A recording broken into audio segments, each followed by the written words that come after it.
Macmillan Audio presents The Shadow Rising by Robert Jordan, narrated by Rosamund Pike.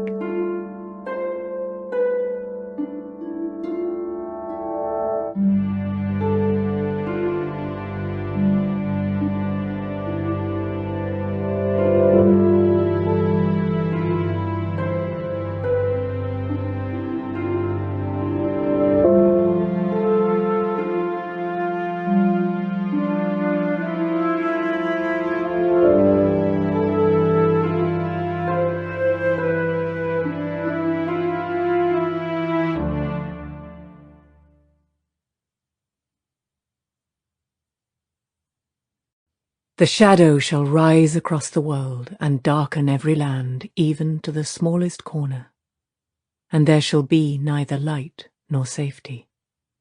And he who shall be born of the dawn, born of the maiden according to prophecy, he shall stretch forth his hands to catch the shadow, and the world shall scream in the pain of salvation. All glory be to the Creator, and to the light, and to he who shall be born again. May the light save us from him. From Commentaries on the Coriathan Cycle, Serena Darshamela Motara, Council Sister to Comaila, High Queen of Jaramida, circa 325 AB, the Third Age. Chapter 1. Seeds of Shadow. The wheel of time turns, and ages come and pass, leaving memories that become legend. Legend fades to myth, and even myth is long forgotten when the age that gave it birth comes again. In one age, called the Third Age by some, an age yet to come, an age long past, a wind rose on the great plain called the Carolean grass. The wind was not the beginning. There are neither beginnings nor endings to the turning of the wheel of time. But it was a beginning. North and east the wind blew beneath early morning sun, over endless miles of rolling grass and far-scattered thickets, across the swift-flowing river Luan, past the broken-topped fang of Dragon Mount, mountain of legend towering above the slow swells of the rolling plain, looming so high that clouds wreathed it less than halfway to the smoking peak. Dragon Mount, where the dragon had died, and with him, some said, the age of legends, where prophecy said he would be born again, or had been. North and east, across the villages of Jualda and Darain and Alandea, where bridges like stone lacework arched out to the shining walls, the great white walls of what many called the greatest city in the world, Tar Valon, a city just touched by the reaching shadow of Dragon Mount each evening.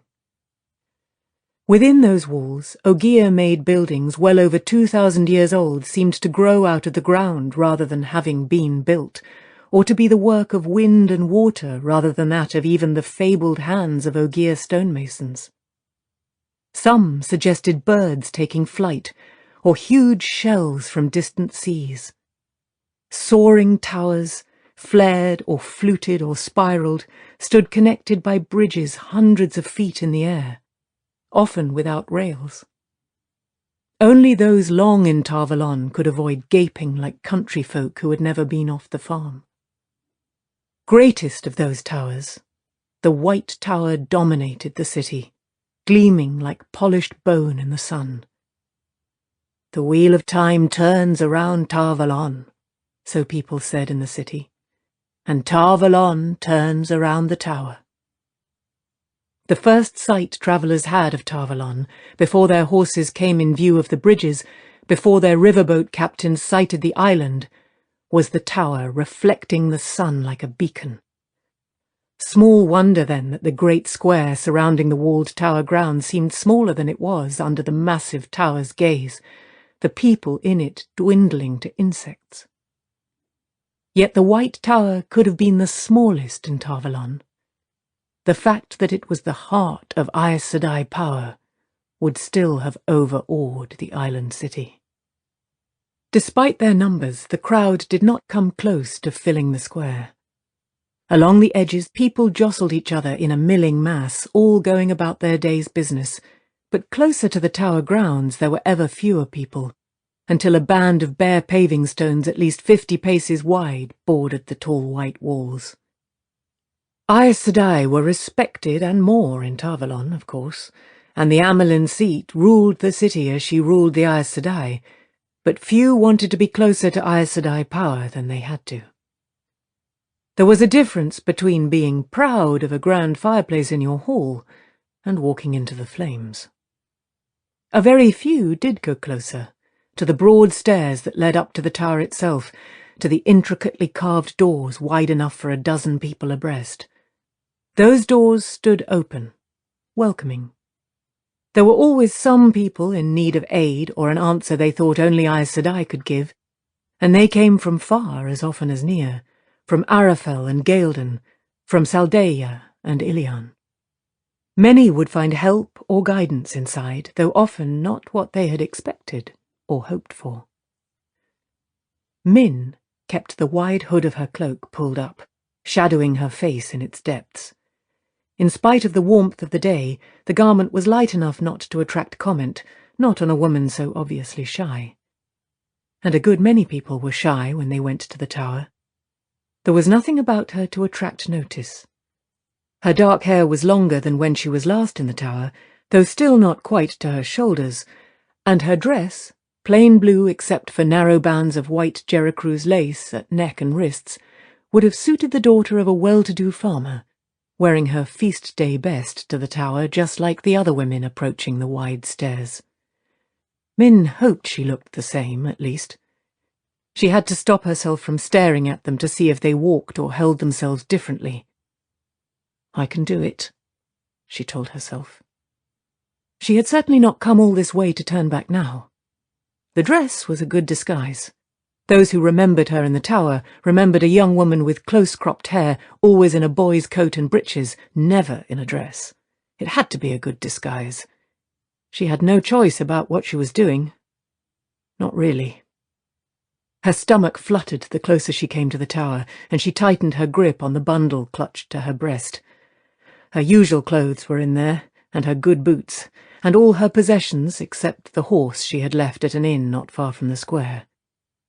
With luck, she would be back on the gelding in a few hours, riding for the Austrain Bridge and the road south. She was not really looking forward to climbing onto a horse again so soon, not after weeks in the saddle with never a day's pause, but she longed to leave this place. She had never seen the White Tower as hospitable, and right now it seemed nearly as awful as the Dark One's prison at Sheol Ghul. Shivering, she wished she had not thought of the Dark One. I wonder if Moraine thinks I came just because she asked me. The light helped me acting like a fool girl, doing fool things because of a fool man. She mounted the stairs uneasily. Each was deep enough to take 2 strides for her to reach the next, and unlike most of the others, she did not pause for an awed stare up the pale height of the tower. She wanted this over. Inside, archways almost surrounded the large round entry hall, but the petitioners huddled in the middle of the chamber, shuffling together beneath a flat-domed ceiling. The pale stone floor had been worn and polished by countless nervous feet over the centuries. No one thought of anything except where they were and why. A farmer and his wife in rough woolens, clutching each other's calloused hands, rubbed shoulders with a merchant in velvet-slashed silks, a maid at her heels, clutching a small worked silver casket, no doubt her mistress's gift for the tower. Elsewhere, the merchant would have stared down her nose at farm folk who brushed so close, and they might well have knuckled their foreheads and backed away apologizing. Not now. Not here. There were few men among the petitioners, which was no surprise to Min. Most men were nervous around Aes Sedai. Everyone knew it had been male Aes Sedai, when there still had been male Aes Sedai, who were responsible for the breaking of the world. 3,000 years had not dimmed that memory, even if time had altered many of the details. Children were still frightened by tales of men who could channel the One Power, men doomed to go mad from the Dark One's taint on Saidin, the male half of the true source. Worst was the story of Luz Therin Telamon, the dragon, Luz Therin Kinslayer, who had begun the breaking. For that matter, the stories frightened adults too. Prophecy said the dragon would be born again, in mankind's greatest hour of need, to fight the Dark One in Tarmon Gaidon, the last battle. But that made little difference in how most people looked at any connection between men and the power. Any Aes Sedai would hunt down a man who could channel now. Of the 7 Ajahs, the Red did little else. Of course, none of that had anything to do with seeking help from Aes Sedai, yet few men felt easy about being linked in any way to Aes Sedai and the power. Few, that is, except warders. But each warder was bonded to an Aes Sedai. Warders could hardly be taken for the general run of men. There was a saying, "A man will cut off his own hand to get rid of a splinter before asking help from Aes Sedai." Women meant it as a comment on men's stubborn foolishness, but Min had heard some men say the loss of a hand might be the better decision. She wondered what these people would do if they knew what she knew. Run screaming, perhaps. And if they knew her reason for being here, she might not survive to be taken up by the tower guards and thrown into a cell. She did have friends in the tower, but none with power or influence. If her purpose was discovered, it was much less likely that they could help her than that she would pull them to the gallows or the headsman behind her. That was saying she lived to be tried, of course. More likely her mouth would be stopped permanently long before a trial. She told herself to stop thinking like that. I'll make it in, and I'll make it out. The light burn Randall Thor for getting me into this. 3 or 4 accepted, women of Min's age or perhaps a little older, were circulating through the round room, speaking softly to the petitioners. Their white dresses had no decoration except for 7 bands of colour at the hem, 1 band for each Ajah. Now and again, a novice, a still younger woman or girl, all in white, came to lead someone deeper into the tower. The petitioners always followed the novices with an odd mix of excited eagerness and foot-dragging reluctance. Min's grip tightened on her bundle as one of the accepted stopped in front of her. "The light illumine you," the curly-haired woman said perfunctorily.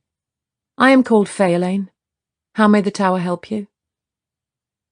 Phaelane's dark, round face held the patience of someone doing a tedious job when she would rather be doing something else. Studying, probably, from what Min knew of the accepted. Learning to be Aes Sedai. Most important, however, was the lack of recognition in the accepted's eyes. The 2 of them had met when Min was in the tower before, though only briefly. Just the same, Min lowered her face in assumed diffidence. It was not unnatural. A good many country folk did not really understand the great step up from accepted to full Aes Sedai. Shielding her features behind the edge of her cloak, she looked away from Phaelane. "I have a question I must ask the Amelin Seat," she began, then cut off abruptly as 3 Aes Sedai stopped to look into the entry hall, 2 from one archway and 1 from another.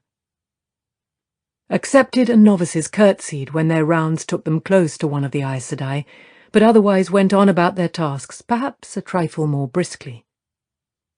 That was all. Not so for the petitioners. They seemed to catch their breaths altogether. Away from the White Tower, away from Tar Valon, they might simply have thought the Aes Sedai 3 women whose ages they could not guess. 3 women in the flush of their prime, yet with more maturity than their smooth cheeks suggested. In the tower, though, there was no question. A woman who had worked very long with the One Power was not touched by time in the same way as other women. In the tower, no one needed to see a golden great serpent ring to know an Aes Sedai. A ripple of curtsies spread through the huddle, and jerky bows from the few men. 2 or 3 people even fell to their knees. The rich merchant looked frightened. The farm couple at her side stared at legends come to life. How to deal with Aes Sedai was a matter of hearsay for most. It was unlikely that any here, except those who actually lived in Tar Valon, had seen an Aes Sedai before, and probably not even the Tar Valoners had been this close. But it was not the Aes Sedai themselves that halted Min's tongue. Sometimes, not often, she saw things when she looked at people. Images and auras that usually flared and were gone in moments. Occasionally, she knew what they meant. It happened rarely, the knowing, much more rarely than the seeing even. But when she knew, she was always right. Unlike most others, Aes Sedai, and their warders, always had images and auras, sometimes so many dancing and shifting that they made Min dizzy. The numbers made no difference in interpreting them, though. She knew what they meant for Aes Sedai as seldom as for anyone else. But this time she knew more than she wanted to, and it made her shiver. A slender woman with black hair falling to her waist, the only one of the 3 she recognized. Her name was Ananda. She was yellow Aja, wore a sickly brown halo, shriveled and split by rotting fissures that fell in and widened as they decayed. The small, fair-haired Aes Sedai beside Ananda was green Aja by her green-fringed shawl. The white flame of Tar Valon on it showed for a moment when she turned her back, and on her shoulder, as if nestled among the grapevines and flowering apple branches worked on her shawl, sat a human skull. A small woman's skull, picked clean and sun-bleached. The third, a plumply pretty woman halfway around the room, wore no shawl. Most Aes Sedai did not, except for ceremony. The lift of her chin and the set of her shoulders spoke of strength and pride.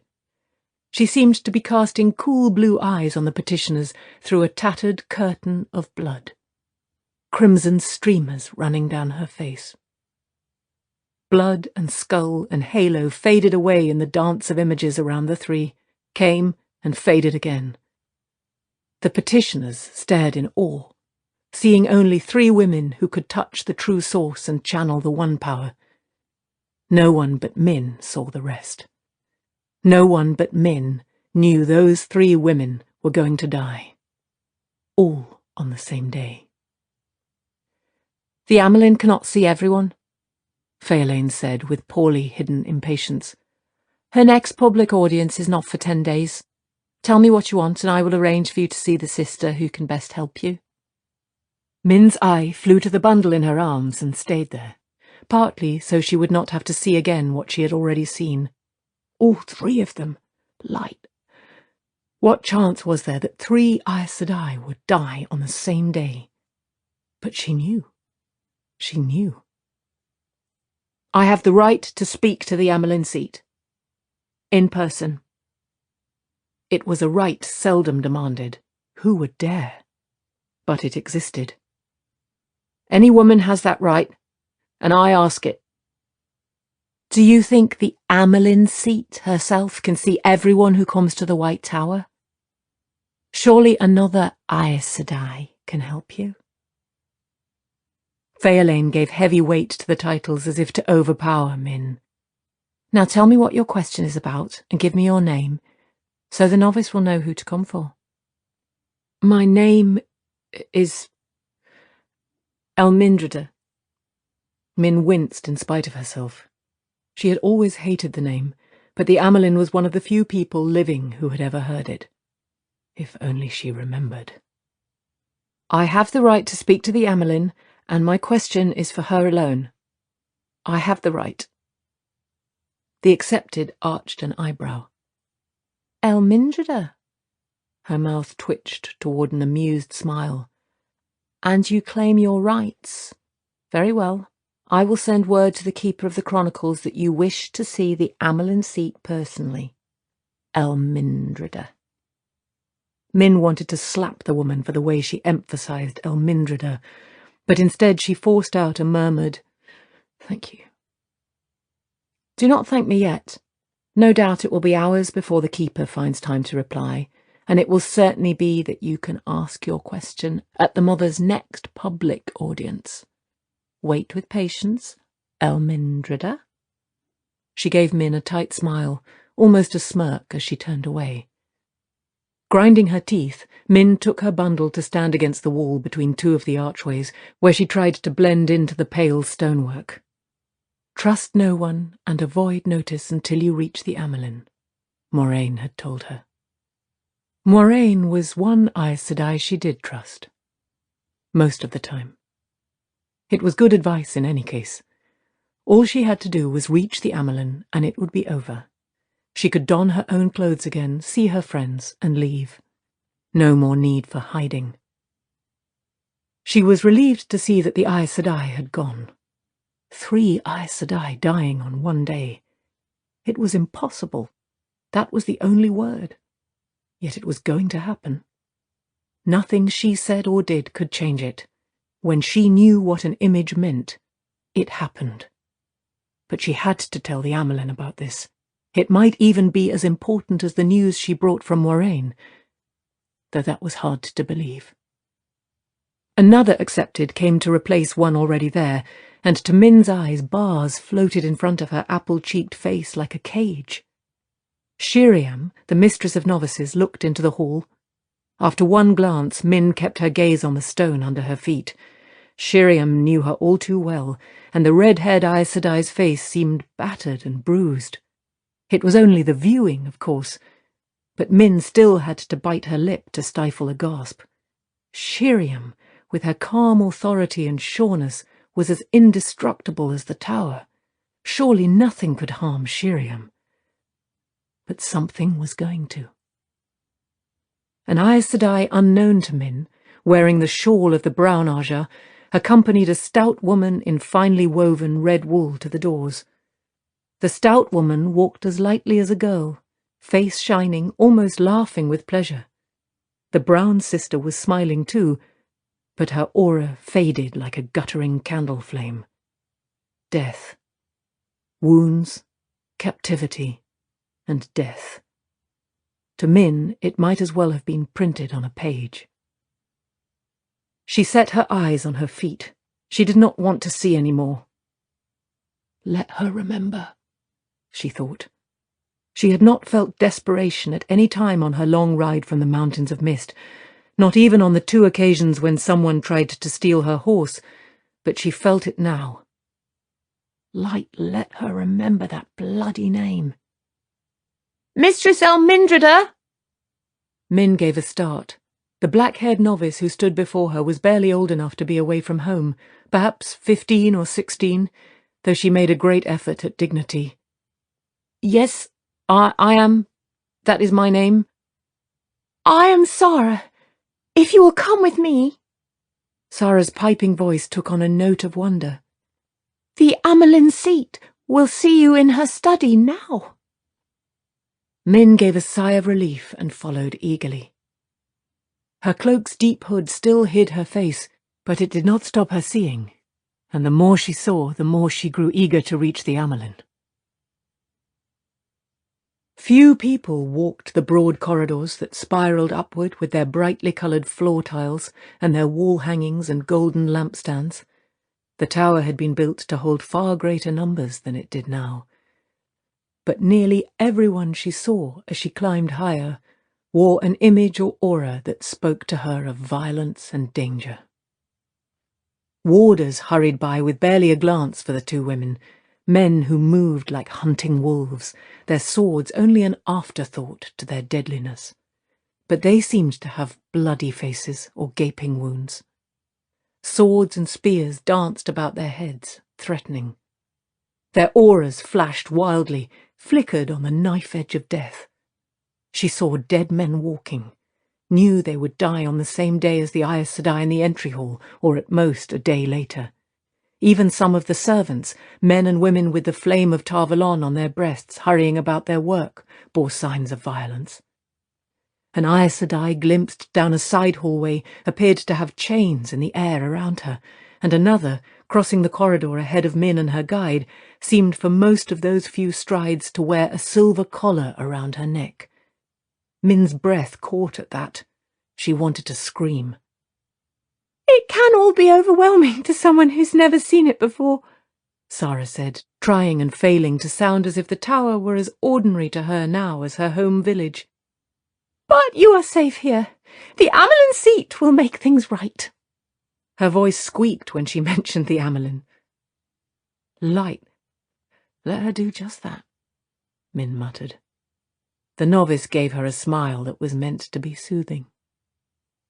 By the time they reached the hall outside the Amelin's study, Min's stomach was churning, and she was treading almost on Sarah's heels. Only the need to pretend that she was a stranger had kept her from running ahead long since. One of the doors to the Amelin's chambers opened, and a young man with red gold hair came stalking out, nearly striding into Min and her escort. Tall and straight and strong in his blue coat, thickly embroidered with gold on sleeves and collar, Garwin of House Trakand, son of Queen Morghese of Andor, looked every inch the proud young lord. A furious young lord. There was no time to drop her head. He was staring down into her hood, right into her face. His eyes widened in surprise, then narrowed to slits of blue ice. "So you are back. Do you know where my sister and Egwene have gone?" "They are not here?" Min forgot everything in a rising flood of panic.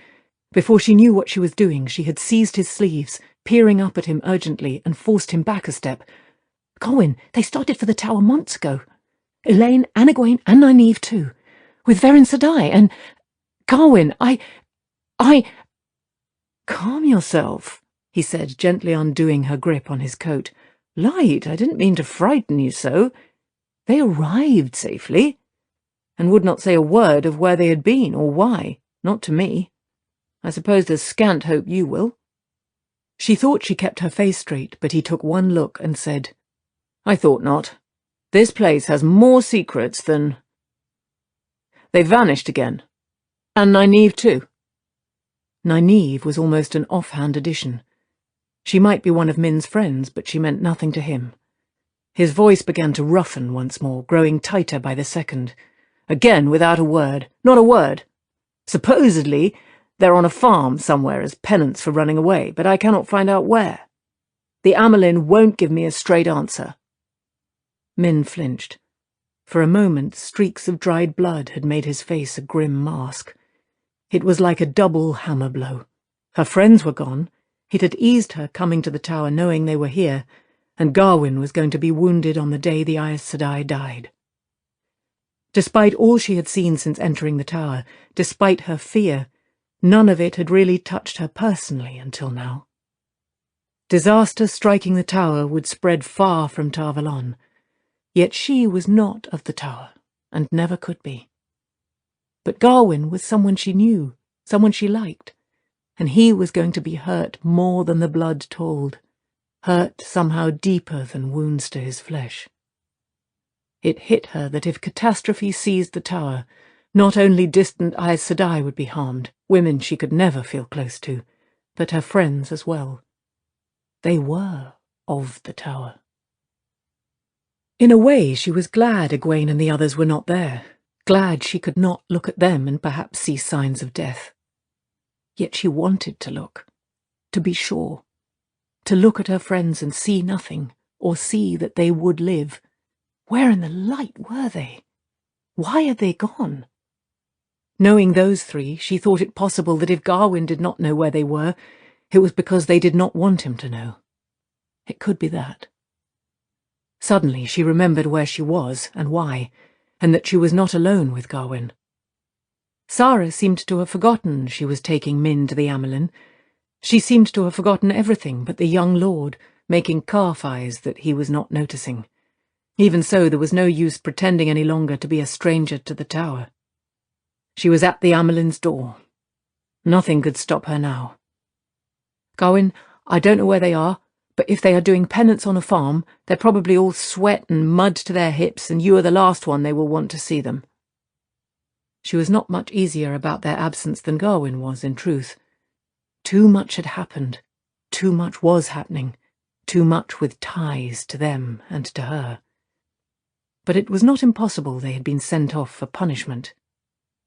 "You won't help them by making the Amelin angry." "I don't know that they are on a farm, or even alive. Why all this hiding and sidestepping if they're just pulling weeds? If anything happens to my sister, or to Egwene—" He frowned at the toes of his boots. "I am supposed to look after Elaine. How can I protect her when I don't know where she is?" Min sighed. "Do you think she needs looking after? Either of them? But if the Amelin had sent them somewhere, maybe they did. The Amelin was capable of sending a woman into a bear's den with nothing but a switch if it suited her purposes. And she would expect the woman to come back with a bearskin or the bear on a leash as instructed. But telling Gawain that would only inflame his temper and his worries. "Gawain, they have pledged to the tower. They won't thank you for meddling." "I know Elaine isn't a child," he said patiently, "even if she does bounce back and forth between running off like one and playing at being Aes Sedai. But she is my sister, and beyond that she is daughter heir of Andor. She'll be queen after Mother. Andor needs her whole and safe to take the throne, not another succession." Playing at being Aes Sedai. Apparently he did not realize the extent of his sister's talent. The daughter heirs of Andor had been sent to the tower to train for as long as there had been an Andor, but Elaine was the first to have enough talent to be raised to Aes Sedai, and a powerful Aes Sedai at that. Very likely he also did not know Egwene was just as strong. "So you will protect her whether she wants it or not?" She said it in a flat voice meant to let him know he was making a mistake, but he missed the warning and nodded agreement. "That has been my duty since the day she was born. My blood shed before hers, my life given before hers. I took that oath when I could barely see over the side of her cradle. Gareth Bryn had to explain to me what it meant. I won't break it now. Andor needs her more than it needs me." He spoke with a calm certainty, an acceptance of something natural and right that sent chills through her. She had always thought of him as boyish, laughing and teasing, but now he was something alien. She thought the Creator must have been tired when it came time to make men. Sometimes they hardly seemed human. "And Egwene? What oath did you take about her?" His face did not change, but he shifted his feet warily. "I'm concerned about Egwene, of course, and Nynaeve. What happens to Elaine's companions might happen to Elaine. I assume they're still together. When they were here, I seldom saw one without the others. My mother always told me to marry a poor liar, and you qualify. Except that I think someone else has first claim." "Some things are meant to be," he said quietly, "and some never can. Galad is heartsick because Egwene is gone." Galad was his half-brother, the pair of them sent to Tar Valon to train under the Warders. That was another Andoran tradition. Galadried Damodred was a man who took doing the right thing to the point of a fault, as men saw it, but Gawain could see no wrong in him, and he would not speak his feelings for a woman Galad had set his heart on. She wanted to shake him, shake some sense into him, but there was no time now, not with the Amelin waiting, not with what she had to tell the Amelin waiting, certainly not with Sara standing there, calf eyes or no calf eyes. "Gawain, I am summoned to the Amelin. Where can I find you when she is done with me?" "I will be in the practice yard. The only time I can stop worrying is when I am working the sword with Hamar." Hamar was a blade master, and the warder who taught the sword. "Most days I'm there until the sun sets." "Good, then. I will come as soon as I can. And try to watch what you say." If you make the Amelin angry with you, Elaine and Egwene might share in it. That I cannot promise, he said firmly. Something is wrong in the world. Civil war in Cairhien, the same and worse in Tarabon and Arad Domen. False dragons, troubles and rumours of troubles everywhere. I don't say the Tower is behind it, but even here things are not what they should be, or what they seem. Elaine and Egwene vanishing isn't the whole of it. Still, they are the part that concerns me. I will find out where they are. And if they have been hurt, if they are dead— He scowled, and for an instant his face was that bloody mask again. More, a sword floated above his head, and a banner waved behind it. The long-hilted sword, like those most warders used, had a heron engraved on its slightly curved blade, symbol of a blade master, and Min could not say whether it belonged to Garwin or threatened him. The banner bore Garwin's sigil of the charging white boar, but on a field of green rather than the red of Andor. Both sword and banner faded with the blood. "Be careful, Garwin." She meant it two ways, careful of what he said, and careful in a way she could not explain, even to herself. "You must be very careful." His eyes searched her face as if he had heard some of her deeper meaning. "I will try," he said finally. He put on a grin, almost the grin she remembered, but the effort was plain. "I suppose I had better get myself back to the practice yard if I expect to keep up with Gallard. I managed 2 out of 5 against Hamar this morning, but Gallard actually won 3 the last time he bothered to come to the yard." Suddenly he appeared to really see her for the first time, and his grin became genuine. "You ought to wear dresses more often. It's pretty on you. Remember, I will be there till sunset." As he strode away with something very close to the dangerous grace of a warder, Min realized she was smoothing the dress over her hip and stopped immediately. The light burn all men. Sarah exhaled as if she had been holding her breath. "He is very good-looking, isn't he?" she said dreamily. "Not as good-looking as Lord Gallard, of course. And you really know him?" It was half a question, but only half. Min echoed the novice's sigh. The girl would talk with her friends in the novice's quarters. The son of a queen was a natural topic, especially when he was handsome and had an air about him like the hero in a gleeman's tale. A strange woman only made for more interesting speculation. Still, there was nothing to be done about it. At any rate, it could hardly cause any harm now. "The Amelin seat must be wondering why we haven't come," she said. Sarah came to herself with a wide-eyed start and a loud gulp. Seizing Min's sleeve with one hand, she jumped to open one of the doors, pulling Min behind her. The moment they were inside, the novice curtsied hastily and burst out in panic. "I've brought her, Lyanna Sedai, Mistress Elmindreda. The Amelin seat wants to see her." The tall, coppery-skinned woman in the anteroom wore the hand-wide stole of the Keeper of the Chronicles, blue to show she had been raised from the blue Aja. Fists on hips, she waited for the girl to finish, then dismissed her with a clipped, "Took you long enough, child. Back to your chores now." Sarah bobbed another curtsy and scurried out as quickly as she had entered.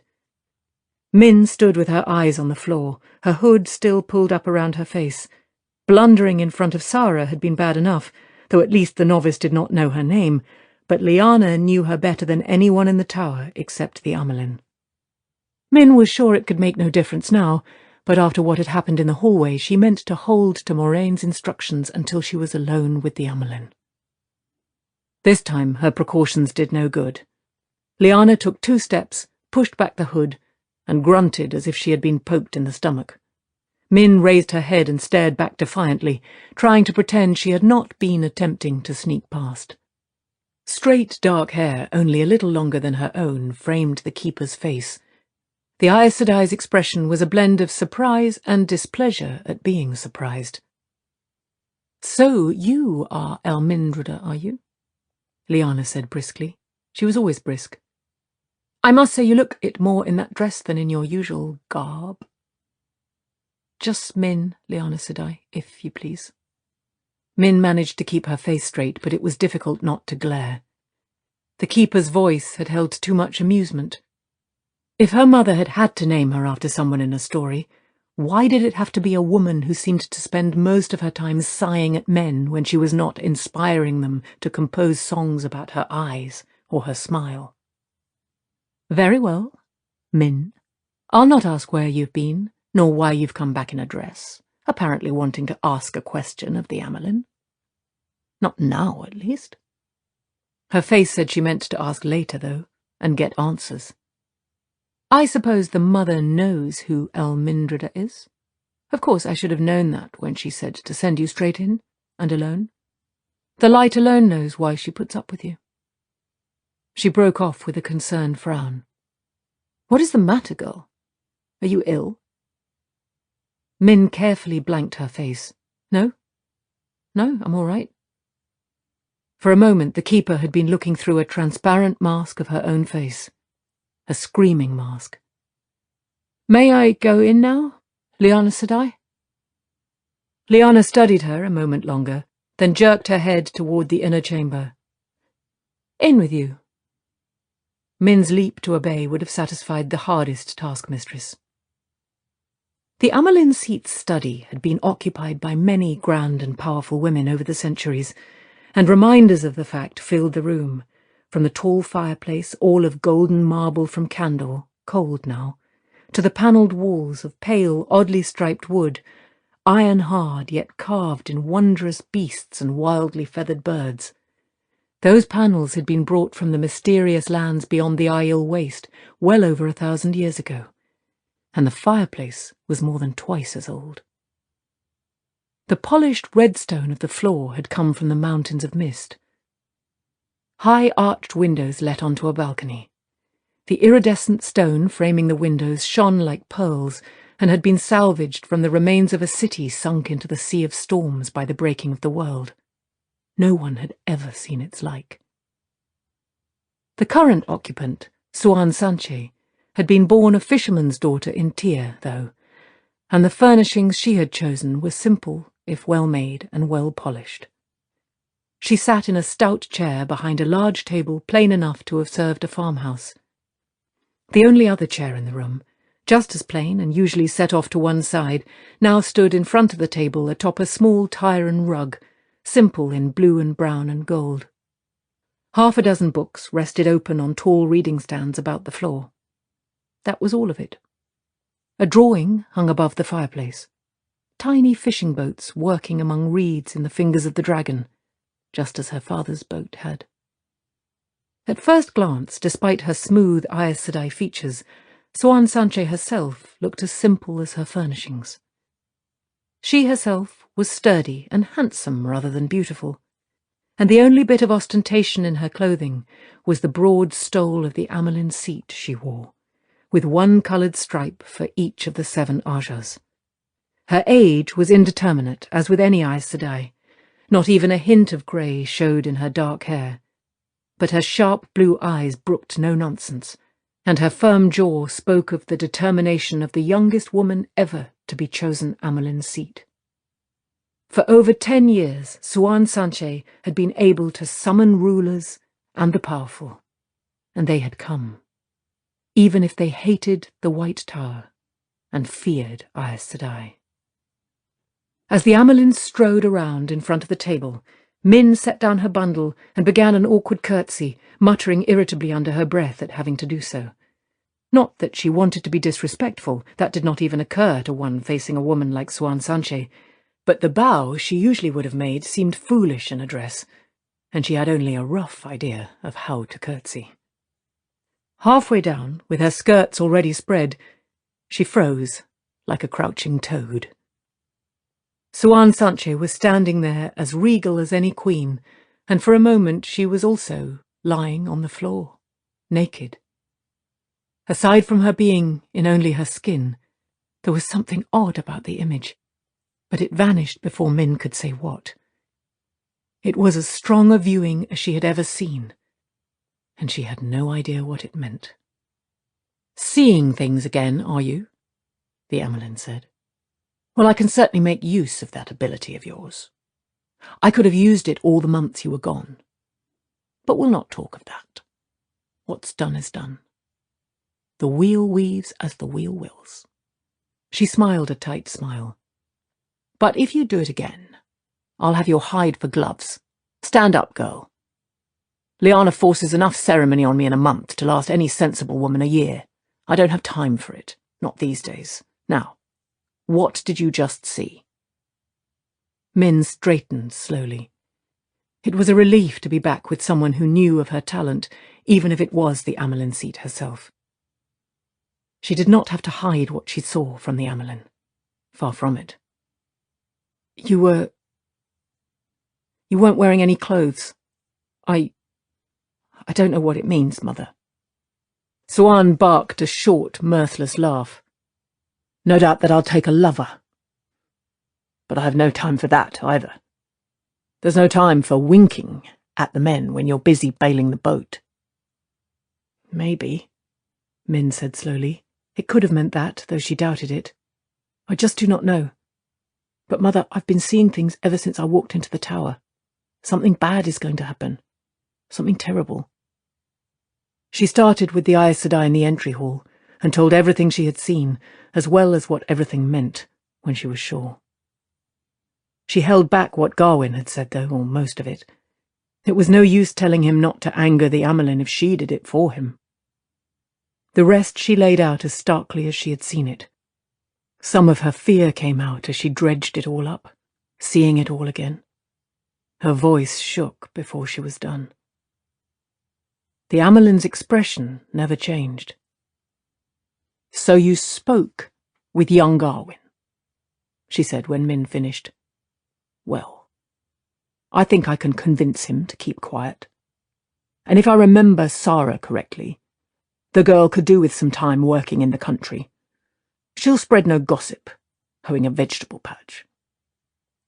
I don't understand, Min said. Why should Garwin keep quiet? About what? I told him nothing. And Sarah... Mother, perhaps I didn't make myself clear. Aes Sedai and warders are going to die. It has to mean a battle. And unless you send a lot of Aes Sedai and warders off somewhere, and servants too, I saw servants dead and injured too, unless you do that, that battle will be here, in Tar Valon. Did you see that? The Amelin demanded. A battle?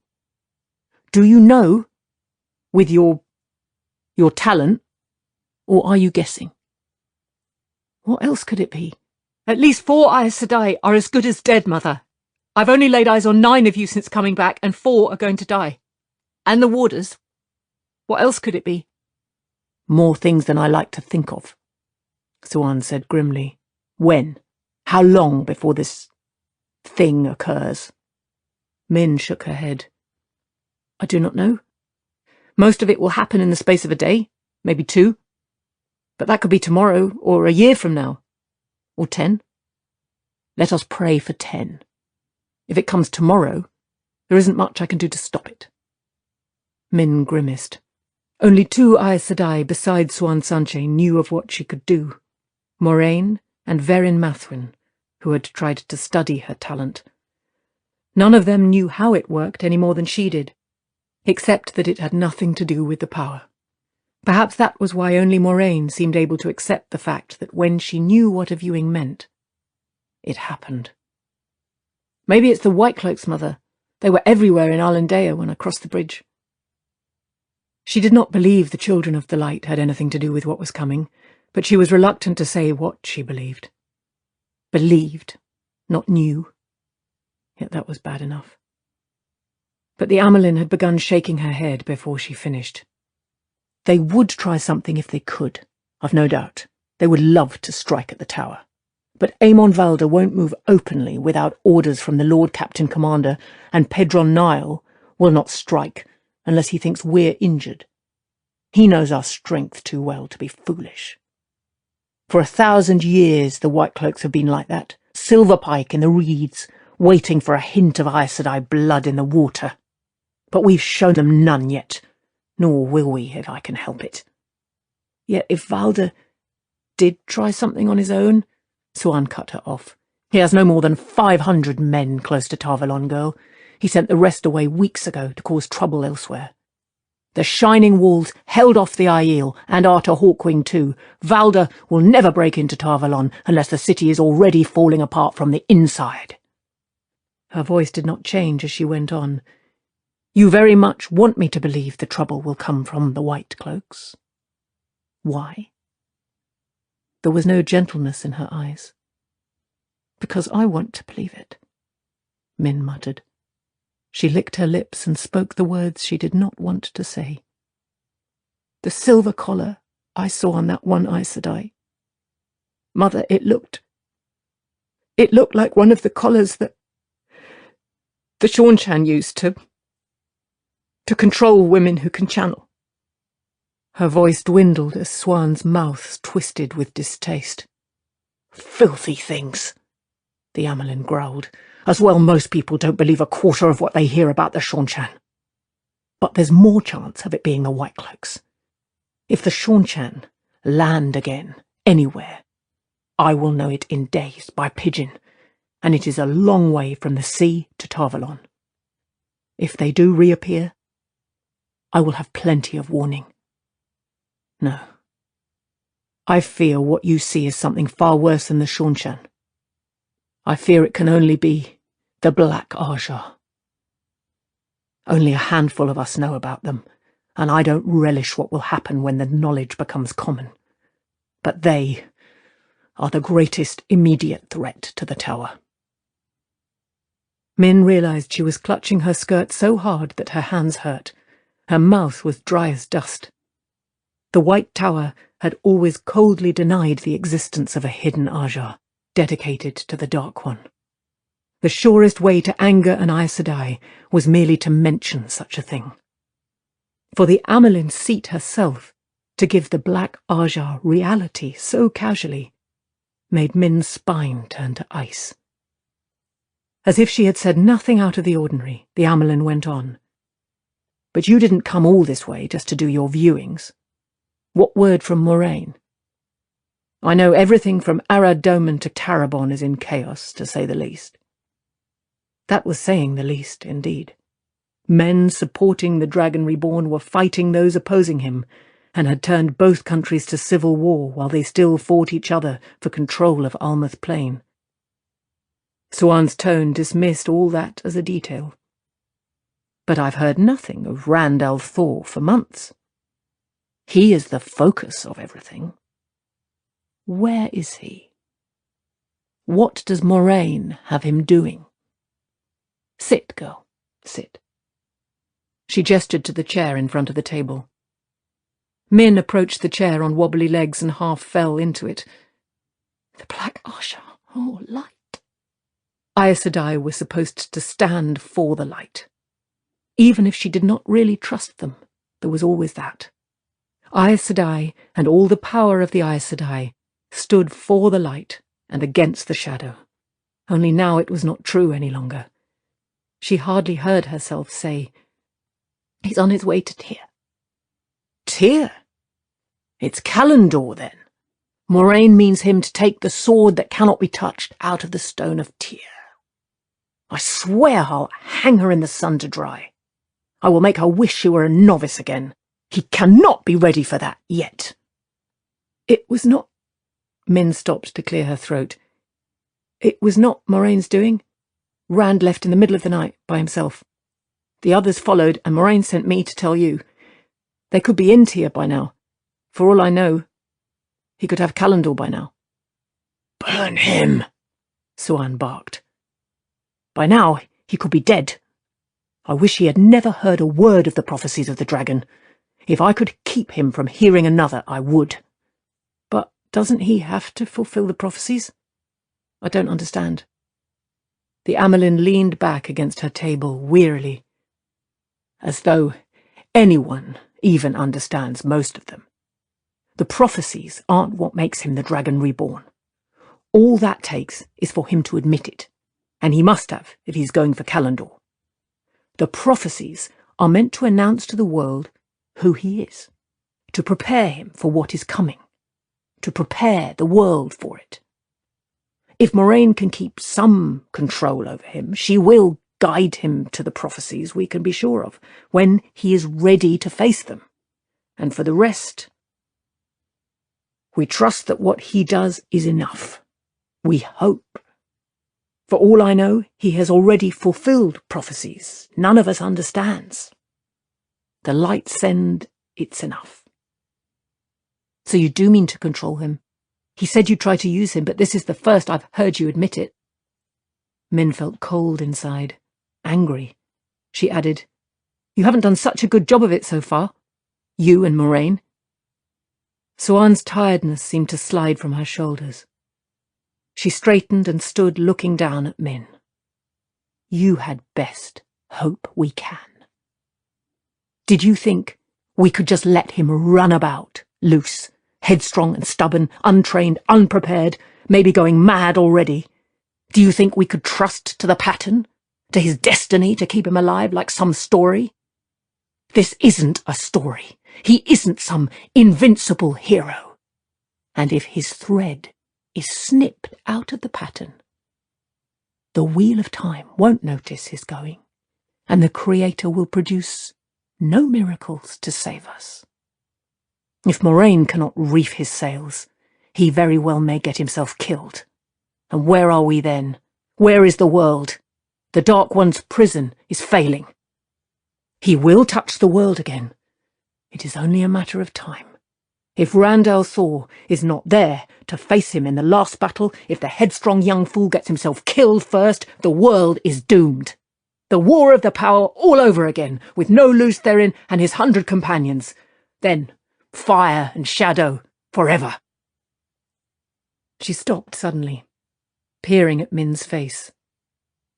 "So that's the way the wind sets, is it? You and Rand? I did not expect this." Min shook her head vigorously, felt her cheeks colouring. "Of course not. It's the last battle, and the Dark One. Light. Just thinking about the Dark One loose ought to be enough to freeze a warder's marrow. And the Black Ajar—" "Don't try to dissemble," the Amelin said sharply. "Do you think this is the first time I ever saw a woman afraid for her man's life? You might as well admit it." Min squirmed on her chair. Siouan's eyes dug at her, knowing and impatient. "All right," she muttered finally. "I'll tell you all of it, and much good it does either of us. The first time I ever saw Rand, I saw 3 women's faces, and one of them was mine. I've never seen anything about myself before or since, but I knew what it meant. I was going to fall in love with him. All 3 of us were." "3? The other 2, who are they?" Min gave her a bitter smile. "The faces were blurred. I don't know who they are." "Nothing to say that he would love you in return?" "Nothing. He has never looked at me twice. I think he sees me as a sister. So don't think you can use me as a leash on him, because it will not work." "Yet you do love him." "I don't have any choice." Min tried to make her voice less sullen. "I tried treating it as a joke, but I can't laugh anymore. You may not believe me, but when I know what it means, it happens." The Amelin tapped a finger against her lips and looked at Min consideringly. That look worried Min. She had not meant to make such a show of herself, nor to tell as much as she had. She had not told everything, but she knew she should have learned by now not to give an Aes Sedai a lever, even if she did not see how it could be used. Aes Sedai was skilled at finding ways. "Mother, I've delivered Moraine's message, and I've told everything I know of what my viewings meant. There's no reason now I can't put on my own clothes and go." "Go where?" "Tyr." After talking with Garwin, trying to make sure he did not do something foolish, she wished she dared ask where Egwene and the other 2 were. But if the Amelin would not tell Elaine's brother, there was small chance she would tell Min. And Siouan Sanche still had that weighing look in her eyes. "Or wherever Rand is. I may be a fool, but I'm not the first woman to be a fool over a man." the first to be a fool over the dragon reborn. It will be dangerous being close to Randall Thor once the world finds out who he is, what he is. And if he now wields Calendor, the world will learn soon enough. Half will want to kill him anyway, as if by killing him they can stop the last battle, stop the Dark One from breaking free. A good many will die close to him. It might be better for you to stay here. The Amelin sounded sympathetic, but Min did not believe it. She did not believe Swan Sanchi was capable of sympathy. I'll take the risk. Maybe I can help him with what I see. It isn't even as if the tower would be that much safer, not so long as there is one Red Sister here. They'll see a man who can channel and forget the last battle and the prophecies of the dragon. So will many others. Swan broke in calmly. Old ways of thinking are hard to shed. For Aes Sedai as for anyone else. Min gave her a puzzled look. She seemed to be taking Min's side of the thing now. It is no secret I am friends with Egwene and Nynaeve, and no secret they're from the same village as Rand. For the Red Ajah, that will be connection enough. When the tower finds out what he is, I would probably be arrested before the day is out. So will Egwene and Nynaeve if you don't have them hidden away somewhere. Then you mustn't be recognised. You catch no fish if they see the net. I suggest you forget your coat and breeches for a time. The Amelin smiled like a cat smiling at a mouse. What fish do you expect to catch with me? Min asked in a faint voice. She thought she knew, and hoped desperately she was wrong. Her hope did not stop the Amelin from saying, The Black Ajah. 13 of them fled, but I fear some remain. I cannot be sure who I can trust. For a while I was afraid to trust anyone. You are no dark friend, I know, and your particular talent may just be some help. At the very least, you'll be another trustworthy pair of eyes. You've been planning this since I walked in, haven't you? That's why you want to keep Garwin and Sara quiet. Anger built up inside Min like steam in a kettle. The woman said frog and expected people to jump. That they usually did just made it worse. She was no frog, no dancing puppet. Is this what you did to Egwene and Elaine and Nynaeve? Send them off after the Black Ajah? I wouldn't put it past you. You tend your own nets, child, and let those girls tend theirs. As far as you are concerned, they are working penance on a farm. Do I make myself plain? That unwavering stare made Min shift on her chair. It was easy to defy the Amelin, until she started staring at you with those sharp, cold blue eyes. Yes, mother. The meekness of her reply rankled, but a glance at the Amelin convinced her to let it lie. She plucked at the fine wool of her dress. I suppose it won't kill me to wear this a little longer. Suddenly Swan looked amused. Min felt her hackles rising. I fear that won't be enough. Min in a dress is still Min in a dress, to anyone who looks close. You cannot always wear a cloak with the hood up. No, you must change everything that can be changed. For one thing, you will continue to go by Elmindreda. It is your name, after all. Min winced. Your hair is almost as long as Lyanna's, long enough to put in curls. For the rest, I never had any use for rouge and powder and paints. But Lyanna remembers the use of them. Min's eyes had grown wider by the word since the mention of curls. Oh, no, she gasped.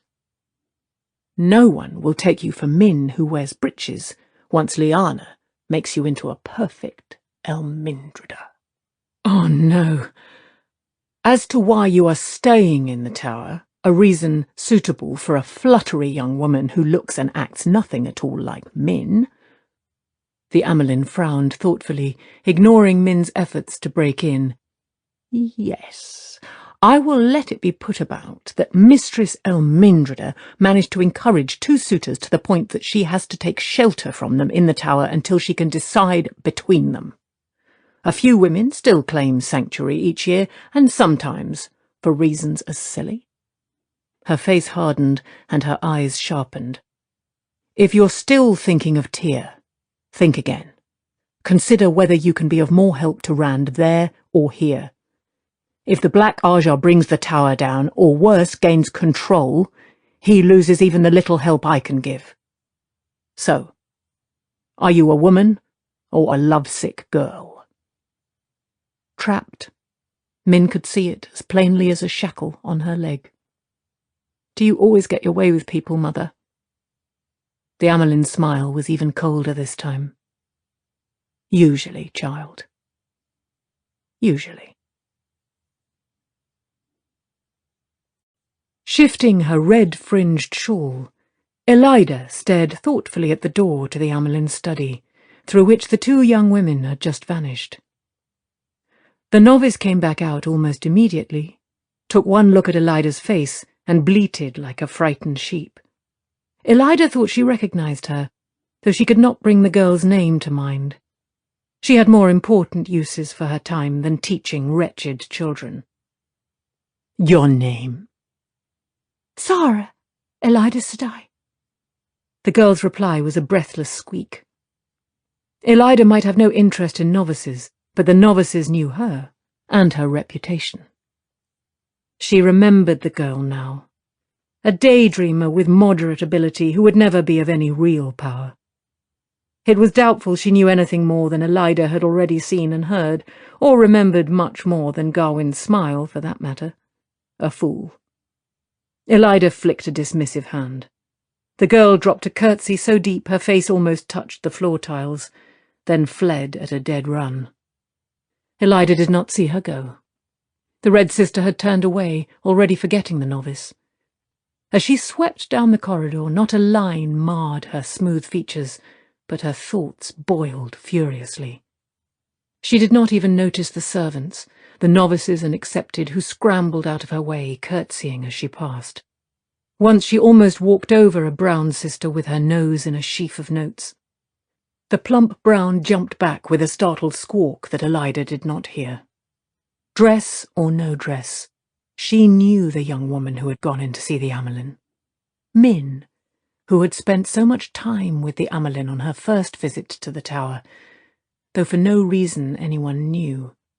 Min, who was such close friends with Elaine, Egwene, and Nynaeve. The Amelin was hiding the whereabouts of those three. Elida was sure of it. All reports that they were serving penance on a farm had come at third or fourth hand from Swan Sanche, more than enough distance to hide any twisting of words to avoid an outright lie. Not to mention the fact that all Elida's considerable efforts to find this farm had yielded nothing. The light burn her. For a moment open anger painted her face. She was not sure whether she meant Swan Sanche or the daughter heir. Either would serve. A slender accepted heard her, glanced at her face, and went as white as her own dress. Elida strode by without seeing her. Apart from everything else, it infuriated her that she could not find Elaine. Elida had the foretelling sometimes, the ability to foresee future events. If it came seldom and faintly, that was still more than any Aes Sedai had had since Gitara Moroso, dead now 20 years. The very first thing Elida had ever foretold, while still an accepted, and had known enough even then to keep to herself, was that the royal line of Andor would be the key to defeating the Dark One in the last battle. She had attached herself to Morghese as soon as it was clear Morghese would succeed to the throne, had built her influence year by patient year. And now all her effort, all her sacrifice, she might have been Amelin herself had she not concentrated all her energies on Andor, might be for naught, because Elaine had disappeared. With an effort she forced her thoughts back to what was important now. Egwene and Nynaeve came from the same village as that strange young man, Rand al'Thor. And Min knew him as well, however much she had tried to hide the fact. Rand al'Thor lay at the heart of it. Elida had only seen him once, supposedly a shepherd from the Two Rivers, in Andor, but looking every inch the Aielman. The foretelling had come to her at the sight of him. He was ta'veren, One of those rare individuals who, instead of being woven into the pattern as the wheel of time chose, forced the pattern to shape itself around them, for a time at least. And Elida had seen chaos swirling around him, division and strife for Andor, perhaps for even more of the world. But Andor must be kept whole, whatever else happened. That first foretelling had convinced her of that.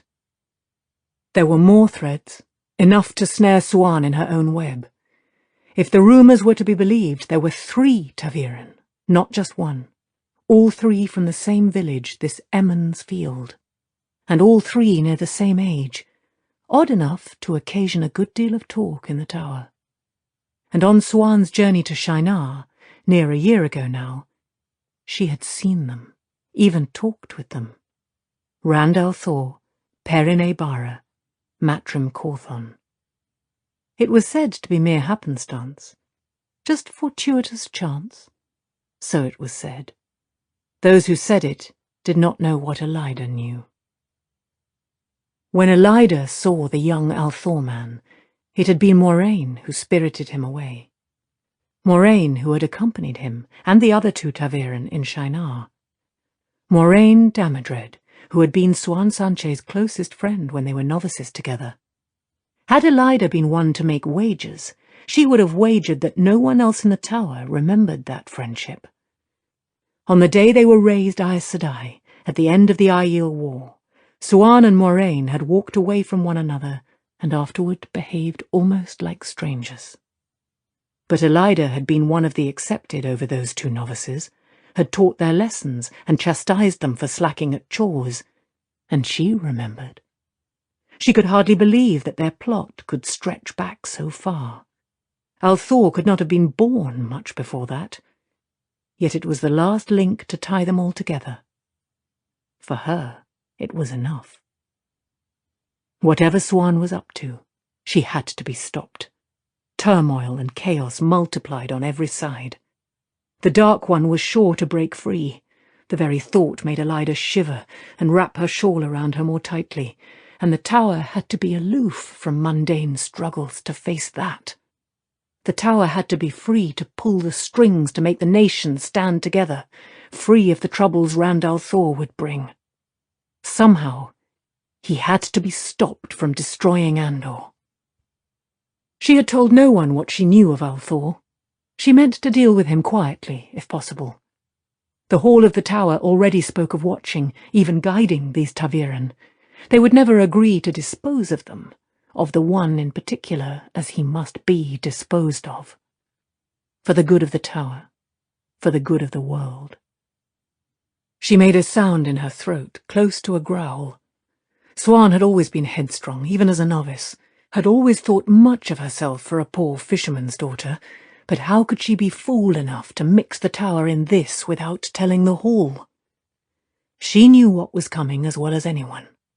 The only way it could be worse was if... Abruptly, Elida stopped, staring at nothing. Could it be that this al'Thor could channel? Or one of the others? Most likely it would be al'Thor. No, surely not. Not even Siuan would touch one of those. She could not. Who knows what that woman could do? She muttered. She was never fit to be the Amyrlin seat. Talking to yourself, Elida. I know you Reds never have friends outside your own Aja, but surely you have friends to talk to inside it. Elida turned her head to regard Alviarin. The swan-necked Aes Sedai stared back with the insufferable coolness that was a hallmark of the White Aja. There was no love lost between red and white. They had stood on opposite sides in the hall of the tower for 1,000 years. White stood with blue, and Siuan had been a blue. But whites prided themselves on dispassionate logic. "Walk with me," Elida said. Alviarin hesitated before falling in beside her. At first, the white sister arched a disparaging eyebrow at what Elida had to say concerning Siuan, but before the end, she was frowning in concentration. "You have no proof of anything improper." she said when Elida finally fell silent. "Not yet," Elida said firmly. She permitted herself a tight smile when Alviarin nodded. It was a beginning. One way or another, Siuan would be stopped before she could destroy the tower. Well hidden in a stand of tall leatherleaf above the north bank of the river Tarn, Dane Bornhold tossed back his white cloak with its flaring golden sun on the breast, and raised the stiff leather tube of a looking-glass to his eye. A cloud of tiny bite-me's buzzed around his face, but he ignored them. In the village of Tarn Ferry, across the river, tall stone houses stood on high foundations against the floods that came every spring. Villagers hung out of windows or waited on stoops to stare at the 30 white-cloaked riders sitting their horses in burnished plate and mail. A delegation of village men and women were meeting with the horsemen. Rather, they were listening to Jarret Beyer from what Bornhold could see, which was much the best. Bornhold could almost hear his father's voice. "Let them think there is a chance, and some fool will try to take it. Then there's killing to do, and another fool will try to avenge the first, so there's more killing. Put the fear of the light into them from the first, let them know no one will be harmed if they do as they're told, and you'll have no trouble." His jaw tightened at the thought of his father. Dead now. He was going to do something about that, and soon. He was sure only Beyer knew why he had leaped to accept this command, aimed at an all-but-forgotten district in the hinterlands of Andor, and Beyer would hold his tongue. Beyer had been as dedicated to Dane's father as a hound, and he had transferred all that loyalty to Dane. Bornhold had had no hesitation in naming Beyer second under him when Aemon Valder gave him the command. Beyer turned his horse and rode back onto the ferry. Immediately the ferrymen cast off and began hauling the barge across by means of a heavy rope slung over the swiftly flowing water. Beyer glanced at the men at the rope. They eyed him nervously as they tramped the length of the barge, then trotted back to take up the cable again. It all looked good. "Lord Bornhold?" Bornhold lowered the looking-glass and turned his head. The hard-faced man who had appeared at his shoulder stood rigid, staring straight ahead from under a conical helmet. Even after the hard journey from Tar Valon, and Bornhold had pressed every mile, his armour shone as brightly as his snowy cloak with its golden sunburst. "Yes, Child Ivan?" "100 men fire and send me, my lord. It's the Tinkers. Ordaith was talking to 3 of them, my lord, and now none of the 3 can be found." "Blood and ashes!" Bornhold spun on his boot heel and strode back into the trees, Ivan at his heels. Out of sight of the river, white-cloaked horsemen clogged the spaces between leather leaves and pines, lances held with casual familiarity or bows laid across their pommels. The horses stamped their hooves impatiently and flicked their tails. The riders waited more stolidly. This would not be their first river crossing into strange territory, and this time no one would be trying to stop them. In a large clearing beyond the mounted men stood a caravan of the Tuatha'an, the travelling people, Tinkers. Nearly 100 horse-drawn wagons, like small, boxy houses on wheels, made an eye-jarring blend of colours, red and green and yellow, and every hue imaginable in combinations only a tinker's eye could like. The people themselves wore clothes that made their wagons look dull. They sat on the ground in a large cluster, eyeing the mounted men with an oddly calm unease. The thin crying of a child was swiftly comforted by its mother. Nearby, dead mastiffs made a mound already buzzing with flies. Tinkers would not raise a hand even to defend themselves, and the dogs had been mostly show. But Bornhold had not been willing to take a chance. 6 men were all he had thought necessary to watch Tinkers. Even with stiff faces they looked embarrassed. None glanced at the 7th man, sitting a horse near the wagons, a bony little man with a big nose, in a dark grey coat that looked too big for him despite the fineness of its cut. Faran, a bearded boulder of a man, yet light on his feet for all his height and width, stood glaring at all 7 equally. The 100-man pressed a gauntleted hand to his heart in salute, but left all talking to Bornhold. "A word with you, Master Ordaith," Bornhold said quietly. The bony man cocked his head, looking at Bornhold for a long moment before dismounting. Farron growled, but Bornhold kept his voice low. "3 of the Tinkers cannot be found, Master Ordaith. Did you perhaps put your own suggestion into practice?" The first words out of Ordaith's mouth when he saw the Tinkers had been, "Kill them! They're of no use." Bornhold had killed his share of men, but he had never matched the casualness with which the little man had spoken. Ordaith rubbed a finger along the side of his large nose. "Now why would I be killing them? And after you ripped me so for just suggesting it?" His Lugarder accent was heavy today. It came and went without him seeming to notice. Another thing about the man that disturbed Bornhold. "Then you allowed them to escape, yes?" "Well, as to that, I did take a few of them off where I could see what they knew. Undisturbed, you see." "What they knew? What under the light could Tinkers know of use to us?" "There's no way of telling until you ask now, is there?" Ordaith said. "I didn't hurt any of them much, and I told them to get themselves back to the wagons. Who would be thinking they'd have the nerve to run away with so many of your men about?" Bornhold realized he was grinding his teeth. His orders had been to make the best time possible to meet this odd fellow, who would have more orders for him. Bornhold liked none of it, though both sets of orders bore the seal and signature of Pedron Nile, Lord Captain Commander of the Children of the Light. Too much had been left unsaid, including Ordaith's exact status. The little man was there to advise Bornhold, and Bornhold was to cooperate with Ordaith. Whether Ordaith was under his command had been left vague, and he did not like the strong implication that he should heed the fellow's advice. Even the reason for sending so many of the children into this backwater had been vague. To root out dark friends, of course, and spread the light, that went without saying. But close to 1/2 a legion on Andoran soil without permission? The order risked much if word of it reached the Queen and Caemlyn. Too much to be balanced by the few answers Bornhold had been given. It all came back to Ordaith.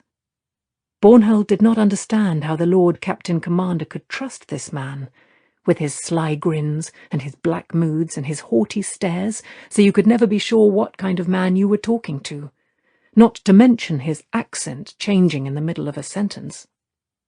The 50 children who had accompanied Ordaith were as sullen and frowning a lot as Bornhold had ever seen. He thought Ordaith must have picked them himself to have so many sour scowls, and it said something of the man that he would choose that sort. Even his name, Ordaith, meant wormwood in the old tongue. Still, Bornhold had his own reasons for wanting to be where he was. He would cooperate with the man, since he had to, but only as much as he had to. "Master Ordaith," he said in a carefully level tone, "this ferry is the only way in or out of the Two Rivers district." That was not quite the truth. According to the map he had, there was no way across the Taran except here, and the upper reaches of the Manetheren, bordering the region on the south, had no fords. To the east lay bogs and swamps. Even so, there must be a way out westward across the mountains of mist, though his map stopped at the edge of the range. At best, however, it would be a hard crossing that many of his men might not survive, and he did not intend to let Ordaith know of even that small chance. "When it is time to leave, if I find Andoran soldiers holding this bank, you will ride with the first to cross. You will find it interesting to see at close hand the difficulty of forcing a way across a river this wide, yes?" "This is your first command, is it not?" Ordaith's voice held a hint of mockery. "This may be part of Andor on the map, but Caemlyn has not sent a tax collector this far west in generations. Even if those 3 talk, who will believe 3 Tinkers? If you think the danger is too great, remember whose seal is on your orders." Farron glanced at Bornhold, half reached for his sword. Bornhold shook his head slightly, and Farin let his hand fall. "I mean to cross the river, Master Odaith. I will cross if the next word I hear is that Gareth Bryn and the Queen's guards will be here by sundown." "Of course," Odaith said, suddenly soothing. "There will be as much glory here as at Tarvalon, I assure you." His deep, dark eyes took a glazed look, stared at something in the distance. "There are things in Tarvalon I want to." Bornhold shook his head. "And I must cooperate with him." Jarrett Byer drew up and swung down from his saddle beside Farin. As tall as the 100-man, Byer was a long-faced man with dark, deep-set eyes. He looked as if every ounce of fat had been boiled off of him. "The village is secured, my lord. Lucellin is making certain no one slips off. They nearly soiled themselves when I mentioned dark friends. None in their village, they say. The folk further south are the dark friend kind, though, they say." "Further south, is it?" Bornhold said briskly. "We shall see. Put 300s across the river, Byer. Farin's first. The rest to follow after the Tinker's Cross. And make sure no more of them get away, yes?" "We will scour the 2 rivers," Odaith broke in. His narrow face was twisted.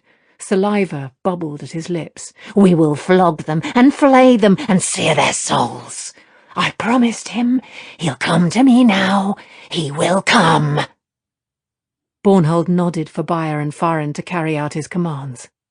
"A madman," he thought. "The Lord Captain Commander hath tied me to a madman. But at least I will find my path to Perrin of the 2 rivers. Whatever it takes, I will avenge my father." From a colonnaded terrace on a hilltop, the High Lady Suroth looked across the wide, lopsided bowl of Cantorine harbour. The shaven sides of her scalp left a wide crest of black hair that fell down her back. Her hands rested lightly on a smooth stone balustrade as white as her pristine gown with its hundreds of pleats. There was a faint rhythmic clicking as she unconsciously drummed her fingers with their inch-long nails. The first 2 on each hand lacquered blue. A slight breeze blew off of the Arith Ocean, carrying more than a hint of salt in its coolness. 2 young women kneeling against the wall behind the High Lady held white-plumed fans, ready if the breeze should fail.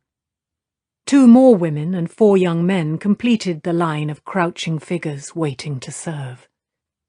Barefoot, all 8 wore sheer robes to please the High Lady's aesthetic senses, with the clean lines of their limbs and the grace of their motions. At the moment, Suroth truly did not see the servants, no more than one saw furniture.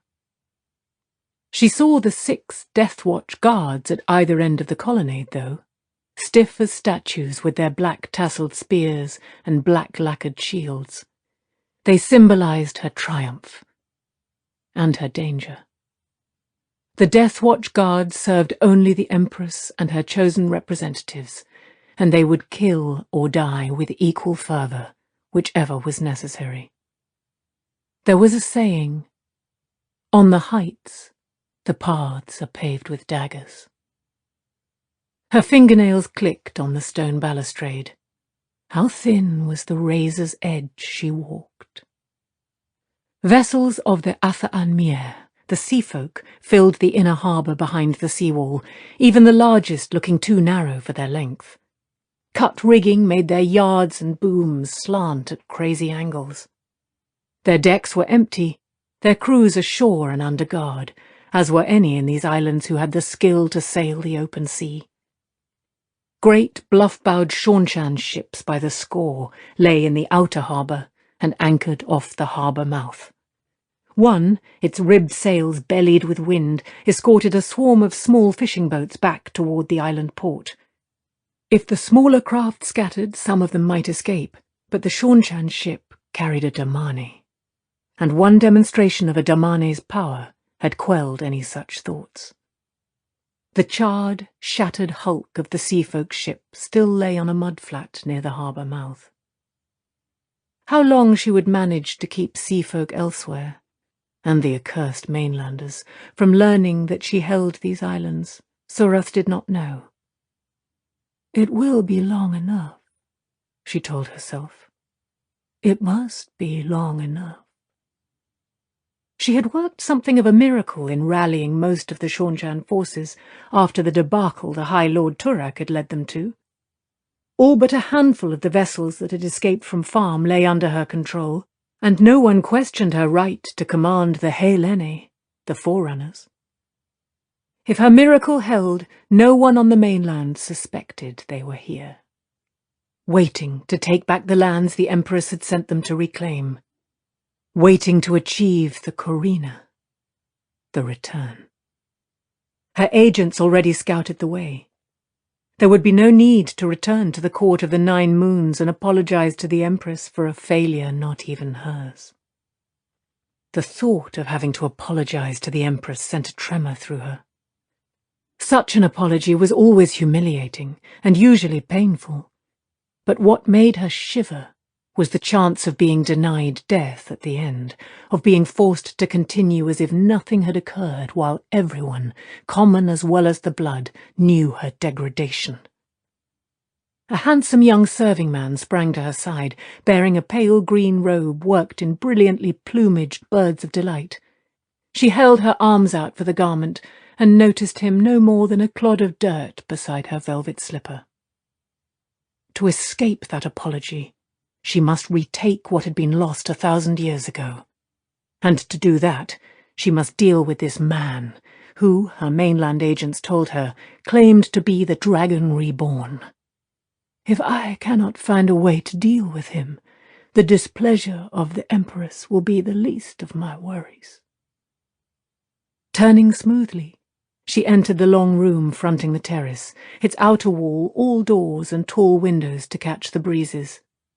The pale wood of the walls, smooth and glistening like satin, pleased Soroth, but she had removed the furnishings of the old owner, the former Athaan Mier, governor of Cantorine, and replaced them with a few tall screens, most painted with birds or flowers. Two were different. One showed a great spotted cat of the Centauri, as large as a pony. The other, a black mountain eagle, crest erect like a pale crown, and snowy-tipped wings spread to their full 7 feet. Such screens were considered vulgar, but Soroth liked animals. Unable to bring her menagerie with her across the Arid Ocean, she had had the screens made to depict her 2 favourites. She had never taken kindly to being balked in anything. 3 women awaited her as she had left them, 2 kneeling, 1 lying prostrate on the bare polished floor, patterned in inlays of light and dark wood.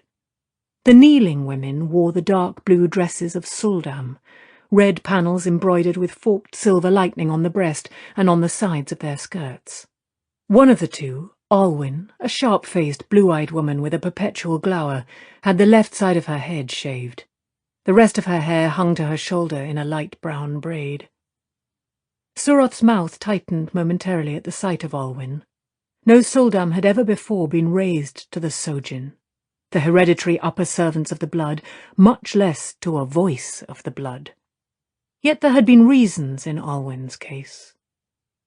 Alwyn knew too much.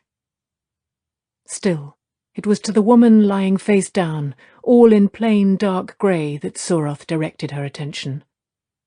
A wide collar of silvery metal encircled the woman's neck, connected by a shining leash to a bracelet of the same material on the wrist of the second Suldam, Taser. By means of leash and collar, the Adam, Taser could control the grey-clad woman, and she had to be controlled.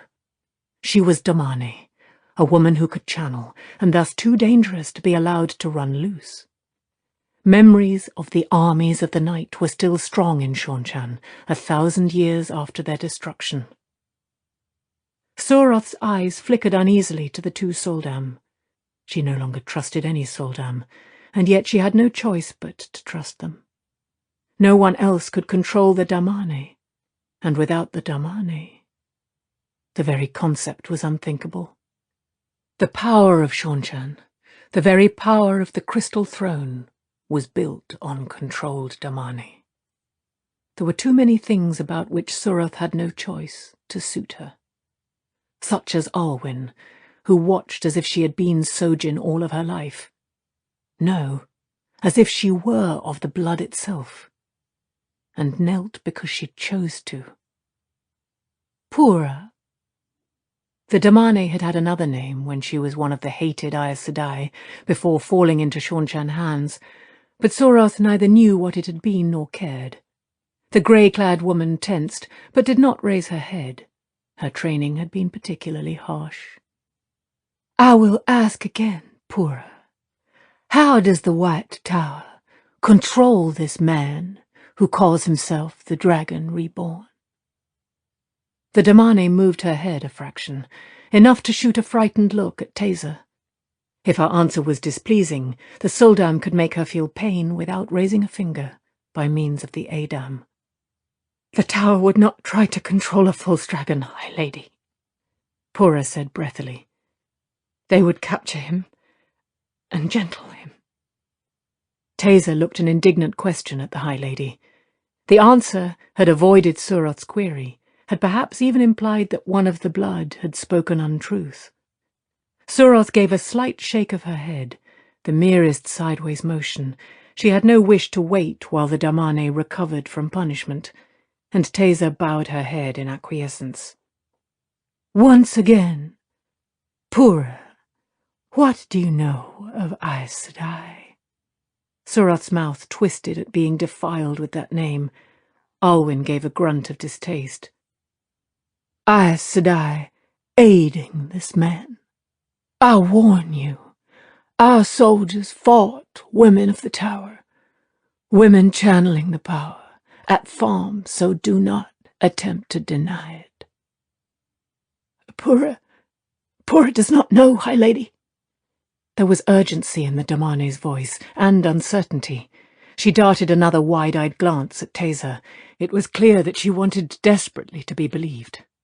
Perhaps the Amelin or the Hall of the Tower. No, they would not. Pura does not know, High Lady. The man can channel, Soroth said curtly. The woman on the floor moaned, though she had heard the same words from Soroth before.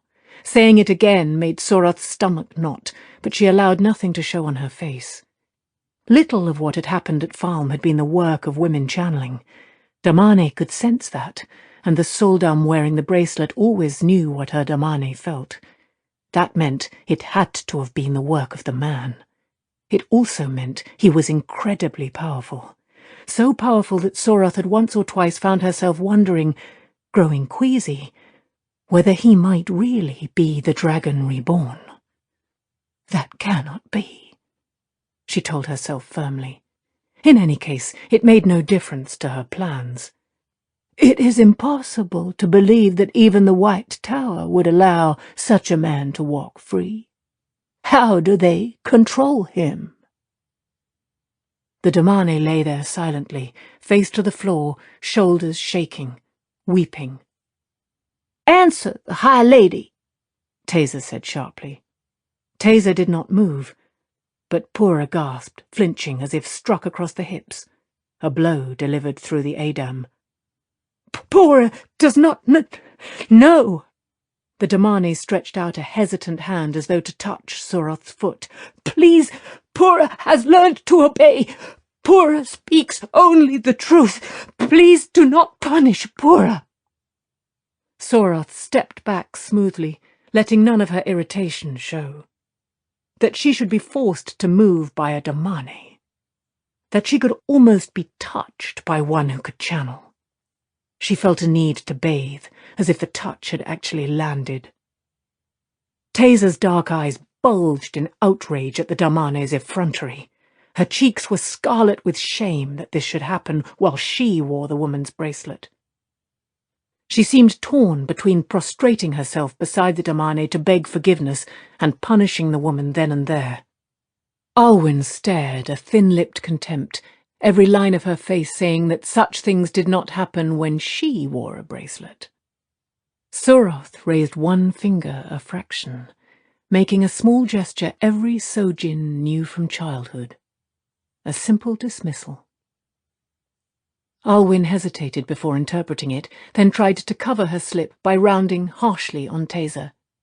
"Take this creature from the presence of the High Lady Surath, and when you have punished her, go to Sorila and tell her that you control your charges as if you had never worn the bracelet before. Tell her that you are to be—" Surath shut Alwyn's voice from her mind. None of that had been her command, except the dismissal, but quarrels between Suldam were beneath her notice. She wished she knew whether Purah was managing to hide something.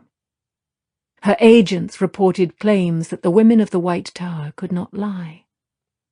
It had not been possible to force Purah to tell even a simple lie, to say that a white scarf was black, yet that was not enough to be conclusive. Some might accept the tears of the Damane, her protests of inability, whatever the Suldam did, but none who did would have risen to lead the return. Purah might have some reservoir of will left, might be clever enough to try using the belief that she was incapable of lying. None of the women collared on the mainland were fully obedient, trustworthy, not like the Damane brought from Shanchan. None of them truly accepted what they were, as Shanchan Damane did. Who could say what secrets might hide in one who had called herself Aes Sedai? Not for the first time, Surath wished she had the other Aes Sedai who had been captured on Toman Head. With two to question, there would have been a better chance to catch lies and evasions. It was a useless wish. The other could be dead, drowned at sea, or on display at the Court of the Nine Moons. Some of the ships Surath had failed to gather in must have managed the journey back across the ocean, and one might well have carried the woman. She herself had sent a ship carrying carefully crafted reports nearly half a year ago now, as soon as she had solidified her control of the Forerunners, with a captain and crew from families that had served hers since Luthair Peyendrag had proclaimed himself emperor nearly 1,000 years ago. Dispatching the ship had been a gamble, for the Empress might send back someone to take Surath's place. Not sending the vessel would have been a greater, though. Only utter and crushing victory could have saved her then. Perhaps not even that. So the Empress knew of Farm, knew of Turak's disaster and Surath's intention to go on. But what did she think of that knowledge? And what was she doing about it? That was a greater concern than any Damane, whatever she had been before collaring. Yet the Empress did not know everything. The worst could not be entrusted to any messenger, no matter how loyal. It would only be passed from Surath's lips directly to the ear of the Empress, and Surath had taken pains to keep it so. Only 4 still lived who knew the secret, and 2 of those would never speak of it to anyone, not of their own volition. Only 3 deaths can hold it more tightly. Surath did not realize she had murmured the last aloud until Alwyn said, "And yet the High Lady needs all 3 alive." The woman had a properly humble suppleness to her stance, even to the trick of downcast eyes that still managed to watch for any sign from Surath. Her voice was humble too. "Who can say, High Lady, what the Empress, may she live forever, might do if she learned of an attempt to keep such knowledge from her?" Instead of answering, Surath made the tiny dismissing gesture once more.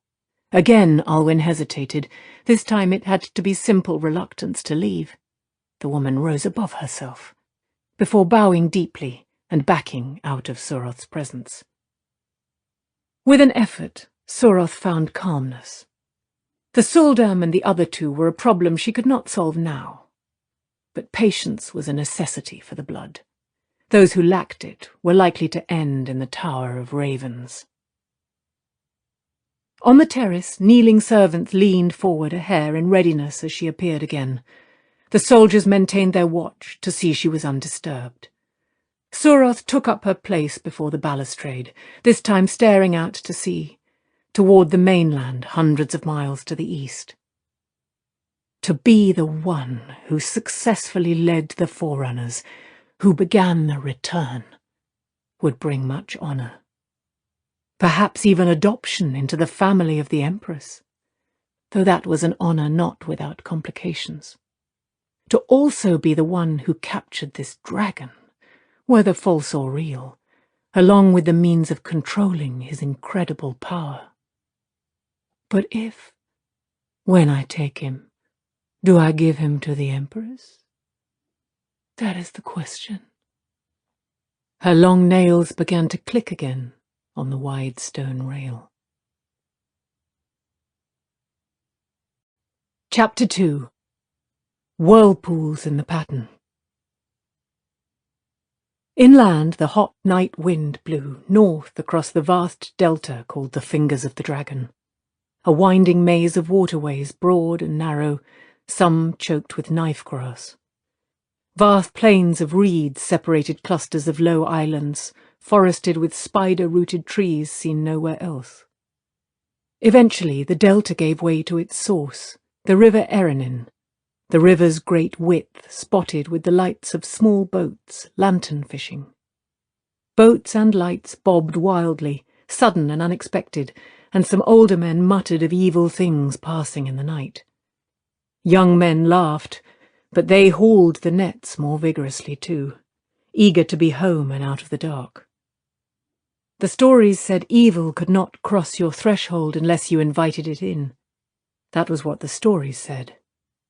But out in the darkness, the last tang of salt had vanished by the time the wind reached the great city of Tyr, hard by the river, where tile-roofed inns and shops shouldered against tall, towered palaces gleaming in the moonlight.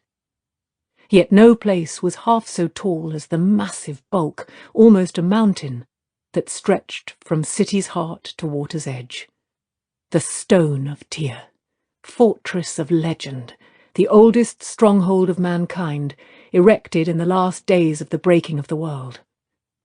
While nations and empires rose and fell, were replaced and fell anew, the stone stood. It was the rock on which armies had broken spears and swords and hearts for 3,000 years. And in all that time, it had never fallen to invading arms, until now. The streets of the city, the taverns and inns, were all but empty in the muggy darkness, people keeping cautiously within their own walls. Who held the stone was Lord of Tyr, city and nation. That was the way it had always been, and the people of Tyr accepted it always. By daylight they would cheer their new lord with enthusiasm as they had cheered the old. By night they huddled together, shivering despite the heat when the wind howled across their rooftops like 1,000 keening mourners. Strange new hopes danced in their heads, hopes none in Tyr had dared for 100 generations, hopes mixed with fears as old as the breaking. The wind lashed the long white banner catching the moon above the stone as if trying to rip it away. Along its length marched a sinuous figure like a legged serpent, golden-maned like a lion, scaled in scarlet and gold, seeming to ride the wind. Banner of prophecy, hoped for and dreaded. Banner of the dragon. The dragon reborn, harbinger of the world's salvation and herald of a new breaking to come. As if outraged at such defiance, the wind dashed itself against the hard walls of the stone. The dragon banner floated, unheeding in the night, awaiting greater storms. In a room more than halfway up the stone's southern face, Perrin sat on the chest at the foot of his canopied bed and watched the dark-haired young woman pacing up and down. There was a trace of wariness in his golden eyes. Usually Fail bantered with him, maybe poked a little gentle fun at his deliberate ways. Tonight she had not said 10 words since coming through the door. He could smell the rose petals that had been folded into her clothes after cleaning, and the scent that was just her. And in the hint of clean perspiration, he smelled nervousness. Fail almost never showed nerves. Wondering why she did now set an itch between his shoulders that had nothing to do with the night's heat. Her narrow divided skirts made a soft whisk, whisk, whisk with her strides. He scratched his too-weak growth of beard irritably. It was even curlier than the hair on his head. It was also hot. For the 100th time he thought of shaving. "It suits you," Fail said suddenly, stopping in her tracks. Uncomfortably, he shrugged shoulders heavy from long hours working at a forge. She did that sometimes, seemed to know what he was thinking. "It itches," he muttered, and wished he had spoken more forcefully. It was his beard. He could shave it off any time he wanted. She studied him, her head tilted to one side. Her bold nose and high cheekbones made it seem a fierce study, a contrast to the soft voice in which she said, "It looks right on you." Perrin sighed and shrugged again. She had not asked him to keep the beard, and she would not. Yet he knew he was going to put off shaving again. He wondered how his friend Matt would handle this situation, probably with a pinch and a kiss and some remark that made her laugh until he brought her around to his way of thinking. But Perrin knew he did not have Matt's way with the girls. Matt would never find himself sweating behind a beard just because a woman thought he should have hair on his face. Unless, maybe, the woman was Fail. Perrin suspected that her father must deeply regret her leaving home, and not just because she was his daughter.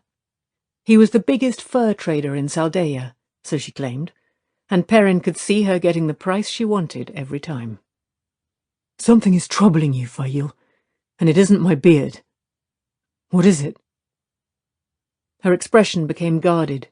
She looked everywhere but at him, making a contemptuous survey of the room's furnishings.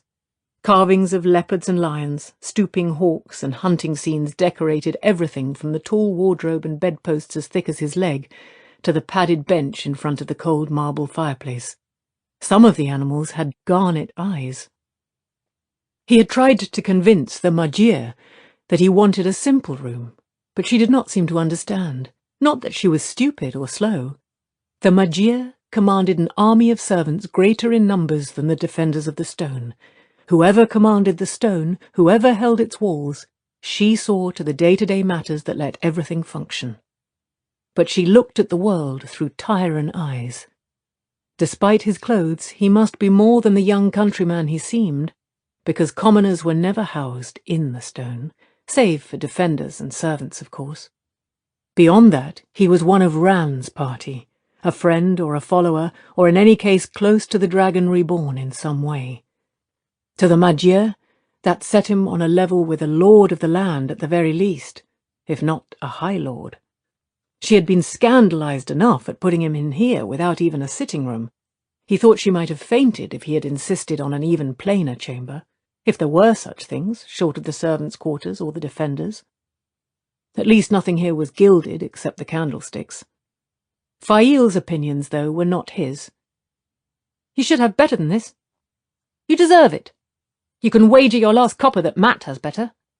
"Matt likes gaudy things," he said simply. "You do not stand up for yourself." He did not comment. It was not his rooms that made her smell of unease, any more than his beard. After a moment, she said, "The Lord Dragon seems to have lost interest in you. All his time is taken by the High Lords now." The itch between his shoulders worsened. He knew what was troubling her now. He tried to make his voice light. "The Lord Dragon? You sound like a tyrant. His name is Rand." "He's your friend, Perne Baron, not mine. If a man like that has friends." She drew a deep breath and went on in a more moderate tone. "I've been thinking about leaving the stone. Leaving Tyr. I don't think Moraine would try to stop me. News of Rand has been leaving the city for 2 weeks now. She can't think to keep him secret any longer." He only just stopped another sigh. "I don't think she will, either. If anything, I think she considers you a complication. She will probably give you money to see you on your way." Planting fists on hips, she moved to stare down at him. "Is that all you have to say?" "What do you want me to say? That I want you to stay?" The anger in his own voice startled him. He was angry with himself, not her. Angry because he had not seen this coming, angry because he could not see how to deal with it. He liked being able to think things through. It was easy to hurt people without meaning to when you were hasty. He'd done that now. Her dark eyes were large with shock. He tried to smooth his words. I do want you to stay, Fail, but maybe you should leave. I know you're no coward, but the Dragon Reborn, the Forsaken... Not that anywhere was really safe. Not for long. Not now. Yet there were safer places than the stone. For a while, anyway. Not that he was stupid enough to put it to her that way. But she did not appear to care how he put it. Stay! The light illumined me. Anything is better than sitting here like a boulder, but... She knelt gracefully in front of him, resting her hands on his knees.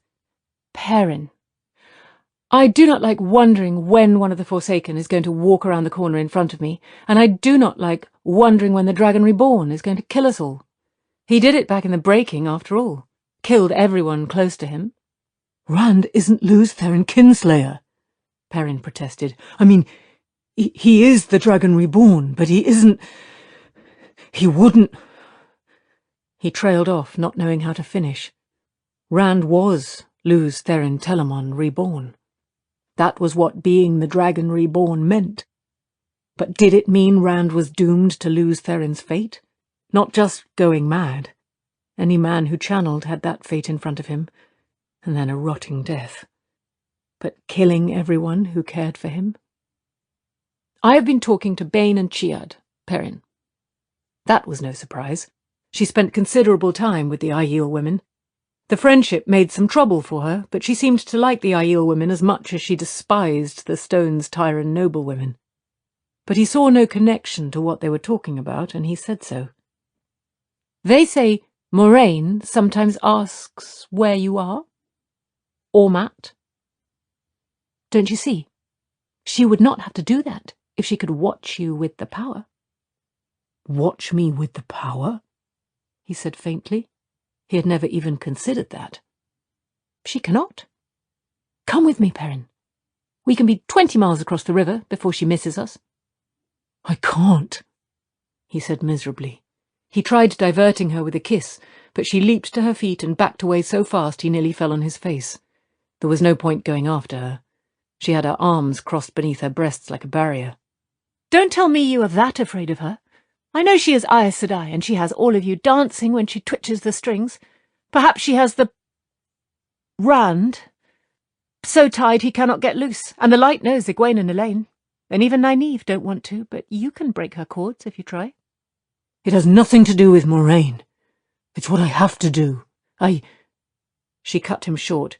Don't you dare hand me any of that hairy-chested drivel about a man having to do his duty.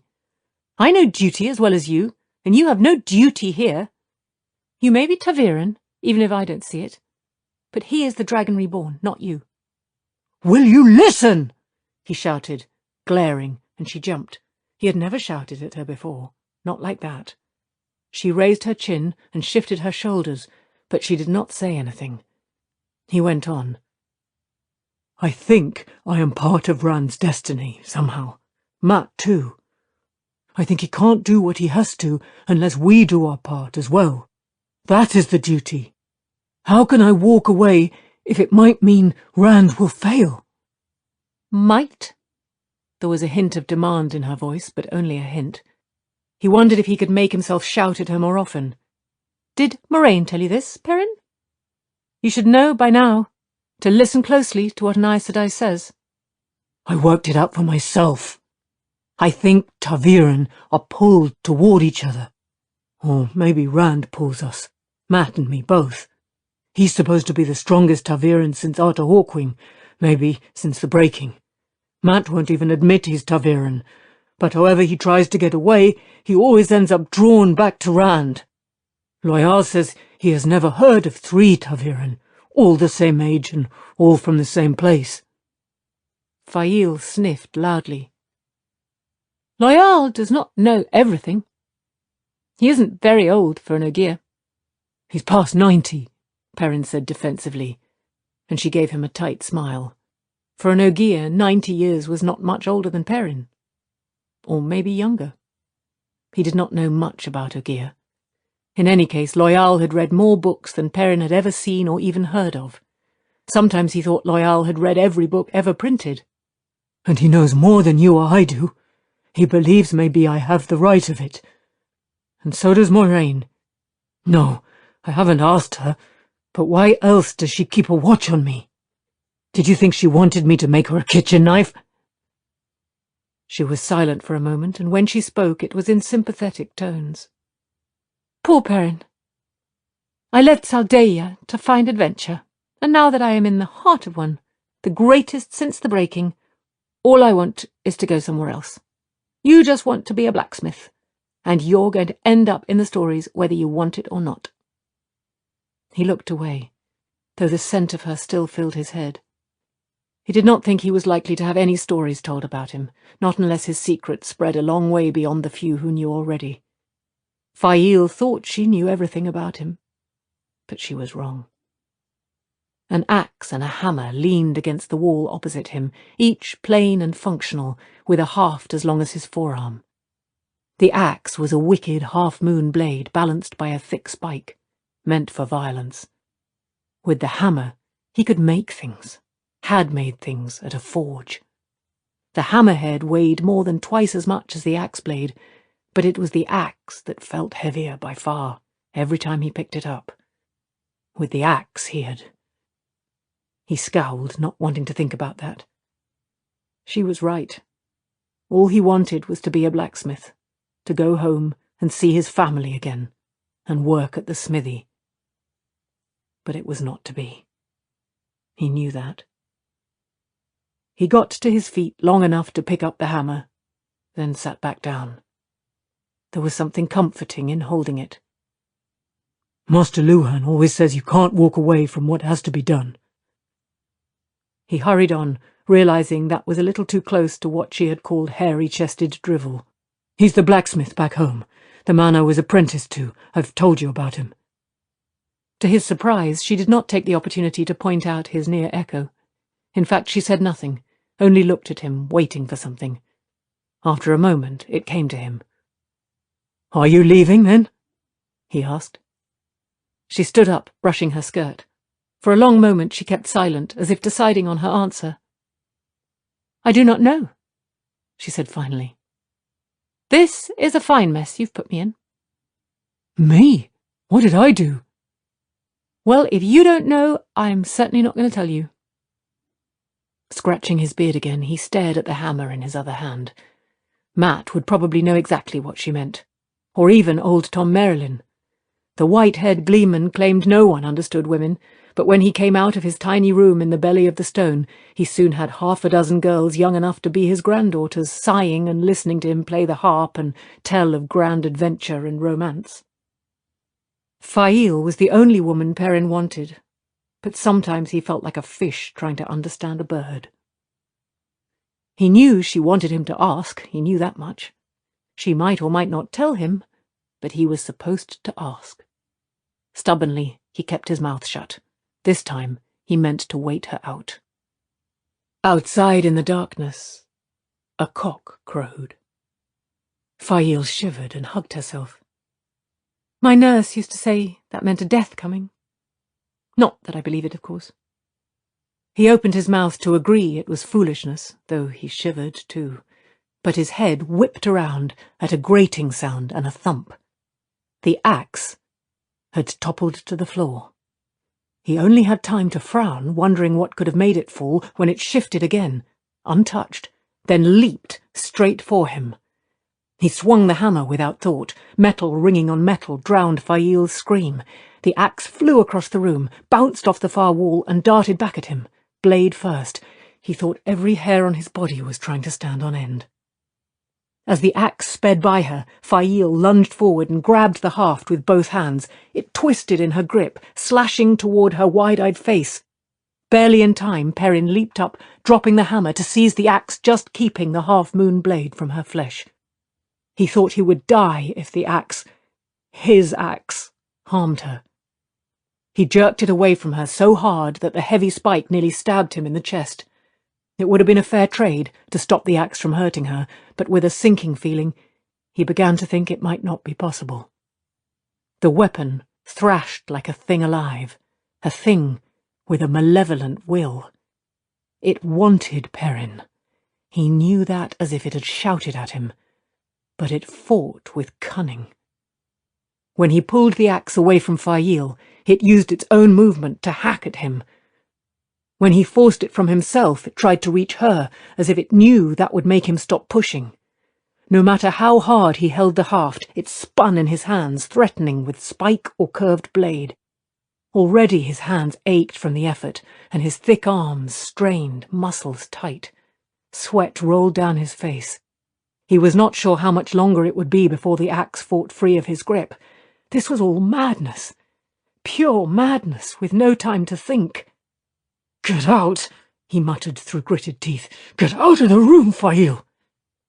Her face was bloodless pale, but she shook her head and wrestled with the axe. "No! I will not leave you!" "It will kill both of us!" She shook her head again. Growling in his throat, he let go of the axe with one hand. His arm quivered with holding the thing one-handed. The twisting haft burned his palm and thrust Fail away. She yelped as he wrestled her to the door. Ignoring her shouts and her fists pounding at him, he held her against the wall with a shoulder until he could pull the door open and shove her into the hallway. Slamming the door behind her, he put his back against it, sliding the latch home with his hip as he seized the axe with both hands again. The heavy blade, gleaming and sharp, trembled within inches of his face. Laboriously, he pushed it out to arm's length.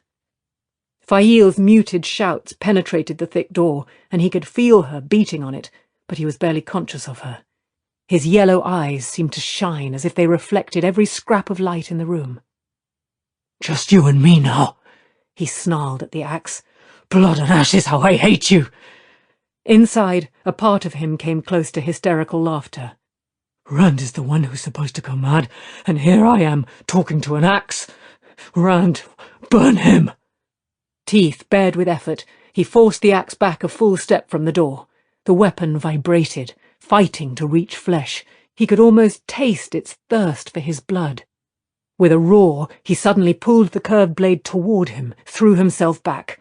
Had the axe truly been alive, he was sure he would have heard a cry of triumph as it flashed toward his head. At the last instant he twisted, driving the axe past himself. With a heavy thunk, the blade buried itself in the door. He felt the life, he could not think what else to call it, go out of the imprisoned weapon. Slowly, he took his hands away. The axe stayed where it was. Only steel and wood again. The door seemed a good place to leave it for now, though. He wiped sweat from his face with a shaking hand. Madness. Madness walks wherever Rand is. Abruptly, he realized he could no longer hear Fail's shouts, or her pounding. Throwing back the latch, he hastily pulled the door open. A gleaming arc of steel stuck through the thick wood on the outside, shining in the light of wide-spaced lamps along the tapestry-hung hallway. Fail stood there, hands raised, frozen in the act of beating on the door. Eyes wide and wondering, she touched the tip of her nose. "Another inch," she said faintly, "and—" With a sudden start, she flung herself on him, hugging him fiercely, raining kisses on his neck and beard between incoherent murmurs. Just as quickly, she pushed back, running anxious hands over his chest and arms. "Are you hurt? Are you injured? Did it—" "I'm all right," he told her. "But are you? I did not mean to frighten you." She peered up at him. "Truly? You are not hurt in any way?" "Completely unhurt. Her full-armed slap made his head ring like hammer on anvil. "You great hairy lummox! I thought you were dead! I was afraid it had killed you! I thought—" She cut off as he caught her second slap in mid-swing. "Please don't do that again," he said quietly. The smarting imprint of her hand burned on his cheek, and he thought his jaw would ache the rest of the night. He gripped her wrist as gently as he would have a bird, but though she struggled to pull free, his hand did not budge an inch. Compared to swinging a hammer all day at the forge, holding her was no effort at all, even after his fight against the axe. Abruptly, she seemed to decide to ignore his grip and stared him in the eye. Neither dark nor golden eyes blinked. "I could have helped you. You had no right." "I had every right," he said firmly. "You could not have helped. If you had stayed, we'd both be dead. I couldn't have fought, not the way I had to, and kept you safe too." She opened her mouth, but he raised his voice and went on. "I know you hate the word. I'll try my best not to treat you like porcelain. But if you ask me to watch you die, I will tie you like a lamb for market and send you off to Mistress Luhan. She won't stand for any such nonsense." Tonguing a tooth and wondering if it was loose, he almost wished he could see Fail trying to ride roughshod over Elsbeth Luhan. The blacksmith's wife kept her husband in line with scarcely more effort than she needed for her house. Even Nynaeve had been careful of her sharp tongue around Mistress Luhan. The tooth still held tight, he decided. Fail laughed suddenly, a low, throaty laugh. "You would too, wouldn't you? Don't think you would not dance with the Dark One if you tried, though." Perrin was so startled he let go of her. He could not see any real difference between what he had just said and what he had said before, but the one had made her blaze up, while this she took fondly. Not that he was certain the threat to kill him was entirely a joke. Fail carried knives hidden about her person, and she knew how to use them. She rubbed her wrist ostentatiously and muttered something under her breath. He caught the words, "hairy ox," and promised himself he would shave every last whisker of that full beard. He would. Aloud, she said, "The axe. That was him, wasn't it?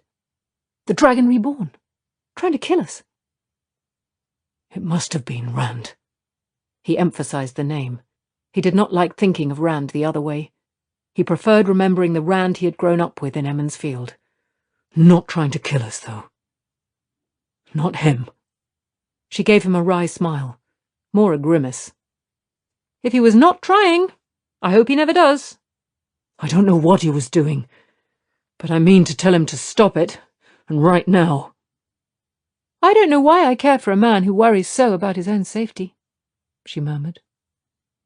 He frowned at her quizzically, wondering what she meant, but she only tucked her arm through his.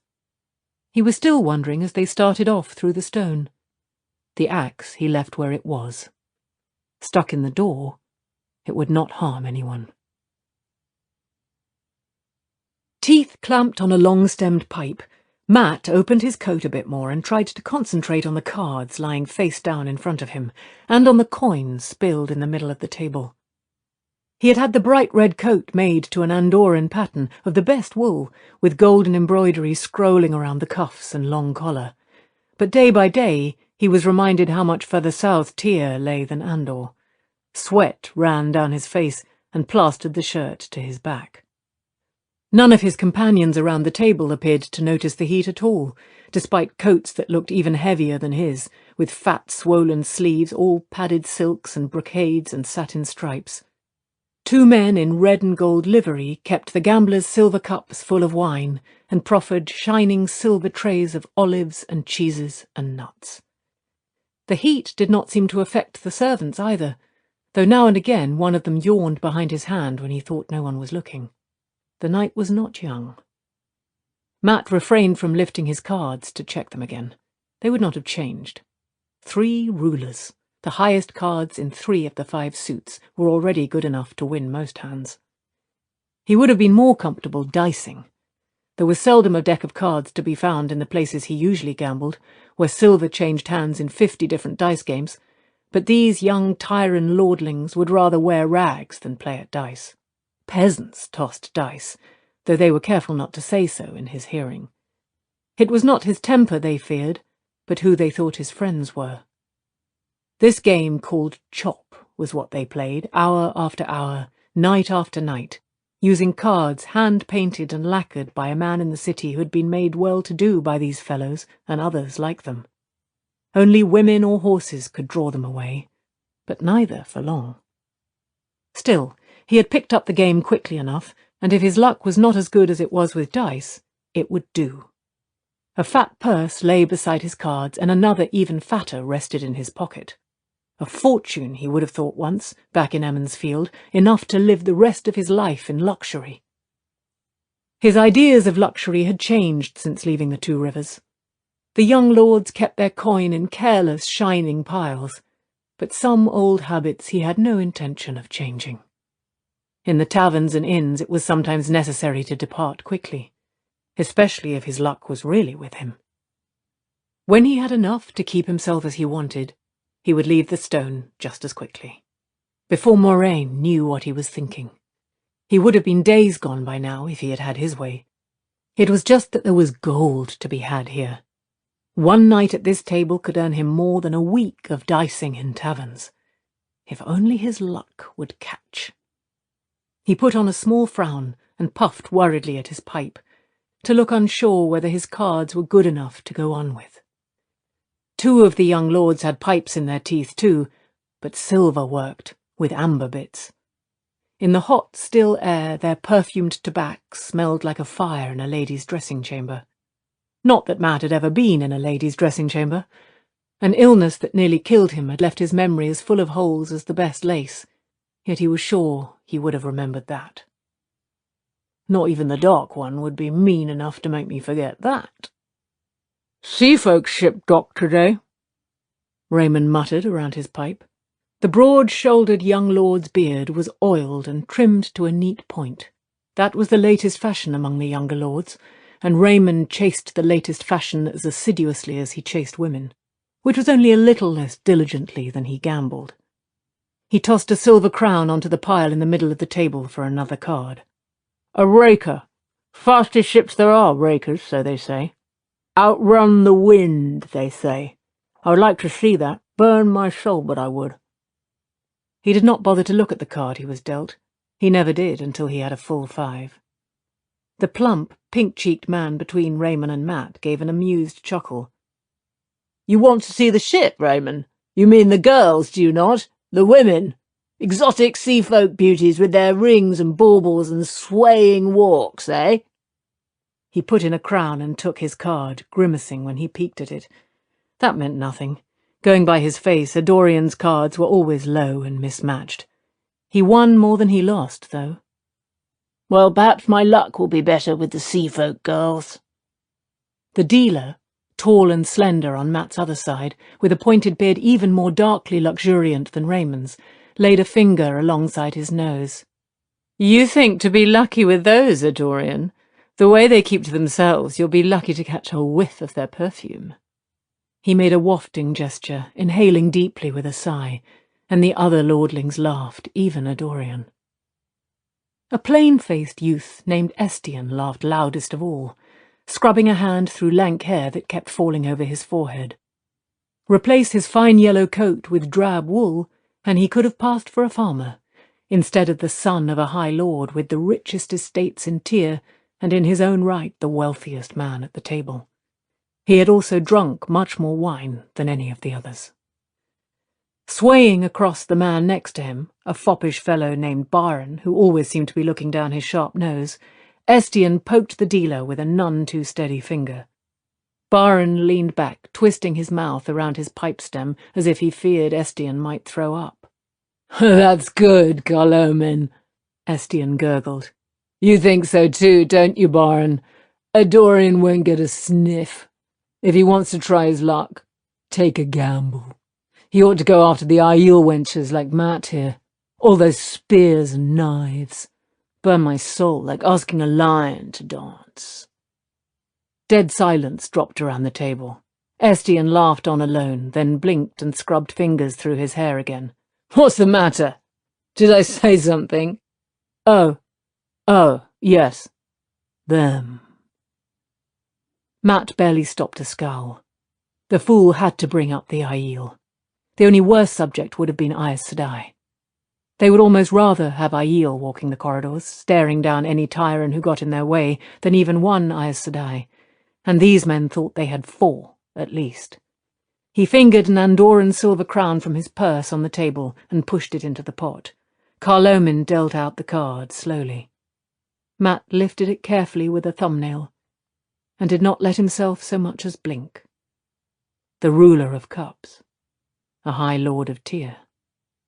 The rulers in a deck varied according to the land where the cards were made, with the nation's own ruler always as ruler of cups, the highest suit. These cards were old.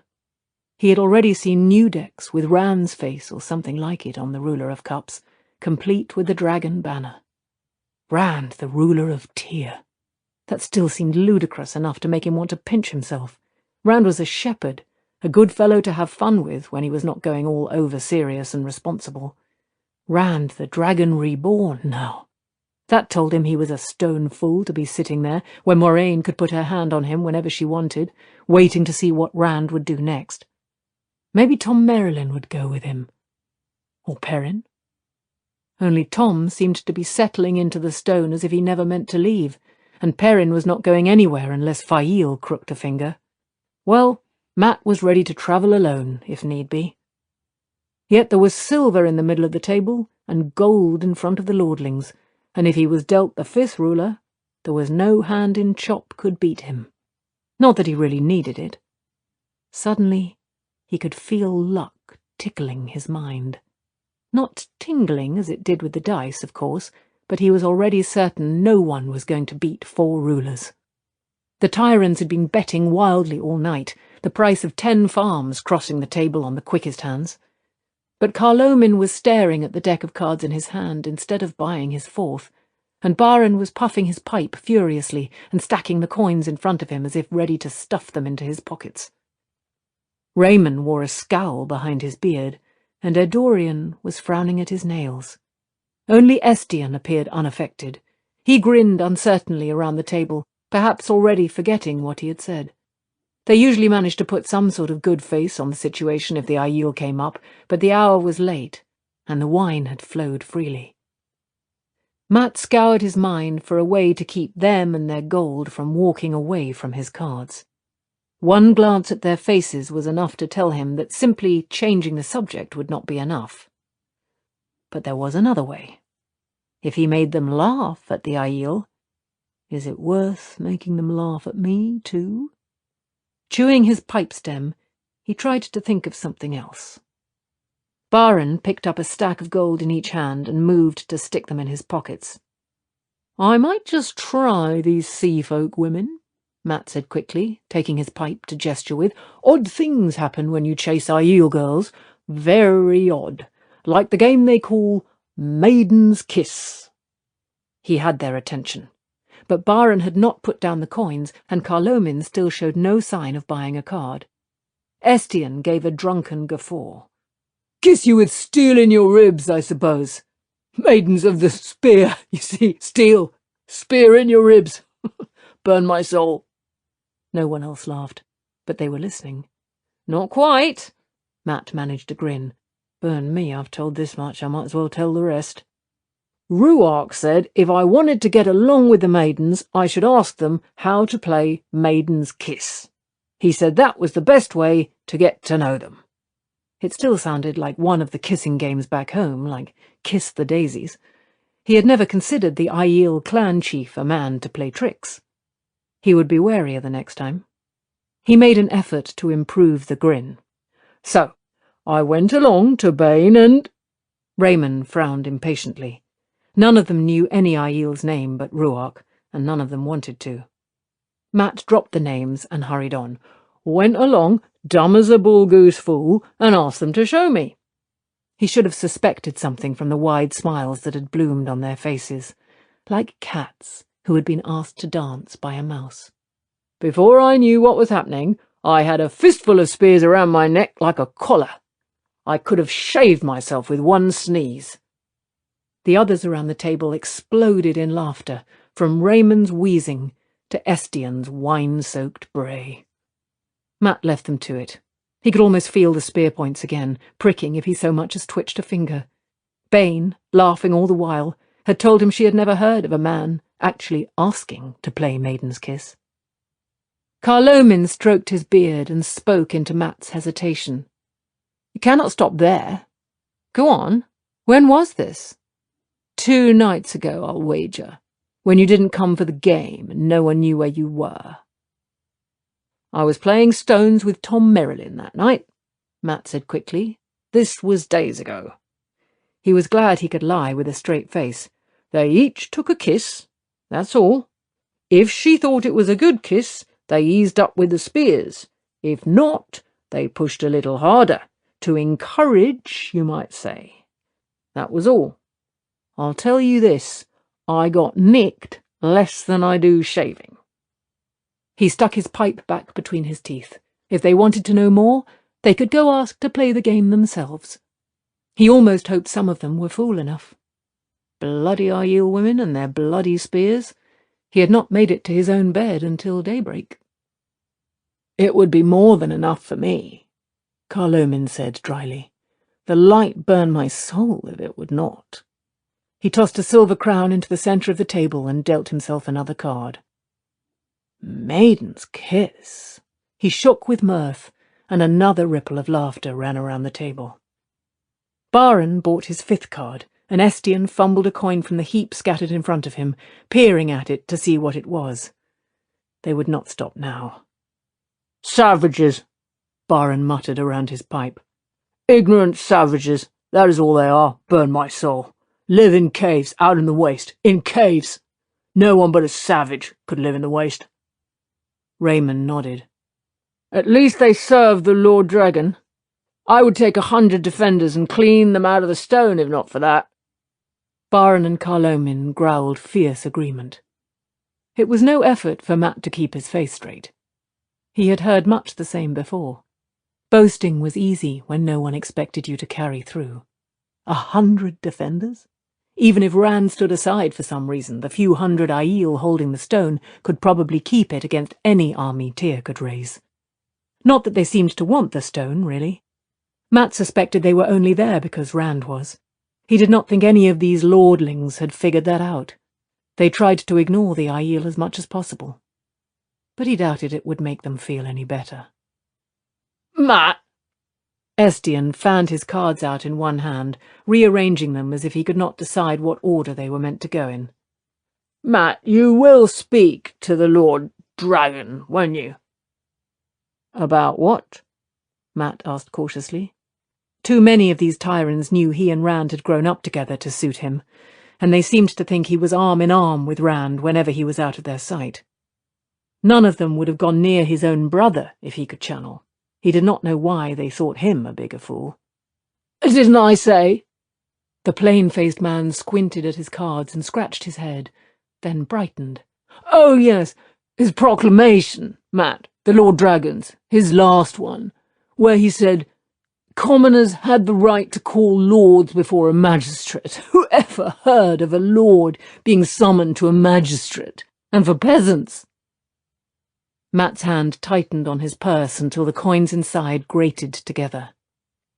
"It would be a shame," he said quietly, "if you were tried and judged just for having your way with a fisherman's daughter, whatever she wanted, or for having some farmer beaten for splashing mud on your cloak." The others shifted uneasily, catching his mood, but Estienne nodded, head bobbing so it seemed about to fall off. "Exactly, though it wouldn't come to that, of course. A lord being tried before a magistrate? Of course not. Not really." He laughed drunkenly at his cards. "No fisherman's daughters smell of fish, you see, however you have them washed. A plump farm girl is best." Matt told himself he was there to gamble. He told himself to ignore the fool's blather, reminded himself of how much gold he could take out of Estienne's purse. His tongue did not listen, though. Who knows what it might come to? Hangings, maybe. Adorian gave him a sidelong look, guarded and uneasy. "Do we have to talk about commoners, Estienne? What about old Asteril's daughters? Have you decided which you'll marry yet?" "What? Oh, I'll flip a coin, I suppose." Estienne frowned at his cards, shifted one, and frowned again. "Medora has 2 or 3 pretty maids. Perhaps Medora." Matt took a long drink from his silver wine cup to keep from hitting the man in his farmer's face. He was still on his first cup. The 2 servants had given up trying to add more. If he hit Estienne, none of them would lift a hand to stop him, not even Estienne, because he was the Lord Dragon's friend. He wished he was in a tavern somewhere out of the city, where some dockman might question his luck, and only a quick tongue or quick feet or quick hands would see him leave with a whole skin. Now that was a fool thought. Edorian glanced at Matt again, measuring his mood. I heard a rumour today. I hear the Lord Dragon is taking us to war with Ilion. Matt gagged on his wine. War? He spluttered. War, Raymond agreed happily around his pipe stem. Are you certain? Carlomin said, and Baron added, I've heard no rumours. I heard it just today, from 3 or 4 tongues.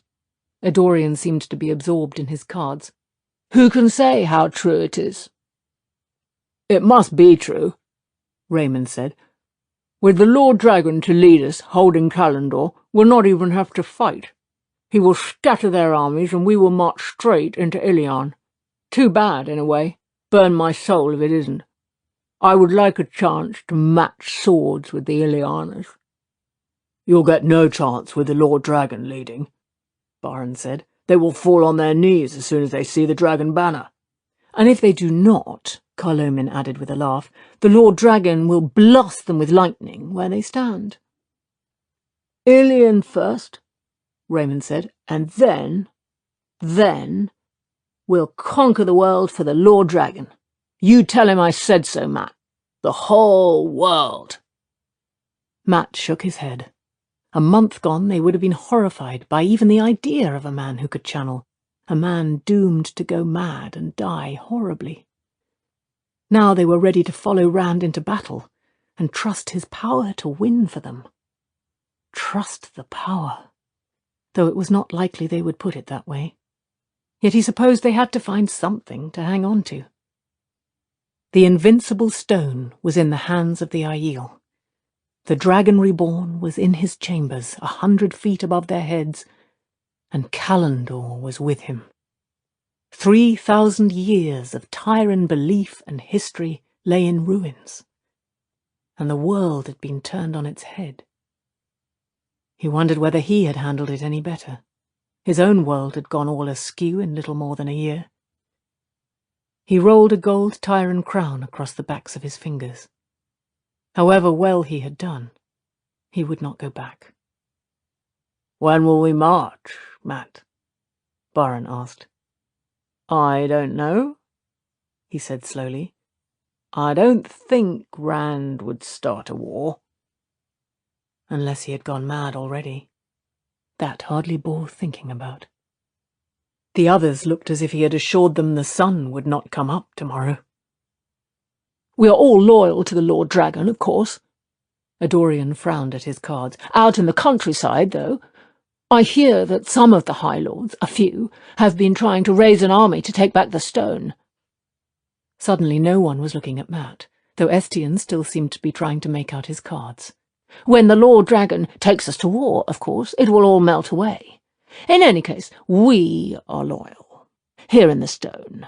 The High Lords, too, I am certain. It is only the few out in the countryside. Their loyalty would not outlast their fear of the Dragon Reborn. For a moment Matt felt as though he were planning to abandon Rand in a pit of vipers. Then he remembered what Rand was. It was more like abandoning a weasel in a henyard. Rand had been a friend. The Dragon Reborn, though. Who could be a friend to the Dragon Reborn? I'm not abandoning anybody. He could probably pull the stone down on their heads if he wanted to. On my head, too. He told himself again that it was time to be gone. No fishermen's daughters, Estienne mumbled. You will speak to the Lord Dragon.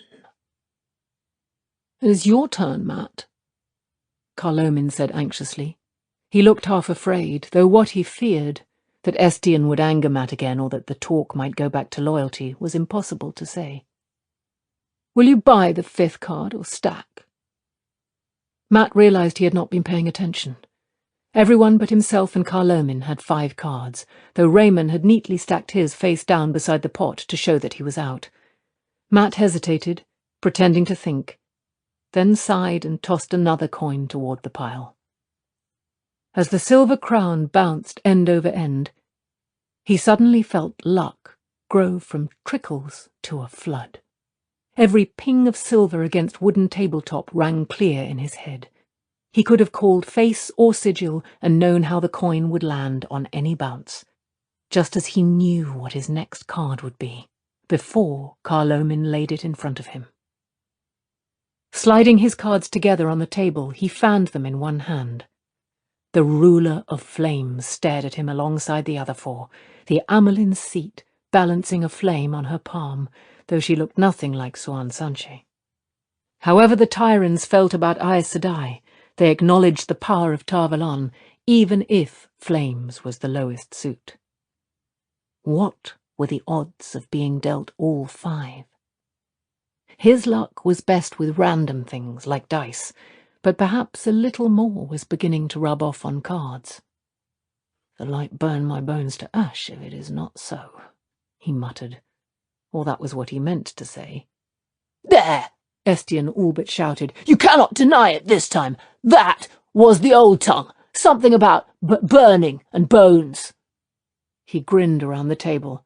"My tutor would be proud. I ought to send him a gift, if I can find out where he went." Nobles were supposed to be able to speak the old tongue, though in reality few knew more than Estienne seemed to. The young lords set to arguing over exactly what Matt had said. They seemed to think it had been a comment on the heat. Goosebumps pebbled Matt's skin as he tried to recall the words that had just come out of his mouth. A string of gibberish, yet it almost seemed he should understand. Burn Moraine. If she'd left me alone, I wouldn't have holes in my memory big enough for a wagon and team, and I wouldn't be spouting whatever it bloody is. He would also be milking his father's cows instead of walking the world with a pocket full of gold, but he managed to ignore that part of it. "Are you here to gamble?" he said harshly, "or babble like old women over their knitting?" "To gamble," Baron said curtly. 3 crowns, gold." He tossed the coins onto the pot. "And 3 more besides?" Estienne hiccuped and added 6 golden crowns to the pile. Suppressing a grin, Matt forgot about the old tongue. It was easy enough. He did not want to think about it. Besides, if they were starting this strongly, he might win enough on this hand to leave in the morning. And if he's crazy enough to start a war, I'll leave if I have to walk. Outside in the darkness, a cock crowed. Matt shifted uneasily and told himself not to be foolish. No one was going to die. His eyes dropped to his cards and blinked. The Amelin's flame had been replaced by a knife. While he was telling himself he was tired and seeing things, she plunged the tiny blade into the back of his hand. With a hoarse yell, he flung the cards away and hurled himself backward, overturning his chair, kicking the table with both feet as he fell. The air seemed to thicken like honey. Everything moved as if time had slowed, but at the same time everything seemed to happen at once. Other cries echoed his, hollow shouts reverberating inside a cavern. He and the chair drifted back and down. The table floated upward. The ruler of flames hung in the air, growing larger, staring at him with a cruel smile. Now close to life-size, she started to step out of the card. She was still a painted shape with no depth, but she reached for him with her blade, red with his blood as if it had already been driven into his heart. Beside her, the ruler of cups began to grow, the Tyran High Lord drawing his sword. Matt floated, yet somehow he managed to reach the dagger in his left sleeve and hurl it in the same motion, straight for the Amelin's heart, if this thing had a heart. The second knife came into his left hand smoothly and left more smoothly. The 2 blades drifted through the air like thistledown. He wanted to scream, but that first yell of shock and outrage still filled his mouth. The ruler of rods was expanding beside the first two cards, the Queen of Andor gripping the rod like a bludgeon, her red-gold hair framing a madwoman's snarl. He was still falling, still yelling that drawn-out yell. The Amelin was free of her card, the High Lord striding out with his sword. The flat shapes moved almost as slowly as he. Almost. He had proof the steel in their hands could cut, and no doubt the rod could crack a skull. His skull. His thrown daggers moved as if sinking in jelly. He was sure the cock had crowed for him. Whatever his father said, the omen had been real. But he would not give up and die. Somehow he had two more daggers out from under his coat, one in either hand.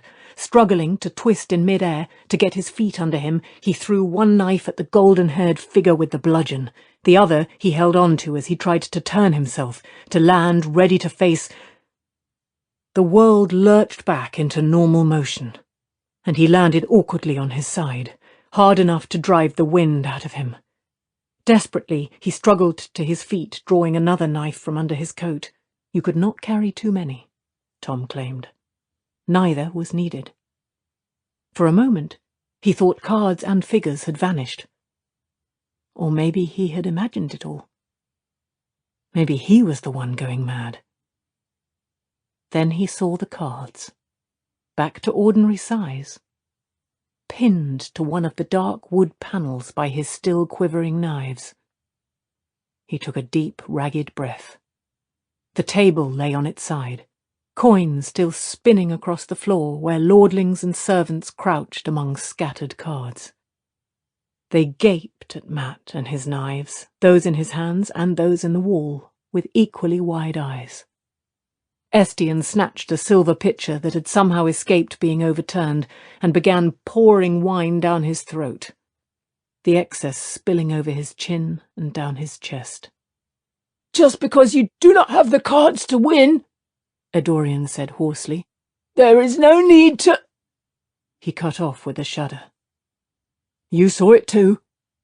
Matt slipped the knives back into their sheaths. A thin trickle of blood ran down the back of his hand from the tiny wound. "Don't pretend you went blind."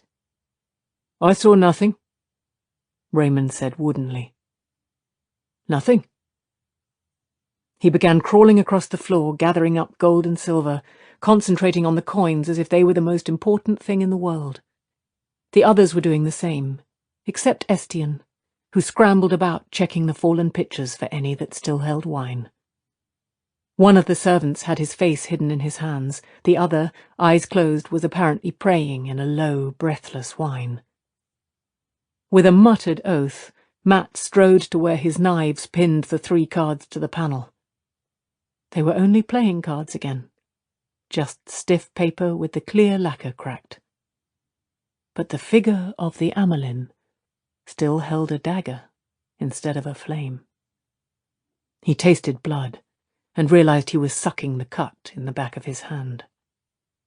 Hastily, he wrenched his knives free, tearing each card in half before tucking the blade away. After a moment, he hunted through the cards littering the floor until he found the rulers of coins and winds, and tore them across too. He felt a little foolish. It was over and done with. The cards were just cards again. But he could not help it. None of the young lords crawling about on hands and knees tried to stop him. They scrambled out of his way, not even glancing at him. There would be no more gambling tonight, and maybe not for some nights to come. At least, not with him. Whatever had happened, it had been aimed at him, clearly. Even more clearly, it had to have been done with the One Power. They wanted no part of that.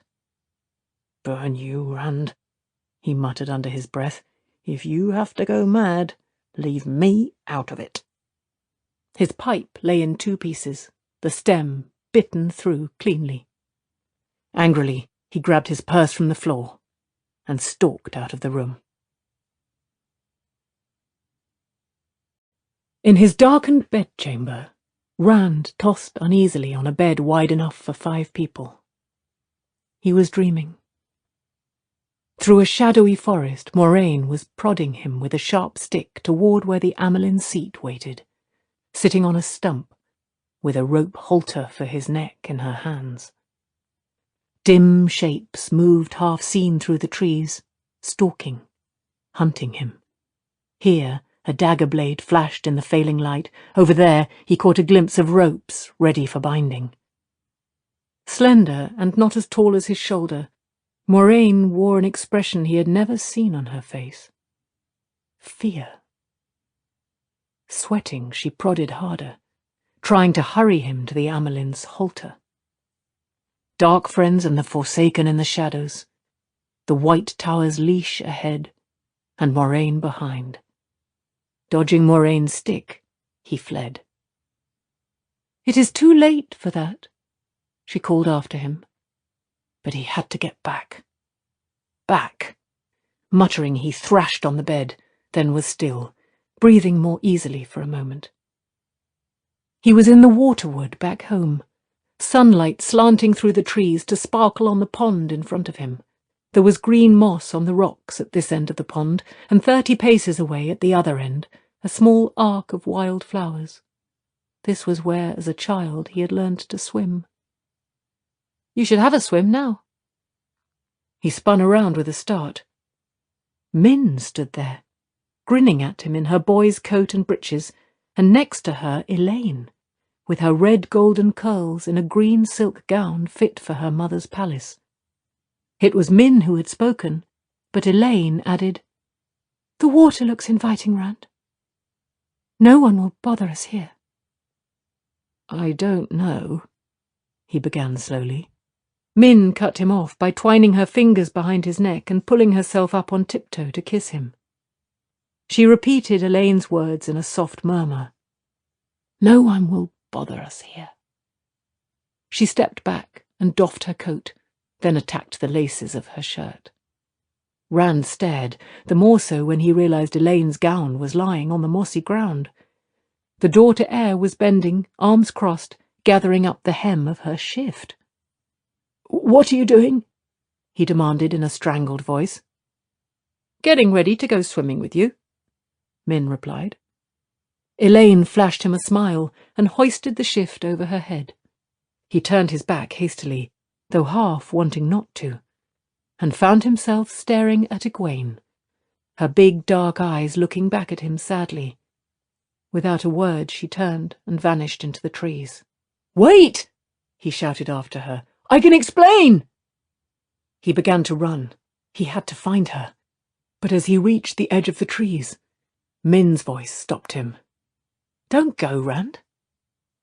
She and Elaine were in the water already, only their heads showing as they swam lazily in the middle of the pond. "Come back," Elaine called, lifting a slim arm to beckon.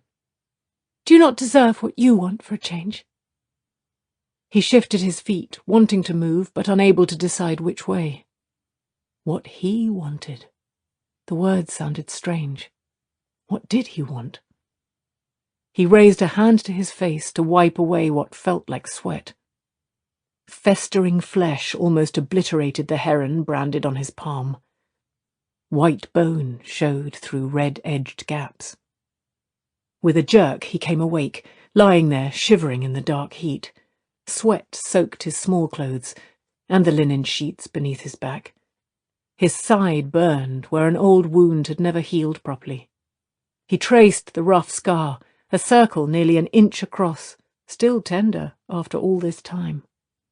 Even Moraine's Aes Sedai healing could not mend it completely. But I'm not rotting yet, and I'm not mad either. Not yet. Not yet. That said it all. He wanted to laugh, and wondered if that meant he was a little mad already. Dreaming about Min and Elaine, dreaming of them like that. Well, it was not madness, but it was surely foolishness. Neither one of them had ever looked at him in that way when he was awake. Egwene he had been all but promised to since they were both children. The betrothal words had never been spoken in front of the women's circle, but everyone in and around Emond's Field knew they would marry one day. That one day would never come, of course. Not now. not with the fate that lay ahead of a man who channeled. Egwene must have realized that too. She must have. She was all wrapped up in becoming Aes Sedai. Still, women were odd. She might think she could be an Aes Sedai and marry him anyway, channeling or no channeling. How could he tell her that he did not want to marry her anymore? That he loved her like a sister? But there would not be any need to tell her, he was sure. He could hide behind what he was. She had to understand that.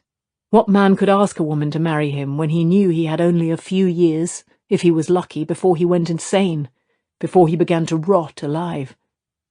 He shivered despite the heat. I need sleep. The High Lords would be back in the morning, manoeuvring for his favour, for the Dragon Reborn's favour. Maybe I won't dream this time.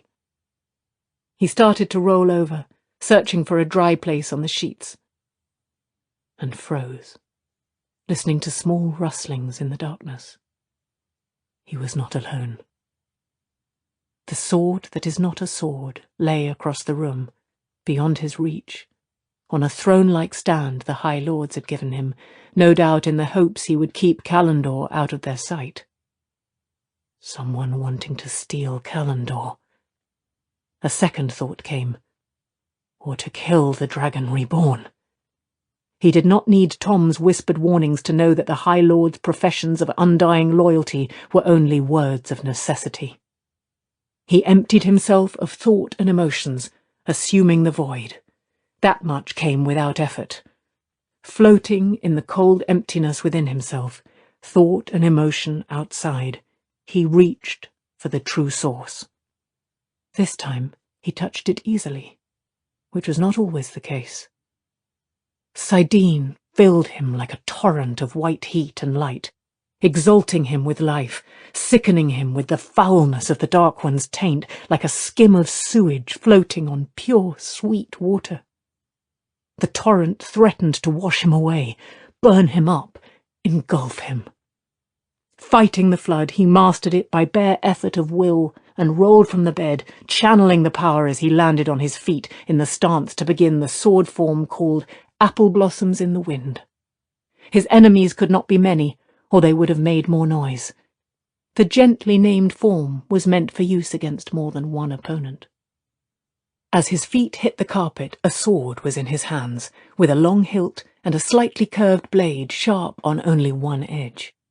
It looked to have been wrought from flame, yet it did not feel even warm. The figure of a heron stood black against the yellow-red of the blade. In the same instant, every candle and gilded lamp burst alight, small mirrors behind them swelling the illumination. Larger mirrors on the walls and 2 stand mirrors reflected it further, until he could have read comfortably anywhere in the large room. Callandor sat undisturbed, a sword seemingly of glass, hilt and blade, on a stand as tall as a man and just as wide, the wood ornately carved and gilded and set with precious stones. The furnishings, too, were all gilded and begemmed, bed and chairs and benches, wardrobes and chests and washstand. The pitcher and bowl were golden sea-folk porcelain, as thin as leaves. The broad Tarabon carpet, in scrolls of scarlet and gold and blue, could have fed an entire village for months. Almost every flat surface held more delicate sea-folk porcelain, or else goblets and bowls and ornaments of gold worked with silver, and silver chased with gold. On the broad marble mantel over the fireplace, 2 silver wolves with ruby eyes tried to pull down a golden stag a good 3 feet tall. Draperies of scarlet silk embroidered with eagles in thread of gold hung at the narrow windows, stirring slightly in a failing wind. Books lay wherever there was room, leather-bound, wood-bound, some tattered and still dusty from the deepest shelves of the stone's library. Now, where he had thought to see assassins or thieves, one beautiful young woman stood, hesitant and surprised, in the middle of the carpet, black hair falling in shining waves to her shoulders. Her thin white silk robe emphasized more than it hid. Berelain, ruler of the city-state of Mayenne, was the last person he had expected. After one wide-eyed start, she made a deep, graceful curtsy that drew her garments tight. "I am unarmed, my lord dragon. I submit myself to your search, if you doubt me." Her smile suddenly made him uncomfortably aware that he wore nothing but his small clothes. "I'll be burned if she makes me scramble around trying to cover myself." The thought floated beyond the void. I didn't ask her to walk in on me, to sneak in. Anger and embarrassment drifted along the borders of emptiness too, but his face reddened all the same. Dimly he was aware of it, aware of the knowledge deepening the flush in his cheeks. So coldly calm within the void, outside, he could feel each individual droplet of sweat sliding down his chest and back. It took a real effort of stubborn will to stand there under her eyes. Search her? The light help me. Relaxing his stance, he let the sword vanish, but held the narrow flow connecting him to Sidene. It was like drinking from a hole in a dike when the whole long mound of earth wanted to give way, the water sweet as honeyed wine, and sickening as a rivulet through a midden. He did not know much of this woman, except that she walked through the stone as if it were her palace in Mayenne. Tom said the first of Mayenne asked questions constantly of everyone, questions about Rand. Which might have been natural, given what he was, but they made him no easier in his mind. And she had not returned to Mayenne. That was not natural. She had been held captive in all but name for months until his arrival, cut off from her throne and the ruling of her small nation. Most people would have taken the first opportunity to get away from a man who could channel. "What are you doing here?" He knew he sounded harsh and did not care. "There were Aiel guarding that door when I went to sleep. How did you come past them?" Berelane's lips curved up a trifle more. To Rand it seemed the room had gotten suddenly even hotter. "They passed me through immediately, when I said I had been summoned by the Lord Dragon." "Summoned? I didn't summon anybody." "Stop this," he told himself. "She's a queen or the next thing to it. You know as much about the ways of queens as you do about flying." He tried to make himself be civil, only he did not know what to call the first of Mayenne. "My lady," that would have to do. "Why would I summon you at this time of night?" She gave a low, rich laugh deep in her throat. Even wrapped in emotionless emptiness, it seemed to tickle his skin, make the hairs stir on his arms and legs. Suddenly he took in her clinging garb as if for the first time, and felt himself go red all over again. She can't mean... Can she? Light, I've never said 2 words to her before. "Perhaps I wished to talk, my Lord Dragon." She let the pale robe fall to the floor, revealing an even thinner white silk garment he could only call a nightgown. It left her smooth shoulders completely bare, and exposed a considerable expanse of pale bosom. He found himself wondering distantly what held it up. It was difficult not to stare. "You are a long way from your home, like me. The nights especially seem lonely." "Tomorrow I will be happy to talk with you." "But during the day people surround you. Petitioners, high lords, Aiel." She gave a shiver. He told himself he really ought to look away, but he could as easily have stopped breathing. He had never before been so aware of his own reactions when wrapped in the void. "The Aiel frighten me, and I do not like Tyran lords of any sort." About the Tyrans he could believe her, but he did not think anything frightened this woman. Burn me, she's in a strange man's bedchamber in the middle of the night, only half-dressed, and I'm the one who's jumpy as a cat in a dog run, void or no. It was time to put an end to things before they went too far. "It would be better if you returned to your own bedchamber, my lady." Part of him wanted to tell her to put on a cloak, too, a thick cloak. Part of him did. It is really too late for talking. Tomorrow, in daylight." She gave him a slanted, quizzical look. "Have you absorbed stuffy Tyran ways already, my Lord Dragon? Or is this reticence something from your 2 rivers? We are not so formal in Mayenne." "My lady," he tried to sound formal. If she did not like formality, that was what he wanted. "I am promised to Egwene Alvir, my lady." "You mean the Aes Sedai, my Lord Dragon, if she really is Aes Sedai? She is quite young, perhaps too young, to wear the ring and the shawl."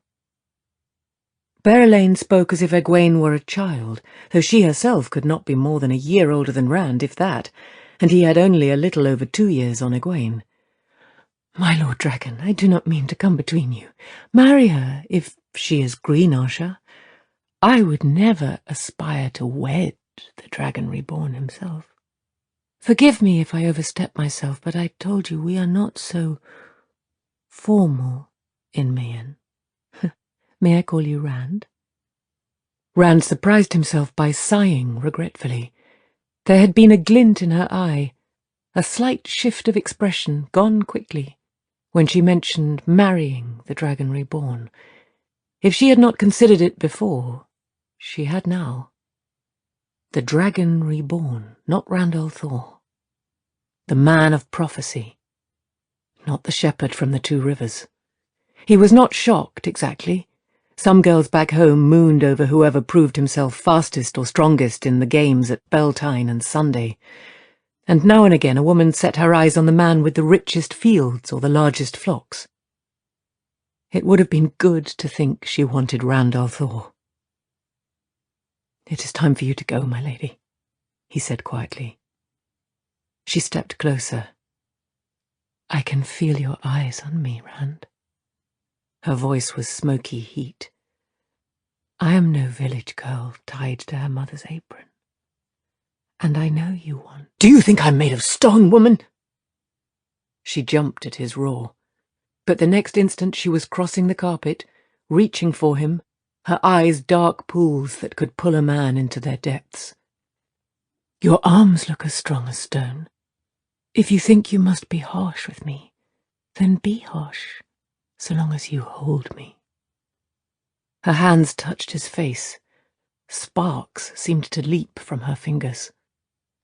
Without thinking, he channeled the flows still linked to him, and suddenly she was staggering back, eyes wide with startlement, as if a wall of air pushed her. It was air, he realized. He did things without knowing what he was doing more often than he did know. At least, once done, he could usually remember how to do them again. The unseen, moving wall scraped ripples along the carpet, sweeping along Berelain's discarded robe, a boot he had tossed aside undressing, and a red leather footstool supporting an open volume of Eben Vandis's The History of the Stone of Tyr, pushing them along as it forced her almost to the wall, fenced her in, safely away from him. He tied off the flow. That was all he could think to call what he did, and no longer needed to maintain the shield himself. For a moment he studied what he had done, until he was sure he could repeat it. It looked useful, especially the tying off. Dark eyes still wide, Berelain felt along the confines of her invisible prison with trembling hands. Her face was almost as white as her skimpy silk shift. Footstool, boot, and book lay at her feet, jumbled with the robe. "Much as I regret it," he told her, "we will not speak again, except in public, my lady." He really did regret it. Whatever her motives, she was beautiful. Burn me, I am a fool. He was not sure how he meant that, for thinking of her beauty, or for sending her away. "In fact, it is best you arrange your journey back to Mayenne as soon as possible. I promise you that Tyr will not trouble Mayenne again. You have my word." It was a promise good only for his lifetime, perhaps only as long as he stood in the stone, but he had to offer her something. A bandage for wounded pride, a gift to take her mind off being afraid. But her fear was already under control, on the outside at least. Honesty and openness filled her face, all efforts at allure gone. "Forgive me, I have handled this badly. I did not mean to offend. In my country, a woman may speak her mind to a man freely, or he to her. Rand, you must know that you are a handsome man, tall and strong. I would be the one made of stone if I did not see it and admire. Please do not send me away from you. I will beg it, if you wish." She knelt smoothly, like a dance. Her expression still said she was being open, confessing everything, but on the other hand, in kneeling she had managed to tug her already precarious gown down until it looked in real danger of falling off. "Please, Rand." Even sheltered in emptiness as he was, he gaped at her, and it had nothing to do with her beauty or her near undress. Well, only partly. If the defenders of the stone had been half as determined as this woman, half as steadfast in purpose, 10,000 Aiel could never have taken the stone. "I am flattered, my lady," he said diplomatically. "Believe me, I am. But it would not be fair to you. I cannot give you what you deserve." And let her make of that what she will. Outside in the darkness, a cock crowed. To Rand's surprise, Berelain suddenly stared past him, eyes as big as teacups. Her mouth dropped open, and her slim throat corded with a scream that would not come. He spun, the yellow-red sword flashing back into his hands. Across the room, one of the stand mirrors threw his reflection back at him, a tall young man with reddish hair and grey eyes, wearing only white linen smallclothes and holding a sword carved from fire. The reflection stepped out onto the carpet, raising its sword. "I have gone mad." Thought drifted on the borders of the void. No, she saw it. It's real. Movement to his left caught the corner of his eye. He twisted before he could think, sword sweeping up in the moon rises over water. The blade slashed through the shape. His shape, climbing out of a mirror on the wall. The form wavered, broke up like dust motes floating on air. Vanished. Rand's reflection appeared in the mirror again, but even as it did, it put hands on the mirror frame. He was aware of movement in mirrors all around the room. Desperately, he stabbed at the mirror. Silvered glass shattered, yet it seemed that the image shattered first. He thought he heard a distant scream inside his head, his own voice screaming, fading. Even as shards of mirror fell, he lashed out with the one power.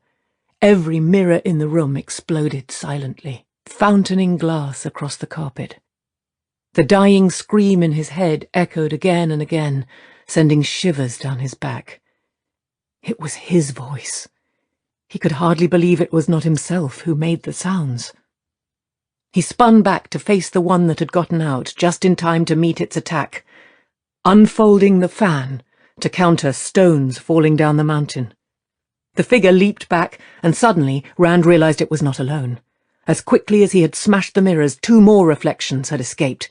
Now they stood facing him, 3 duplicates of himself down to the puckered round scar on his side, all staring at him, faces twisted with hatred and contempt, with a strange hunger. Only their eyes seemed empty, lifeless. Before he could take a breath, they rushed at him. Rand stepped sideways, pieces of broken mirror slicing his feet, ever sideways from stance to stance and form to form, trying to face only one at a time. He used everything Lan, Moraine's warder, had taught him of the sword in their daily practice. Had the 3 fought together, had they supported one another, he would have died in the first minute, but each fought him alone as if the others did not exist. Even so, he could not stop their blades entirely. In minutes, blood ran down the side of his face, his chest, his arms. The old wound tore open, adding its flow to stain his small clothes with red. They had his skill as well as his face, and they were 3 to his 1. Chairs and tables toppled, priceless sea-folk porcelain shattered on the carpet. He felt his strength ebbing. None of his cuts was major by itself, except the old wound, but altogether, He never thought of calling for help from the Aiel outside his door. The thick walls would stifle even a death scream. Whatever was done, he must do alone. He fought, wrapped in the cold emotionlessness of the void, but fear scraped at its boundaries like wind-lashed branches scratching a window in the night. His blade slipped past its opponent to slash across a face just below the eyes. He could not help wincing. It was his face. Its owner sliding back just far enough to avoid a killing cut. Blood welled from the gash, veiling mouth and chin in dark crimson, but the ruined face did not change expression, and its empty eyes never flickered. It wanted him dead the way a starving man wanted food. Can anything kill them? All three bled from the wounds he had managed to inflict, but bleeding did not seem to slow them, as he knew it was slowing him. They tried to avoid his sword, but did not appear to realize they had been hurt. If they have been, he thought grimly, light if they bleed, they can be hurt. They must. He needed a respite, a moment to catch his breath, to gather himself. Suddenly he leaped away from them onto the bed, rolling across its width. He sensed, rather than saw, blades slashing the sheets, barely missing his flesh. Staggering, he landed on his feet, caught at a small table to steady himself. The shining, gold-worked silver bowl on the table wobbled. One of his doubles had climbed onto the torn bed, kicking goose feathers as it padded across warily, sword at the ready. The other two came slowly around, still ignoring each other, intent only on him. Their eyes glistened like glass. Rand shuddered as pain stabbed his hand on the table. An image of himself, no more than 6 inches tall, drew back its small sword. Instinctively, he grabbed the figure before it could stab again. It writhed in his grip, baring teeth at him. He became aware of small movements all around the room, of small reflections by the score stepping out of polished silver. His hand began to numb, to grow cold, as if the thing was sucking the warmth out of his flesh. The heat of Sidene swelled inside him. A rushing filled his head, and the heat flowed into his icy hand. Suddenly, the small figure burst like a bubble, and he felt something flow into him. From the bursting, some little portion of his lost strength. He jerked as tiny jolts of vitality seemed to pelt him. When he raised his head, wondering why he was not dead, the small reflections he had half glimpsed were gone. The 3 larger stood wavering, as if his gain in strength had been their loss. Yet as he looked up, they steadied on their feet and came on, if more cautiously. He backed away, thinking furiously, sword threatening first one and then another. If he continued to fight them as he had been, they would kill him sooner or later. He knew that as surely as he knew he was bleeding. But something linked the reflections. Absorbing the small one, the far-off thought made him queasy, but that was what it had been, had not only brought the others with it, it had also affected the bigger, for a moment at least. If he could do the same to one of them, it might destroy all 3. Even thinking of absorbing them made him vaguely aware of wanting to empty his stomach, but he did not know another way. I don't know this way. How did I do it? Light, what did I do? He had to grapple with one of them. To touch it, at least, he was somehow sure of that. But if he tried to get that close, he would have 3 blades through him in as many heartbeats. Reflections. How much are they still reflections? Hoping he was not being a fool. If he was, he might well be a dead one. He let his sword vanish. He was ready to bring it back on the instant, but when his carved fireblade winked out of existence, the others did too. For a moment, confusion painted 3 copies of his face, one a bloody ruin. But before he could seize one of them, they leaped for him, all 4 crashing to the floor in a tangle of grappling limbs, rolling across the glass-littered carpet. Cold soaked into Rand. Numbness crept along his limbs, through his bones, until he barely felt the shards of mirror, the slivers of porcelain grinding into his flesh. Something close to panic flickered across the emptiness surrounding him. He might have made a fatal mistake. They were larger than the one he had absorbed, and they were drawing more heat from him. And not only heat. As he grew colder, the glassy grey eyes staring into his took on life. With chill certainty, he knew that if he died, that would not end the struggle. The three would turn on one another until only one remained, and that one would have his life, his memories, would be him.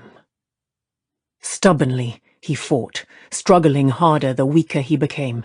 He pulled on Saidin, trying to fill himself with its heat. Even the stomach-turning taint was welcome, for the more of it he felt, the more Saidin suffused him. If his stomach could rebel, then he was still alive, and if he lived, he could fight. But how?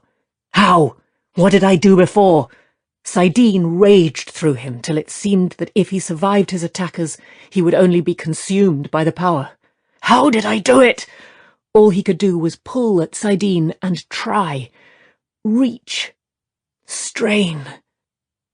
One of the three vanished. Rand felt it slide into him.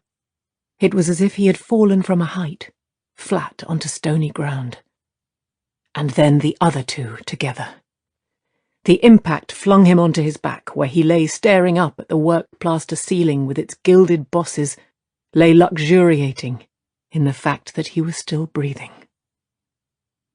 The power still swelled in every crevice of his being. He wanted to spew up every meal he had ever eaten.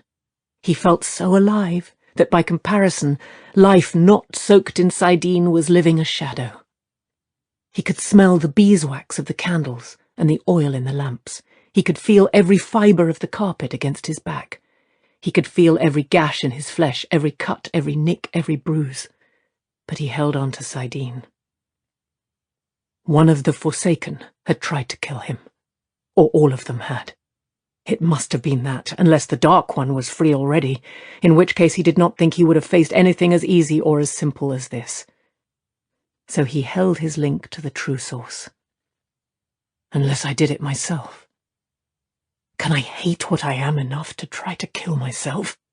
Without even knowing it? Light, I have to learn to control it. I have to.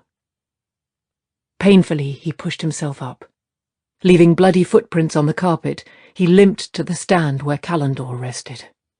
Blood from hundreds of cuts covered him. He lifted the sword, and its glassy length glowed with the power flowing into it. The sword that is not a sword. That blade, apparently glass, would cut as well as the finest steel. Yet Callandor truly was not a sword, but instead a remnant of the Age of Legends, a sa'angreal. With the aid of one of the relatively few angreal known to have survived the War of the Shadow and Breaking of the World, it was possible to channel flows of the one power that would have burned the channeler to ash without it. With one of the even rarer sa'angreal, the flows could be increased as much over those possible with an angreal as an angreal increased them over channeling naked. And Callandor, usable only by a man linked to the dragon reborn through 3,000 years of legend and prophecy, was one of the most powerful sa'angreal ever made. Holding Callandor in his hands, he could level a city's walls at a blow. Holding Callandor in his hands, he could face even one of the Forsaken. It was them. It must have been. Abruptly, he realized he had not heard a sound from Berylane. Half fearing to see her dead, he turned. Still kneeling, she flinched. She had donned her robe again and hugged it around her like steel armor or stone walls. Face as white as snow, she licked her lips. "Which one?" She swallowed and began again. "Which one?" She could not finish it. "I am the only one there is," he said gently. "The one you were treating as if we were betrothed." He meant it to soothe her, perhaps make her smile. Surely a woman as strong as she had shown herself to be could smile even facing a blood-drenched man. But she bent forward, pressing her face to the floor. I apologize humbly for having most grievously offended you, Lord Dragon. Her breathy voice did sound humble and frightened, completely unlike herself. I beg you to forget my offence and forgive. I will not bother you again. I swear it, my Lord Dragon. On my mother's name and under the light, I swear it. He loosed the knotted flow. The invisible wall confining her became a momentary stir that ruffled her robe. There is nothing to forgive, he said wearily. He felt very tired. Go, as you wish. She straightened hesitantly, stretched out a hand and gave a relieved gasp when it encountered nothing. Gathering the skirts of her robe, she began to pick her way across the glass-littered carpet, shards grating under her velvet slippers. Short of the door, she stopped, facing him with an obvious effort. Her eyes could not quite meet his. I will send the Aiel in to you if you wish. I could send for one of the Aes Sedai to tend your wounds. She would as soon be in a room with a Murdral now, or the Dark One himself, but she's no milksop. Thank you, he said quietly, but no. I would appreciate it if you told no one what happened here. Not yet. I will do what needs to be done. It had to be the Forsaken. As my Lord Dragon commands. She gave him a tight curtsy and hurried out, perhaps afraid he might change his mind about letting her go. As soon as the Dark One himself, he murmured as the door closed behind her. Limping to the foot of the bed, he lowered himself onto the chest there and laid Callandor across his knees, bloody hands resting on the glowing blade. With that in his hands, even one of the Forsaken would fear him. In a moment, he would send for Moraine to heal his wounds. In a moment, he would speak to the Aiel outside and become the dragon reborn again. But for now, he only wanted to sit and remember a shepherd named Randall Thor. Chapter 3. Reflection. Despite the hour, a good many people were hurrying through the stone's wide corridors, a steady trickle of men and women in the black and gold of stone servants or the livery of one High Lord or another. Now and again a defender or two appeared, bareheaded and unarmed, some with their coats undone. The servants bowed or curtsied to Perrin and Fail if they came close, then hurried on with hardly a pause.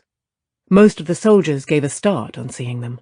Some bowed stiffly, hand to heart, but one and all quickened their steps as if eager to be away. Only one lamp in 3 or 4 was lit. In the dim stretches between their tall stands, shadows blurred the hanging tapestries and obscured the occasional chest against the wall. For any eyes but Perrin's, they did. His eyes glowed like burnished gold in those murky lengths of hall. He walked quickly from lamp to lamp and kept his gaze down unless he was in full light.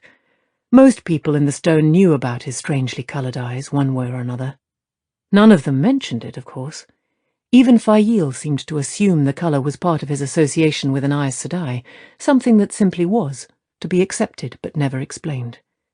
Even so, a prickling always ran across his back whenever he realised that a stranger had seen his eyes shining in the dark. When they held their tongues, the silence only emphasised his apartness.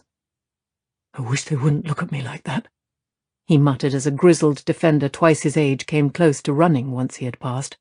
As though they are afraid of me. They haven't before, not this way. Why aren't all these people in bed? A woman carrying a mop and a bucket bobbed a curtsy and scurried by with her head down. Her arm twined through his, Fail glanced at him. I would say the guards are not supposed to be in this part of the stone unless they are on duty. A good time to cuddle a maid on a lord's chair and maybe pretend they are the lord and lady while the lord and lady are asleep. They are probably worried that you might report them. And servants do most of their work at night. Who would want them underfoot, sweeping and dusting and polishing in daylight? Perrin nodded doubtfully. He supposed she would know about such things from her father's house. A successful merchant likely had servants and guards for his wagons. At least these folk were not out of their beds because what had happened to him had happened to them too. If that were the case, they would be out of the stone altogether, and likely still running. But why had he been a target? Singled out, as it seemed. He was not looking forward to confronting Rand, but he had to know. Fail had to stretch her stride to keep up with him. For all its splendour, all the gold and fine carving and inlays, the interior of the stone had been designed for war as much as its exterior had been. Murder holes dotted the ceiling wherever corridor was crossed. Never-used arrow slits peeked into the halls at places where they might cover an entire hallway. He and Fail climbed narrow curving staircase after narrow curving staircase, all built into the walls or else enclosed, with more arrow slits looking down on the corridor below. None of this design had hampered the Aiel, of course, the first enemy ever to get beyond the outer wall. As they trotted up one of the winding stairs, Perrin did not realize they were trotting, though he would have been moving faster if not for Fail on his arm. He caught a whiff of old sweat and a hint of sickly sweet perfume, but they registered only in the back of his brain. He was caught up in what he was going to say to Rand. "Why did you try to kill me? Are you going mad already?" There was no easy way to ask, and he did not expect easy answers.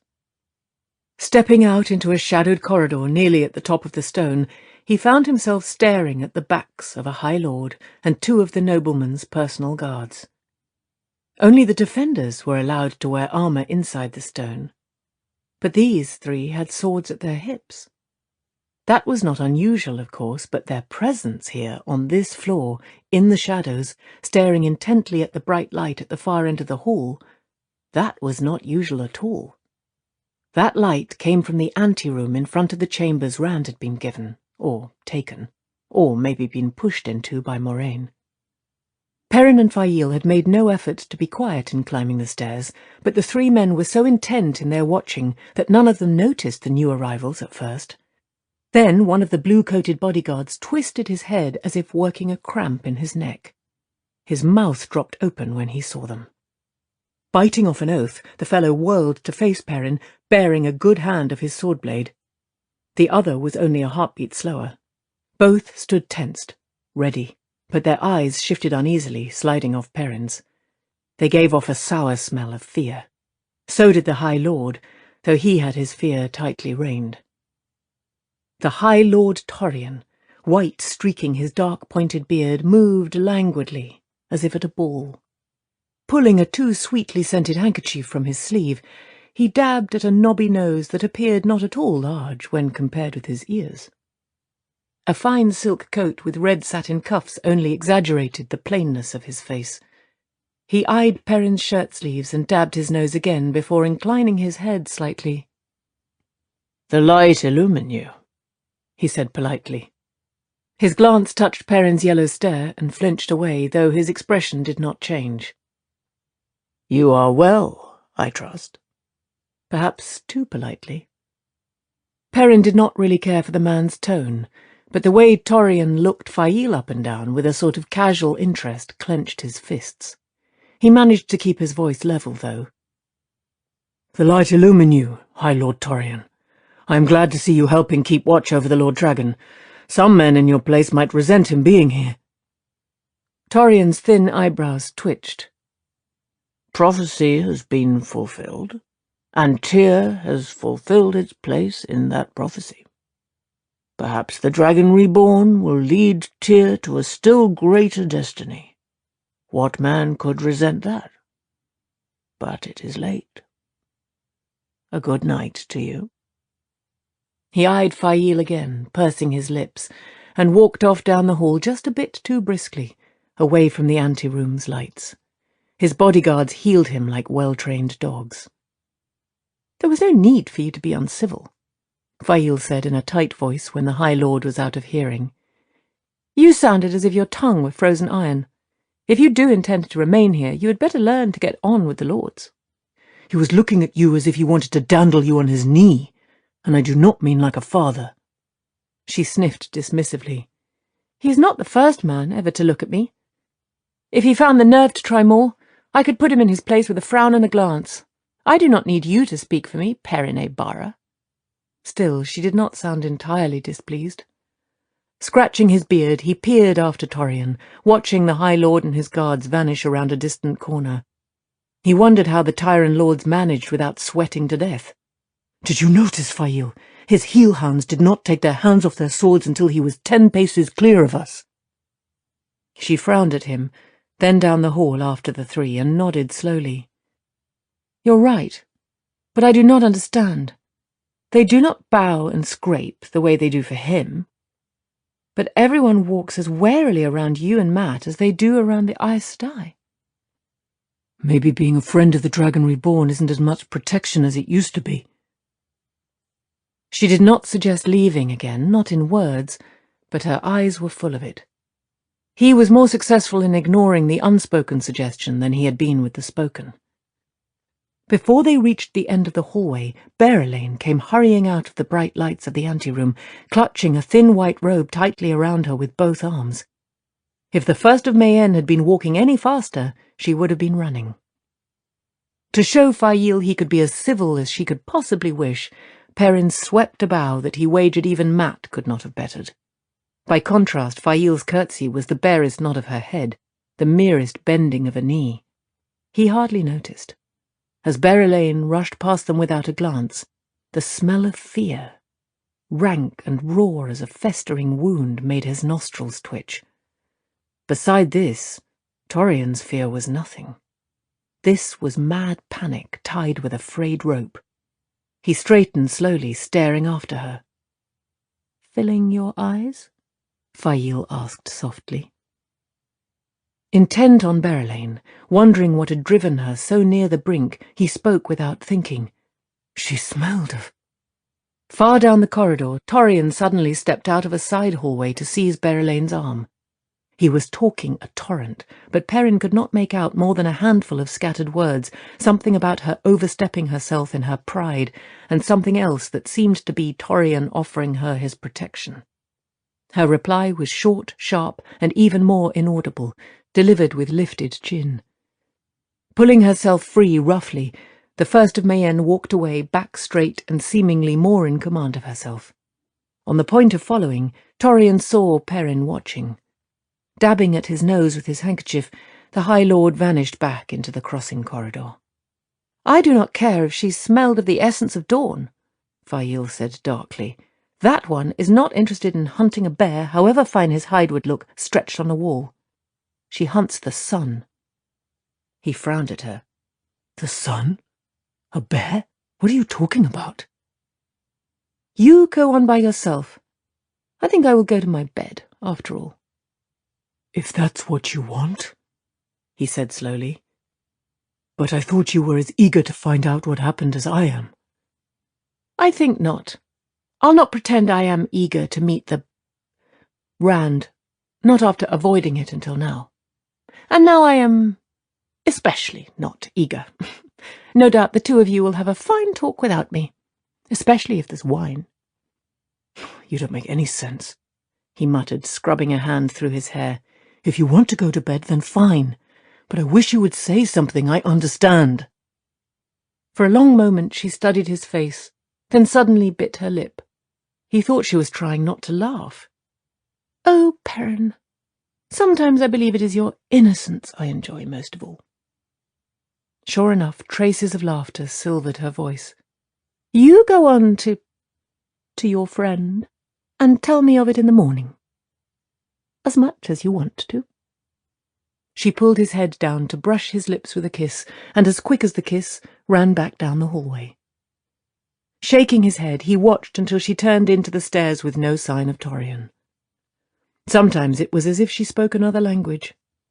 He headed toward the lights. The anteroom was a round chamber 50 paces or more across. 100 gilded lamps hung on golden chains from its high ceiling. Polished redstone columns made an inner ring, and the floor appeared to be one huge slab of black marble streaked with gold. It had been the anteroom of the king's chambers in the days when Tyr had kings, before Arthur Hawkwing put everything from the spine of the world to the Arith Ocean under one king. The Tyran kings had not returned when Hawkwing's empire collapsed, and for 1,000 years the only inhabitants of these apartments had been mice, tracking through dust. No High Lord had ever had enough power to dare claim them for his own. A ring of 50 defenders stood rigidly in the middle of the room, breastplates and rimmed helmets gleaming, spears all slanted at exactly the same angle. Facing every direction as they did, they were supposed to keep all intruders from the current Lord of the Stone. Their commander, a captain distinguished by 2 short white plumes on his helmet, held himself only a trifle less stiffly. He posed with one hand on his sword hilt and the other on his hip, self-important with his duty. They all smelled of fear and uncertainty. Like men who lived under a crumbling cliff and had almost managed to convince themselves it would never fall. Or at least, not tonight. Not in the next hour. Perrin walked on by them, his boot heels making echoes. The officer started toward him, then hesitated when Perrin did not stop to be challenged. He knew who Perrin was, of course. At least he knew as much as any Tyrant knew. Travelling companion of Aes Sedai, friend of the Lord Dragon. Not a man to be interfered with by a mere officer of the Defenders of the Stone. There was his apparent task of guarding the Lord Dragon's rest, of course, but though he probably did not admit it even to himself, the officer had to know that he and his brave show of polished armour were simply that. The real guards were those Perrin met when he strode beyond the columns and approached the doors to Rand's chambers. They had been sitting so still behind the columns that they seemed to fade into the stone, though their coats and breeches, in shades of grey and brown made to hide them in the waste, stood out here as soon as they moved. 6 maidens of the spear. Aiel women who had chosen a warrior's life over the hearth, flowed between him and the doors on soft-laced boots that reached their knees. They were tall for women, the tallest barely a hand shorter than he, sun-darkened, with short-cropped hair, yellow or red or something in between. 2 held curved horn bows with arrows nocked, if not drawn. The others carried small hide bucklers and 3 or 4 short spears each, short, but with spearheads long enough to stick through a man's body with inches to spare. "I do not think I can let you go in," a woman with flame-coloured hair said, smiling slightly to take the sting out of the words. Aiel did not go about grinning as much as other folk, or show a great deal of any outward emotion for that matter. "I think he does not want to see anyone tonight." "I'm going in, Bane." Ignoring her spears, he took her by the upper arms. That was when it became impossible to ignore the spears, since she had managed to get a spear point hard against the side of his throat. For that matter, a somewhat blonder woman named Chiad suddenly had one of her spears at the other side, as if the 2 were intended to meet somewhere in the middle of his neck. The other women only watched, confident that Bane and Chiad could handle whatever had to be done. Still, he did his best. "I don't have time to argue with you. Not that you listen to people who argue with you, as I remember. I am going in." As gently as he could, he picked Bane up and set her out of his way. Chiad's spear only needed her to breathe on it to draw blood, but after one startled widening of dark blue eyes, Bane abruptly took hers away and grinned. "Would you like to learn a game called Maiden's Kiss, Perrin? You might play well, I think. At the very least, you would learn something." One of the others laughed aloud. Chiad's spear point left his neck. He took a deep breath, hoping they would not notice it was his first since the spears touched him. They had not veiled their faces. Their shufa lay coiled around their necks like dark scarves, but he did not know if Aiel had to do so before they killed, only that veiling meant they were ready to. "Another time, perhaps," he said politely. They were all grinning as if Bane had said something amusing, and his not understanding was part of the humour. Tom was right. A man could go crazy trying to understand women of any nation and any station in life. That was what Tom said. As he reached for a door handle in the shape of a rearing golden lion, Bane added, "On your head be it. He has already chased out what most men would consider better company by far than you." Of course, he thought, pulling open the door. Berylane. She was coming from here.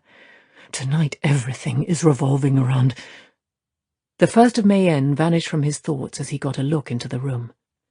Broken mirrors hung on the walls, and broken glass covered the floor, along with shards of shattered porcelain and feathers from the slashed mattress. Open books lay tumbled among overturned chairs and benches, and Rand was sitting at the foot of his bed, slumped against one of the bedposts with eyes closed and hands limp atop Calendar, which lay across his knees. He looked as if he had taken a bath in blood. "Get Moraine!" Perrin snapped at the Aiel women. Was Rand still alive? If he was, he needed Aes Sedai healing to stay that way. "Tell her to hurry!" He heard a gasp behind him, then soft boots running. Rand lifted his head. His face was a smeared mask. "Shut the door." "Moraine will be here soon, Rand. Rest easy. She will—" "Shut the door, Perrin!" Murmuring among themselves, the Aiel women frowned but moved back.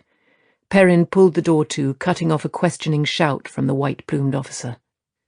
Glass crunched under his boots as he crossed the carpet to Rand. Tearing a strip from a wildly sliced linen sheet, he wadded it against the wound in Rand's side. Rand's hands tightened on the transparent sword at the pressure, then relaxed. Blood soaked through almost immediately. Cuts and gashes covered him from the soles of his feet to his head. Slivers of glass glittered in many of them. Perrin rolled his shoulders helplessly. He did not know what more to do, other than wait for Moraine. "What under the light did you try to do, Rand? You look as though you tried to skin yourself, and you nearly killed me as well." For a moment he thought Rand was not going to answer. "Not me," Rand said finally, in a near whisper. "One of the Forsaken." Perrin tried to relax muscles he did not remember tensing. The effort was only partly successful. He had mentioned the Forsaken to Fail, not exactly casually, but by and large he had been trying not to think of what the Forsaken might do when they found out where Rand was. If one of them could bring down the Dragon Reborn, he or she would stand high above the others when the Dark One broke free. The Dark One free, and the last battle lost before it was fought. "Are you sure?" he said just as quietly. "It had to be, Perrin. It had to be. If one of them came after me as well as you— Where's Mat, Rand? If he was alive and went through what I did, he'd be thinking what I did, that it was you. He'd be here by now to bless you out. Or on a horse and halfway to the city gates." Rand struggled to sit erect. Drying blood smears cracked, and fresh trickles started on his chest and shoulders. "If he is dead, Perrin, you had best get as far from me as you can. I think you and Loyal are right about that." He paused, studying Perrin. "You and Mat must wish I had never been born. Or at least that you'd never seen me." There was no point in going to check. If anything had happened to Mat, it was over and done now. And he had a feeling that his makeshift bandage pressed against Rand's side might be what would keep him alive long enough for Moraine to get there. "You don't seem to care if he has gone off. Burn me, he's important too. What are you going to do if he's gone? Or dead? The light send it not so." What they least expect. Rand's eyes looked like morning mist covering the dawn, blue-grey with a feverish glow seeping through.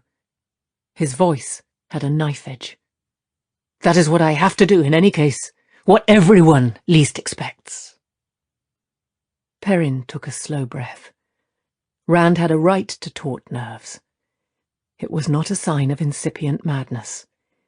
He had to stop watching for signs of madness. Those signs would come soon enough, and watching would do nothing but keep his stomach tied in knots. "What's that?" he asked quietly. Rand closed his eyes. "I only know I have to catch them by surprise. Catch everyone by surprise," he muttered fiercely. One of the doors opened to admit a tall Aielman, his dark red hair touched with grey. Behind him the Tyran officer's plumes bobbed as he argued with the maidens. He was still arguing when Bane pushed the door shut. Ruark surveyed the room with sharp blue eyes, as if he suspected enemies hiding behind a drape or an overturned chair. The clan chief of the Ta'adad Aiel had no visible weapon except the heavy-bladed knife at his waist, but he carried authority and confidence like weapons, quietly, yet as surely as if they were sheathed alongside the knife. And his shufar hung about his shoulders. No one who knew the slightest about Aiel took one for less than dangerous when he wore the means to veil his face.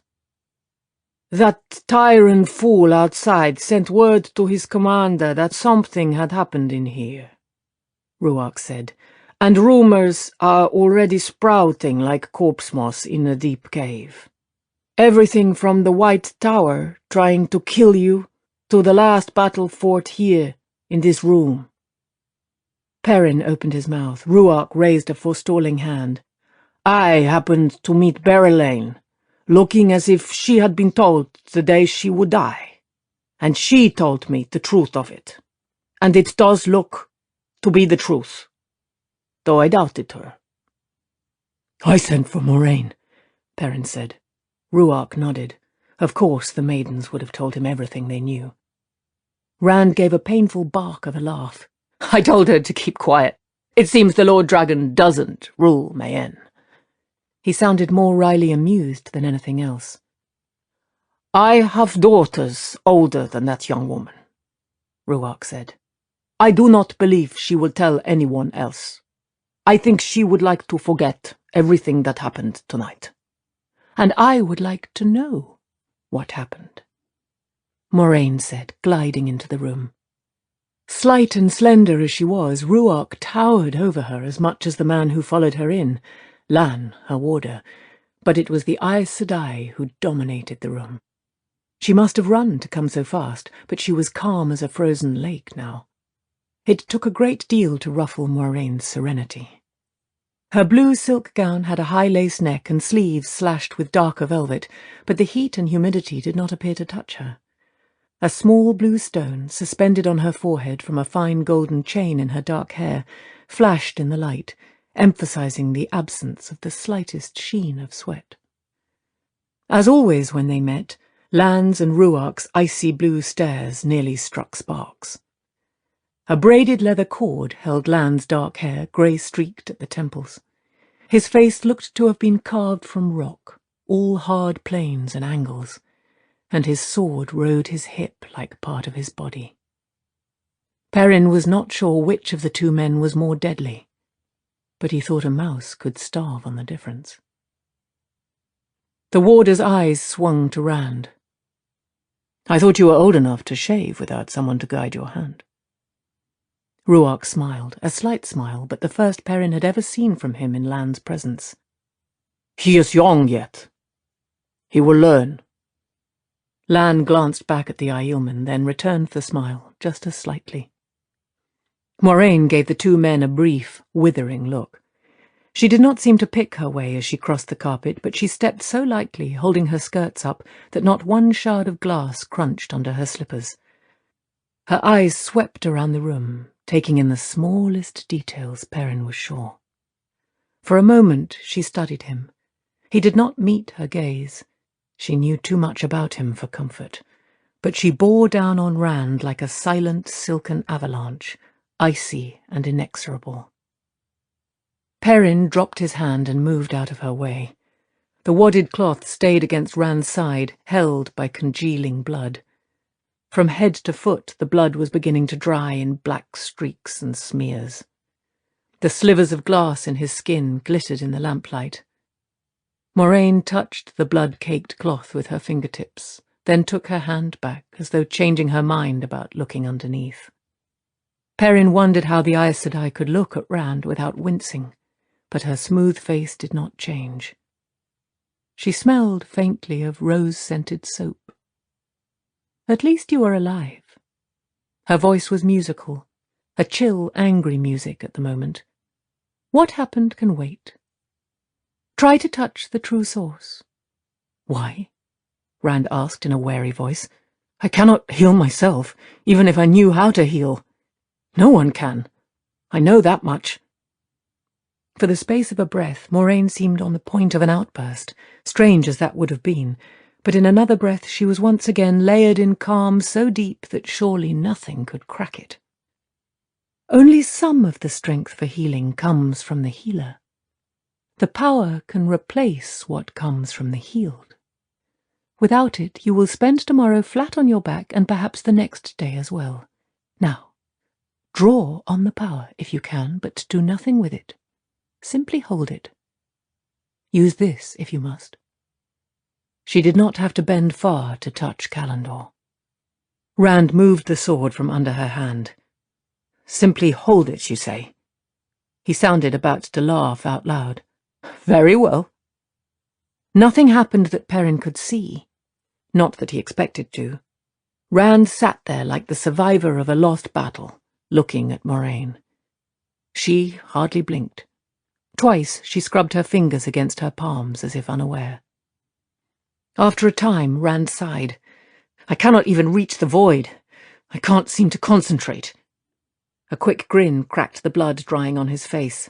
I do not understand why. A thick red thread snaked its way down past his left eye. Then I will do it as I always have, Moraine said, and took Rand's head in her hands, careless of the blood that ran over her fingers. Rand lurched to his feet with a roaring gasp, as if all the breath were being squeezed from his lungs, back arching so his head nearly tore free of her grasp. One arm flung wide, fingers spread and bending back so far it seemed they must break. The other hand clamped down on Callandor's hilt, the muscles of that arm knotting visibly into cramps. He shook like cloth caught in a windstorm. Dark flakes of dried blood fell and bits of glass tinkled onto the chest and floor, forced out of cuts closing up and knitting themselves together. Perrin shivered as if that windstorm roared around him. He had seen healing done before, that and more, greater and worse, but he could never be complacent about seeing the power used, about knowing it was being used, not even for this. Tales of Aes Sedai, told by merchants, guards and drivers, had embedded themselves in his mind long years before he met Moraine. Ruark smelled sharply uneasy. Only Lan took it as a matter of course. Lan and Moraine. Almost as soon as it began, it was done.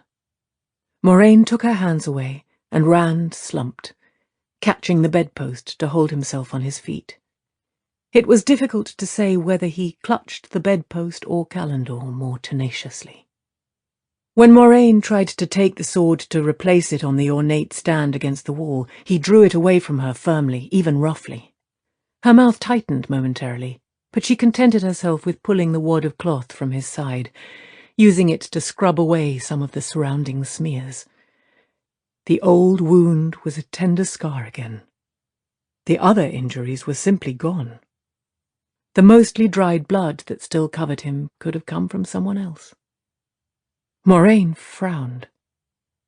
It still does not respond, she murmured, half to herself. It will not heal completely. That is the one that will kill me, isn't it? He asked her softly, then quoted, His blood on the rocks of Shale Ghul, washing away the shadow, sacrifice for man's salvation. You read too much, she said sharply, and understand too little. Do you understand more? If you do, then tell me. He is only trying to find his way, Lan said suddenly. No man likes to run forward blindly when he knows there is a cliff somewhere ahead. Perrin gave a twitch of surprise. Lan almost never disagreed with Moraine, or at least not where anyone could overhear. He and Rand had been spending a good deal of time together, though, practicing the sword. Moraine's dark eyes flashed, but what she said was, He needs to be in bed. Will you ask that wash-water be brought and another bedchamber prepared? This one needs a thorough cleaning and a new mattress. Lan nodded and put his head into the anteroom for a moment, speaking quietly. I will sleep here, Moraine. Letting go of the bedpost, Rand pushed himself erect, grounding Callandor's point on the littered carpet and resting both hands on the hilt. If he leaned a little on the sword, it did not show much. I won't be chased any more, not even out of a bed. Taisha Menetheren, Lan murmured. This time even Ruark looked startled, but if Moraine heard the warder compliment Rand, she gave no sign of it. She was staring at Rand, her face smooth but thunderheads in her eyes. Rand wore a quizzical little smile as if wondering what she would try next. Perrin edged toward the doors. If Rand and the Aes Sedai were going to match wills, he would just as soon be elsewhere. Lan did not appear to care. It was hard to tell with that stance of his, somehow standing with his back straight and slouching at the same time. He could have been bored enough to sleep where he stood, or ready to draw his sword. His manner suggested either, or both. Ruark stood much the same, but he was eyeing the doors too. "Stay where you are." Moraine did not look away from Rand, and her outflung finger pointed halfway between Perrin and Ruark, but Perrin's feet stopped just the same. Ruark shrugged and folded his arms. "Stubborn," Moraine muttered. This time the word was for Rand. "Very well. If you mean to stand there until you drop, you can use the time before you fall on your face to tell me what occurred here. I cannot teach you, but if you tell me, perhaps I can see what you did wrong. A small chance, but perhaps I can." Her voice sharpened. "You must learn to control it, and I do not mean just because of things like this. If you do not learn to control the power, it will kill you. You know that. I have told you often enough. You must teach yourself. You must find it within yourself." "I did nothing except survive," he said in a dry voice. She opened her mouth, but he went on. "Do you think I could channel and not know it? I didn't do it in my sleep. This happened awake." He wavered and caught himself on the sword. "Even you could not channel anything but spirit asleep," Moraine said coolly, "and this was never done with spirit. I was about to ask what did happen." Perrin felt his hackles rising as Rand told his story. The axe had been bad enough, but at least the axe was something solid, something real. To have your own reflection jump out of mirrors at you. Unconsciously he shifted his feet, trying not to stand on any fragments of glass. Soon after he began speaking, Rand glanced behind him at the chest, a quick look, as if he did not want it observed. After a moment, the slivers of silvered glass that were scattered across the lid of the chest stirred and slid off onto the carpet as though pushed by an unseen broom. Rand exchanged looks with Moraine, then sat down slowly and went on. Perrin was not sure which of them had cleared the chest top. There was no mention of Berylane in the tale. "It must have been one of the Forsaken," Rand finished at last. "Maybe Samael. You said he's in Ilion, unless one of them is here in Tyr. Could Samael reach the stone from Ilion?" "Not even if he held Callandor," Moraine told him. "There are limits. Samael is only a man, not the Dark One." "Only a man?" Not a very good description, Perrin thought. A man who could channel, but who somehow had not gone mad, at least not yet, not that anyone knew. A man perhaps as strong as Rand, but where Rand was trying to learn, Samael knew every trick of his talents already. A man who had spent 3,000 years trapped in the Dark One's prison. A man who had gone over to the shadow of his own choice. No, only a man did not begin to describe Samael, or any of the Forsaken, male or female. "Then one of them is here, in the city." Rand put his head down on his wrists, but jerked himself erect immediately, glaring at those in the room. "I'll not be chased again. I'll be the hound first. I will find him, or her, and I will—" "Not one of the Forsaken," Moraine cut in. "I think not. This was too simple and too complex." Rand spoke calmly. "No riddles, Moraine. If not the Forsaken, who? Or what?" The Aes Sedai's face could have done for an anvil, yet she hesitated, feeling her way. There was no telling whether she was unsure of the answer or deciding how much to reveal. "As the seals holding the Dark One's prison weaken, she said after a time. It may be inevitable that a miasma will escape even while he is still held, like bubbles rising from the things rotting on the bottom of a pond. But these bubbles will drift through the pattern until they attach to a thread and burst. Light! It slipped out before Perrin could stop it. Moraine's eyes turned to him. You mean what happened to Rand is going to start happening to everybody? Not to everyone. Not yet, at least. In the beginning, I think there will only be a few bubbles, slipping through cracks the Dark One can reach through. Later, who can say? And just as ta'veren bend the other threads in the pattern around them, I think perhaps ta'veren will tend to attract these bubbles more powerfully than others do. Her eyes said she knew Rand was not the only one to have had a waking nightmare. A brief touch of a smile, there and gone almost before he saw it, said he could keep silent if he wished to hold it secret from others. But she knew. Yet in the months to come, the years, should we be lucky enough to have that long, I fear a good many people will see things to give them white hairs if they survive.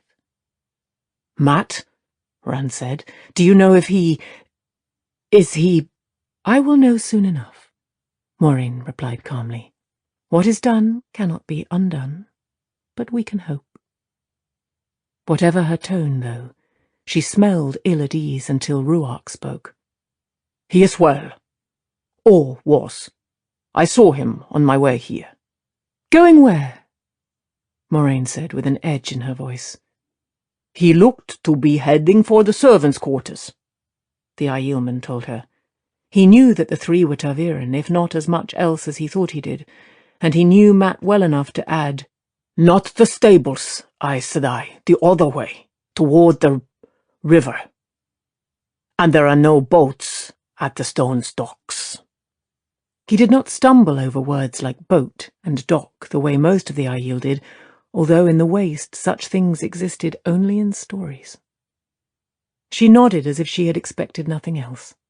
Perrin shook his head. She was so used to hiding her real thoughts, she seemed to veil them out of habit. Suddenly one of the doors opened and Bane and Chiad slipped in without their spears. Bane was carrying a large white bowl and a fat pitcher with steam rising from the top.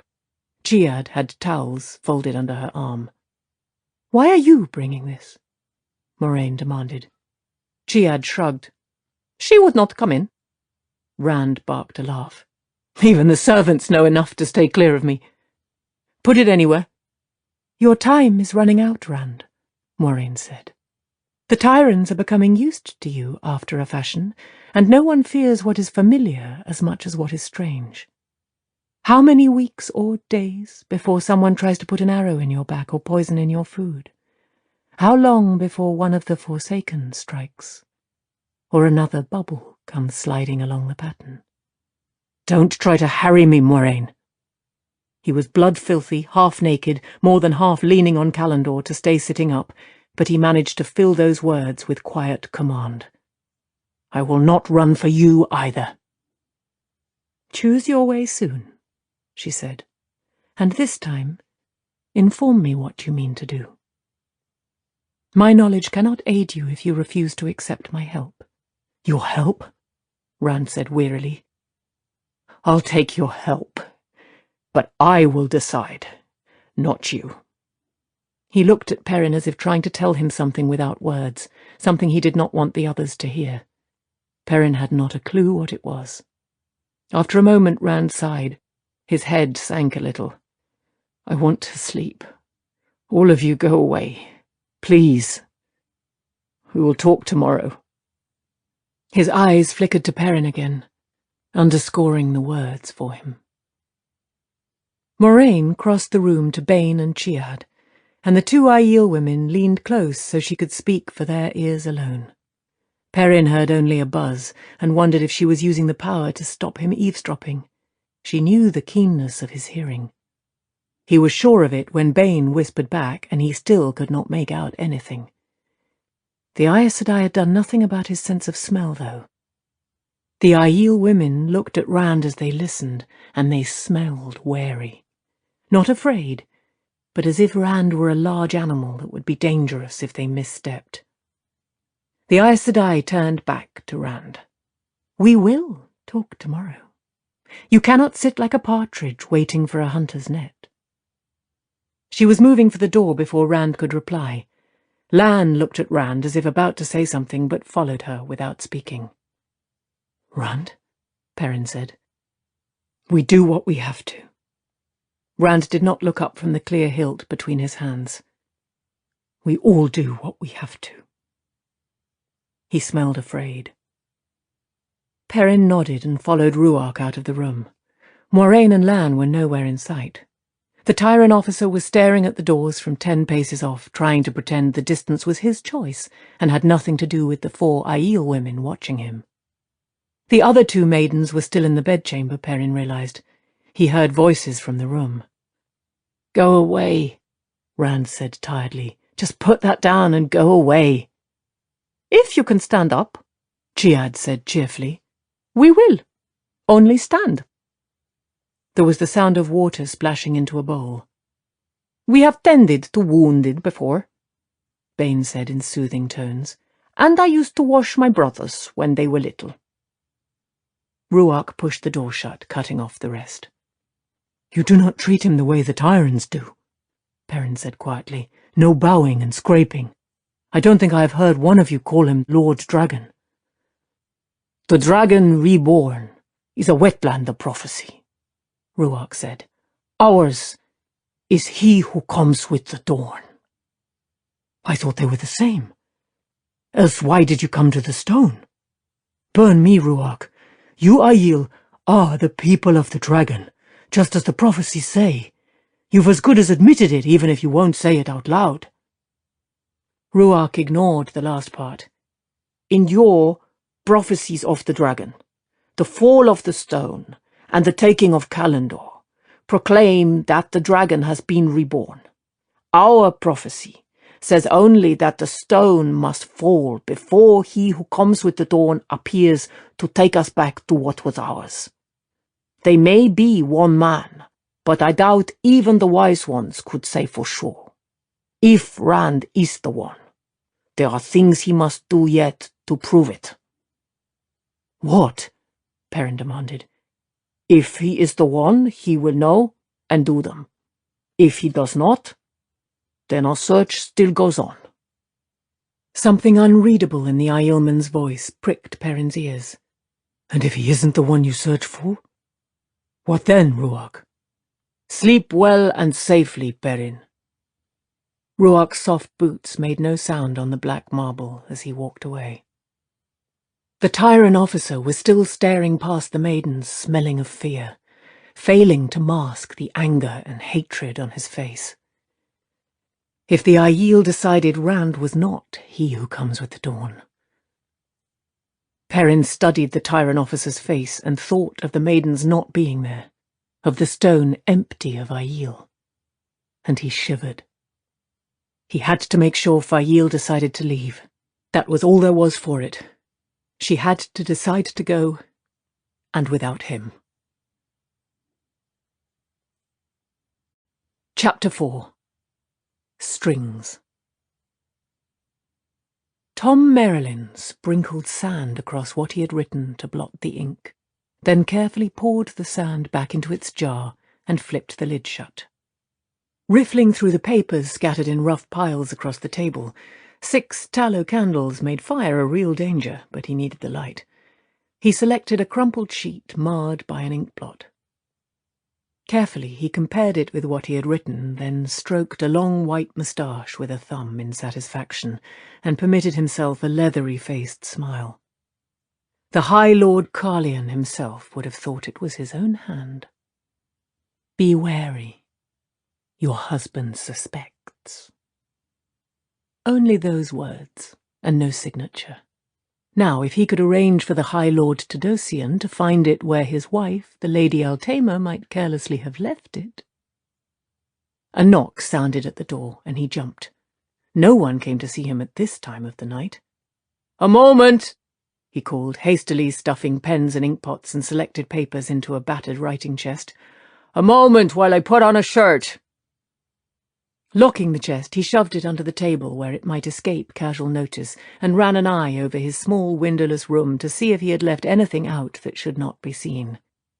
Hoops and balls for juggling littered his narrow, unmade bed, and lay among his shaving things on a single shelf with fire wands and small items for sleight of hand. His gleeman's cloak, covered with loose patches in 100 colours, hung from a peg on the wall along with his spare clothes and the hard leather cases holding his harp and flute.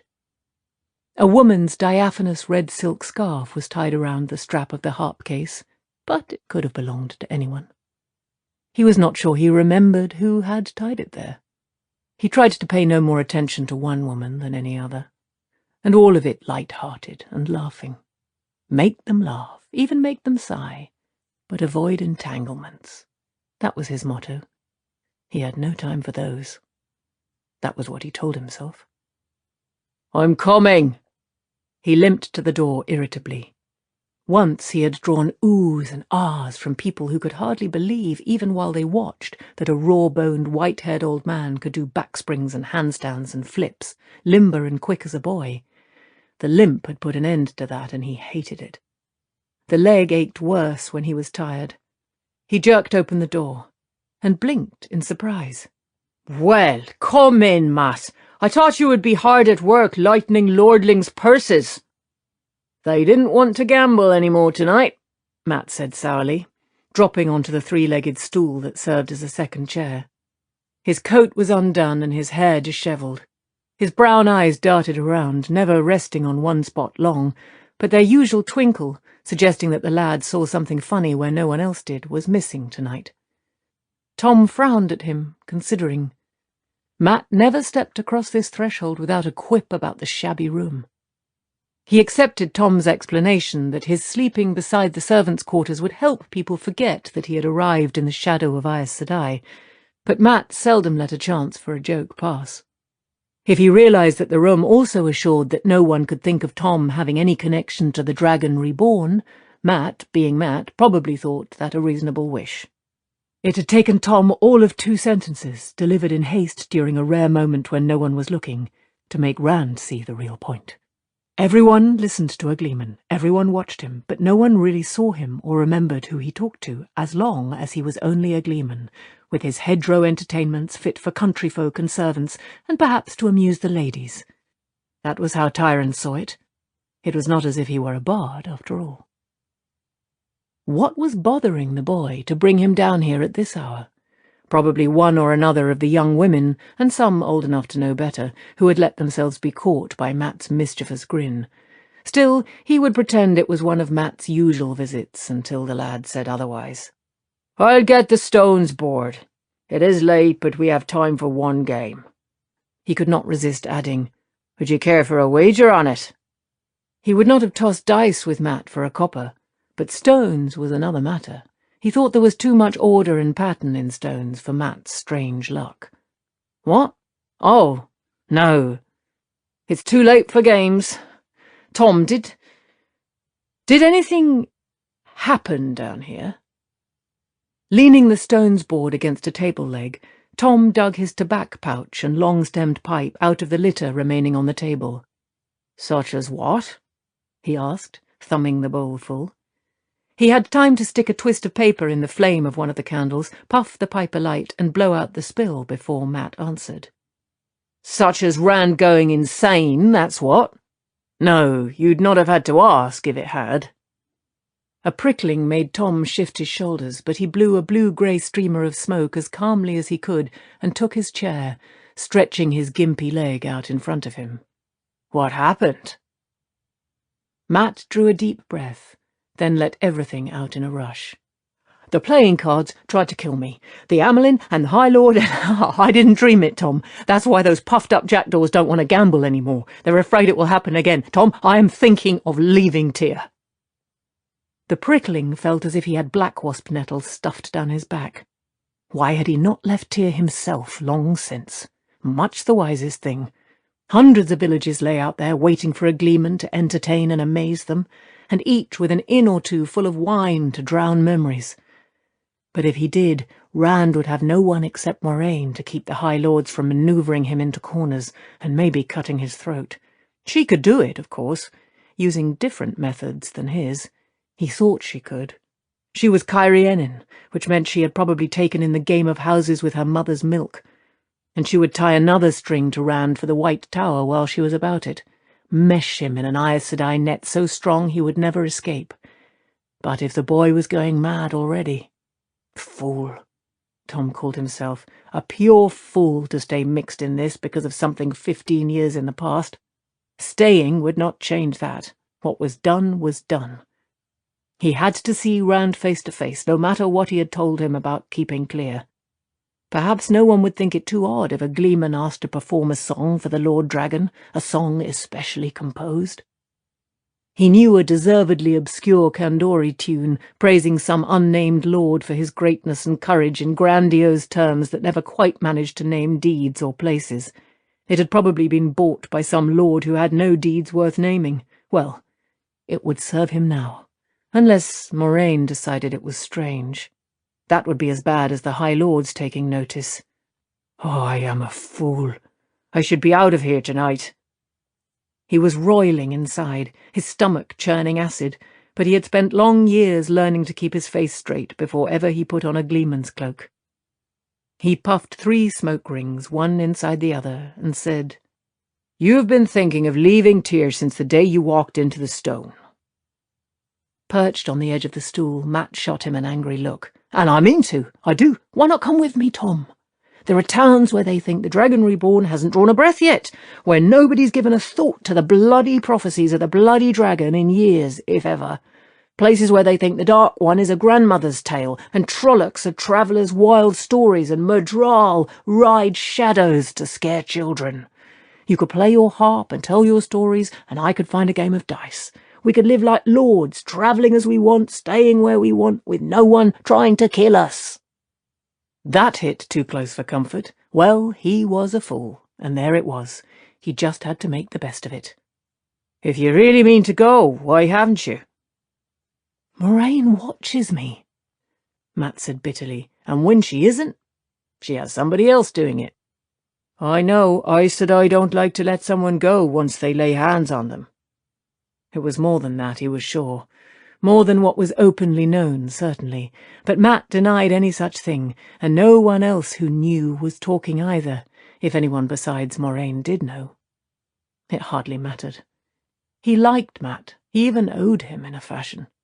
But Mat and his troubles were a street-corner rarity compared to Rand. "But I cannot believe she really has someone watching you all the time." "As good as. She's always asking people where I am, what I'm doing. It gets back to me. Do you know anybody who won't tell an Aes Sedai what she wants to know? I don't. As good as being watched. You could avoid eyes if you put your mind to it. I've never seen anyone as good at sneaking about as you. I mean that as a compliment." "Something always comes up," Mat muttered. "There's so much gold to be had here. And there's a big-eyed girl in the kitchens who likes a little kiss and tickle, and one of the maids has hair like silk to her waist, and the roundest—" He trailed off as if he had suddenly realized how foolish he sounded. "Have you considered that maybe it's because if you mention ta'veren, Tom, I'm leaving?" Tom changed what he had been going to say. "That maybe it's because Rand is your friend, and you don't want to desert him." "Desert him?" The boy jumped up, kicking over the stool. "Tom, he is the bloody Dragon Reborn. At least that's what he and Moraine say. Maybe he is. He can channel, and he has that bloody sword that looks like glass. Prophecies, I don't know. But I know I would have to be as crazy as these tyrants to stay." He paused.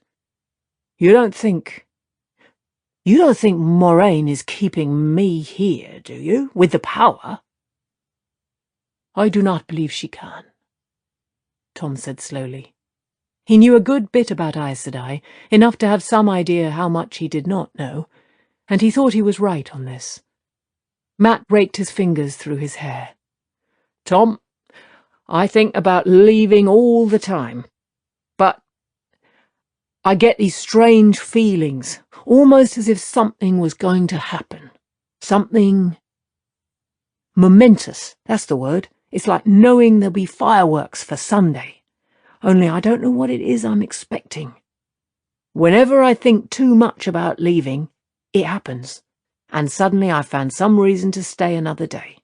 Always just one more bloody day. Doesn't that sound like Aes Sedai work to you?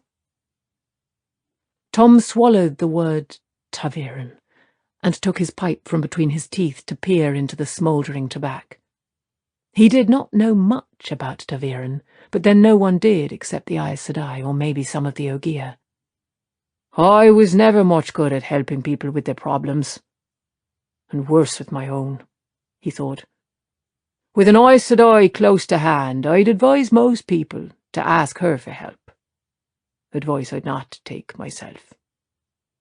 Ask Moraine. I suppose that is out of the question in this case. But Nynaeve was your wisdom back in Emond's Field. Village wisdoms are used to answering people's questions, helping with their problems. Matt gave a raucous snort of laughter. And put up with one of her lectures about drinking and gambling and, Tom, she acts like I'm 10 years old. Sometimes I think she believes I'll marry a nice girl and settle down on my father's farm. Some men would not find it an objectionable life, Tom said quietly. Well, I would. I want more than cows and sheep and tobacco for the rest of my life. I want... Matt shook his head. All these holes in my memory. Sometimes I think if I could just fill them in, I'd know... Burn me, I don't know what I'd know, but I know I want to know it. That's a twisty riddle, isn't it? I'm not certain even an Aes Sedai can help with that.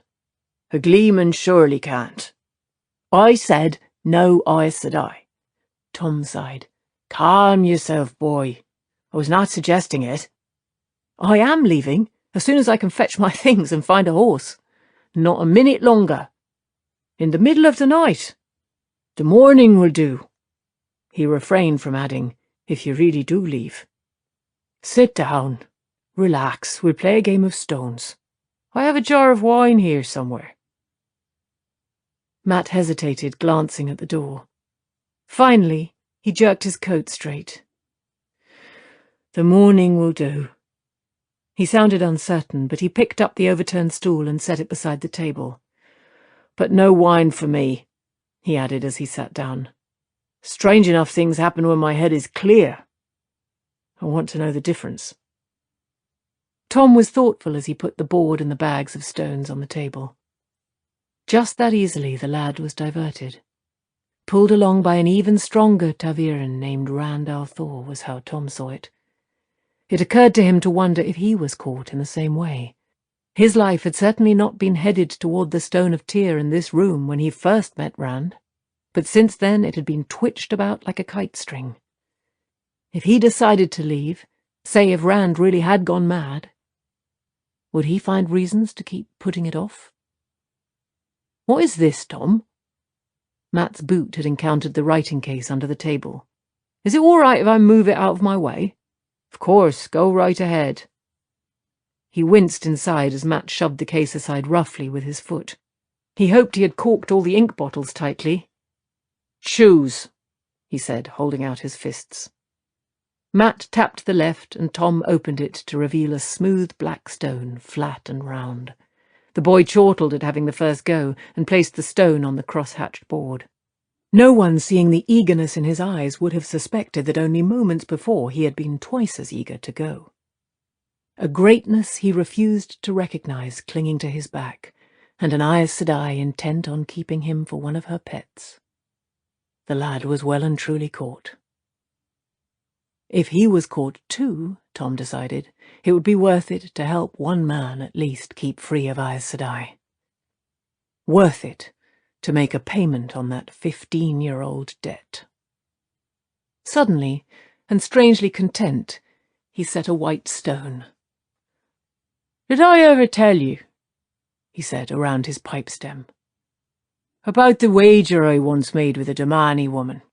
She had eyes that could drink a man's soul, and an odd-looking red bird she had bought off a sea-folk ship. She claimed it could tell the future. This bird had a fat yellow beak nearly as long as its body, and it... Chapter 5. Questioners. They should be back by now. Egwene fluttered the painted silk fan vigorously, glad the nights were at least a little cooler than the days. Tyrant women carried the fans all the time, the nobles at least, and the wealthy. But as far as she could see, they did no good at all, except when the sun was down, and not much then. Even the lamps, great golden mirrored things on silvered wall brackets, seemed to add to the heat. What can be keeping them? An hour, Moraine had promised them, for the first time in days, and then she had left without explanation after a bare 5 minutes. Did she give any hint of why they wanted her, Aviendha, or who wanted her, for that matter? Seated cross-legged on the floor beside the door, large green eyes startling in her dark-tanned face, the Aiel woman shrugged. In coat and breeches and soft boots, shoofa looped about her neck, she appeared unarmed. Cairhien whispered her message to Moraine, said I. It would not have been proper to listen. I'm sorry, said I. Guiltily, Egwene fingered the great serpent ring on her right hand, the golden serpent biting its own tail. As an accepted, she should have been wearing it on the 3rd finger of her left hand, but letting the High Lords believe that they had 4 full Aes Sedai inside the stone kept them on their best manners, or what passed for manners among Tyrant nobles. Moraine did not lie, of course. She never said they were more than accepted, but she never said they were accepted either, and let everyone think what they wanted to think, believe what they thought they saw. Moraine could not lie, but she could make truth dance a fine jig. It was not the first time Egwene and the others had pretended to full sisterhood since leaving the tower, but more and more she felt uncomfortable deceiving Aviendha. She liked the Aiel woman, thought they could be friends if they could ever come to know one another, but that hardly seemed possible as long as Aviendha thought Egwene was Aes Sedai. The Aiel woman was there only at Moraine's order, issued for unspoken purposes of her own. Egwene suspected it was to give them an Aiel bodyguard, as if they had not learned to protect themselves. Still, even if she and Aviendha did become friends, she could not tell her the truth. The best way to keep a secret was to make sure no one knew who did not absolutely have to know. Another point Moraine had made. Sometimes Egwene found herself wishing the Aes Sedai could be wrong, glaring wrong, just once, in a way that would not mean disaster, of course. That was the rub. Tanchico, Nynaeve muttered. Her dark, wrist-thick braid hung down her back to her waist as she stared out of one of the narrow windows, casements swung out in the hope of catching a night breeze. On the broad River Erenin below bobbed the lanterns of a few fishing boats that had not ventured downriver, but Egwene doubted she saw them. There is nothing for it but to go to Chanchico, it seems. Nynaeve gave an unconscious hitch to her green dress, with its wide neck that bared her shoulders. She did that a good deal. She would have denied wearing the dress for Lan, Moraine's warder. She would have if Egwene had dared make the suggestion. But green, blue and white seemed to be Lan's favourite colours on women, and every dress that was not green, blue or white had vanished from Nynaeve's wardrobe. Nothing for it. She did not sound happy. Egwene caught herself giving an upward tug to her own dress. They felt odd, these dresses that just clung to the shoulders. On the other hand, she did not believe she could bear to be more covered. Light as it was, the pale red linen felt like wool. She wished she could bring herself to wear the filmy gowns Berylane wore. Not that they were suitable for public eyes, but they certainly did appear to be cool. "Stop fretting over comfort," she told herself sternly. "Keep your mind on the business at hand." "Perhaps," she said aloud. "Myself, I'm not convinced." A long, narrow table, polished till it glistened, ran down the middle of the room. A tall chair stood at the end near Egwene, lightly carved and touched here and there with gilt, quite plain for Tyr, while the side chairs had progressively lower backs until those at the far end seemed little more than benches. Egwene had no idea what purpose the tyrants had put the room to. She and the others used it for questioning 2 prisoners taken when the stone fell. She could not force herself to go into the dungeons. though Rand had ordered all of the implements that had decorated the guardroom walls melted or burned. Neither Nynaeve nor Elaine had been eager to return either. Besides, this brightly lit room, with its clean-swept green tile floor and its wall panels carved with the 3 crescents of Tyr, was a sharp contrast to the grim, grey stone of the cells, all dim and dank and dirty. That had to have some softening effect on the 2 women in Prisoner's rough woven woolens. Only that drab brown dress, however, would have told most people that Joya Bair, standing beyond the table with her back turned, was a prisoner at all. She had been Grey Aja, and had lost none of the Grey's cool self-possession on shifting her allegiance to the Black. Every line of her proclaimed that she stared rigidly at the far wall of her own choice, and for no other reason. Only a woman who could channel would have seen the thumb-thick flows of air that held Joya's arms to her sides and lashed her ankles together. A cage woven of air kept her eyes straight ahead. Even her ears were stopped up so she could not hear what anyone said until they wanted her to. Once again, Egwene checked the shield woven from spirit that blocked Joya from touching the true source. It held, as she knew it must.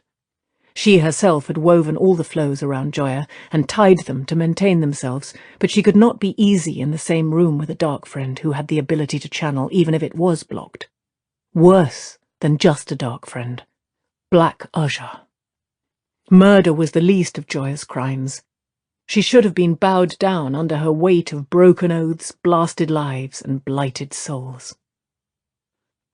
Joya's fellow prisoner, her sister in the Black Aja, lacked her strength. Standing stoop-shouldered at the far end of the table, head down, Amiko Nagoyen seemed to sink in on herself under Egwene's gaze. There was no need to shield her. Amiko had been stilled during her capture. Still able to sense the true source, she would never again touch it, never again channel. The desire to, the need to, would remain, as sharp as the need to breathe, and her loss would be there for as long as she lived. Saidar forever out of reach. Egwene wished she could find in herself even a shred of pity, but she did not wish for it very hard. Amiko murmured something at the tabletop. "What?" Nynaeve demanded. "Speak up!" Amiko raised her face humbly on its slender neck. She was still a beautiful woman, with large dark eyes, but there was something different about her that Egwene could not quite put her finger on. Not the fear that made her clutch her coarse prisoner's dress with both hands. Something else. Swallowing, Amiko said, "You should go to Tanchico." "You've told us that 20 times, Nynaeve said roughly. 50 times. Tell us something new. Name names we do not already know. Who, still in the White Tower, is Black Aja?" "I do not know. You must believe me." Amiko sounded tired, utterly beaten. Not at all the way she had sounded when they were the prisoners and she the jailer. "Before we left the tower, I knew only Liandrin, Chasmal, and Rihanna. No one knew more than 2 or 3 others, I think. Except Liandrin. I have told you everything I know." "Then you are remarkably ignorant for a woman who expected to rule part of the world when the Dark One breaks free," Egwene said dryly, snapping her fan shut for emphasis. It still stunned her, how easily she could say that now. Her stomach still clenched and icy fingers still crawled her spine, but she no longer wanted to scream or run weeping. It was possible to become used to anything. "I overheard Liandrin that once, talking to Tamela," Amiko said wearily, starting a tale she had told them many times. In the first days of her captivity, she had tried to improve her story, but the more she elaborated, the more she had tangled herself in her own lies. Now she almost always told it the same way, word for word. "If you could have seen Liandrin's face when she saw me, she would have murdered me on the spot had she thought I had heard anything. And Tamela likes to hurt people. She enjoys it. I only heard a little before they saw me. Liandrin said there was something in Tanchico, something dangerous to him." She meant Rand. She could not say his name, and a mention of the dragon reborn was enough to send her into tears. Leandrin said it was dangerous to whoever used it, too. Almost as dangerous as to him. That is why she had not already gone after it. And she said being able to channel would not protect him. She said, when we find it, his filthy ability will bind him for us. Sweat ran down her face, but she shivered almost uncontrollably. Not a word had changed. Egwene opened her mouth, but Nynaeve spoke first. "I've heard enough of this. Let us see if the other has anything new to say." Egwene glared at her, and Nynaeve stared back just as hard, neither blinking. Sometimes she thinks she's still the wisdom, Egwene thought grimly, and I'm still the village girl to teach about herbs. She had better realize things are different now. Nynaeve was strong in the power, stronger than Egwene, but only when she could actually manage to channel. Unless angry, Nynaeve could not channel at all. Elaine usually smoothed things over when it came to this, as it did more often than it should.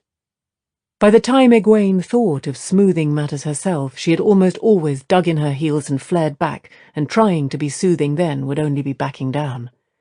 That was how Nynaeve would see it, she was sure. She could not remember Nynaeve ever making any move to back down, so why should she? This time, Elaine was not there. Moraine had summoned the daughter heir with a word and a gesture to follow the maiden who had come for the Aes Sedai. Without her, the tension stretched, each of the accepted waiting for the other to blink first. Aviendha barely breathed. She kept herself strictly out of their confrontations. No doubt she considered it simple wisdom to stand clear. Strangely, it was Amico who broke the impasse this time, though likely all she meant to do was demonstrate her cooperation. She turned to face the far wall, waiting patiently to be bound.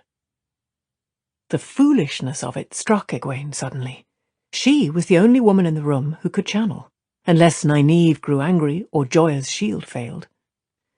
She tested the weave of spirit again without thinking, and she indulged in a staring match while Amico waited to accept her bonds. At another time she might have laughed at herself aloud. Instead, she opened herself to Saidar, that never-seen, ever-felt glowing warmth that seemed always to be just beyond the corner of her eye. The one power filled her, like joyous life itself redoubled, and she wove the flows around Amico.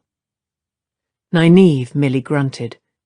It was doubtful she was mad enough to sense what Egwene was doing. She could not without her temper up. Yet she could see Amico stiffen as the flows of air touched her, then slump, half supported by the flows, as if to show how little she was resisting. Aviendha shuddered, the way she had taken to doing whenever she knew the power was being channeled near her. Egwene wove blocks for Amico's ears. Questioning them one at a time did little good if they could hear each other's stories, and turned to Joya.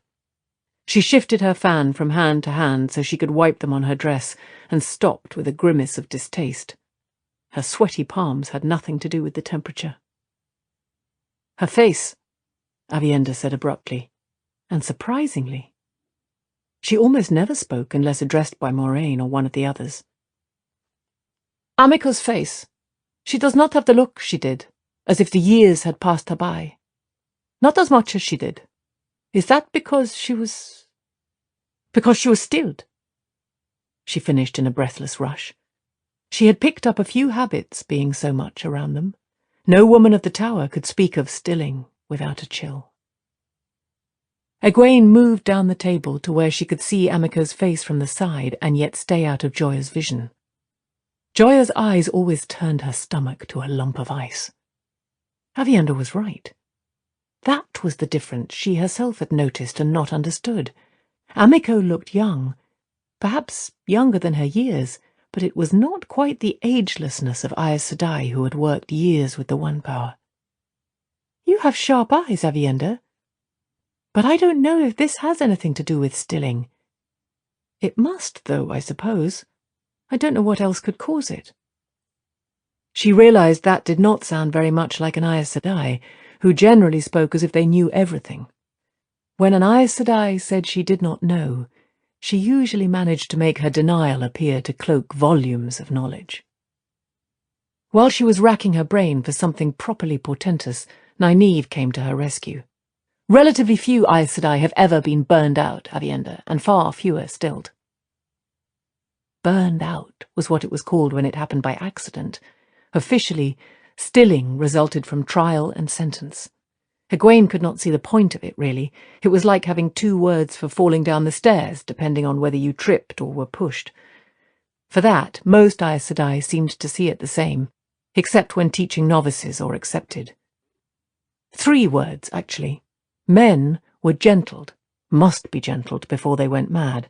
Only now there was Rand, and the tower did not dare gentle him. Nynaeve had put on a lecturing tone, no doubt trying to sound Aes Sedai.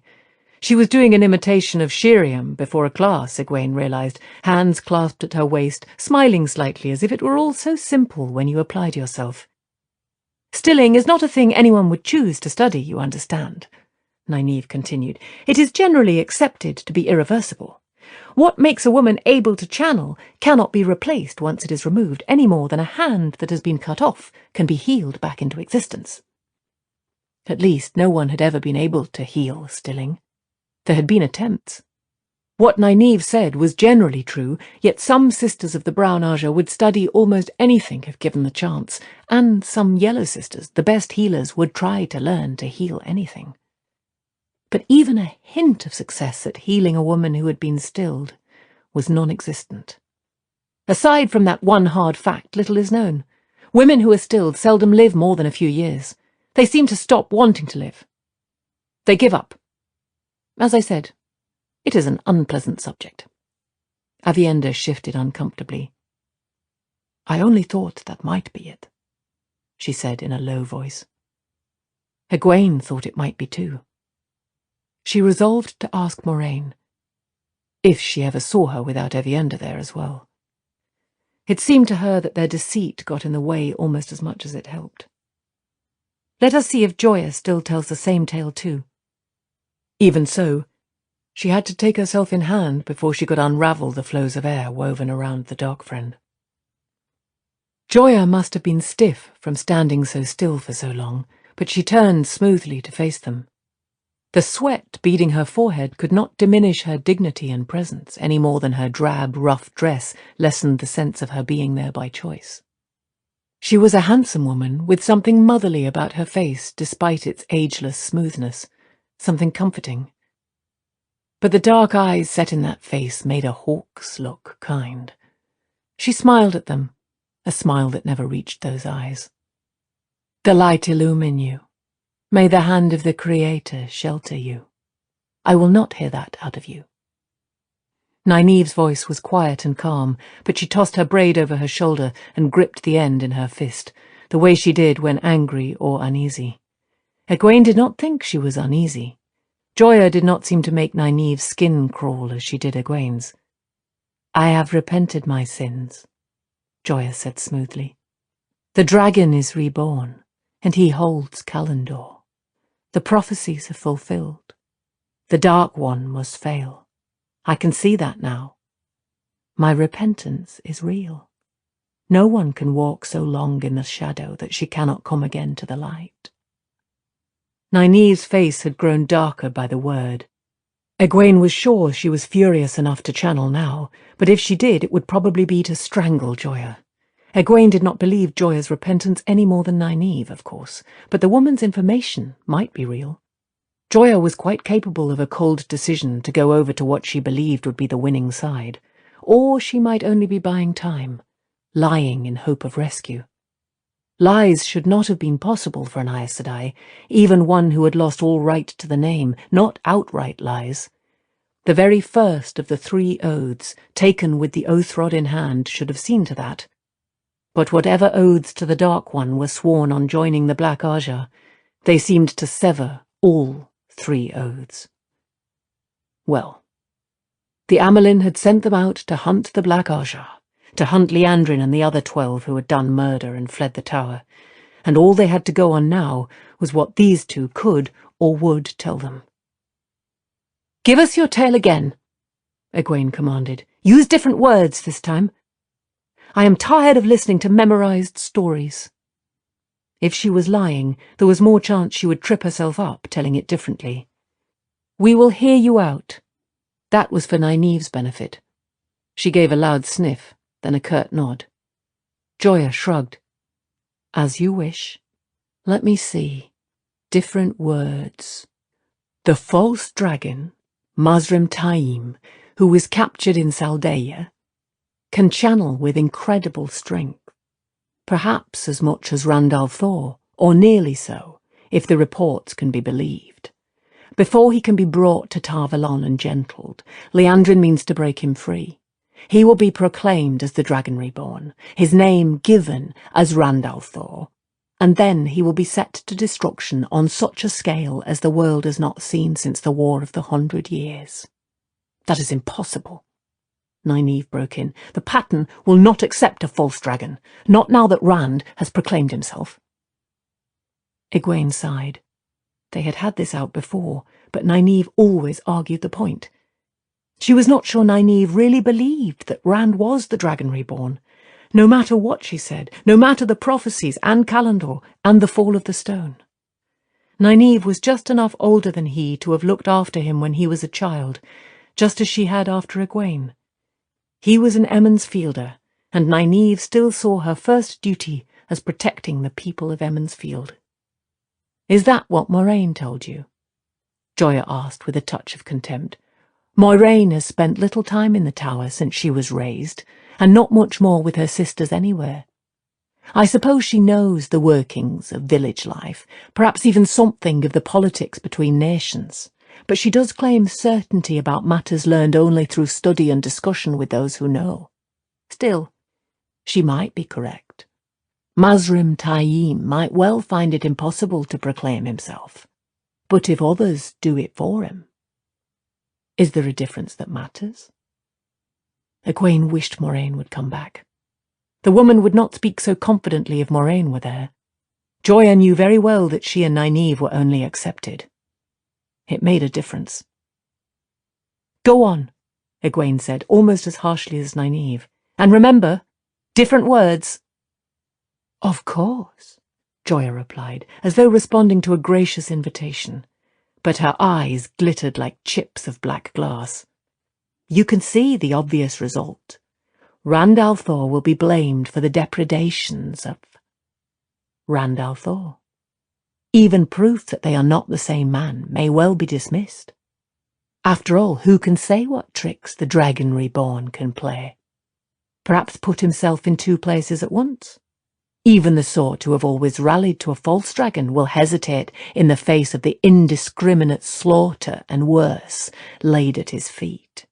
Those who do not shrink at such butchery will seek out the Randall Thor who seems to revel in blood. The nations will unite, as they did in the Aiel War.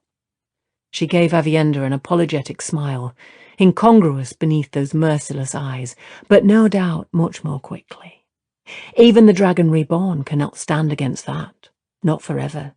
He will be crushed before the last battle even begins, by the very ones he was meant to save. The Dark One will break free. The day of Tarmangaiden will come, and the shadow will cover the earth and remake the pattern for all time. That is Liandrin's plan. There was not a hint of satisfaction in her voice, but no horror either. It was a plausible story, more plausible than Amico's tale of a few eavesdropped sentences, but Egwene believed Amico, and not Joya. Perhaps because she wanted to. A vague threat in Tanchico was easier to face than this fully fleshed plan to turn every hand against Rand. No, she thought. Joya is lying. I am sure she is. Yet they could not afford to ignore either story. But they could not chase after both, not with any hope of success. The door banged open, and Moiraine strode in, with Elaine following. The daughter-heir was frowning at the floor in front of her toes, lost in dark thoughts. But Moiraine, for once the Aes Sedai's serenity had vanished. Fury painted her face. Chapter 6. Doorways. Randall Thor, Moraine told the air in a low, tight voice, is a mule-headed, stone-willed fool of a man. Elaine lifted her chin angrily. Her childhood nurse, Linny, used to say you could weave silk from pig bristles before you could make a man anything but a man. But that was no excuse for Rand. We breed them that way in the Two Rivers. Nynaeve was suddenly all half-suppressed smiles and satisfaction. She seldom hid her dislike of the Aes Sedai half as well as she thought she did. Two Rivers women never had any trouble with them. From the startled look Egwene gave her, that was a lie big enough to warrant having her mouth washed out. Moraine's brows drew down as if she were about to reply to Nynaeve in harder kind. Elaine stirred, but she could not find anything to say that would head off argument. Rand kept dancing through her head. He had no right. But what right did she have? Egwene spoke instead. What did he do, Moraine? The Aes Sedai's eyes swung to Egwene, a stare so hard that the younger woman stepped back and snapped her fan open, nervously fluttering it at her face. But Moraine's gaze settled on Joya and Amico, the one watching her warily, the other bound and unaware of anything but the far wall.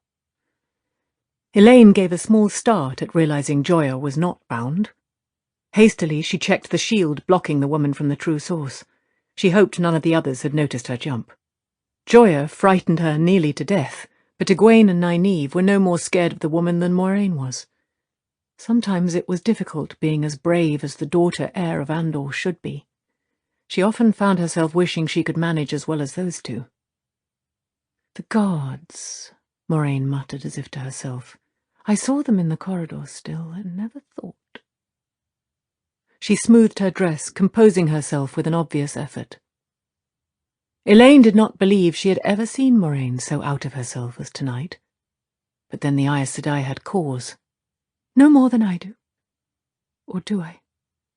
She found herself trying not to meet Egwene's eyes. Had it been Egwene or Nynaeve or Elaine who was off balance, Joya would surely have said something, subtle and of two meanings, calculated to upset them a little more. If they had been alone, at least. With Moraine, she only watched, uneasily, silently. Moraine walked the length of the table, her calm restored. Joya was nearly a head the taller, but had she also been dressed in silks, there would have been no doubt which was in command of the situation. Joya did not quite draw back, but her hands tightened on her skirts for a moment before she could master them. I have made arrangements, Moraine said quietly. In 4 days you will be taken upriver by ship to Tarvalon and the Tower. There they are not so gentle as we have been. If you have not found the truth so far, find it before you reach South Harbour, or you will assuredly go to the gallows in the Traitor's Court. I will not speak to you again unless you send word that you have something new to tell. And I do not want to hear a word from you, not one word, unless it is new.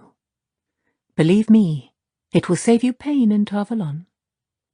Avienda, will you tell the captain to bring in 2 of his men? Elaine blinked as the Aiel woman unfolded herself and vanished through the doorway. Sometimes Avienda could be so still she seemed not to be there. Joya's face worked as if she wanted to speak, but Moraine stared up at her, and finally the dark friend turned her eyes away. They glittered like a raven's, full of black murder, but she held her tongue. To Elaine's eyes a golden-white glow suddenly surrounded Moraine, the glow of a woman embracing Saidar. Only another woman trained to channel could have seen it. The flows holding Amico unravelled more quickly than Elaine could have managed. She was stronger than Moraine, potentially at least. In the tower, the women teaching her had been almost unbelieving at her potential and at Egwene's and Nynaeve's. Nynaeve was the strongest of them all, when she could manage to channel, but Moraine had the experience. What they were still learning to do, Moraine could do half asleep. Yet there were some things Elaine could do, and the other 2, that the Aes Sedai could not. It was a small satisfaction in the face of how easily Moraine cowed Joya. Freed, able to hear, Amico turned and became aware of Moraine for the first time. With a squeak, she dropped a curtsy as deep as any new novice. Joya was glaring at the door, avoiding anyone's gaze. Nynaeve, arms crossed and knuckles white from gripping her braid, was giving Moraine a stare almost as murderous as Joya's. Egwene fingered her skirt and glowered at Joya. Elaine frowned, wishing she were as brave as Egwene, wishing she did not feel she was betraying her friend. Into that walked the captain, with 2 more defenders in black and gold on his heels. Avienda was not with them. It seemed she had taken her opportunity to escape Aes Sedai. The grizzled officer, 2 short white plumes on his rimmed helmet, shied as his eyes met Joya's, though she did not even seem to see him. His gaze skittered from woman to woman uncertainly. The mood of the room was trouble, and a wise man did not want any part of trouble among this sort of women. The 2 soldiers clutched their tall spears to their sides, almost as if they feared they might have to defend themselves. Perhaps they did fear it. "You will take these 2 back to their cells," Moraine told the officer curtly. "Repeat your instructions. I want no mistakes." "Yes, I—" The captain's throat seemed to seize. He gulped a breath. "Yes, my lady," he said, watching her anxiously to see if that would do.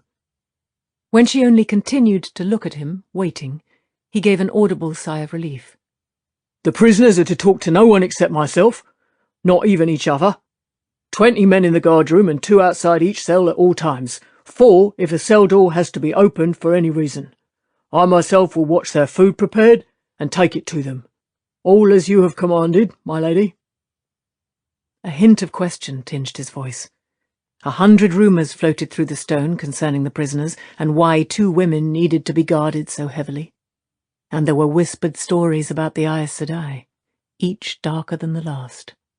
"Very good," Moraine said. "Take them." It was not clear who was more eager to leave the room, the prisoners or the guards. Even Joya stepped quickly, as if she could not bear keeping silent near Moraine for another moment. Elaine was certain she had kept her face calm since entering the room, but Egwene came to her, put an arm around her. "What is the matter, Elaine? You look about to cry." The concern in her voice made Elaine feel like bursting into tears. "Light," she thought. "I will not be that silly. I will not." "A weeping woman is a bucket with no bottom." Linny had been full of sayings like that. 3 times, Nynaeve burst out at Moraine. "Only 3 you have consented to help us question them. This time you vanish before we begin, and now you calmly announce you are sending them off to Tar Valon. If you will not help, at least do not interfere." "Do not presume on the Amelin's authority too far," Moraine said coolly. "She may have set you to chase Liandrin, but you are still only accepted, and woefully ignorant whatever letters you carry. Or did you mean to keep questioning them forever, before reaching a decision? You 2 Rivers people seem to work at avoiding decisions that must be made." Nynaeve opened and closed her mouth, eyes bulging as if wondering which accusation to answer first, but Moraine turned to Egwene and Elaine. "Pull yourself together, Elaine. How you can carry out the Amelin's orders if you think every land has the customs you were born to, I do not know. And I do not know why you are so upset. Do not let your feelings hurt others." "What do you mean?" Egwene said. "What customs? What are you talking about?" "Berelain was in Rand's chambers," Elaine said in a small voice before she could stop herself. Her eyes flickered guiltily toward Egwene. Surely she had kept her own feelings hidden. Moraine gave her a reproachful look and sighed. "I would have spared you this if I could, Egwene. If Elaine had not let her disgust with Berelain overcome her sense. The customs of Mayenne are not those either of you were born to. Egwene, I know what you feel for Rand, but you must realize by now that nothing can come of it. He belongs to the pattern, and to history." Seemingly ignoring the Aes Sedai, Egwene peered into Elaine's eyes. Elaine wanted to look away and could not. Suddenly, Egwene leaned closer, whispering behind a cupped hand. "I love him. like a brother, and you like a sister. I wish you well of him." Elaine's eyes widened, a smile spreading slowly across her face. She answered Egwene's hug with a fierce hug of her own. "Thank you," she murmured softly. "I love you too, sister. Oh, thank you." "She got it wrong," Egwene said, half to herself, a delighted grin blooming on her face. "Have you ever been in love, Moraine?" What a startling question. Elaine could not imagine the Aes Sedai in love. Moraine was blue Aja, and it was said blue sisters gave all their passions to causes. The slender woman was not at all taken aback. For a long moment she looked levelly at the pair of them, each with an arm around the other.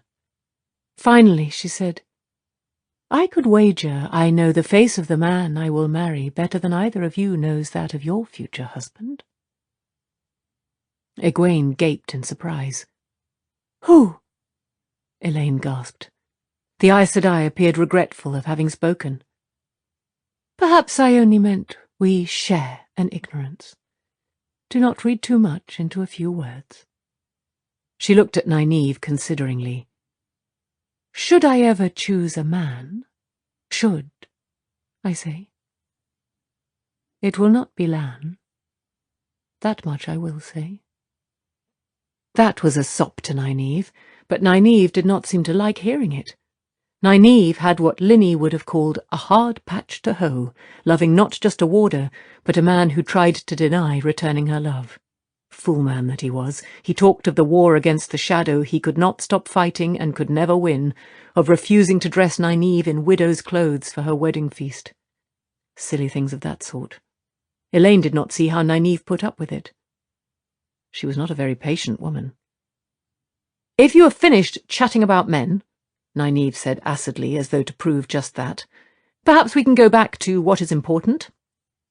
Gripping her braid hard, she picked up speed and force as she went along, like a water wheel with the gears disengaged. "How are we to decide whether Joya is lying or Amico if you send them away? Or whether they both are, or neither? I don't relish dithering here, Moraine, no matter what you think, but I have walked into too many traps to want to walk into another. And I don't want to run after Jack-o'-the-Wisps either. We are the ones the Amelin sent after Liandrin and her cronies. Since you don't seem to think they are important enough to spare more than a moment to help us, the least you can do is not crack our ankles with a broom." She seemed about to rip that braid free and try to strangle the Aes Sedai with it, and Moraine wore a dangerously cool, crystalline calm that suggested she might be ready to teach again the lesson on holding her tongue that she had taught Joya. It was, Elaine decided, time for her to stop moping. She did not know how she had fallen into the role of peacemaker among these women. Sometimes she wanted to take them all by the scruff of the neck and shake them, but her mother always said no good decision was ever made in anger. "You might add to your list of what you want to know," she said. "Why were we summoned to Rand? That is where Corrine took us. He's all right now, of course. Moraine healed him."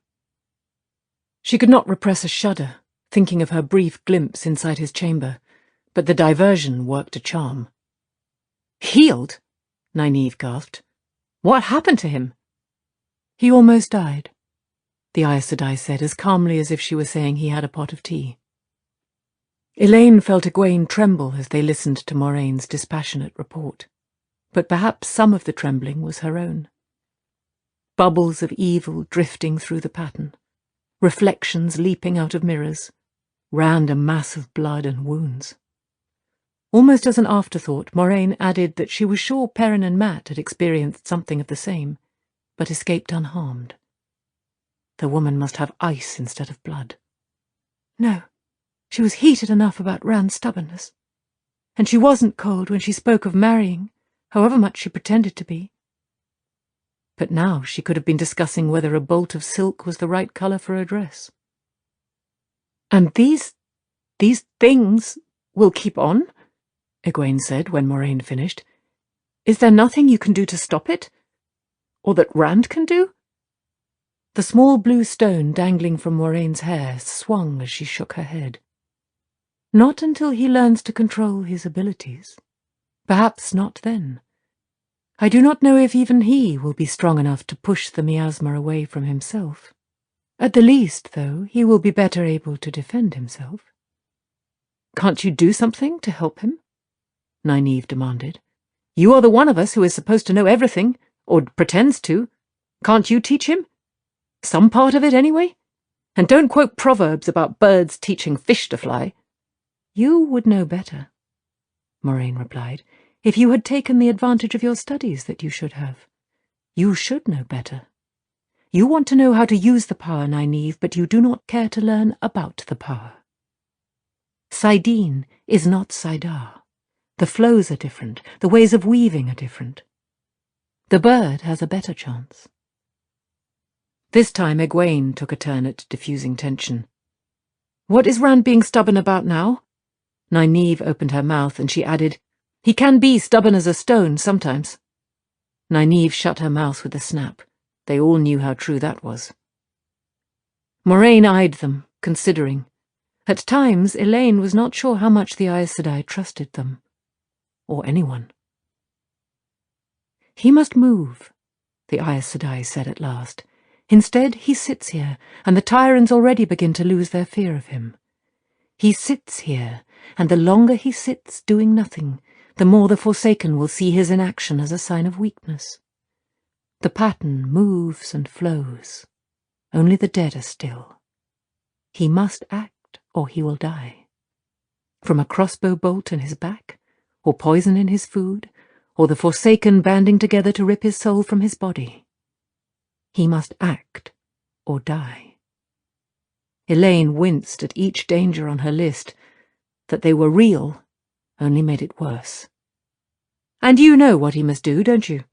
Nynaeve said tightly. You have this action planned. Moraine nodded. Would you rather he go herring off alone once more? I dare not risk it. This time he might be dead or worse before I find him. That was true enough. Rand hardly knew what he was doing, and Elaine was sure Moraine had no wish to lose the little guidance she still gave him, the little he allowed her to give. Will you share your plan for him with us? Egwene demanded. She was certainly not helping soothe the air now. Yes, do, Elaine said, surprising herself with a cool echo of Egwene's tone. Confrontation was not her way when it could be avoided. Her mother always said it was better to guide people than try to hammer them into line.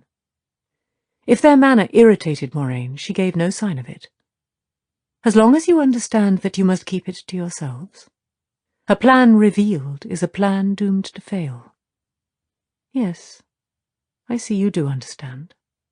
Elaine certainly did. The plan was dangerous, and Moraine was not sure it would work. Samael is in Ilion, the Aes Sedai went on. The Tyrants are always as ripe for war with Ilion as the other way around. They have been killing each other, off and on, for 1,000 years, and they speak of their chance for it as other men speak of the next feast day. I doubt even knowing of Samael's presence would change that, not with the dragon reborn to lead them. Tyr will follow Rand eagerly enough in that enterprise, and if he brings Samael down, he— Light! Nynaeve exclaimed. You not only want him to start a war, you want him to seek out one of the Forsaken? No wonder he is being stubborn. He is not a fool for a man. He must face the Dark One in the end, Moraine said calmly. Do you truly think he can avoid the Forsaken now? As for war, there are wars enough without him, and every one worse than useless. Any war is useless, Elaine began, then faltered as comprehension suddenly filled her. Sadness and regret had to show on her face too, but certainly comprehension.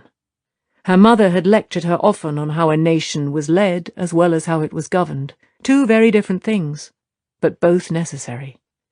And sometimes things had to be done for both that were worse than unpleasant, although the price of not doing them was worse still. Moraine gave her a sympathetic look. It is not always pleasant, is it? Your mother began when you were just old enough to understand, I suppose, teaching you what you will need to rule after her. Moraine had grown up in the royal palace in Cairhien, not destined to reign, but related to the ruling family and no doubt overhearing the same lectures. Yet sometimes it seems ignorance would be better. To be a farm woman, knowing nothing beyond the boundaries of her fields.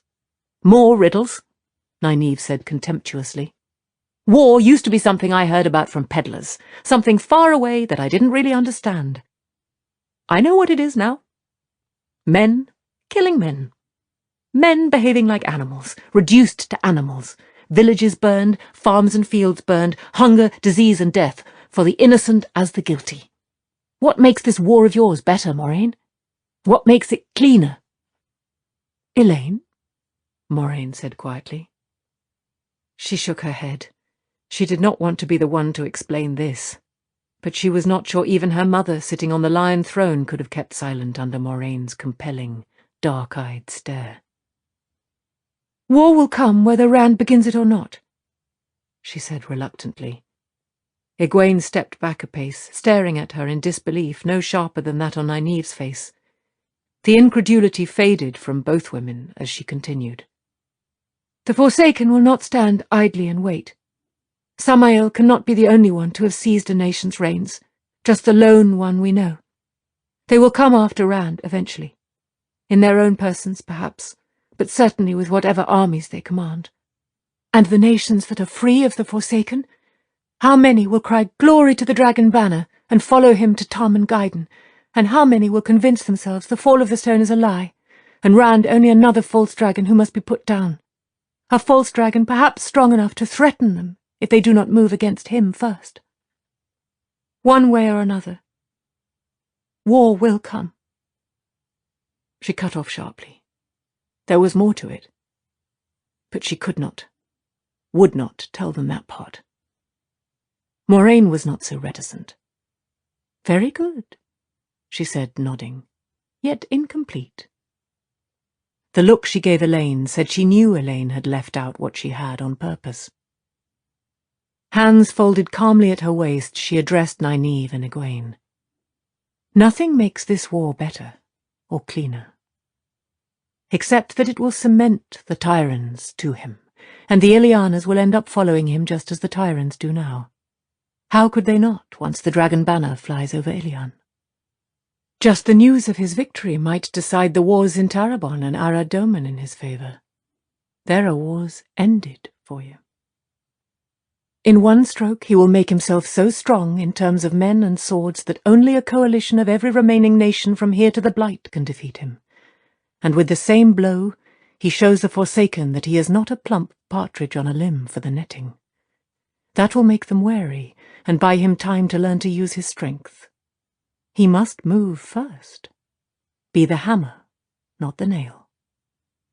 The Aes Sedai grimaced slightly, a hint of her earlier anger marring her calm. He must move first. And what does he do? He reads himself into deeper trouble. Nynaeve looked shaken, as if she could see all the battles and death. Egwene's dark eyes were large with horrified understanding. Their faces made Elaine shiver. One had watched Rand grow up, the other had grown up with him. And now they saw him starting wars. Not the dragon reborn, but Rand al'Thor. Egwene struggled visibly, latching onto the smallest part, the most inconsequential of what Moraine had said. How can reading put him in trouble? He has decided to find out for himself what the prophecies of the dragons say. Moraine's face remained cool and smooth, but suddenly she sounded almost as tired as Elaine felt. They may have been prescribed in Tyr, but the chief librarian had 9 different translations in a locked chest. Rand has them all now. I pointed out the verse that applies here, and he quoted it to me from an old Kandori translation. Power of the shadow made human flesh, wakened to turmoil, strife, and ruin. The reborn one, marked and bleeding, dances the sword in dreams and mist, chains the shadow sworn to his will, from the city lost and forsaken, leads the spears to war once more. breaks the spears and makes them see. Truth, long hidden in the ancient dream. She grimaced. It applies to this as well as it does to anything. Ilion under Samael is surely a forsaken city. Lead the tyrant spears to war, chain Samael, and he has fulfilled the verse. The ancient dream of the dragon reborn. But he will not see it. He even has a copy in the old tongue, as if he understood 2 words. He runs after shadows, and Samael or Ravin or Lanfear may have him by the throat before I can convince him of his mistake. He is desperate. Nynaeve's gentle tone was not for Moraine, Elaine was sure, but for Rand. Desperate, and trying to find his way. So am I desperate, Moraine said firmly. I have dedicated my life to finding him, and I will not let him fail if I can prevent it. I am almost desperate enough to— She broke off, pursing her lips. Let it be enough that I will do what I must. But it isn't enough, Egwene said sharply. What is it you'll do? You have other matters to concern you, the Aes Sedai said. The Black Aja. No! Elaine's voice was knife-edged and commanding, her knuckles a hard white where she gripped her soft blue skirts. You keep many secrets, Moraine, but tell us this. What do you mean to do to him?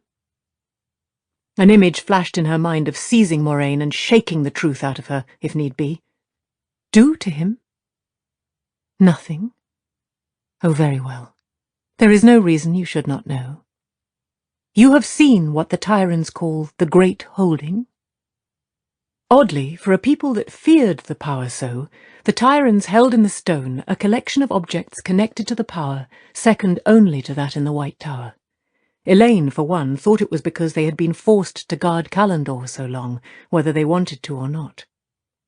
Even the sword that is not a sword might seem less than what it was when it was one among many.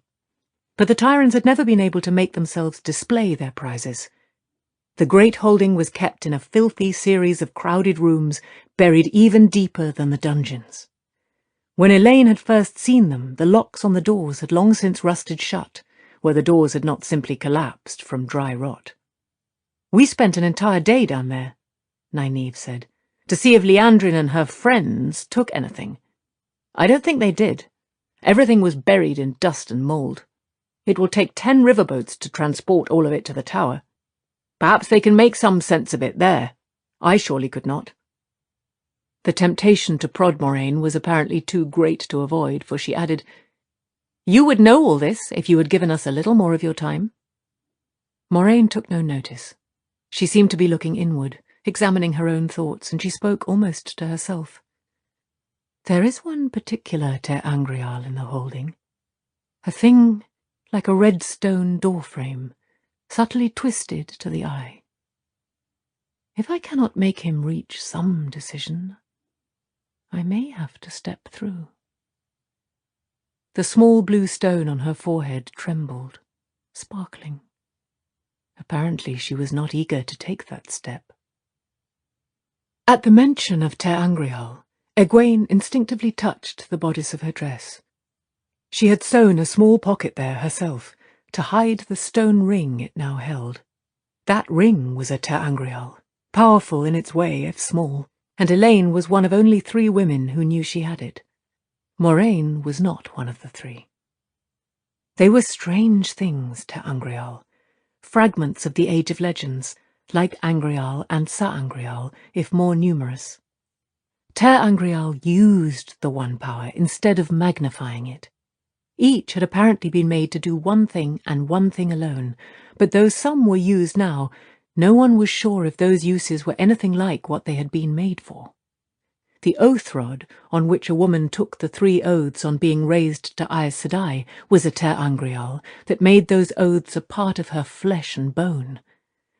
The last test a novice took on being raised to accepted was inside another Ter Angreal that ferreted out her most heartfelt fears and made them seem real, or perhaps took her to a place where they were real. Odd things could happen with Ter Angreal. Aes Sedai had been burned out or killed, or had simply vanished, in studying them, and in using them. I saw that doorway, Elaine said. In the last room, at the end of the hall. My lamp went out and I fell 3 times before I made it to the door. A slight flush of embarrassment reddened her cheeks. I was afraid to channel in there, even to relight the lamp. Much of it looks rubbish to me. I think the tyrants simply grabbed anything that anyone hinted might be connected to the power. But I thought if I channeled, I might accidentally empower something that wasn't rubbish, and who knows what it might do. And if you had stumbled in the dark and fallen through the twisted doorway, Moraine said wryly, that needs no channeling, only to step through. To what purpose? Nynaeve asked. To gain answers. 3 answers, each true, about past, present, or future. Elaine's first thought was for the children's tale, Billy under the hill, but only because of the 3 answers. Her second thought came on its heels, and not to her alone. She spoke while Nynaeve and Egwene were still opening their mouths. Moraine, this solves our problem. We can ask whether Joya or Amico is telling the truth. We can ask where Liandrin and the others are. The names of the Black Ajah still in the tower.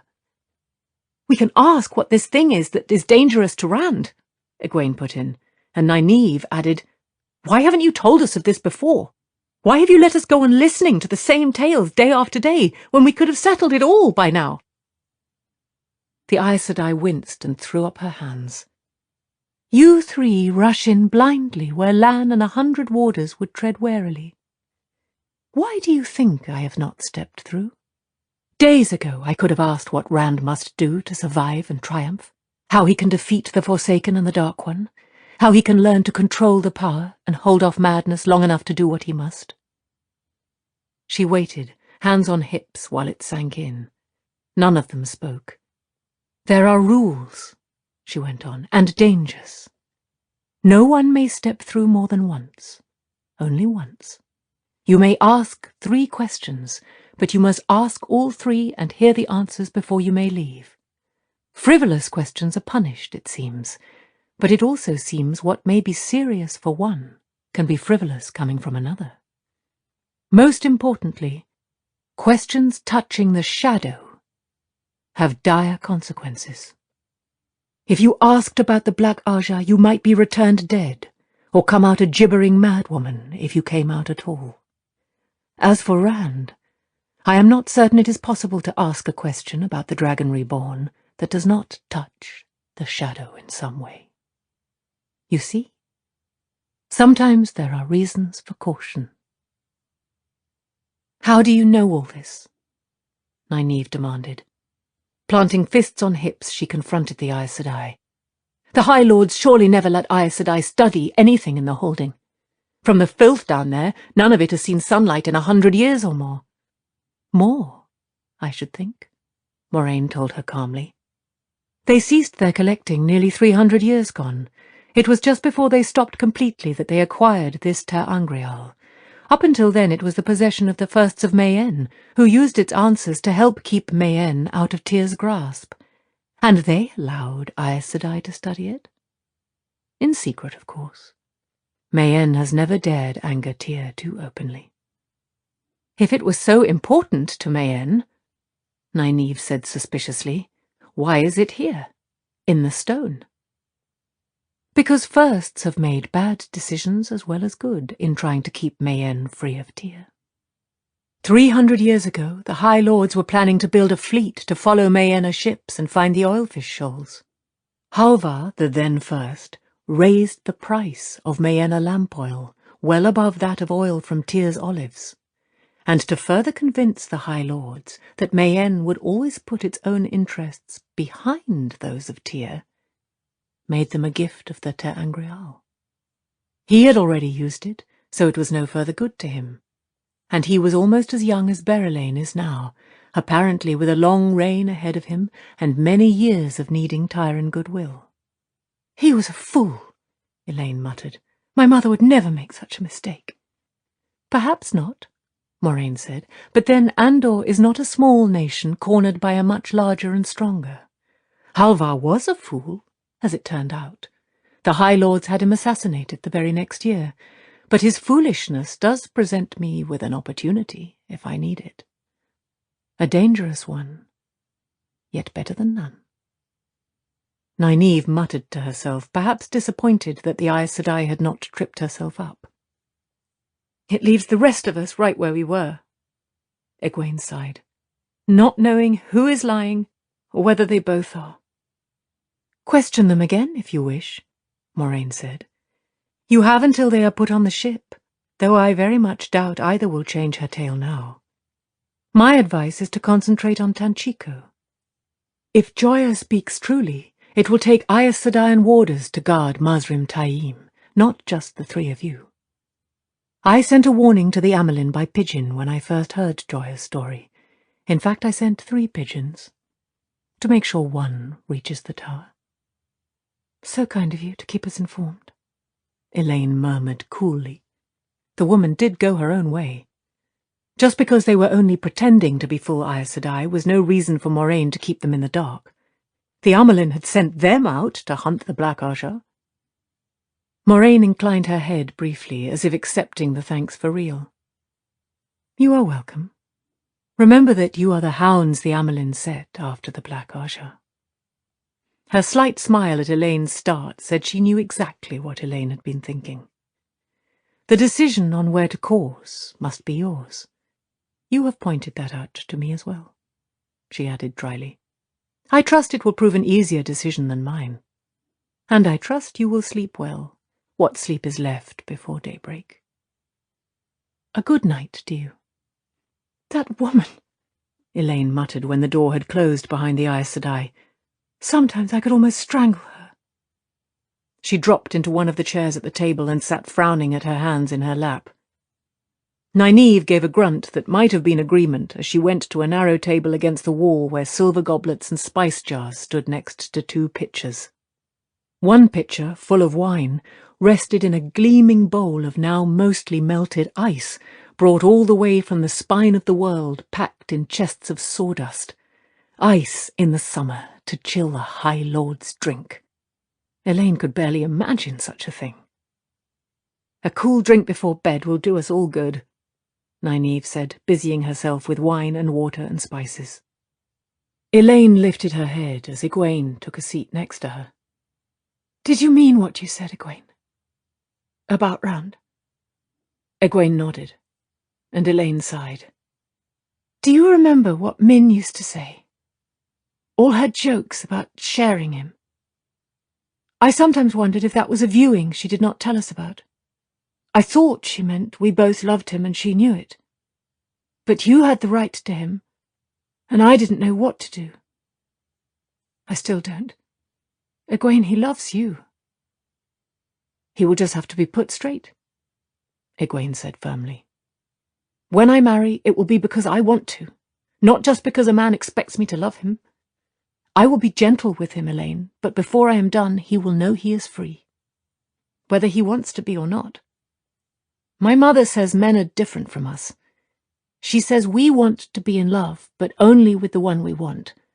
A man needs to be in love, but he will love the first woman to tie a string to his heart. That is all very well, Elaine said in a tight voice. But Berelain was in his chambers. Egwene sniffed. Whatever she intends, Berelain won't keep her mind on one man long enough to make him love her.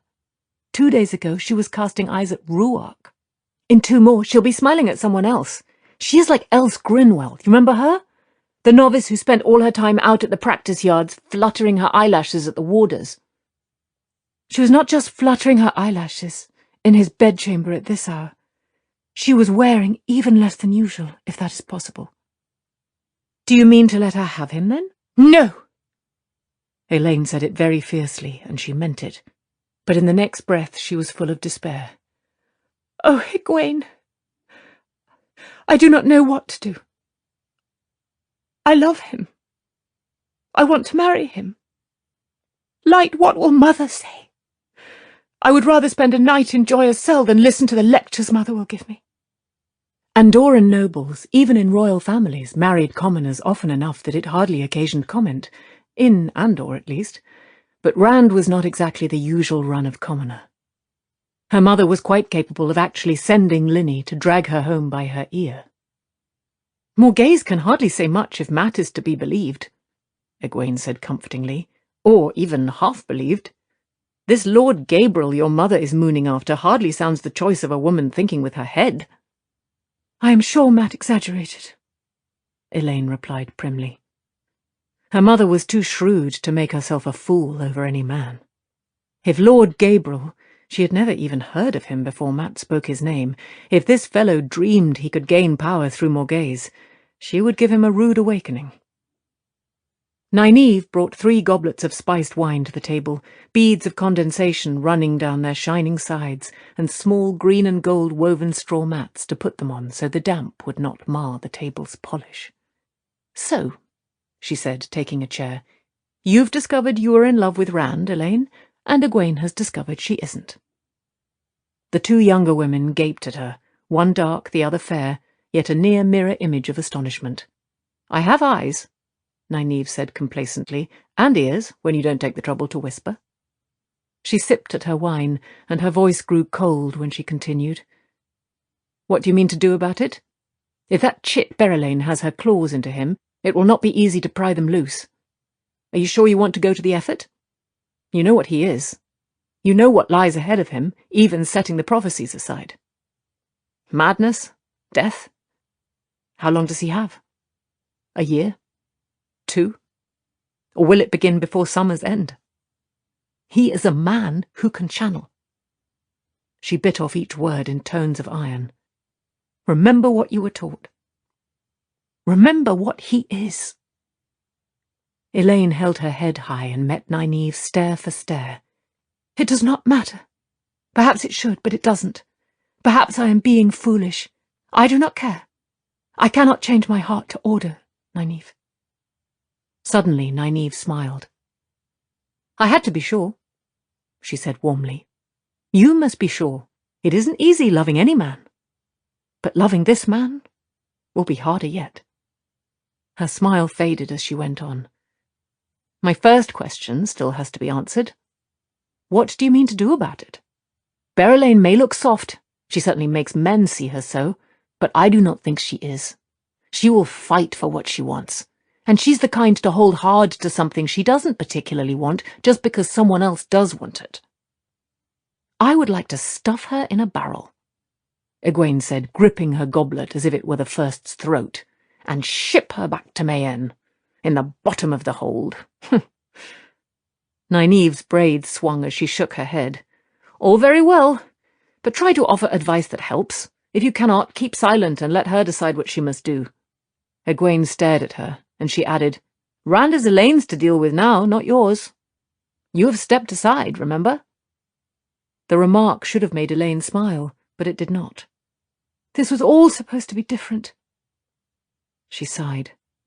"I thought I would meet a man, learn to know him over months or years, and slowly I would come to realize I loved him. That is the way I always thought it would be. I hardly know Rand. I've talked with him no more than half a dozen times in the space of a year. But I knew I loved him 5 minutes after I first set eyes on him." Now that was foolish. Only it was true, and she did not care if it was foolish. She would tell her mother the same to her face, and Linny. Well, perhaps not Linny.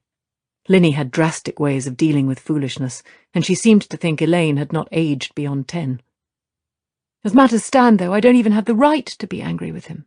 Or Berelain." But she was.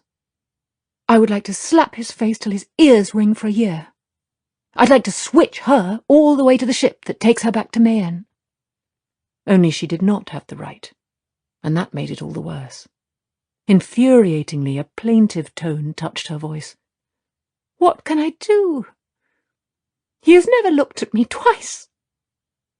"In the 2 rivers," Egwene said slowly, "if a woman wants a man to know she is interested in him, she puts flowers in his hair at bell-time or Sunday.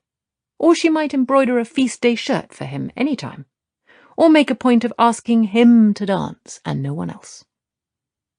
Elaine gave her an incredulous look, and she hastened to add, I'm not suggesting you embroider a shirt, but there are ways to let him know how you feel. Maenas believe in speaking out. Elaine's voice held a brittle edge. Perhaps that is the best way. Just tell him, right out. At least he'll know how I feel then. At least I'll have some right to... She snatched her spiced wine and tilted her head back, drinking. Speak out? Like some Mayena hussy? Setting the empty goblet back on the small mat, she drew a deep breath and murmured, "What will Mother say?" "What's more important," Nynaeve said gently, "is what you will do when we have to leave here.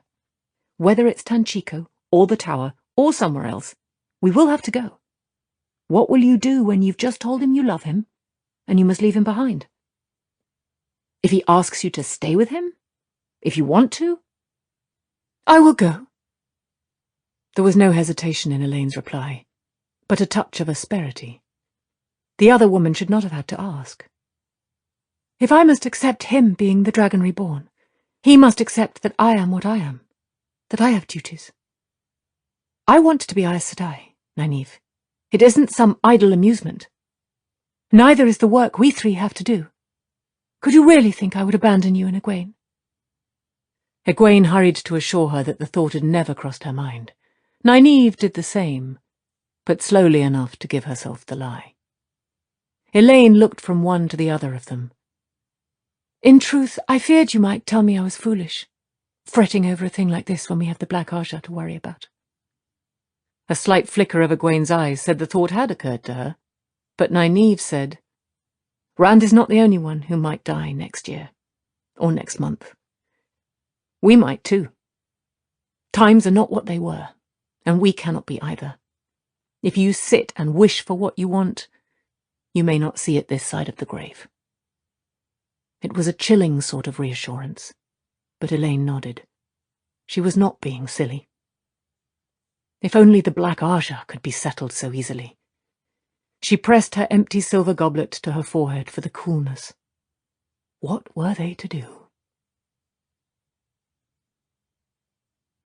Chapter 7. Playing with Fire. With the sun barely above the horizon the next morning, Egwene presented herself at the doors to Rand's chambers, followed by a foot-dragging Elaine. The daughter-heir wore a long-sleeved dress of pale blue silk, cut in the Tyrian fashion, and pulled low after some little discussion. A necklace of sapphires like a deep morning sky, and another strand woven into her red-gold curls showed up the blue of her eyes. Despite the damp warmth, Egwene wore a plain, deep red scarf as large as a shawl around her shoulders. Avienda had supplied the scarf, and the sapphires too. Surprisingly, the Aiel woman had a tidy store of such things, somehow. For all she had known they were there, Egwene gave a start when the Aiel guards glided to their feet with startling suddenness. Elaine let out a small gasp, but quickly eyed them with that regal bearing she managed so well. It seemed to have no effect on these sun-dark men. The 6 were Shire-en Matal, stone dogs, and appeared relaxed for Aiel, meaning they seemed to be looking everywhere, seemed ready to move in any direction. Egwene drew herself up in imitation of Elaine. She did wish she could do that as well as the daughter-heir, and announced, We want to see how the Lord Dragon's wounds are."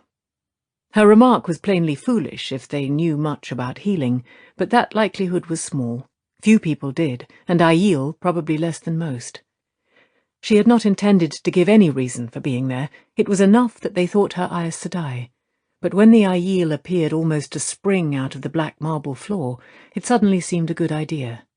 Not that they were making any move to stop Elaine and her, of course, but these men were all so tall, so stone-faced, and they carried those short spears and hornbows as if using them would be as natural as breathing, and as easy.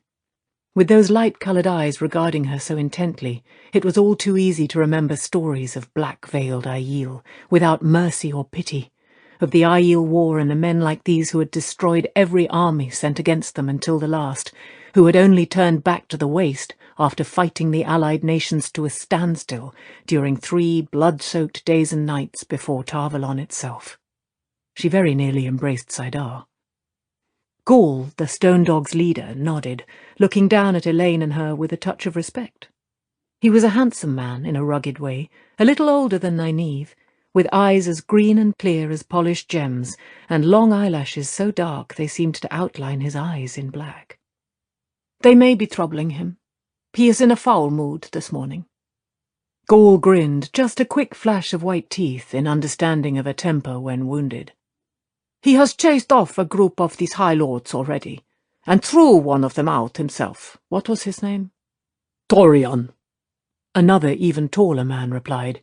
He had an arrow nocked, the short, curved bow held almost casually. His grey eyes rested on the two women for an instant, then went back to searching among the anteroom's columns. Dorian, Gaul agreed. I thought he would slide as far as those pretty carvings. He pointed a spear to the ring of stiff-standing defenders, but he came short by 3 paces. I lost the good Tyron hanging, all hawks in gold thread, to Mangin. The taller man gave a brief, contented smile. Egwene blinked at the image of Rand physically pitching a High Lord across the floor. He had never been violent, far from it. How much had he changed? She had been too busy with Joya and Amico, and he too busy with Moraine, or Lan, or the High Lords, to do more than speak in passing. A few words about home here and there, about how the Beltane festival might have gone this year, and what Sunday would be like. It had all been so brief. How much had he changed? "We have to see him," Elaine said, a slight tremor in her voice. Gaul made a bow, grounding the point of one spear on the black marble. "Of course, Aes Sedai." It was with some trepidation that Egwene entered Rand's chambers, and Elaine's face spoke volumes of the effort those few steps took. No evidence of last night's horror remained, unless it was the absence of mirrors. Lighter patches marked the wall panels where those hanging there had been taken away. Not that the room came anywhere near neatness. Books lay everywhere, on everything, some lying open as if abandoned in the middle of a page, and the bed was still unmade. The crimson draperies were pulled open on all the windows, facing westward toward the river that was Tyr's heart vein, and Callandor sparkled like polished crystal on a huge gilded stand of surpassing gaudiness. Egwene thought the stand the ugliest thing she had ever seen decorating a room, until she glimpsed the silver wolves savaging a golden stag on the mantel above the fireplace. Scant breezes off the river kept the room surprisingly cool compared to the rest of the stone. Rand sat in his shirt-sleeves, sprawled in a chair with one leg over the arm and a leather-bound book propped against his knee. At the sound of their footsteps, he snapped the book shut and dropped it among the others on the scroll-worked carpet, bounding to his feet, ready to fight. The scowl on his face faded as he took in who they were. For the first time in the stone, Egwene looked for changes in him, and found them. How many months before then since she had seen him last? Enough for his face to have grown harder, for the openness that had once been there to fade. He moved differently, too, a little like Lan, a little like the Aiel. With his height and his reddish hair and eyes that seemed now blue, now grey as the light took them, he looked all too much like an Aielman, too much for comfort. But had he changed inside? "I thought you were someone else," he mumbled, sharing out embarrassed glances between them. That was the Rand she knew, even to the flush that rose in his cheeks every time he looked at her or Elaine, either one. "Some people want things I can't give, things I will not give." Suspicion grew on his face with shocking suddenness, and his tone hardened. "What do you want? Did Moraine send you? Are you supposed to convince me to do what she wants?" "Don't be a goose," Egwene said sharply before she thought. "I do not want you to start a war." Elaine added in pleading tones, "We came to help you, if we can." That was one of their reasons, and the easiest to bring up, they had decided over breakfast. "You know about her plans for—" he began roughly, then made a sudden shift. "Help me? How? That is what Moraine says." Egwene sternly folded her arms beneath her breasts, holding the scarf tight, in the way Nynaeve used to address the village council when she meant to have her way no matter how stubborn they were. It was too late to start over. The only thing was to go on as she had begun. "I told you not to be a fool, Randalthor. You may have tyrants bowing to your boots, but I remember when Nynaeve switched your bottom for letting Mat talk you into stealing a jar of apple brandy." Elaine kept her face carefully composed. Too carefully. It was plain to Egwene that she wanted to laugh out loud. Rand did not notice, of course. Men never did. He grinned at Egwene, close to laughing himself. "We had just turned 13. She found us asleep behind your father's stable, and our heads hurt so much we didn't even feel her switch." That was not at all the way Egwene recalled it. "Not like when you threw that bowl at her head, remember? She dosed you with dogweed tea because you had been moping about for a week, and as soon as you tasted it, you hit her with her best bowl. Like, did you squeal? When was that? 2 years ago, come this—" "We are not here to talk over old times," Egwene said, shifting the scarf irritably. It was thin wool, but still far too hot. Really, he did have the habit of remembering the most unfortunate things. He grinned as if he knew what she was thinking, and went on in better humour. "You are here to help me, you say. With what?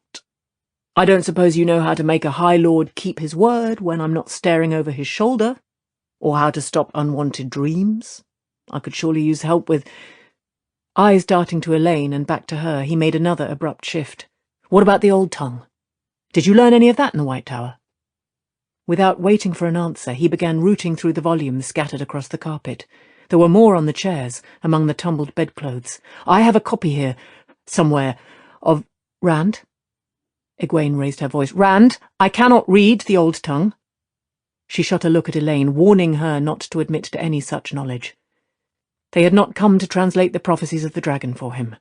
The sapphires in the daughter-heir's hair swayed as she nodded agreement. "We had other things to learn." He straightened from the books with a sigh. It was too much to hope.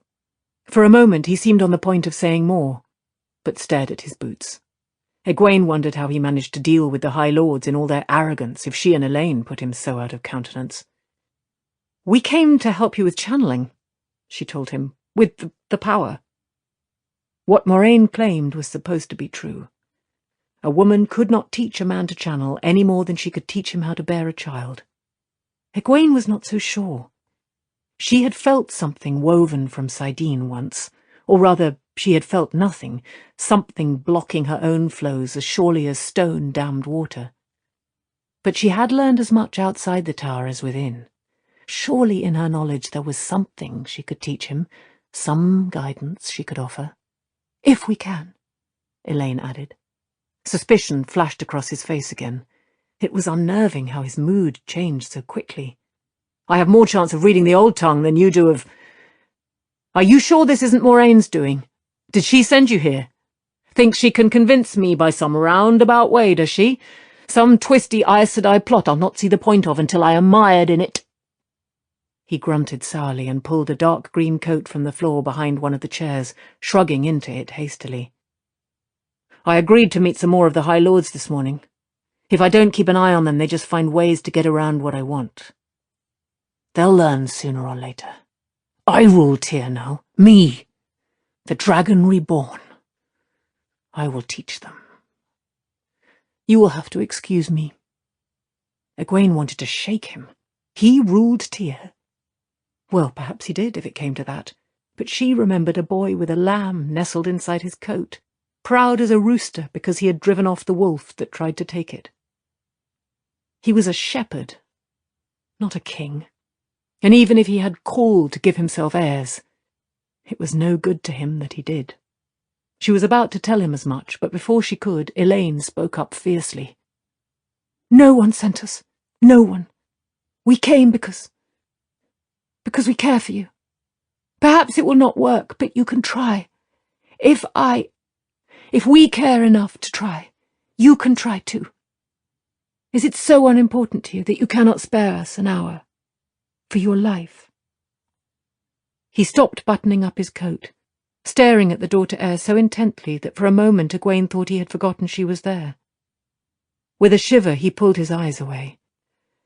Glancing at Egwene, he shifted his feet and frowned at the floor. "I will try," he muttered. "It'll do no good, but I will. What do you want me to do?" Egwene drew a deep breath. She had not thought convincing him would be this easy.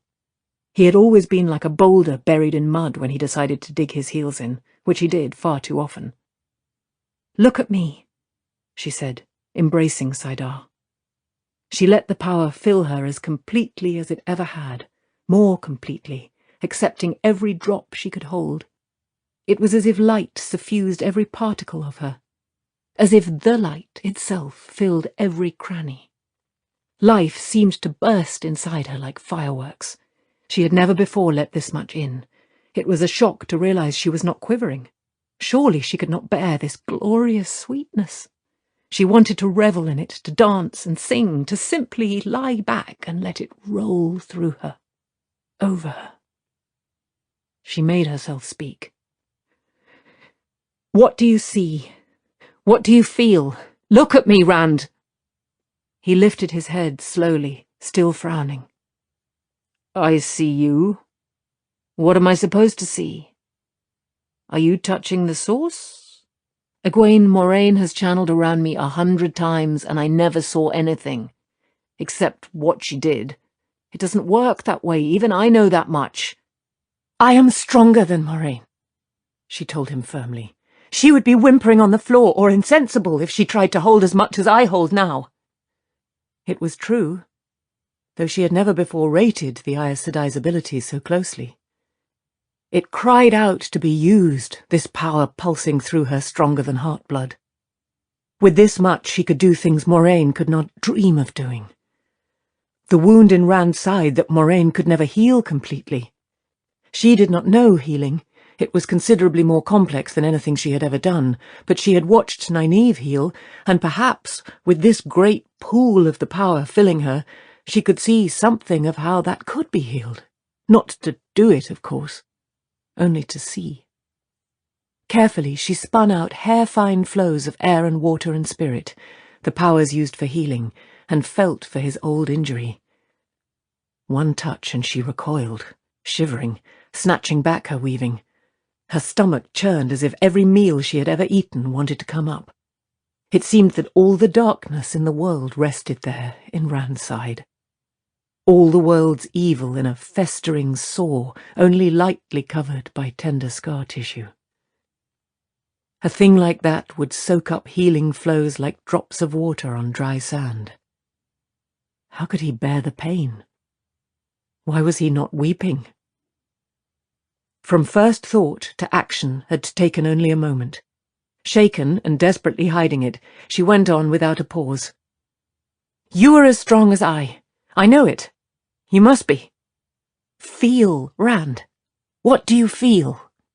Light, what can heal that? Can anything?" "I don't feel anything," he muttered, shifting his feet. "Goosebumps.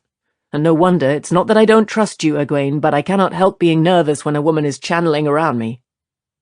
I am sorry." She did not bother explaining to him the difference between channeling and merely embracing the true source. There was so much he did not know, even compared to her own scant knowledge. He was a blind man trying to work a loom by touch, with no idea of colours or what the threads or even the loom looked like. With an effort, she released Saidar, and it was an effort. Part of her wanted to cry at the loss. "I am not touching the source now, Rand." She stepped closer and peered up at him. "Do you still feel goosebumps?" "No, but that's just because you told me." He gave an abrupt shrug of his shoulders. "You see, I started thinking about it, and I have them again." Egwene smiled triumphantly. She did not need to look around at Elaine to confirm what she had already sensed, what they had agreed upon earlier for this point. "You can sense a woman embracing the source, Rand. Elaine is doing just that right now." He squinted at the door to air. "It doesn't matter what you see or don't see. You felt it. We have that much. Let's see what else we can find. Rand, embrace the source. Embrace Saidin." The words came out hoarsely. They had agreed on this too, she and Elaine. He was Rand, not a monster from the stories, and they had agreed on it. But still, asking a man to... The wonder was that she had gotten the words out at all. "Do you see anything?" she asked Elaine. "Or feel anything?" Rand still doled out glances between them, in between staring at the floor and sometimes blushing. Why was he so out of countenance? Studying him fixedly, the daughter heir shook her head. "He could just be standing there for all I can tell. Are you sure he is doing anything?" "He can be stubborn, but he isn't foolish. At least, he isn't foolish most of the time." "Well, stubborn or foolish or something else, I feel nothing at all." Egwene frowned at him. "You said you would do as we asked, Rand. Are you? If you felt something, so should I, and I do not—" She broke off with a stifled yelp. Something had pinched her bottom. Rand's lips twitched, clearly fighting a grin. "That," she told him crisply, "was not nice." He tried to keep his face innocent, but the grin slipped. "You said you wanted to feel something, and I just thought—" His sudden roar made Egwene jump. Clapping a hand to his left buttock, he hobbled in a pained circle. "Blood and ashes, Egwene! There was no need to—" He fell off into deeper, inaudible mutters Egwene was just as glad she did not understand. She took the opportunity to flap the scarf for a little air, and shared a small smile with Elaine. The glow faded around the daughter heir. They both came close to giggling as they rubbed themselves surreptitiously. That should show him. About 100 for one, Egwene estimated. Turning back to Rand, she put on her sternest face. "I would have expected something like that from Matt. I thought you, at least, had grown up. We came here to help you, if we can. Try to cooperate. Do something with the power. Something that isn't childish. Perhaps we will be able to sense that." Hunched, he glared at them. "Do something," he muttered. "You had no call to... I'll limp for... You want me to do something?" Suddenly, she lifted into the air, and Elaine too. They stared at each other, wide-eyed, as they floated a pace above the carpet. There was nothing holding them. No flows Egwene could feel or see. Nothing. Her mouth tightened. He had no right to do this. No right at all, and it was time he learned it. The same sort of shield of spirit that cut Joya off from the source would stop him, too. Aes Sedai used it on the rare men they found who could channel. She opened herself to Saidar, and her stomach sank. Saidar was there. She could feel its warmth and light, but between her and the true source stood something. Nothing. An absence that shut her away from the source like a stone wall. She felt hollow inside, until panic welled up to fill her. A man was channeling, and she was caught in it. He was Rand, of course, but dangling there like a basket, helpless, all she could think of was a man channeling and the taint on Saidin. She tried to shout at him, but all that came out was a croak. "You want me to do something?" Rand growled. A pair of small tables flexed their legs awkwardly, the wood creaking, and began to stumble about in a stiff parody of dance. Gilt flaking off and falling. "Do you like this?" Fire flared up in the fireplace, filling the hearth from side to side, burning on stone bare of ashes. "Or this?" The tall stag and wolves above the fireplace began to soften and slump. Thin streams of gold and silver flowed out from the mass, fining down to shining threads, snaking, weaving themselves into a narrow sheet of metallic cloth. The length of glittering fabric hung in the air as it grew, its far end still linked to the slowly melting statuette on the stone mantel. "Do something," Rand said. "Do something. Do you have any idea what it is like to touch Saidin? To hold it? Do you? I can feel the madness waiting, seeping into me." Abruptly, the capering tables burst into flame like torches, dancing still. Books spun into the air, pages fluttering. The mattress on the bed erupted, showering feathers across the room like snow. Feathers falling onto the burning tables filled the room with their sharp, sooty stink. For a moment Rand stared wildly at the blazing tables. Then whatever was holding Egwene and Elaine vanished, along with the shield. Their heels thumped onto the carpet in the same instant the flames went out, as if sucked into the wood they had been consuming. The blaze in the fireplace winked out as well, and the books fell to the floor in a worse jumble than before. The length of gold and silver cloth dropped too, along with strands of rough melted metal, no longer liquid or even hot. Only 3 largish lumps, 2 silver and 1 gold, remained on the mantel, cold and unrecognizable. Egwene had staggered into Elaine as they landed. They clutched each other for support, but Egwene felt the other woman doing exactly what she was doing, embracing Saidar as quickly as she could. In moments she had a shield ready to throw around Rand if he even appeared to be channeling. But he stood, stunned, staring at the charred tables with feathers still drifting down around him, flecking his coat. He did not seem to be a danger now, but the room was certainly a mess. She wove tiny flows of air to pull all the floating feathers together, and those already on the carpet as well. As an afterthought, she added those on his coat.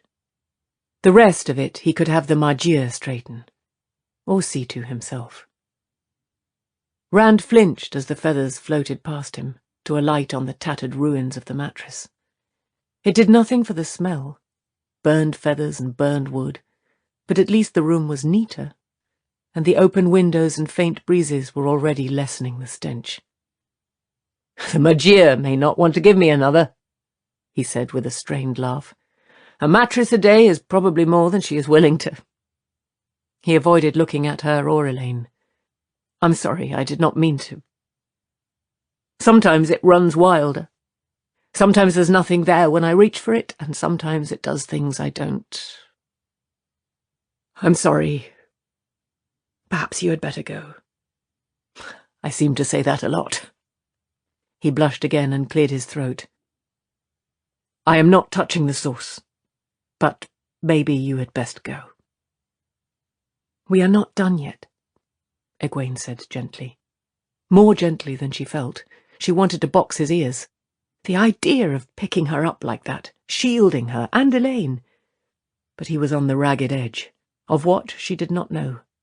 And she did not want to find out, not now, not here. With so many exclaiming over their strength, everyone said she and Elaine would be among the strongest Aes Sedai, if not the strongest, in 1,000 years or more. She had assumed they were as strong as he, near to it at least. She had just been rudely disabused. Perhaps Nynaeve could come close, if she was angry enough. But Egwene knew she herself could never have done what he just had. Split her flows that many ways, worked that many things at once. Working 2 flows at once was far more than twice as hard as working 1 of the same magnitude, and working 3 much more than twice again working 2.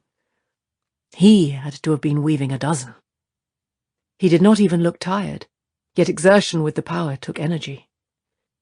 She very much feared he could handle her and Elaine both like kittens. Kittens he might decide to drown if he went mad. But she would not, could not just walk away. That would be the same as quitting, and she was not made that way. She meant to do what she had come there for, all of it, and he was not going to chase her off short of it. Not him or anything else. Elaine's blue eyes were filled with determination, and the moment Egwene fell silent, she added in a much firmer voice, "And we will not go until we are. You said you would try. You must try." "I did say that, didn't I?" he murmured after a time. "At least we can sit down." Not looking at the blackened tables or the band of metallic cloth lying crumpled on the carpet, he led them, limping slightly, to high-backed chairs near the windows. They had to move books from the red silk cushions in order to sit. Egwene's chair held volume 12 of the Treasures of the Stone of Tyr. a dusty wood-bound book entitled Travels in the Aiel Waste with various observations on the savage inhabitants, and a thick, tattered leather volume called Dealings with the Territory of Mayenne, 500 to 750 of the New Era. Elaine had a bigger stack to move, but Rand hurriedly took them from her along with those from his chair and put them all on the floor where the pile promptly fell over. Egwene laid hers neatly beside them. "What do you want me to do now?" He sat on the edge of his seat, hands on his knees. "I promise I won't do anything but what you ask this time." Egwene bit her tongue to keep from telling him that promise came a bit late. Perhaps she had been a little vague in what she had asked for, but that was no excuse. Still, that was something to be dealt with another time. She realized she was thinking of him as just Rand again, but he looked as if he had just splashed mud on her best dress and was worried she would not believe it an accident. Yet she had not let go of Saidar, and neither had Elaine. There was no need to be foolish. "This time," she said, "we just want you to talk. How do you embrace the source? Just tell us. Take it step by step, slowly." "More like wrestling than embracing," he grunted. "Step by step. Well, first I imagine a flame, and then I push everything into it. Hate, fear, nervousness, everything. When they're all consumed, there's an emptiness, a void, inside my head. I am in the middle of it, but I'm a part of whatever I am concentrating on, too." "That sounds familiar," Egwene said. "I've heard your father talk about a trick of concentration he uses to win the archery competitions. What he calls the flame and the void." Rand nodded. Sadly, it seemed. She thought he must be missing home, and his father. "Tam taught it to me first. And Lan uses it too, with the sword. Celine, someone I met once, called it the oneness. A good many people seem to know about it, whatever they call it. But I found out for myself that when I was inside the void, I could feel Saidin, like a light just beyond the corner of my eye in the emptiness. There's nothing but me and that light. Emotion, even thought, is outside. I used to have to take it bit by bit, but it all comes at once now. Most of it does, anyway. Most of the time." "Emptiness," Elaine said with a shiver. "No emotion. That doesn't sound very much like what we do." "Yes, it does," Egwene insisted eagerly. "Rand, we just do it a little differently, that's all. I imagine myself to be a flower, a rosebud. Imagine it until I am the rosebud. That is like your void, in a way. The rosebud's petals open out to the light of Saidar, and I let it fill me, all light and warmth and life and wonder. I surrender to it, and by surrendering, I control it. That was the hardest part to learn, really, how to master Saidar by submitting, but it seems so natural now that I do not even think about it. That is the key to it, Rand, I'm sure. You must learn to surrender." He was shaking his head vigorously. "That's nothing like what I do," he protested. "Let it fill me. I have to reach out and take hold of Saidin. Sometimes there's still nothing there when I do, nothing I can touch, but if I didn't reach for it, I could stand there forever and nothing would happen. It fills me all right once I take hold, but surrender to it—" He raked his fingers through his hair. "Egwene, if I surrendered, even for a minute, Saidin would consume me. It's like a river of molten metal, an ocean of fire, all the light of the sun gathered in one spot. I must fight it to make it do what I want, fight it to keep from being eaten up." He sighed. "I know what you mean about life filling you, though. Even with the taint turning my stomach. Colours are sharper, smells clearer. Everything is more real somehow. I don't want to let go once I have it, even while it's trying to swallow me, but the rest— Face the facts, Egwene. The Tower is right about this. Accept it for the truth, because it is." She shook her head. I will accept it when it is proved to me. She did not sound as sure as she wanted to, not as sure as she had been. What he told her sounded like some twisted half-reflection of what she did, similarities only emphasizing differences. Yet there were similarities. She would not give up. Can you tell the flows apart? Air, water, spirit, earth, fire? Sometimes, he said slowly. Not usually. I just take what I need to do what I want. Fumble for it, mostly. It's very strange.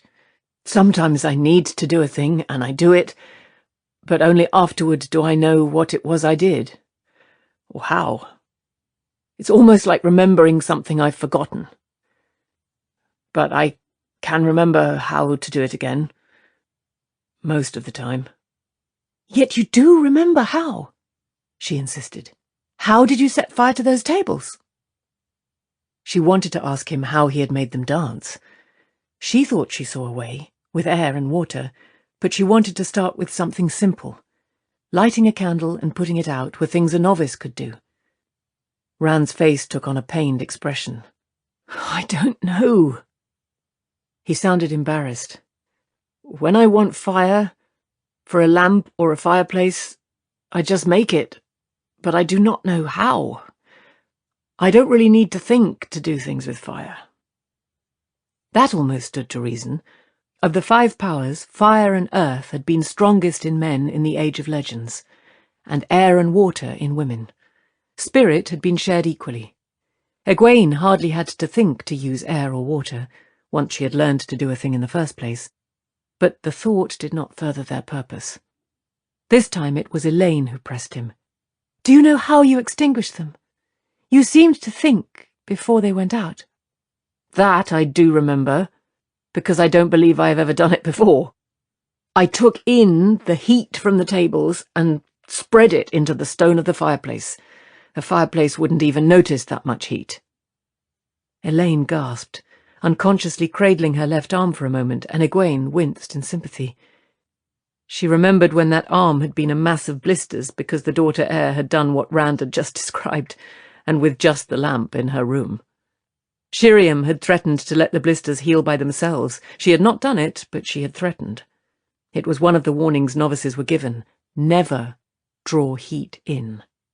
A flame could be extinguished using air or water, but using fire to pull the heat away meant disaster with a flame of any size. It was not a matter of strength, so Shiriam had said. Heat, once taken in, could not be gotten rid of, not by the strongest woman ever to come out of the White Tower. Women had actually burst into flame themselves that way. Women had burst into flame. Egwene drew a ragged breath. What's the matter? Rand asked. I think you just proved the difference to me. She sighed.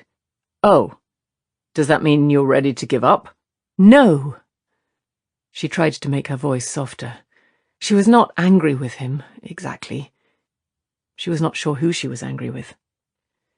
Maybe my teachers were right. But there has to be a way. Some way. Only I cannot think of one, right now. You tried, he said simply. I thank you for that. It is not your fault it did not work. There must be a way, Egwene muttered, and Elaine murmured, We will find it. We will. Of course you will, he said with a forced cheerfulness. But not today. He hesitated. I suppose you'll be going, then? He sounded half regretful, half glad. I do need to tell the High Lords a few things about taxes this morning. They seem to think they can take as much from a farmer in a poor year as a good without beggaring him. And I suppose you have to get back to questioning those dark friends.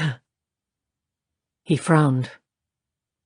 He had not said anything, but Egwene was sure he would like to keep them as far from the Black Ajah as possible. She was a little surprised he had not already tried to make them return to the tower. Perhaps he knew that she and Nynaeve would put a flea in his ear the size of a horse if he tried. We do, she said firmly, but not right away. Rand. The time had come to bring up her second reason for being there, But it was even more difficult than she had expected. This was going to hurt him. Those sad, wary eyes convinced her it would. But it had to be done. She snugged the scarf around her. It enveloped her from shoulders to waist. "Rand, I cannot marry you." "I know," he said. She blinked. He was not taking it as hard as she expected. She told herself that was good. "I do not mean to hurt you. Really, I don't. But I do not want to marry you." "I understand, Egwene. I know what I am. No woman could." "You wool-brained idiot," she snapped. "This had nothing to do with you channeling. I do not love you, at least, not in the way to want to marry you." Rand's jaw dropped. "You don't love me?" He sounded as surprised as he looked, and hurt, too. "Please try to understand," she said in a gentler voice. "People change, Rand. Feelings change. When people are apart, sometimes they grow apart. I love you as I would a brother, perhaps more than a brother, but not to marry. Can you understand that?" He managed a rueful grin. "I really am a fool. I didn't really believe you might change, too. Egwene, I do not want to marry you either. I did not want to change. I didn't try to. But it happened. Oh, if you knew how much this means to me, not having to pretend, not being afraid I'll hurt you. I never wanted to do that, Egwene. Never to hurt you." She very nearly smiled. He was putting on such a brave face. He was actually quite close to convincing. "I am glad you are taking it so well," she told him in a soft voice. "I did not want to hurt you either. And now I really must go." Rising from her chair, she bent to brush a kiss across his cheek. "You will find someone else." "Of course," he said, getting to his feet, the lie loud in his voice. "You will." She slipped out with a sense of satisfaction and hurried across the anteroom, letting Saidar go as she took the scarf from her shoulders. The thing was abominably hot. He was ready for Elaine to pick up like a lost puppy if she handled him the way they had discussed. She thought Elaine would manage him nicely, now and later. For as much later as they had. Something had to be done about his control. She was willing to admit that what she had been told was right. No woman could teach him. Fish and birds. But that was not the same as giving up. Something had to be done. So a way had to be found. That horrible wound and the madness were problems for later, but they would be dealt with eventually. Somehow. Everyone said Two Rivers men were stubborn, but they could not match Two Rivers women. Chapter 8. Hard Heads. Elaine was not certain Rand realized she was still in the room, the way he stared after Egwene with a half-bewildered expression. Now and again he shook his head as if arguing with himself or trying to straighten his mind. She was content to wait him out. Anything that put off the moment a while longer. She concentrated on maintaining an outward composure, back straight and head high, hands folded in her lap, a calmness on her face that could have rivaled Moraine's best. Butterflies the size of hedgehogs frolicked in her stomach. It was not fear of him channeling. She had let go of Saidar as soon as Egwene stood to leave. She wanted to trust him, and she had to. It was what she wanted to happen that had her trembling inside. She had to concentrate not to finger her necklace or fiddle with the strand of sapphires in her hair. Was her perfume too heavy? No. Egwene said he liked the smell of roses. The dress. She wanted to tug it up, but... He turned. The slight limp in his step tightened her lips thoughtfully. Saw her sitting in her chair, and gave a start, eyes widening with what seemed very close to panic. She was glad to see it. The effort of keeping her own face serene had leaped tenfold as soon as his eyes touched her. Those eyes were blue now, like a misty morning sky. He recovered on the instant and made a quite unnecessary bow, wiping his hands once nervously on his coat. "I did not realize you were still—" Flushing, he cut off. Forgetting her presence might be taken as an insult. "I mean, I didn't— that is, I—" He took a deep breath and began again. "I am not as much of a fool as I sound, my lady. It isn't every day someone tells you they don't love you, my lady." She put on a tone of mock severity. "If you call me that again, I shall call you my Lord Dragon. And curtsy. Even the Queen of Andor might curtsy to you, and I am only daughter heir." "Light, don't do that." He seemed uneasy, out of all proportion to the threat. "I will not, Rand," she said in a more serious voice, "if you call me by my name. Elaine. Say it." Elaine. He spoke awkwardly, yet delightfully, as if he were savouring the name, too. Good. It was absurd to be so pleased. All he had done was say her name, after all. There was something she had to know before she could go on. "Did it hurt you very much?" That could be taken two ways, she realized. "What Egwene told you, I mean." "No. Yes. Some. I don't know. Fair is fair, after all." His small grin took some of the edge off of his wariness. "I sound a fool again, don't I?" "No, not to me." "I told her the pure truth, but I don't think she believed me. I suppose I did not want to believe it of her either. Not really. If that isn't foolish, I don't know what is." "If you tell me one more time that you are a fool, I may begin to believe it." He won't try to hold on to her. I won't have to deal with that.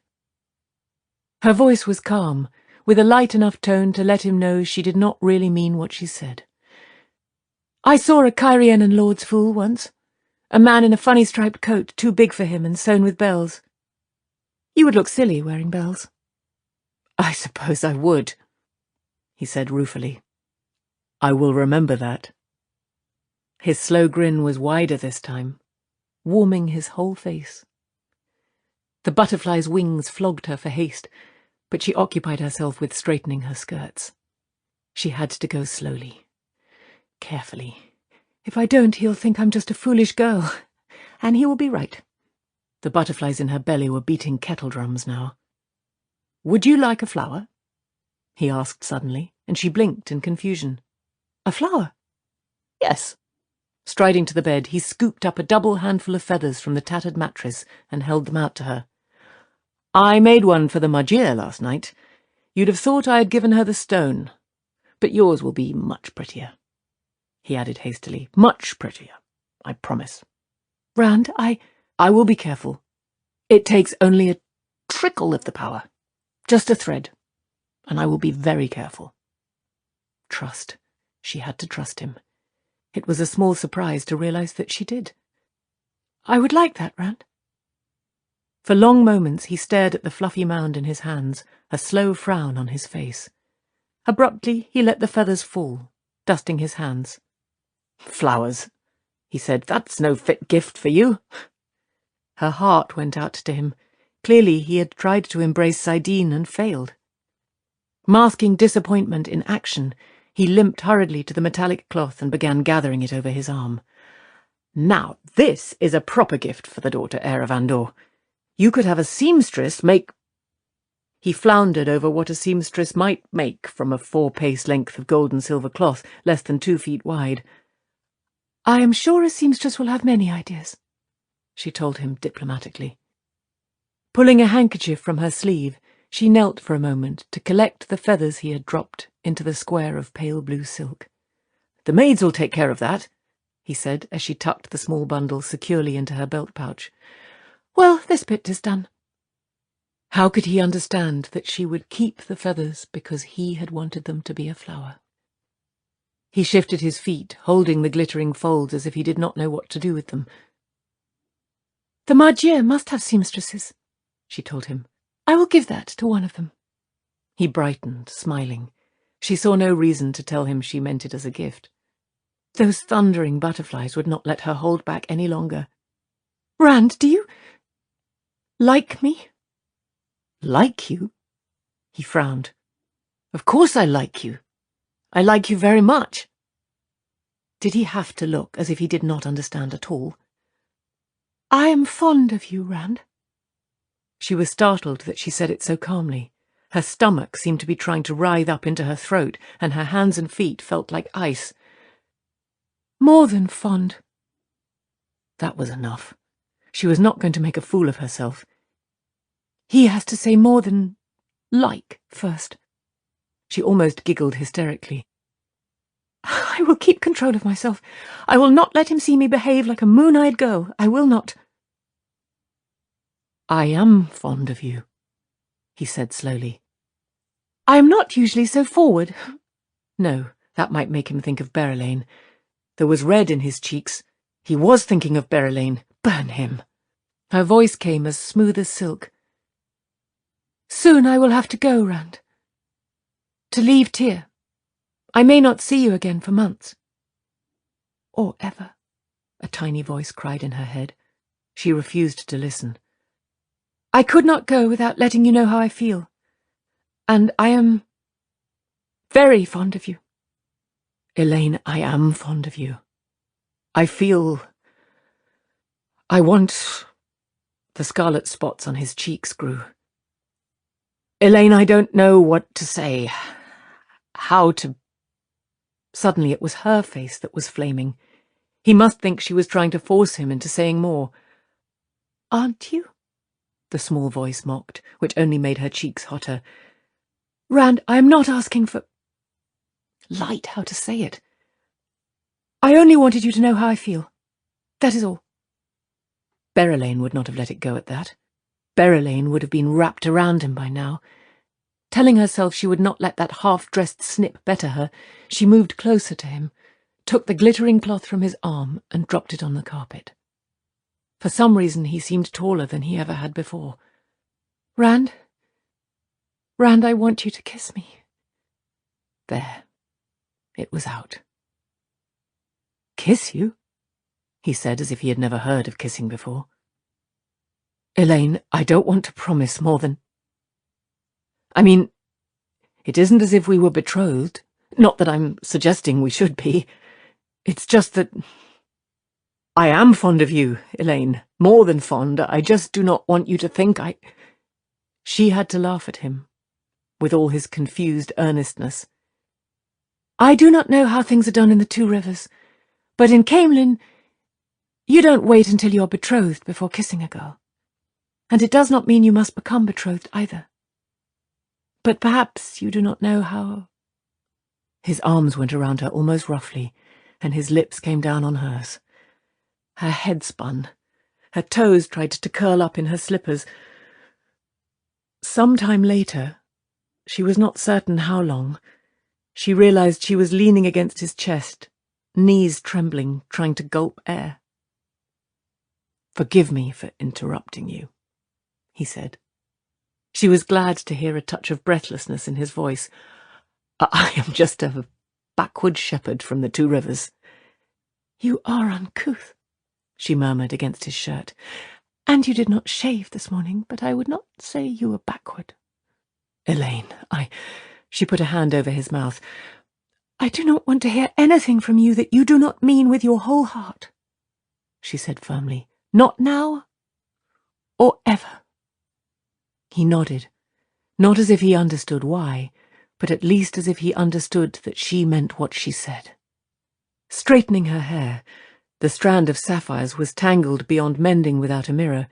She stepped out of his encircling arms, not without reluctance. It would be all too easy to remain there, and she had already been more forward than she had ever dreamed of before. Speaking up like that, asking for a kiss, asking! She was not Berylane. Berylane. Perhaps Min had had a viewing. What Min saw happened, but she would not share him with Berylane. Perhaps she needed to do a bit more plain speaking. obliquely plain at least. I expect you will not lack for company after I go. Just remember that some women see a man with their hearts, while others see no more than a bauble to wear, no different than a necklace or a bracelet. Remember that I will come back, and I am one who sees with her heart. He looked confused at first, then a little alarmed. She had said too much, too fast. She had to divert him. Do you know what you have not said to me? You have not tried to frighten me away by telling me how dangerous you are. Don't try now. It is too late. I did not think of it. Another thought came to him, though, and his eyes crinkled with suspicion. Did you and Egwene scheme this up between you? She managed to combine wide-eyed innocence with mild outrage. How could you even consider such a thing? Do you imagine we would hand you around between us like a package? You think a good deal of yourself. There is such a thing as being over-proud. He did look confused now. Quite satisfactory. Are you sorry for what you did to us, Rand? I did not mean to frighten you, he said hesitantly. Egwene made me angry. She's always been able to without half trying. That's no excuse, I know. I said I was sorry, and I am. Look what it got me.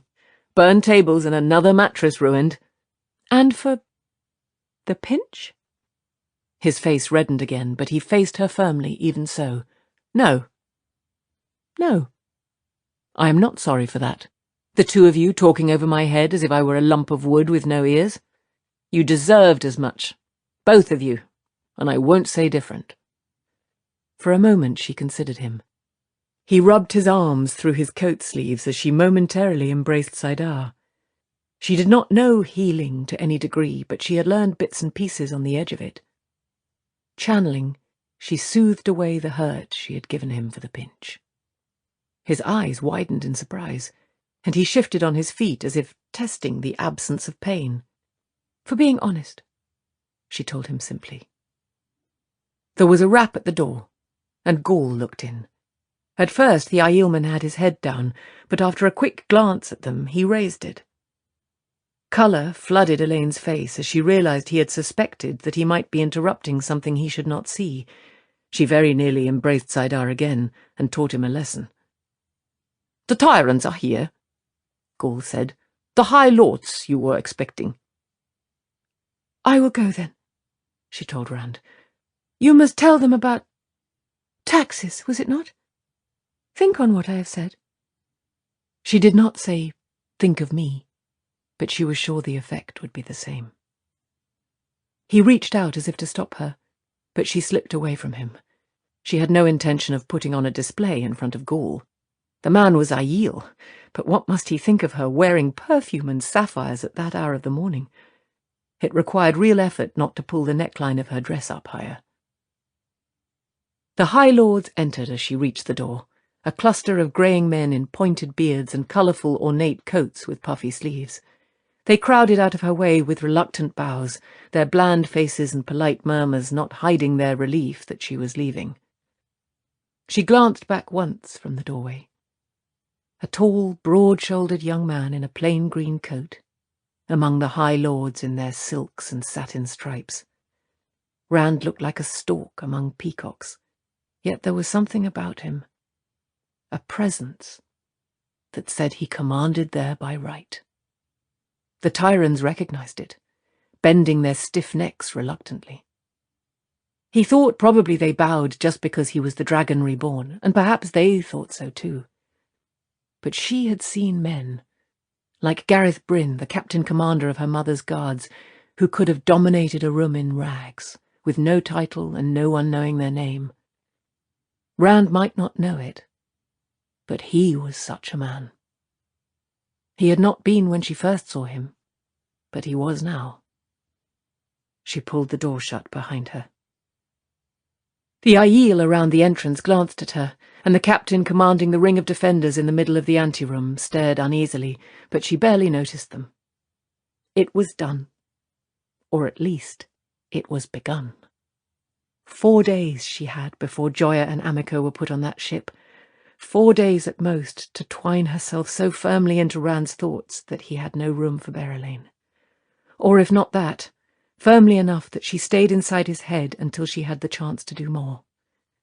She had never thought she might do a thing like this, stalk a man like a huntress stalking a wild boar. The butterflies were still gambolling in her stomach. At least she had not let him see how nervous she was, and it occurred to her that she had not once thought of what her mother would say. With that, the flutterings vanished. She did not care what her mother said. Morghese had to accept her daughter as a woman. That was all there was to it. The Aiel bowed as she moved away, and she acknowledged them with a gracious nod that would have done Morghese proud. Even the Tyran captain looked at her as if he could see her new serenity. She did not think she would be troubled by butterflies again. For the Black Aja, perhaps. But not for Rand. Ignoring the High Lords in their anxious semicircle, Rand watched the door close behind Elaine with wonder in his eyes. Dreams coming true, even only this much, made him uneasy. A swim in the waterwood was one thing, but he would never have believed a dream where she came to him like this. She had been so cool and collected while he was tripping over his own tongue, and Egwene giving his own thoughts back to him, and only concerned she might hurt him. Why was it women could go to pieces or fly into a rage at the smallest thing, yet never flicker an eyelash at what left you gaping? "My Lord Dragon," Sunamon murmured even more diffidently than usual. Word of this morning must have spread through the stone already. That first lot had nearly run on their way out, and it was doubtful Torrian would show his face or his filthy suggestions anywhere Rand was. Sunamon essayed an ingratiating smile, then smothered it, dry-washing his plump hands when Rand only looked at him. The rest pretended they did not see the burned tables or the shattered mattress and scattered books, or the half-melted lumps over the fireplace that had been the stag and wolves. High Lords were good at seeing only what they wanted to see. Carleon and Tedosian, false self-effacement in every line of their thick bodies, surely never realized there was anything suspicious in never looking at one another. But then, Rand might never have noticed if not for Tom's note found in the pocket of a coat just back from being brushed. "The Lord Dragon wished to see us," Sunamon managed. Could Egwene and Elaine have worked it up between them? Of course not. Women did not do things like that any more than men. Did they? It had to be coincidence. Elaine heard that he was free and decided to speak. That was it. "Taxes!"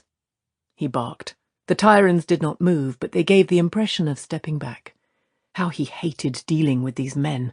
He wanted to dive back into the books. "It is a bad precedent, my Lord Dragon, lowering taxes," a lean, grey-haired man said in an oily voice. Malin was tall for a Tyran, only a hand shorter than Rand, and hard as any defender.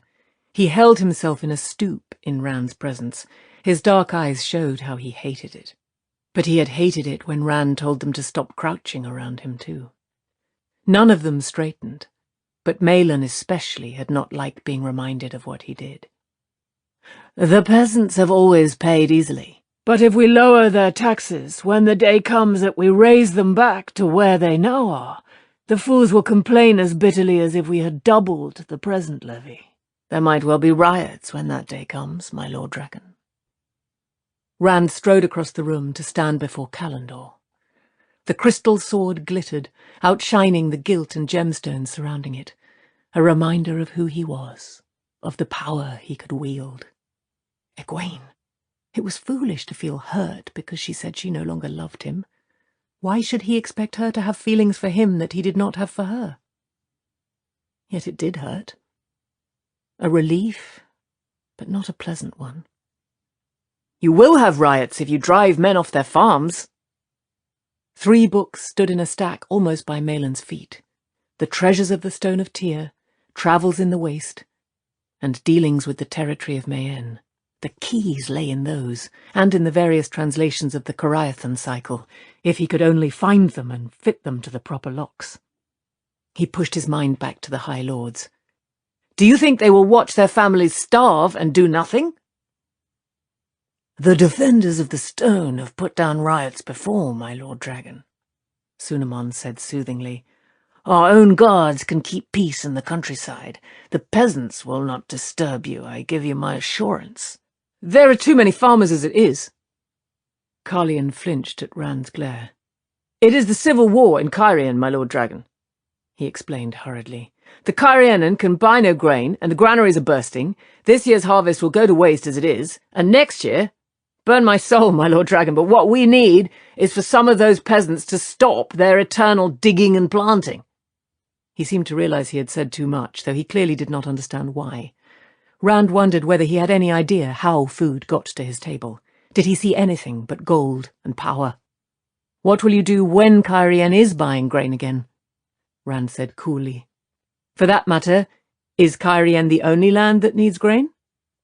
Why had Elaine spoken up like that? What did she expect of him? Fond, she said. Women could play games with words like Aes Sedai. Did she mean she loved him? No, that was plain foolishness. Overproud, to a degree. "My Lord Dragon," Malin said, half subservient, half as if explaining something to a child. "If the civil wars stop today, Cairhien still could not buy more than a few barge loads for 2, even 3 years. We have always sold our grain to Cairhien." Always, for the 20 years since the Aiel War.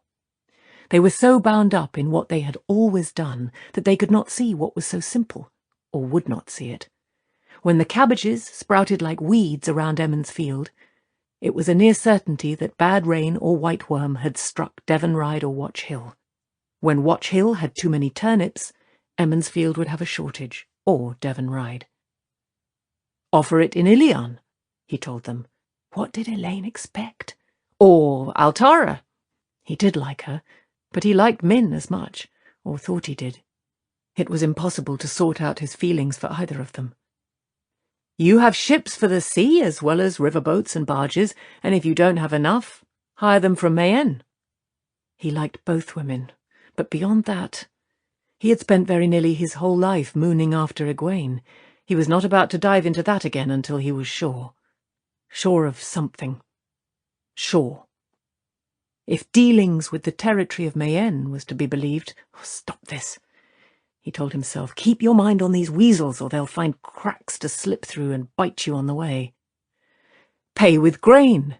I'm sure the first will be amenable for a good price, and maybe a signed agreement, a treaty. That was a good word, the sort they used. Pledging to leave Mayenne alone in return for ships. He owed her that. "We trade little with Ilian, my Lord Dragon. They are vultures and scum." Tadosian sounded scandalized, and so did Malin when he said, "We have always dealt with Mayenne from strength, my Lord Dragon. Never with bent knee." Rand took a deep breath. The High Lords tensed. It always came to this. He always tried to reason with them, and it always failed. Tom said the High Lords had heads as hard as the stone, and he was right. What do I feel for her? Dreaming about her? She's certainly pretty. He was not sure if he meant Elaine or Min. Stop this. A kiss means no more than a kiss. Stop it. Putting women firmly out of his head, he set himself to telling these stone-brained fools what they were going to do. First, you will cut taxes on farmers by 3/4 and on everyone else by half. Don't argue. Just do it. Second, you go to Berelaine and ask her price for hiring. The High Lords listened with false smiles and grinding teeth. But they listened. Egwene was considering Joya and Amico when Matt fell in beside her, just walking down the hallway as if he merely happened to be going the same way. He was frowning to himself, and his hair needed brushing, as if he had been scrubbing his fingers through it. Once or twice he glanced at her but did not speak. The servants they passed bowed or curtsied, and so did the occasional high lords and ladies, if with markedly less enthusiasm. Mat's lip-curling stares at the nobles would have brought trouble if she had not been there, friend of the Lord Dragon or not. This silence was not like him, not like the Mat she knew. Except for his fine red coat, wrinkled as if he had slept in it, he seemed no different than the old Mat. Yet they were surely all different now. His quiet was unsettling. "Is last night troubling you?" she asked at last. He missed a step. "You know about that?" "Well, you would, wouldn't you? Doesn't bother me. Wasn't much to it. Over and done with now, anyway." She pretended to believe him. "Nynaeve and I do not see much of you." That was a rank understatement. "I've been busy," he muttered with an uncomfortable shrug, looking everywhere but at her again. "Dicing?" she asked dismissively. "Cards." A plump maid, curtsying with her arms full of folded towels, glanced at Egwene and, apparently thinking she was not looking, winked at Mat. He grinned at her. "I've been busy playing cards." Egwene's eyebrows rose sharply. That woman had to be 10 years older than Nynaeve. "I see. It must use up a great deal of time, playing cards. Too much to spare a few moments for old friends." "The last time I spared you a moment, you and Nynaeve tied me up with the power like a pig for market so you could rummage through my room. Friends don't steal from friends." He grimaced. "Besides, you're always with that Elaine, with her nose in the air. Or Moraine. I do not like—" Clearing his throat, he shot her a sideways glance. "I don't like taking up your time. You are busy, from what I hear, questioning dark friends, doing all sorts of important things, I should imagine. You know these tyrants think you're Aes Sedai, don't you?" She shook her head ruefully. It was Aes Sedai he did not like. However much of the world Mat saw, nothing would ever change him. "It is not stealing to take back what was supposed to be a loan," she told him. "I don't remember you saying anything about a loan. Ah, what use do I have for a letter from the Amelin? Just get me in trouble." "You could have asked, though." She refrained from pointing out that they had asked. She wanted neither an argument nor a sulky departure. He would not call it that, of course. This time she would let him get away with his version. "Well, I am glad you are still willing to talk to me. Was there a special reason for it today?" He shoved his fingers through his hair and muttered to himself. What he needed was his mother to haul him off by his ear for a long talking to. Egwene counselled herself to patience. She could be patient when she wanted to. She would not say a word before he did, if she burst for it. The corridor opened into a railed colonnade of white marble, looking down on one of the stone's few gardens. Large white blossoms covered a few small waxy-leafed trees and gave a scent even sweeter than the banks of red and yellow roses. A sullen breeze failed to stir the hangings on the inner wall, but it did cut the morning's growing damp warmth. Mat took a seat on the wide balustrade with his back against a column and one foot up in front of him. Peering down into the garden, he finally said, "I need some advice." He wanted advice from her? She goggled at him. "Whatever I can do to help," she said faintly. He turned his head to her, and she did her best to assume something like Aes Sedai calm. "What do you want advice about?" "I don't know." It was a 10-pace drop to the garden. Besides, there were men down there weeding among the roses. If she pushed him over, he might land on one. A gardener, not a rosebush. "How am I supposed to advise you, then?" she asked in a thin voice. "I am trying to decide what to do." He looked embarrassed. He had a right to, in her opinion. "I hope you are not thinking of trying to leave. You know how important you are. You cannot run away from it, Mat." "You think I don't know that?" "I don't think I could leave if Moraine told me I could. Believe me, Egwene, I am not going anywhere. I just want to know what's going to happen." He gave a rough shake of his head and his voice grew tighter. "What comes next?" What's in these holes in my memory? There are chunks of my life that aren't even there. They don't exist, as if they never happened. Why do I find myself spouting gibberish? People say it's the old tongue, but it's goose gabble to me. I want to know, Egwene. I have to know, before I go as crazy as Rand. Rand is not crazy, she said automatically. So Matt was not trying to run away. That was a pleasant surprise. He had not seemed to believe in responsibility. But there was pain and worry in his voice. Matt never worried, or never let anyone see it if he did. I do not know the answers, Matt, she said gently. Perhaps Moraine— No. He was on his feet in a bound. No, Aes Sedai. I mean, you're different. I know you, and you aren't. Didn't they teach you anything in the tower? Some trick or other? Something that would serve? Oh, Matt, I am sorry. I am so sorry. His laugh reminded her of their childhood. Just so he had always laughed when his grandest expectations went astray. Ah, well, I guess it does not matter. It'd still be the tower, if at second hand. No offence to you. Just so he had moaned over a splinter in his finger and treated a broken leg as if it were nothing at all. There might be a way, she said slowly. If Moraine says it is all right. She might. Moraine? Haven't you heard a word I said? The last thing I want is Moraine meddling. What way? Matt had always been rash, but he wanted no more than she did. To know. If only he showed a little sense and caution for once. A passing Tyran noblewoman with dark braids coiled about her head, shoulders bare above yellow linen, bent her knee slightly, looking at them with no expression. She walked on quickly with a stiff back.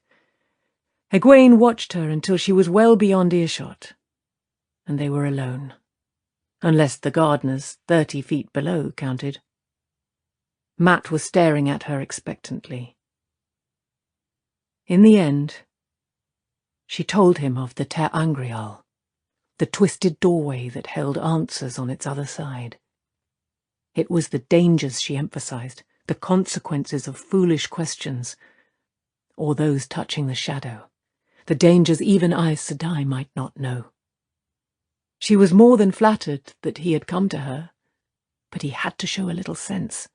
You must remember this, Matt. Frivolous questions can get you killed, so if you do use it, you will have to be serious for a change, and you mustn't ask any questions that touch the shadow. He had listened with greater and greater incredulity. When she was done, he exclaimed, 3 questions? You go in like Billy, I suppose. Spend a night and come out 10 years later with a purse that's always full of gold and a— For once in your life, Matrim Corthan, she snapped, do not talk like a fool. You know very well Ter Angrial are not stories. It's the dangers you have to be aware of.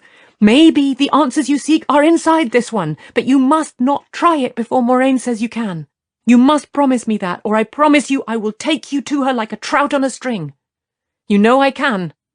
He gave a loud snort.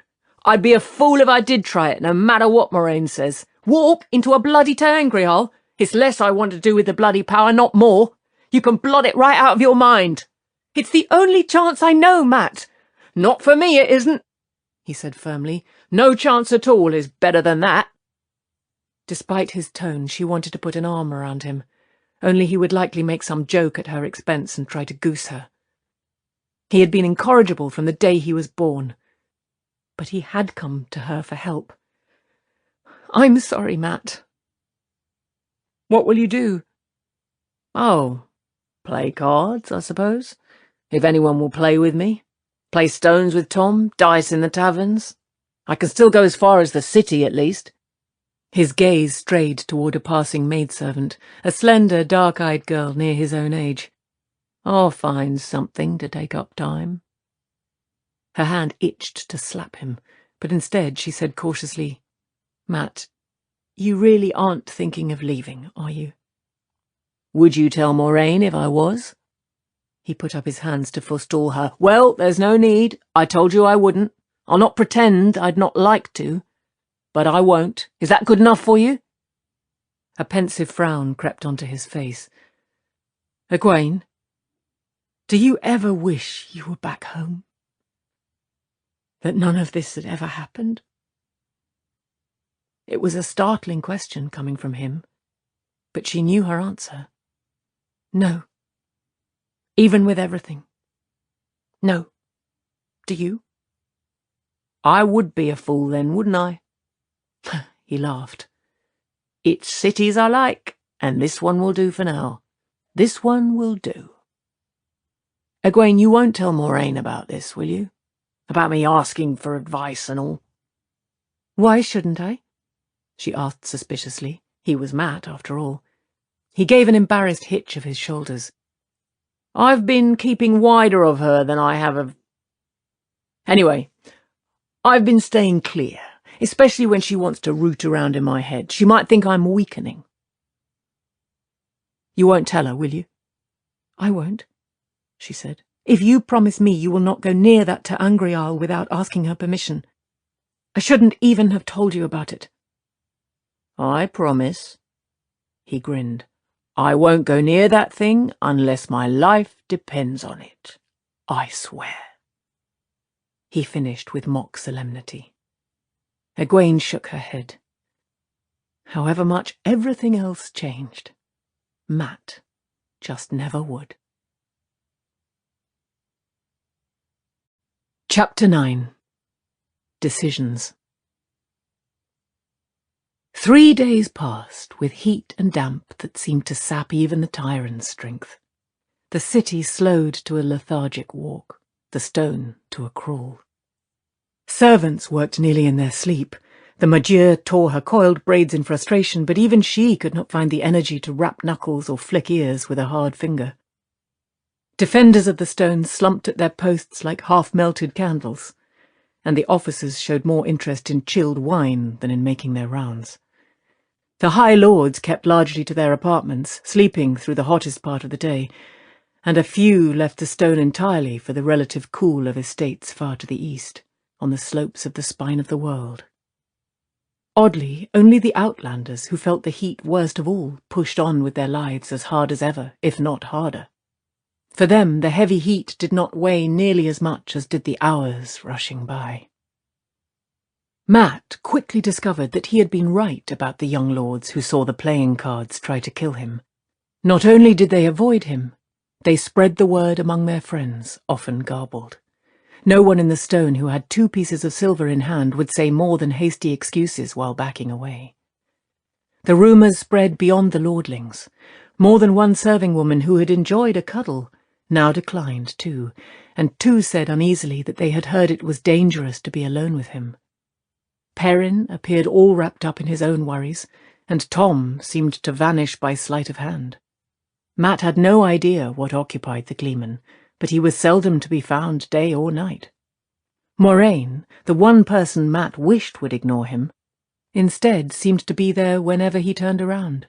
She was just passing by, or crossing the corridor in the distance, but her eyes met his every last time, looking as if she knew what he was thinking, and what he wanted, knew how she was going to make him do exactly what she wanted instead. None of it made any difference in one respect. He still managed to find excuses to put off leaving for another day. As he saw it, he had not promised Egwene he would stay. But he did. Once he carried a lamp down into the belly of the stone, to the so-called Great Holding, as far as the dry, rotted door at the far end of the narrow hallway. A few minutes of peering into the shadowy interior at dim shapes covered with dusty canvas, roughly stacked crates and barrels, their flat ends used as shelves for jumbles of figurines and carvings and peculiar things of crystal and glass and metal. A few minutes of that, and he hurried away, muttering, "I'd have to be the biggest bloody fool in the whole bloody world." Nothing kept him from going into the city, though, and there was no chance at all of meeting Moraine in the dockside taverns of the Maul, the port district, or the inns in the Charm where the warehouses were, dimly lit, cramped, often dirty places of cheap wine, bad ale, occasional fights, and unending dice games. The stakes in the dice games were small compared to what he had grown used to, but that was not why he always found himself back in the stone after a few hours. He tried not to think about what always drew him back, near to Rand. Perrin sometimes saw Mat in the waterfront taverns, drinking too much cheap wine, dicing as if he did not care whether he won or lost, once flashing a knife when a burly shipman pressed him on how often he did win. It was not like Mat to be so irritable, but Perrin avoided him instead of trying to find out what was troubling him. Perrin was not there for wine or dice, and the men who thought of fighting changed their minds after a good look at his shoulders and his eyes. He bought bad ale, though, for sailors in wide leather trousers and for under-merchants with thin silver chains across their coat fronts, for any man who looked to be from a distant land. It was rumour he hunted, word of something that might draw Fail away from Tyr, away from him. He was sure if he found an adventure for her, something that smacked of a chance at putting her name in the stories, she would go. She pretended to understand why he had to stay, but occasionally she still hinted that she wanted to leave and hoped he would go with her. He was certain the right bait would pull her, without him. Most rumours she would know for outdated twistings of the truth just as he did. The war that burned along the Arith Ocean was said to be the work of a people no one had ever heard of before, called the Sorchin or something like it. He heard many variations from many tellers. A strange folk who might be Arthur Hawkwing's armies come back after 1,000 years.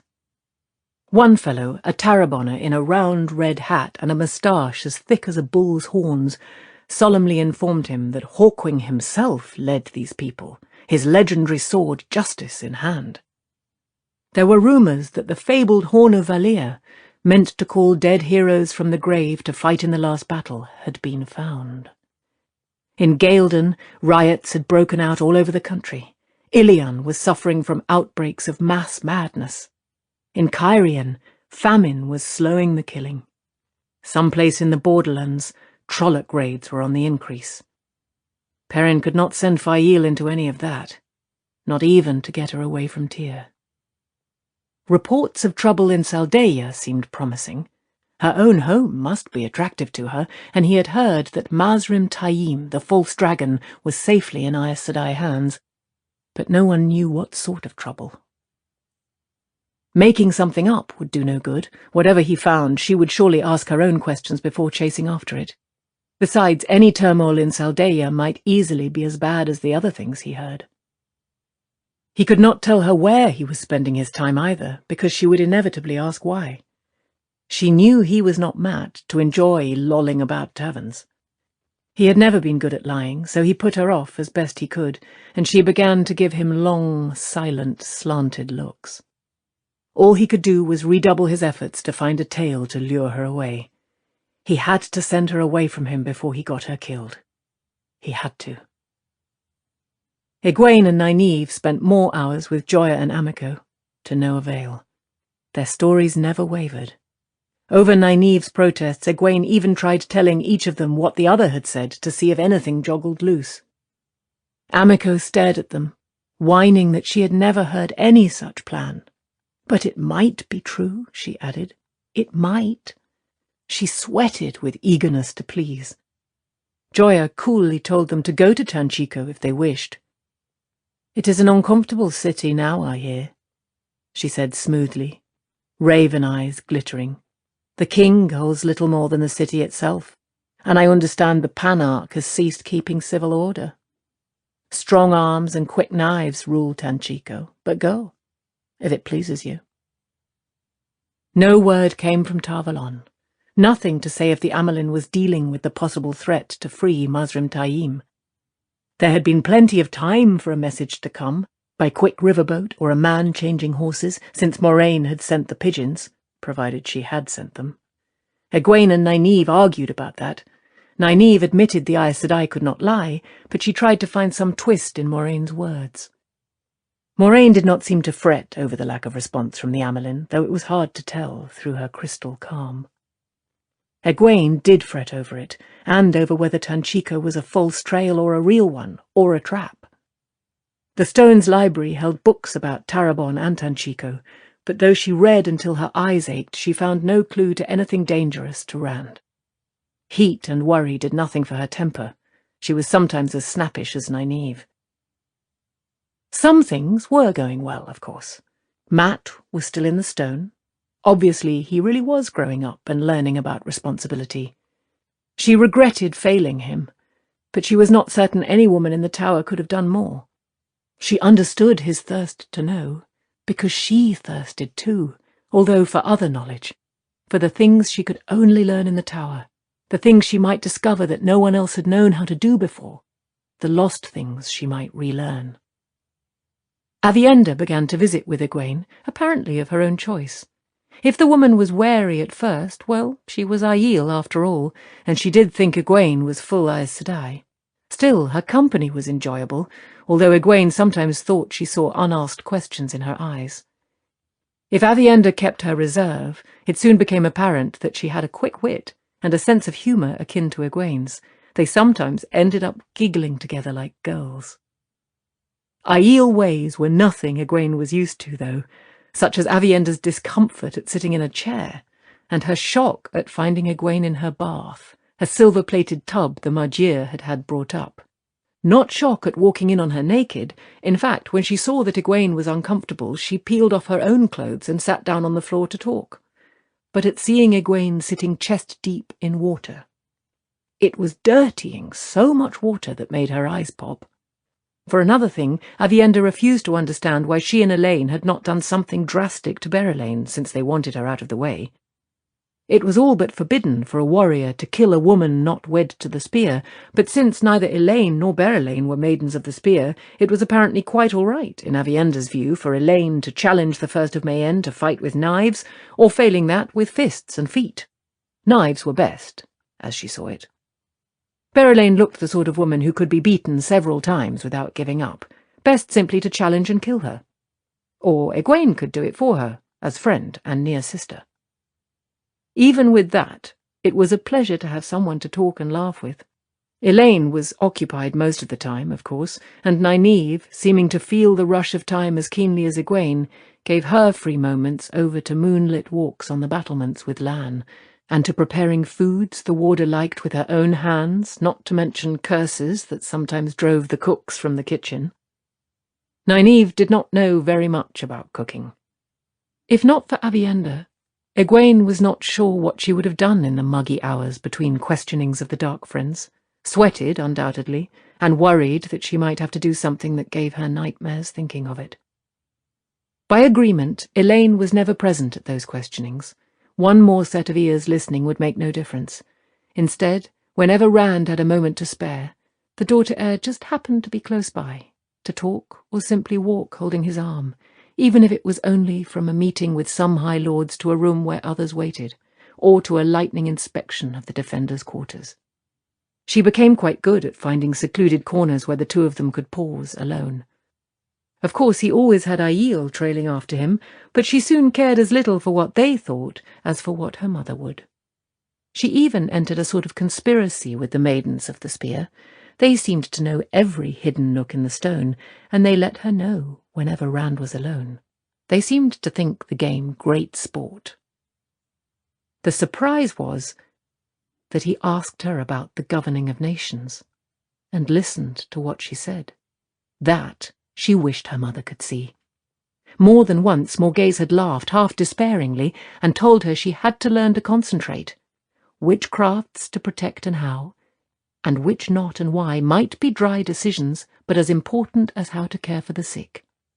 It might be fun to guide a stubborn lord or merchant into doing what he did not want to, while thinking it was his own idea.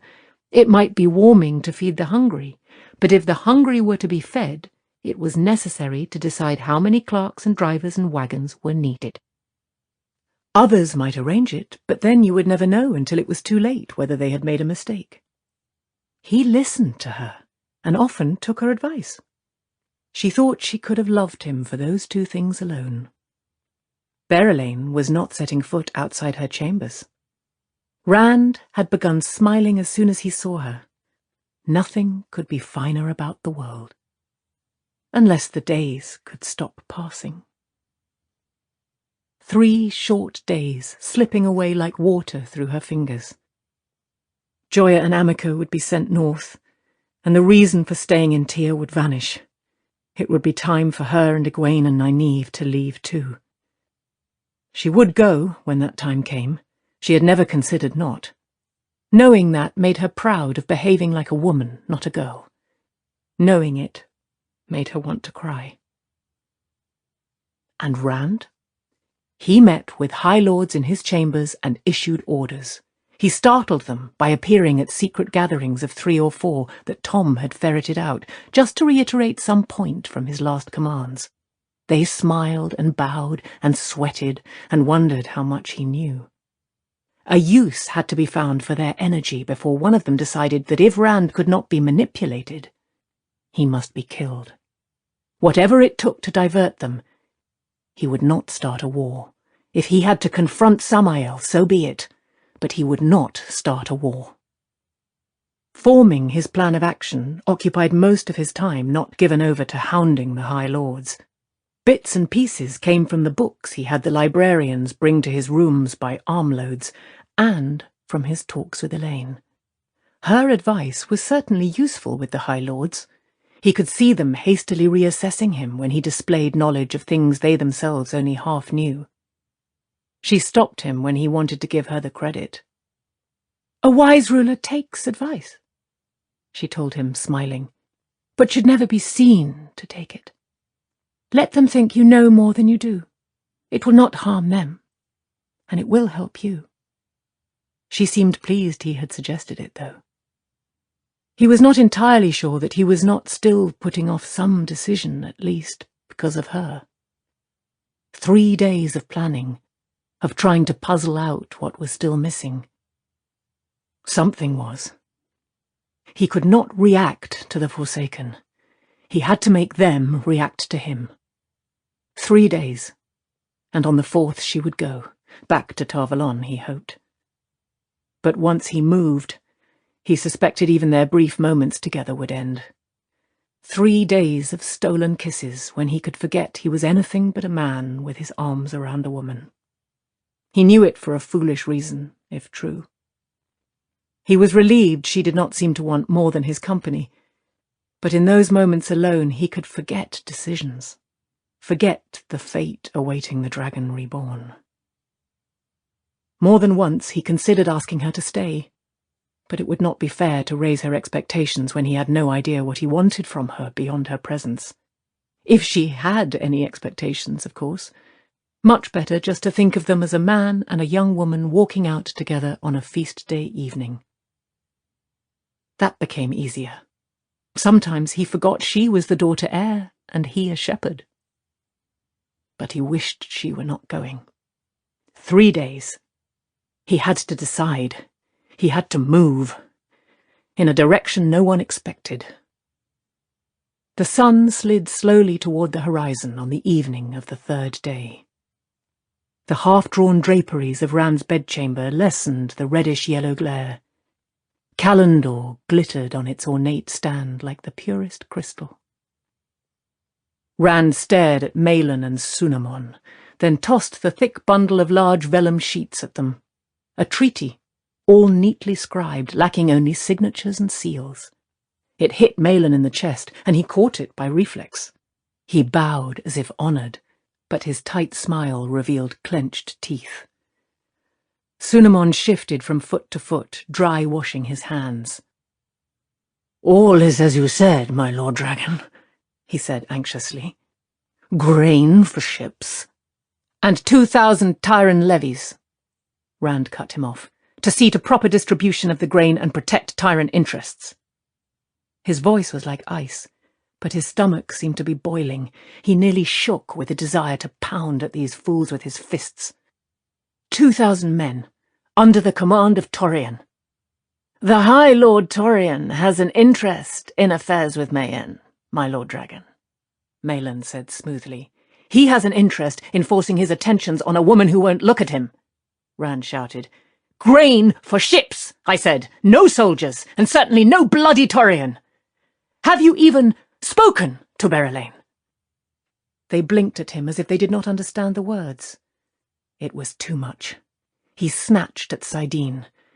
The vellum in Maelon's arms erupted into flame.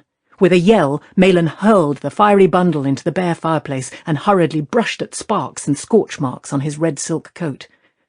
Sunamon stared at the burning sheets, which were crackling and turning black, with his mouth hanging open. You will go to Berelain, he told them, surprised at how calm his voice was.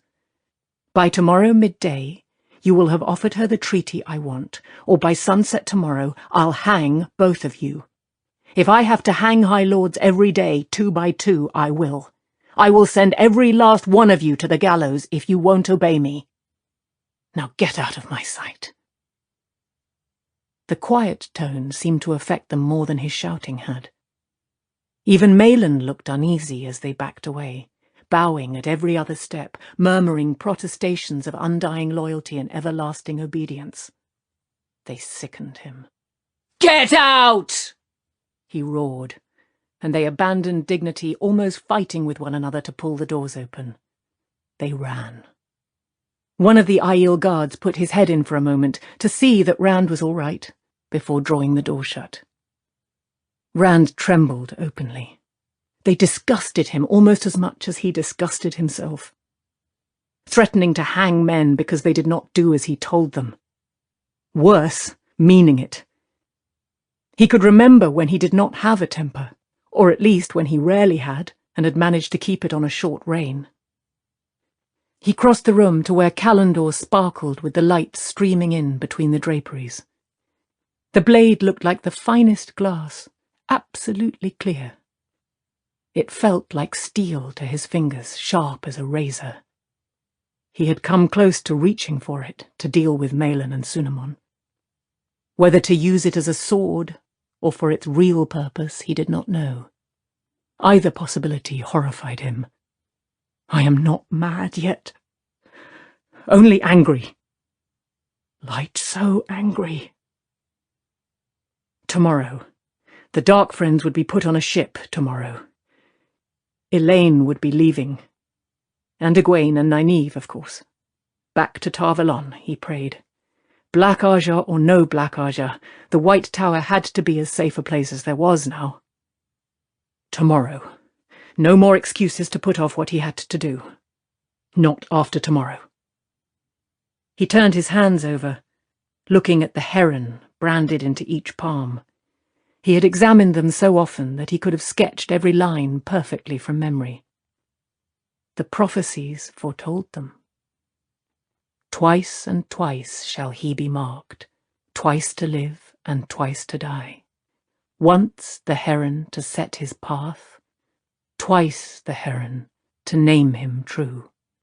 Once the dragon for remembrance lost, twice the dragon for the price he must pay. But if the herons named him true, what need for dragons? For that matter, what was a dragon? The only dragon he had ever heard of was Luz Therin Telamon. Luz Therin Kinslayer had been the dragon. The dragon was the Kinslayer, except now there was himself. But he could not be marked with himself.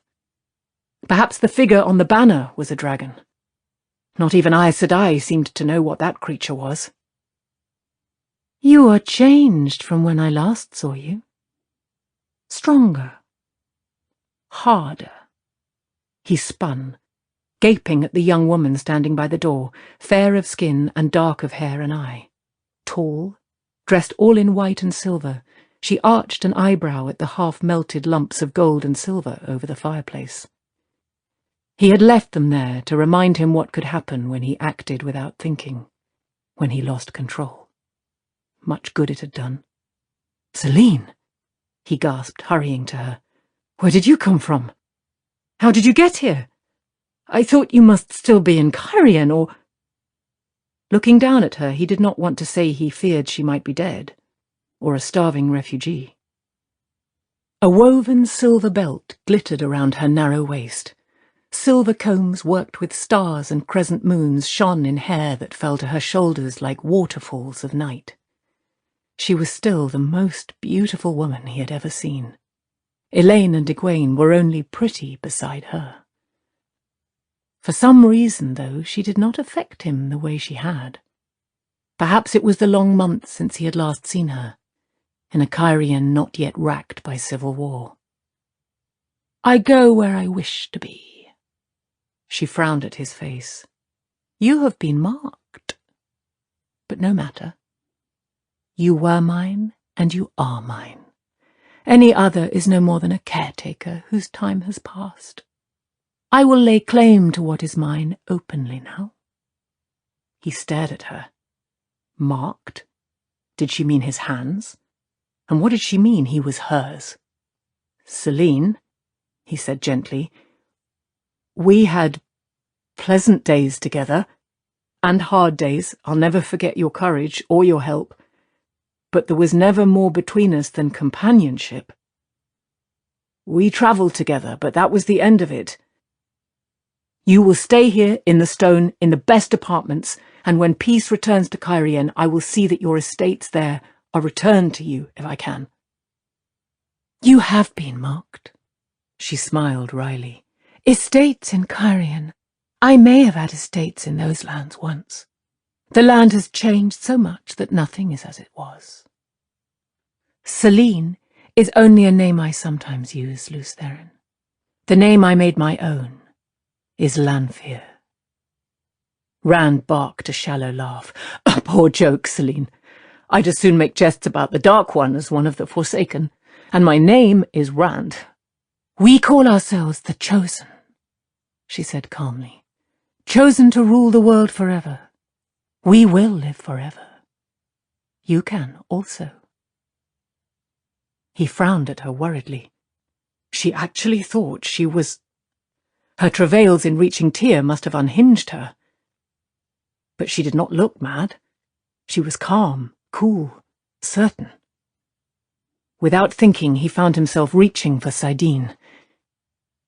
He reached for it and struck a wall he could not see or feel, except that it kept him from the source. "You can't be." She smiled. "Light," he breathed. "You are one of them." Slowly, he backed away. If he reached Callandor, at least he would have a weapon.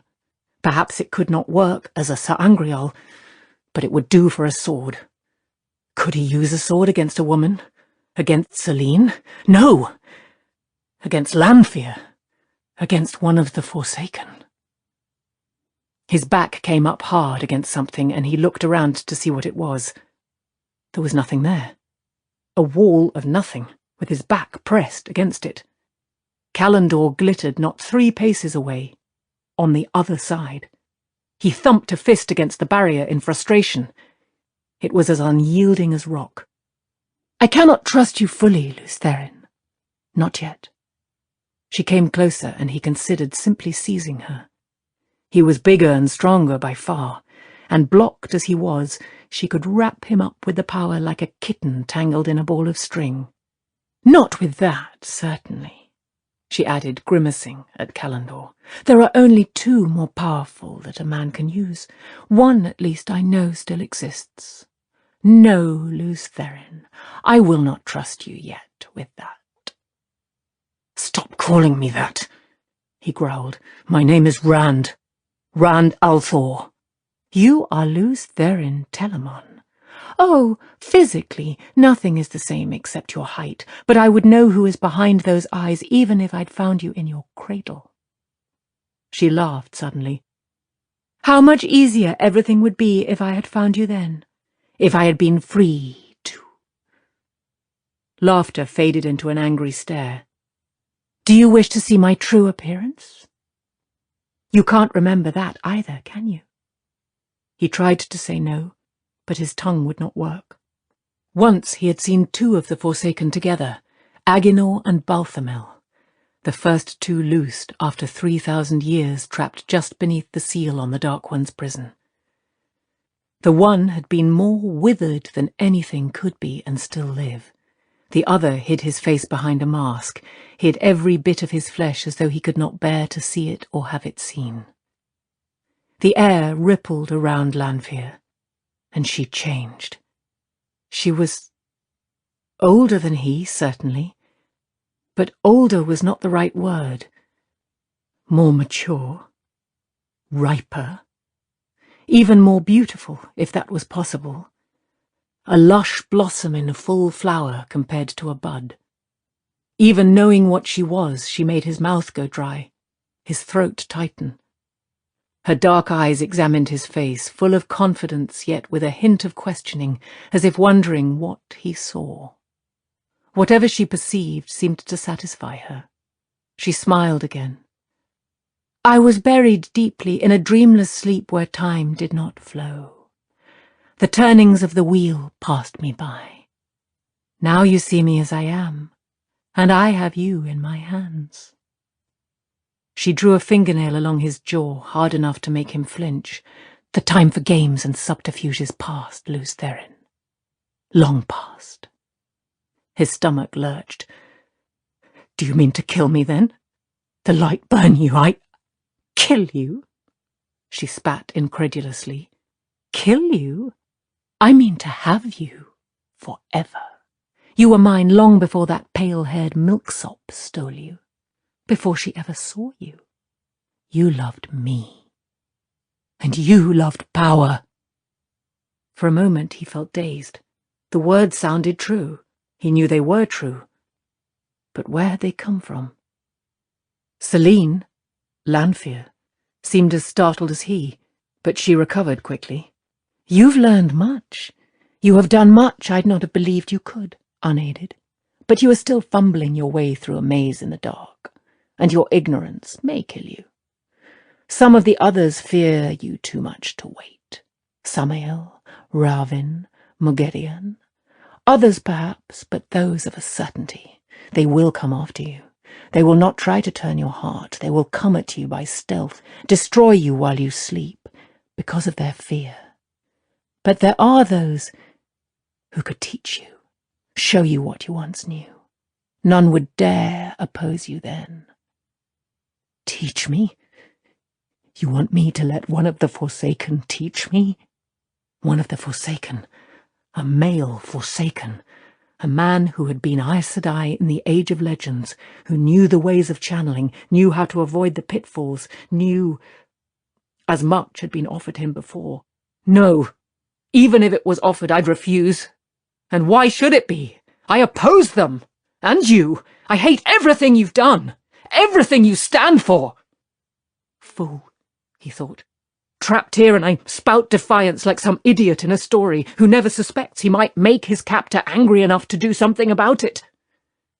But he could not force himself to take the words back. Stubbornly, he ploughed ahead and made it worse. I'll destroy you, if I can. You and the Dark One, and every last Forsaken! A dangerous gleam flashed in her eyes and was gone. Do you know why some of us fear you? Do you have any idea? Because they are afraid the great Lord of the Dark will give you a place above them. Rand surprised himself by managing a laugh. Great Lord of the Dark? Can't you say his true name either? Surely you don't fear to attract his attention as decent people do? Or do you? It would be blasphemy, she said simply. They are right to be afraid, Samael and the rest. The great Lord does want you. He wants to exalt you above all other men. He told me. That's ridiculous. The Dark One is still bound in Shael Ghul, or I would be fighting Tarman Gaidan right now. And if he knows I exist, he'd want me dead. I mean to fight him. Oh, he knows. The great Lord knows more than you would suspect. It is possible to talk with him. Go to Shael Ghul, into the pit of doom, and you can hear him. You can bathe in his presence. A different light shone on her face now. Ecstasy. She breathed through parted lips and for a moment seemed to stare at something distant and wondrous. Words cannot even begin to describe it. You must experience it to know. You must. She was seeing his face again, with eyes large and dark and insistent. Kneel to the great Lord, and he will set you above all others. He will leave you free to reign as you will, so long as you bend knee to him only once, to acknowledge him. No more than that. He told me this. Asmodean will teach you to wield the power without it killing you. Teach what you can do with it. Let me help you. We can destroy the others. The great Lord will not care. We can destroy all of them, even Asmodean, once he has taught you all you need to know. You and I can rule the world together under the great Lord, forever. Her voice dropped to a whisper, equal parts eagerness and fear. 2 great Sa'angreal were made just before the end. One that you can use, one that I can. Far greater than that sword. Their power is beyond imagining. With those we could challenge even the great Lord himself, even the Creator. You are mad, he said raggedly. The father of lies says he will leave me free. I was born to fight him. That is why I am here, to fulfill the prophecies. I'll fight him and all of you until the last battle. Until my last breath. You do not have to. Prophecy is no more than the sign of what people hope for.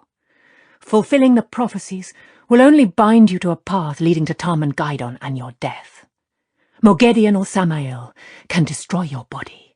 The great Lord of the Dark can destroy your soul. An end utter and complete. You will never be born again, no matter how long the wheel of time turns. No! For what seemed a long time, she studied him. He could almost see the scales weighing alternatives. I could take you with me, she said finally. I could have you turned to the great Lord, whatever you want or believe. There are ways. She paused, perhaps to see if her words had had any effect. Sweat rolled down his back, but he kept his face straight. He would have to do something, whether he had a chance or not. A second attempt to reach Saidin battered vainly against that invisible barrier. He let his eyes wander as if he were thinking. Callandor was behind him, as far out of reach as the other side of the Arith Ocean. His belt knife lay on a table by the bed, together with a half-made box he had been carving. The shapeless lumps of metal mocking him from above the fireplace, a drably clad man slipping in at the doors with a knife in his hand, the books lying everywhere. He turned back to Lanfear, tensing. You were always stubborn, she muttered.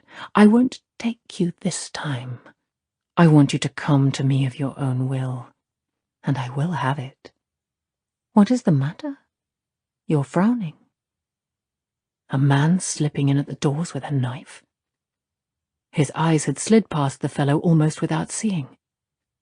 Instinctively, he pushed Lanfear out of the way and reached for the true source.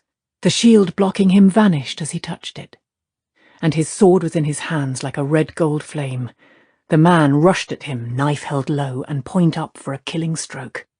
Even then it was difficult to keep his eyes on the fellow, but Rand pivoted smoothly, and the wind blows over the wall took off the hand holding the knife and finished by driving through his assailant's heart. For an instant, he stared into dull eyes, lifeless while that heart still pumped, then pulled his blade free. A grey man. Rand took what felt like his first breath in hours.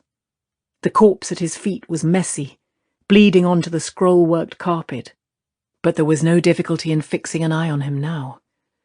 It was always that way with the Shadow's assassins. When they were noticed, it was usually too late. This makes no sense. You could have killed me easily. Why distract me for a grey man to sneak up on me? Lanfear was watching him warily. I make no use of the soulless.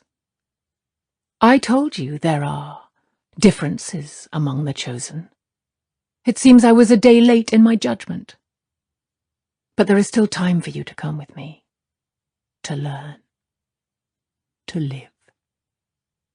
That sword, she all but sneered. You do not do the 10th part of what you can. Come with me and learn. Or do you mean to try to kill me now? I loosed you to defend yourself. Her voice, her stance, said she expected an attack, or at the very least was ready to counter it. But that was not what stopped him, any more than her loosing the bonds in the first place. She was one of the Forsaken. She had served evil so long she made a black sister look like a newborn babe. Yet he saw a woman. He called himself 9 kinds of fool, but he could not do it. Maybe if she tried to kill him. Maybe. But all she did was stand there, watching, waiting. No doubt ready to do things with the power he did not even know were possible if he attempted to hold her. He had managed to block Elaine and Egwene, but that had been one of those things he did without thinking, the way of it buried somewhere in his head. He could only remember that he had done it, not how. At least he had a firm grip on Saidine. She would not surprise him that way again. The stomach-wrenching taint was nothing. Saidine was life, perhaps in more ways than one. A sudden thought boiled up in his head like a hot spring. The Aiel. Even a grey man should have found it impossible to sneak through doors watched by 6 Aiel. What did you do to them? His voice grated as he backed toward the doors, keeping his eyes on her. If she used the power, maybe he would have some warning. What did you do to the Aiel outside? Nothing, she replied coolly. Do not go out there. This may be only a testing to see how vulnerable you are, but even a testing may kill you if you are a fool. He flung open the left-hand door onto a scene of madness. Chapter 10. The Stone Stands. Dead Aielmen lay at Rand's feet, tangled with the bodies of 3 very ordinary men in very ordinary coats and breeches. Ordinary-looking men, except that 6 Aiel, the entire guard, had been slain, some obviously before they knew what was happening, and each of those ordinary men had at least 2 Aiel spears through him. That was not the half of it, though. As soon as he pulled the door open, a roar of battle had washed over him, shouting, howling, steel clashing on steel among the red stone columns. The defenders in the anteroom were fighting for their lives beneath the gilded lamps against bulky, black-mailed shapes, head and shoulders taller than they, shapes like huge men but with heads and faces distorted by horns or feathers, by muzzle or beak where mouth and nose should be. Trollocs. They strode on paws or hooves as often as on booted feet, cutting men down with oddly spiked axes and hooked spears and scythe-like swords that curved the wrong way. And with them a Myrddraal, like a sleek-moving man with maggot-white skin in black armour, like death made bloodless flesh. Somewhere in the stone an alarm gong sounded, then stopped, with lethal suddenness. Another took it up, and another, in brazen tolls. The defenders fought, and they still outnumbered the Trollocs, but there were more men down than Trollocs. Even as Rand's eyes found them, the Myrddraal tore off half the tyrant captain's face with one bare hand while the other drove a dead black blade through a defender's throat, slipping defenders' spear thrusts like a snake. The defenders faced what they had thought were only travellers' tales to frighten children. Their nerve was frayed to snapping. One man, who had lost his rimmed helmet, threw down his spear and tried to flee, only to have his head split like a melon by a Trolloc's massive axe. Yet another man looked at the Myrddraal and fled screaming. The Myrddraal darted sinuously to intercept. In a moment the humans would all be running. "Fade!" Rand shouted. "Try me, Fade!" The Myrddraal stopped as if it had never moved, its pale, eyeless face turning to him. Fear rippled through Rand at that stare, sliding over the bubble of cold calm that encased him when he held Saidine. In the Borderlands, they said, the look of the eyeless is fear. Once he had believed Fades rode shadows like horses and disappeared when they turned sideways. Those old beliefs were not so very far wrong.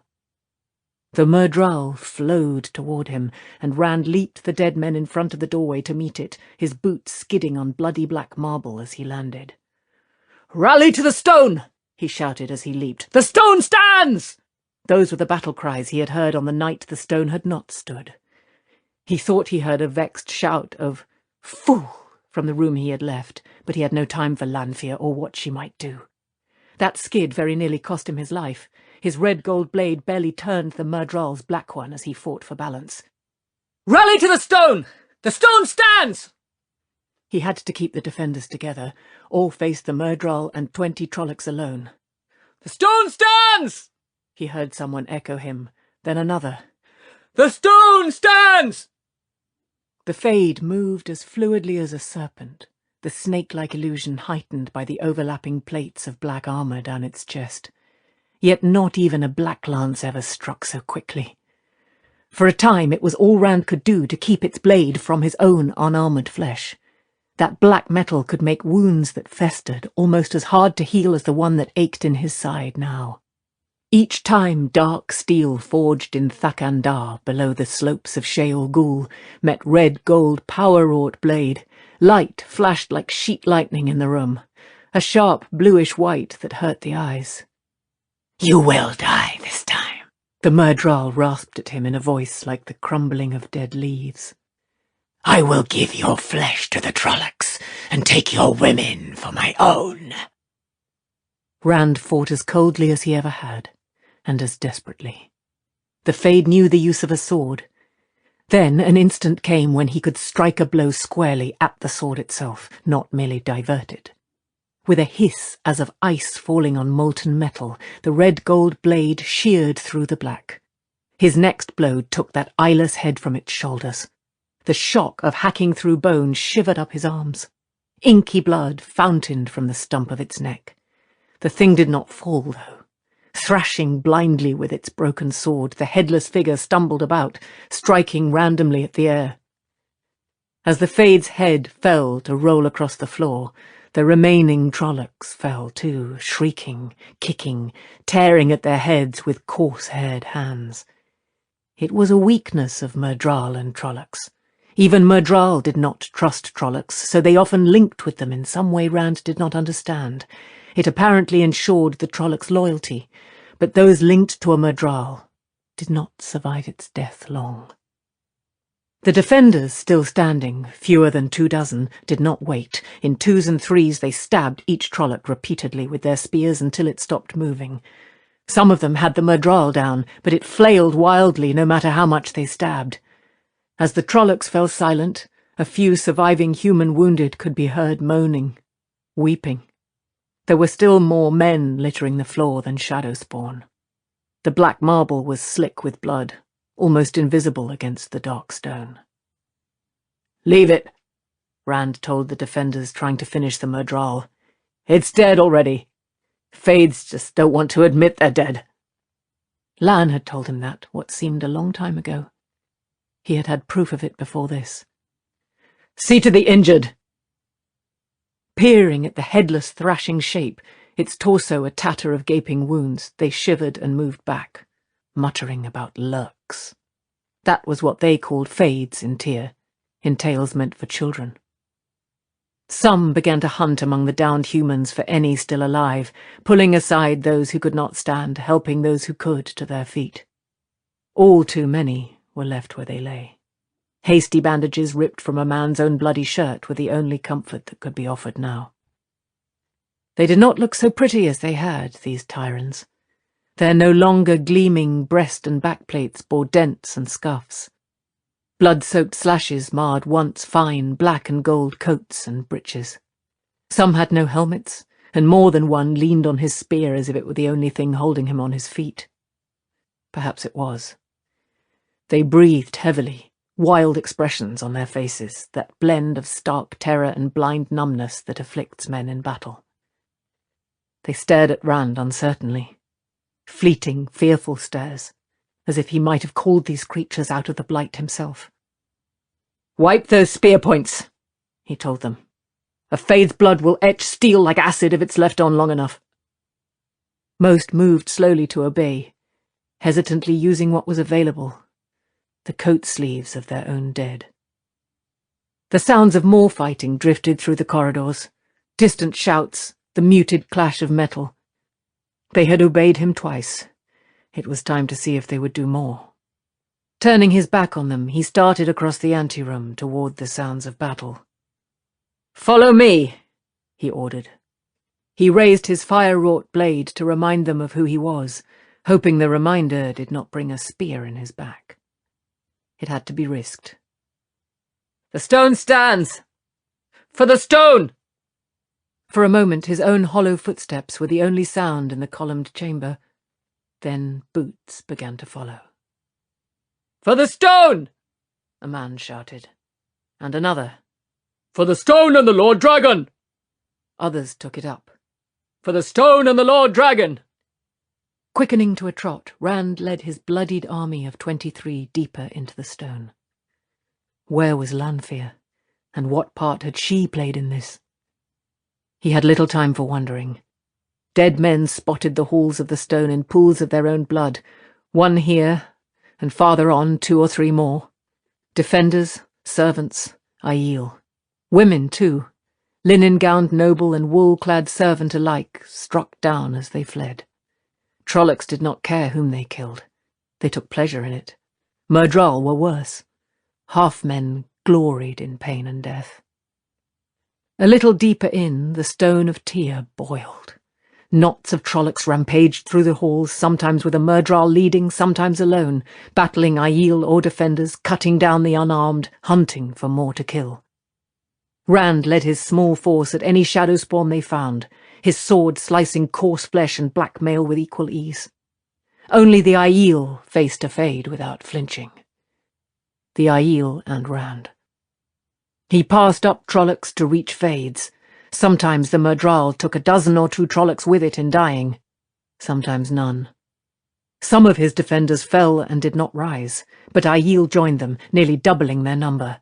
Groups of men broke off in furious battles that drifted away in shouts and clatter like a forge gone mad.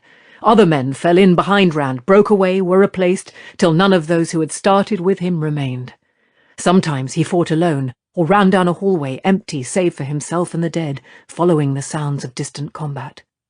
Once, with 2 defenders, in a colonnade looking down into a long chamber with many doorways, he saw Moraine and Lan surrounded by Trollocs. The Aes Sedai stood, head high like some storied queen of battles, and bestial shapes burst into flame around her, but only to be replaced by more, dashing in through this door or that, 6 or 8 at a time. Lan's sword accounted for those who escaped Moraine's fire. The warder had blood on both sides of his face, yet he flowed through the forms as coolly as if practicing before a mirror. Then a wolf-snouted Trolloc thrust a Tyran spear toward Moraine's back. Lan whirled as though he had eyes in the back of his head, taking off the Trolloc's leg at the knee. The Trolloc fell, howling, yet still managed to thrust spear point at Lan just as another clubbed the warder awkwardly with the flat of its axe, buckling his knees. Rand could do nothing, for at that moment 5 Trollocs fell upon him and his 2 companions, all snouts and boar's tusks and ram's horns, pushing the humans out of the colonnade by the sheer weight of their rush. 5 Trollocs should have been able to kill 3 men without much difficulty, except that one of the men was Rand, with a sword that treated their mail like cloth. One of the defenders died, and the other vanished, chasing after a wounded Trolloc, the lone survivor of the 5. When Rand hurried back to the colonnade, there was a smell of burned meat from the chamber below, and great burned bodies on its floor. But no sign of Moraine or Lan. That was the way of the contest for the stone, or the contest for Rand's life. Battles sprang up and drifted away from where they began, or died when one side fell. Not only did men fight Trollocs and Myrddraal, men fought men. There were dark friends siding with the Shadowspawn, roughly dressed fellows who looked like former soldiers and tavern brawlers. They seemed as fearful of the Trollocs as the Tyrants did, but they killed as indiscriminately where they could. Twice Rand actually saw Trollocs battling Trollocs. He could only assume the Myrddraal had lost control of them and their bloodlust had taken over. If they wanted to slay each other, he left them to it. Then, alone once more and seeking, he trotted round a corner and right into 3 Trollocs, each twice as wide as he and nearly half again as tall. One of them, with an eagle's hooked beak thrusting out of an otherwise human face, was hacking an arm from the corpse of a Tyrant noblewoman, while the other 2 watched eagerly, licking their snouts. Trollocs ate anything so long as it was meat. It was an even chance whether he was more surprised or they were, but he was the first to recover. The one with the eagle's beak went down, mail and belly alike opened across. The sword form, called Lizard in the Thornbush, should have done for the other 2, but that first fallen Trolloc, thrashing still, half kicked his foot out from under him, and he staggered, his blade only scoring a slice along his target's mail, right into the path of the second Trolloc as it fell, Wolf's muzzle snapping at nothing. It crushed him to the stone tiles beneath its bulk, trapping sword arm and sword alike. The one still standing raised its spiked axe, coming as close to a smile as a boar's snout and tusks would allow. Rand struggled to move, to breathe. A scythe-curved sword split the boar's snout to the neck. Wrenching its blade free, a 4th Trolloc bared goat teeth at him in a snarl, ears twitching beside its horns. Then it darted away, sharp hooves clicking on the floor tiles. Rand heaved himself out from under the dead weight of the Trolloc, half stunned. A Trolloc saved me. A Trolloc? Trolloc blood was all over him, thick and dark. Far down the hallway, in the opposite direction from where the goat-horned Trolloc had fled, blue-white flashed as 2 Myrddraal moved into view, fighting each other, in an almost boneless blur of continuous motion. One forced the other into a crossing corridor, and the flashing light faded from sight. I'm mad. That's what it is. I am mad, and this is all some crazed dream. You risk everything, rushing about wildly with that sword. Rand turned to face Lanfear. She had put on the appearance of a girl again, no older than he, perhaps younger. She lifted her white skirts to step over the Tyrant lady's torn body. For all the emotion on her face, it might as well have been a log. You build a hut of twigs, she went on, when you could have marble palaces for the snap of your fingers. You could have had their lives and such souls as Trollocs possess with little effort, and instead they nearly killed you. You must learn. Join with me. Was this your doing? He demanded. That Trolloc saving me? Those Myrddraal? Was it? She considered him a moment before giving a slight, regretful shake of her head. If I take credit, you will expect it again, and that could be deadly. None of the others is really certain where I stand, and I like it that way. You can expect no open aid from me. Expect your aid? He growled. You want me to turn to the shadow? You can't make me forget what you are with soft words. He channeled, and she slammed against a wall hanging hard enough to make her grunt. He held her there, spread-eagled over a woven hunting scene, feet off the floor and snowy gowns spread out and flattened. How had he blocked Egwene and Elaine? He had to remember. Suddenly, he flew across the hallway to crash into the wall opposite Lanfear, pressed there like an insect by something that barely allowed him to breathe. Lanfear appeared to have no trouble breathing. Whatever you can do, Luz Therin, I can do. And better. Pinned against the wall as she was, she seemed unperturbed. The din of fighting surged up somewhere nearby, then faded as the battle moved away. You half use the smallest fraction of what you are capable of, and walk away from what would allow you to crush all who come against you. Where is Callandor, Luz Therin? Still up in your bedchamber like some useless ornament? Do you think yours is the only hand that can wield it now that you have drawn it free? If Samael is here, he will take it and use it against you. Even Morgedion would take it to deny you its use. She could gain much by trading it to any male chosen. He struggled against whatever held him. Nothing moved but his head, flung from side to side. Callandor in the hands of a male Forsaken. The thought drove him half mad with fear and frustration.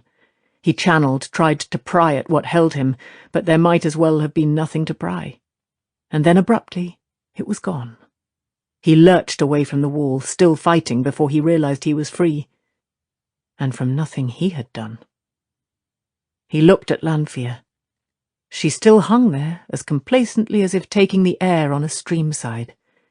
She was trying to lull him, to gull him into softening toward her.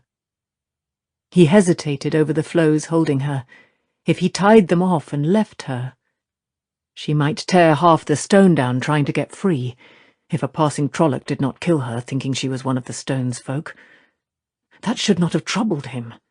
Not the death of a Forsaken, but the thought of leaving a woman or anyone helpless for Trollocs repelled him. A glance at her unruffled composure rid him of that thought.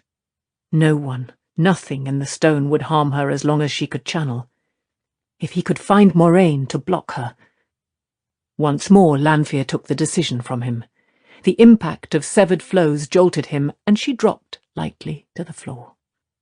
He stared as she stepped away from the wall, calmly brushing her skirts. "You can't do that!" he gasped foolishly, and she smiled. "I do not have to see a flow to unravel it, if I know what it is and where. You see, you have much to learn. I like you like this. You were always too stiff-necked and sure of yourself for comfort. It was always better when you were a bit uncertain of your footing. Are you forgetting Callandor, then?"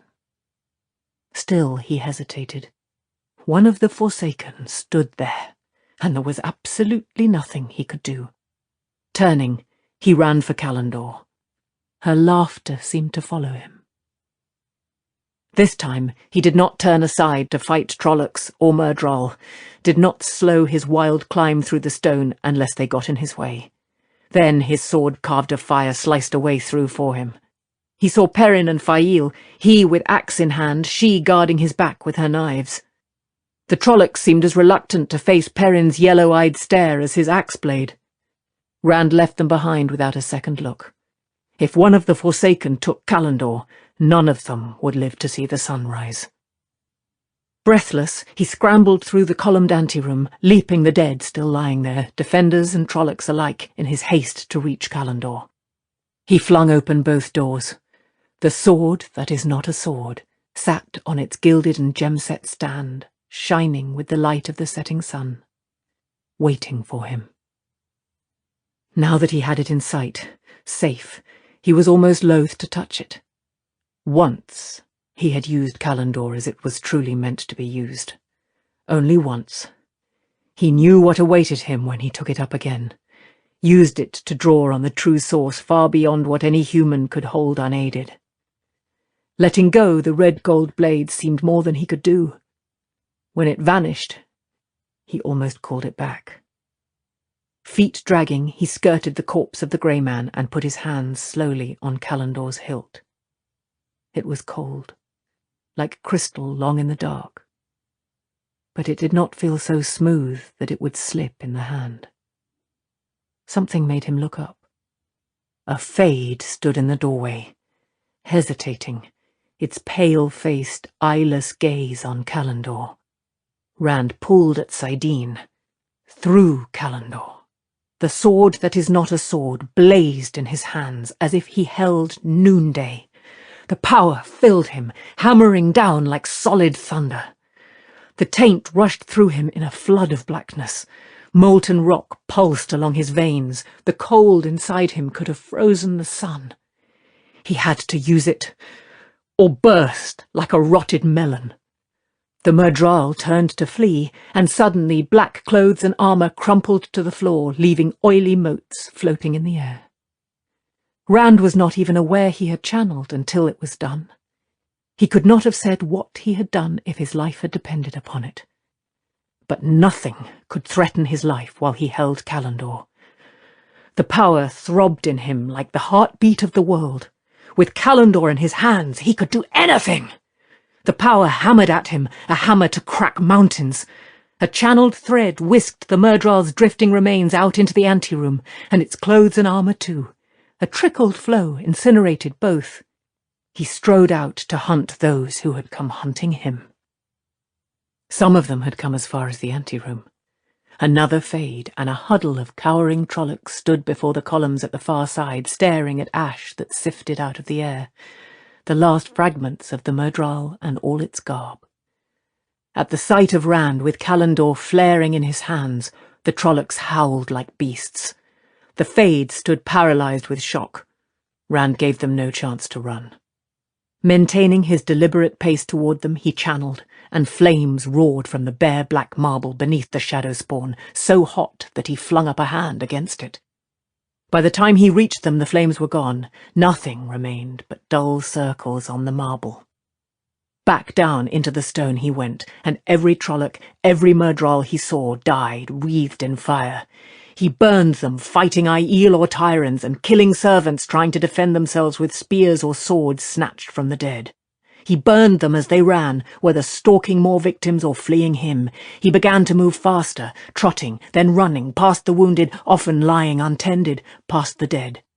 It was not enough. He could not move fast enough. While he killed Trollocs in handfuls, others still slew, if only to escape. Suddenly he stopped, surrounded by the dead, in a wide hallway. He had to do something more. The power slid along his bones, pure essence of fire. Something more. The power froze his marrow.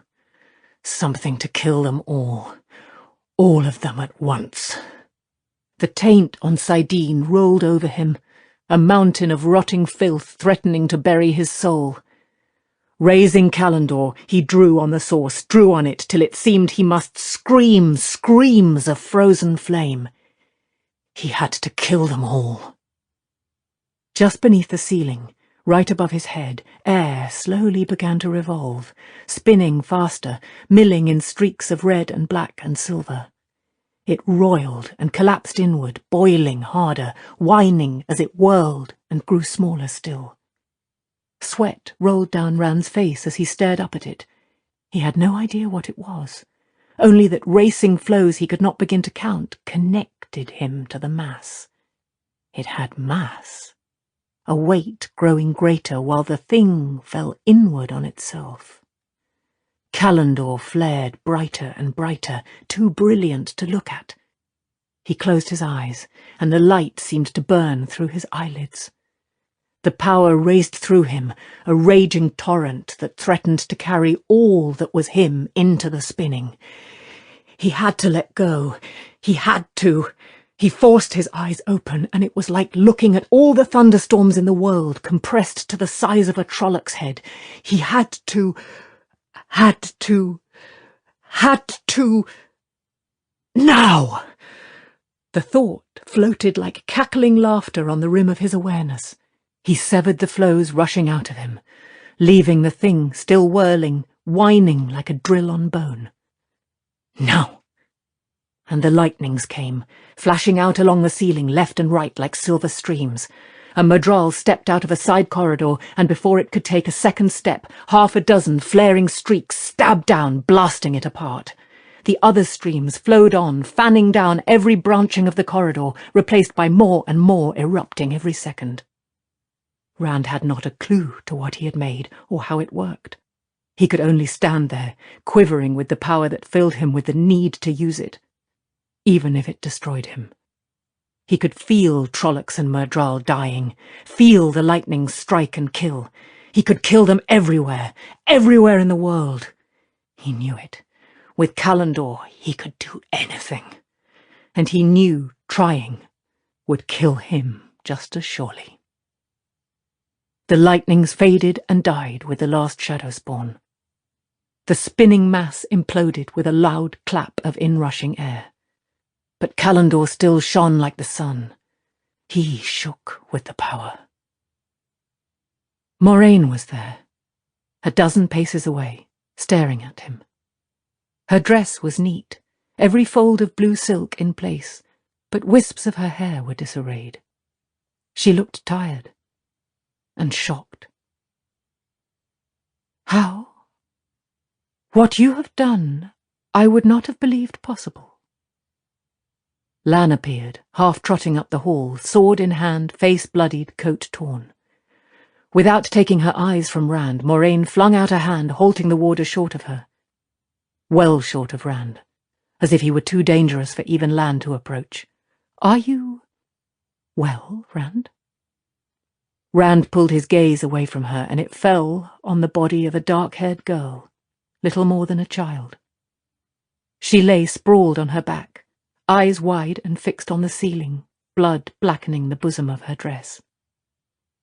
Sadly, he bent to brush strands of hair from her face.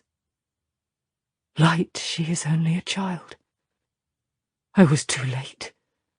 Why didn't I do it sooner? A child. I will see that someone takes care of her, Rand, Moraine said gently. You cannot help her now. His hand shook so hard on Callandor that he could barely hold on. With this I can do anything! His voice was harsh in his own ears. Anything! Rand, Moraine said urgently. He would not listen. The power was in him. Callandor blazed, and he was the power. He channeled, directing flows into the child's body, searching, trying, fumbling. She lurched to her feet, arms and legs unnaturally rigid and jerky. Rand, you cannot do this. Not this. Breathe! She has to breathe! The girl's chest rose and fell.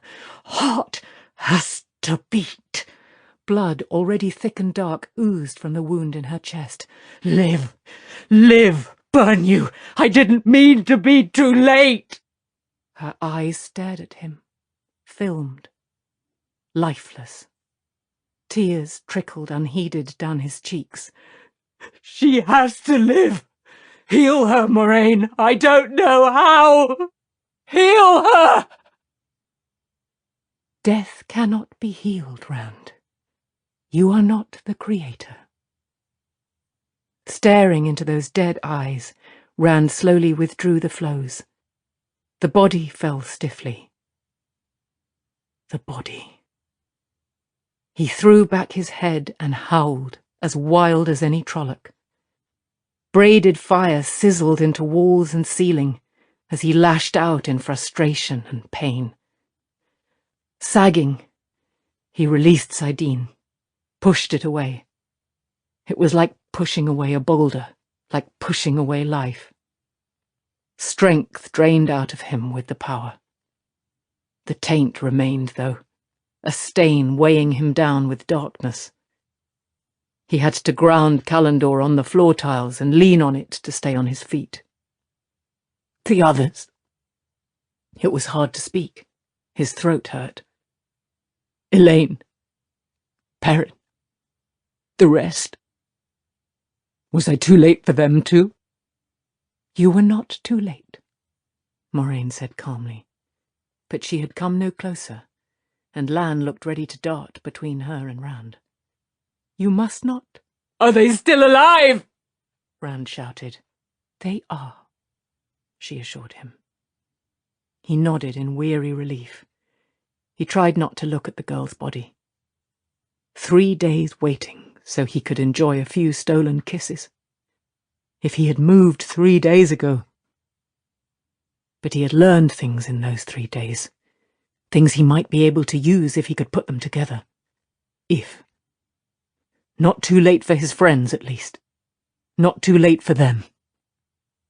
How did the Trollocs get in? I don't think they climbed the walls like Aiel, not with the sun still up. Is it still up? He shook his head to dispel some of the fog. No matter. The Trollocs. How? Lan was the one who answered. 8 large grain barges tied up at the Stone's docks late this afternoon. Apparently no one thought to question why laden grain barges would be coming downriver. His voice was heavy with contempt. or why they dock at the stone, or why the crews left the hatches shut until nearly sunfall. Also, a train of wagons arrived. About 2 hours ago now, 30 of them, supposedly bringing some lord or other's things from the country for his return to the stone. When the canvas was thrown back, they were packed, with half-men and trollocs too. If they came in any other way, I don't know of it yet. Rand nodded again, and the effort buckled his knees. Suddenly Lan was there, pulling Rand's arm over his shoulder to hold him up. Moraine took his face in her hands. A chill rippled through him. Not the blasting cold of full healing, but a chill that pushed weariness out as it passed. Most of the weariness. A seed remained, as if he had worked a day hoeing to back. He moved away from the support he no longer needed. Lan watched him warily to see if he could really stand alone, or perhaps because the warder was not certain how dangerous he was. How sane. "I left some a purpose," Moraine told him. "You need to sleep tonight." Sleep. There was too much to do to sleep. But he gave another nod. He did not want her shadowing him. Yet what he said was, "Lanfear was here. This was not her doing. She said so, and I believe her. You don't seem surprised, Moraine." Would Lanfear's offer surprise her? Would anything? "Lanfear was here, and I talked with her. She didn't try to kill me, and I didn't try to kill her." "And you are not surprised?" "I doubt you could kill her. Yet." Her glance at Callandor was the merest flicker of dark eyes. "Not unaided, and I doubt she will try to kill you. Yet, we know little of any of the Forsaken, and least of all Lanfear, but we do know she loved Luz Therin Telamon. To say you are safe from her is certainly too strong. There is a good deal she can do to harm you short of murder, but I do not think she will try to kill as long as she thinks she might win Luz Therin back again." Lanfear wanted him. The daughter of the night, used by mothers who only half believed in her to frighten children. She certainly frightened him. It was nearly enough to make him laugh. He had always felt guilty for looking at any woman besides Egwene, and Egwene did not want him. But the daughter-heir of Andor wanted to kiss him at least, and one of the Forsaken claimed to love him. Nearly enough for laughter. But not quite. Lanfear seemed jealous of Elaine. That pale-haired milksop, she had called her. Madness. All madness. "Tomorrow." He started away from them. "Tomorrow?" Moraine said. "Tomorrow. I will tell you what I am going to do." Some of it he would. The thought of Moraine's face if he told her everything made him want to laugh. If he knew everything himself yet. Lanfear had given him almost the last piece without knowing it. One more step tonight. The hand holding Callandor by his side trembled. With that, he could do anything. I am not mad yet. Not mad enough for that. Tomorrow. A good night to us all, the light willing. Tomorrow he would begin to unleash another kind of lightning. Another lightning that might save him. Or kill him. He was not mad yet. Chapter 11. What Lies Hidden. Clad in her shift, Egwene drew a deep breath and left the stone ring lying beside an open book on her bedside table. All flecked and striped in brown and red and blue, it was slightly too large for a finger ring, and shaped wrong, flattened and twisted so that a fingertip run along the edge would circle both inside and out before coming back to where it had started. There was only one edge, impossible though that seemed. She was not leaving the ring there because she might fail without it, because she wanted to fail. She had to try without the ring sooner or later, or she could never do more than dabble her toes where she dreamed of swimming. It might as well be now. That was the reason. It was. The thick, leather-bound book was A Journey to Tarabon, written by Urian Romavny from Kandor 53 years ago, according to the date the author gave in the first line, but little of any consequence would have changed in Tanchico in that short a time. Besides, it was the only volume she had found with useful drawings. Most of the books only had portraits of kings or fanciful renderings of battles by men who had not seen them. Darkness filled both windows, but the lamps gave more than adequate light. One tall beeswax candle burned in a gilded candlestick on the bedside table. She had gone to fetch that herself. This was no night to be sending a maid for a candle. Most of the servants were tending the wounded, or weeping over loved ones, or being tended themselves. There had been too many for healing any but those who would have died without it. Elaine and Nynaeve waited with high-backed chairs pulled to either side of the wide bed with its tall, swallow-carved posts. They tried to hide their anxiety with differing degrees of success. Elaine managed a passably stately calm, and only spoiled it by frowning and chewing her underlip when she thought Egwene was not looking. Nynaeve was all brisk confidence, the sort that made you feel comforted when she tucked you into a sickbed, but Egwene recognized the set of her eyes. They said Nynaeve was afraid. Avienda sat cross-legged beside the door, her browns and greys standing out sharply against the deep blue of the carpet. This time the Aiel woman had her long-bladed knife at one side of her belt, a bristling quiver at the other, and 4 short spears across her knees.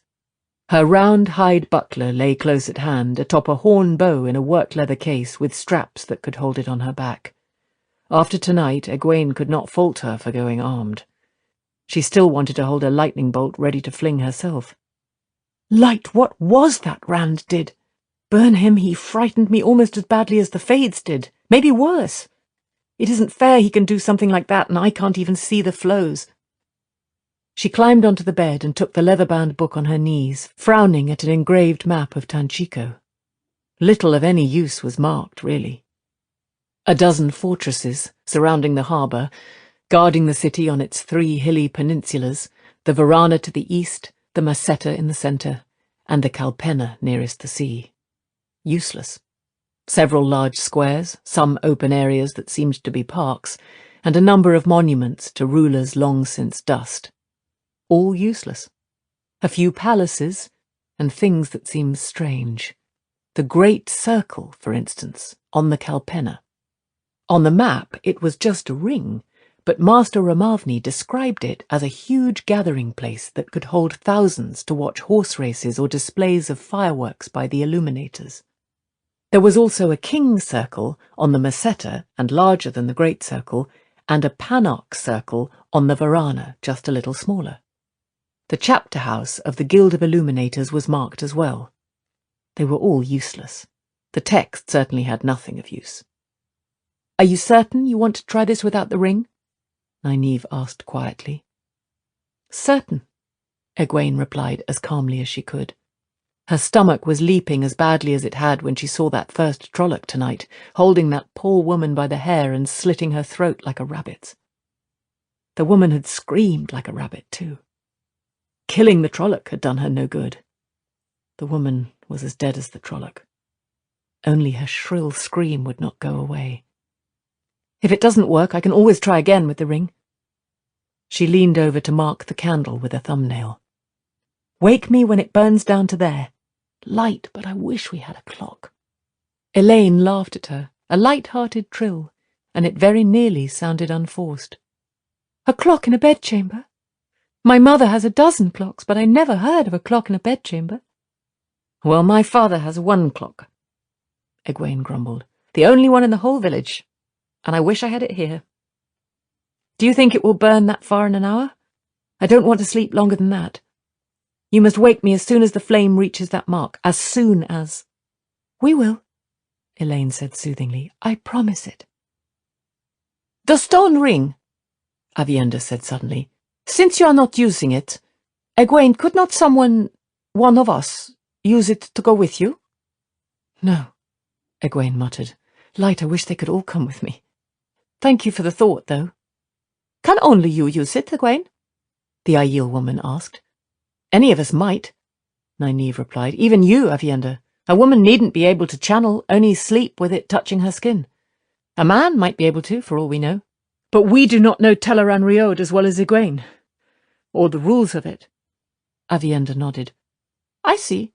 A woman can make mistakes where she does not know the ways, and her mistakes can kill others as well as herself. Exactly, Nynaeve said.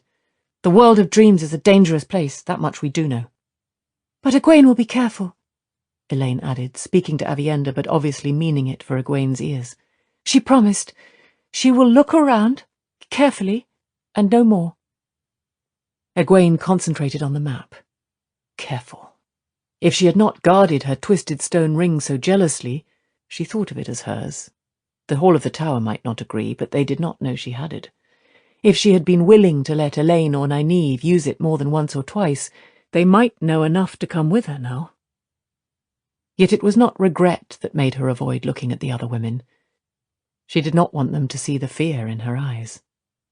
Tel Aran Riod, the unseen world, the world of dreams. Not the dreams of ordinary people, though sometimes they touched Tel Aran Riod briefly, in dreams that seemed as true as life, because they were. In the unseen world what happened was real, in a strange way. Nothing that happened there affected what was. A door opened in the world of dreams would still be shut in the real world. A tree cut down there still stood here. Yet a woman could be killed there, or stilled. Strange barely began to describe it. In the unseen world, the whole world lay open, and maybe other worlds too. Any place was attainable, or at least its reflection in the world of dreams was.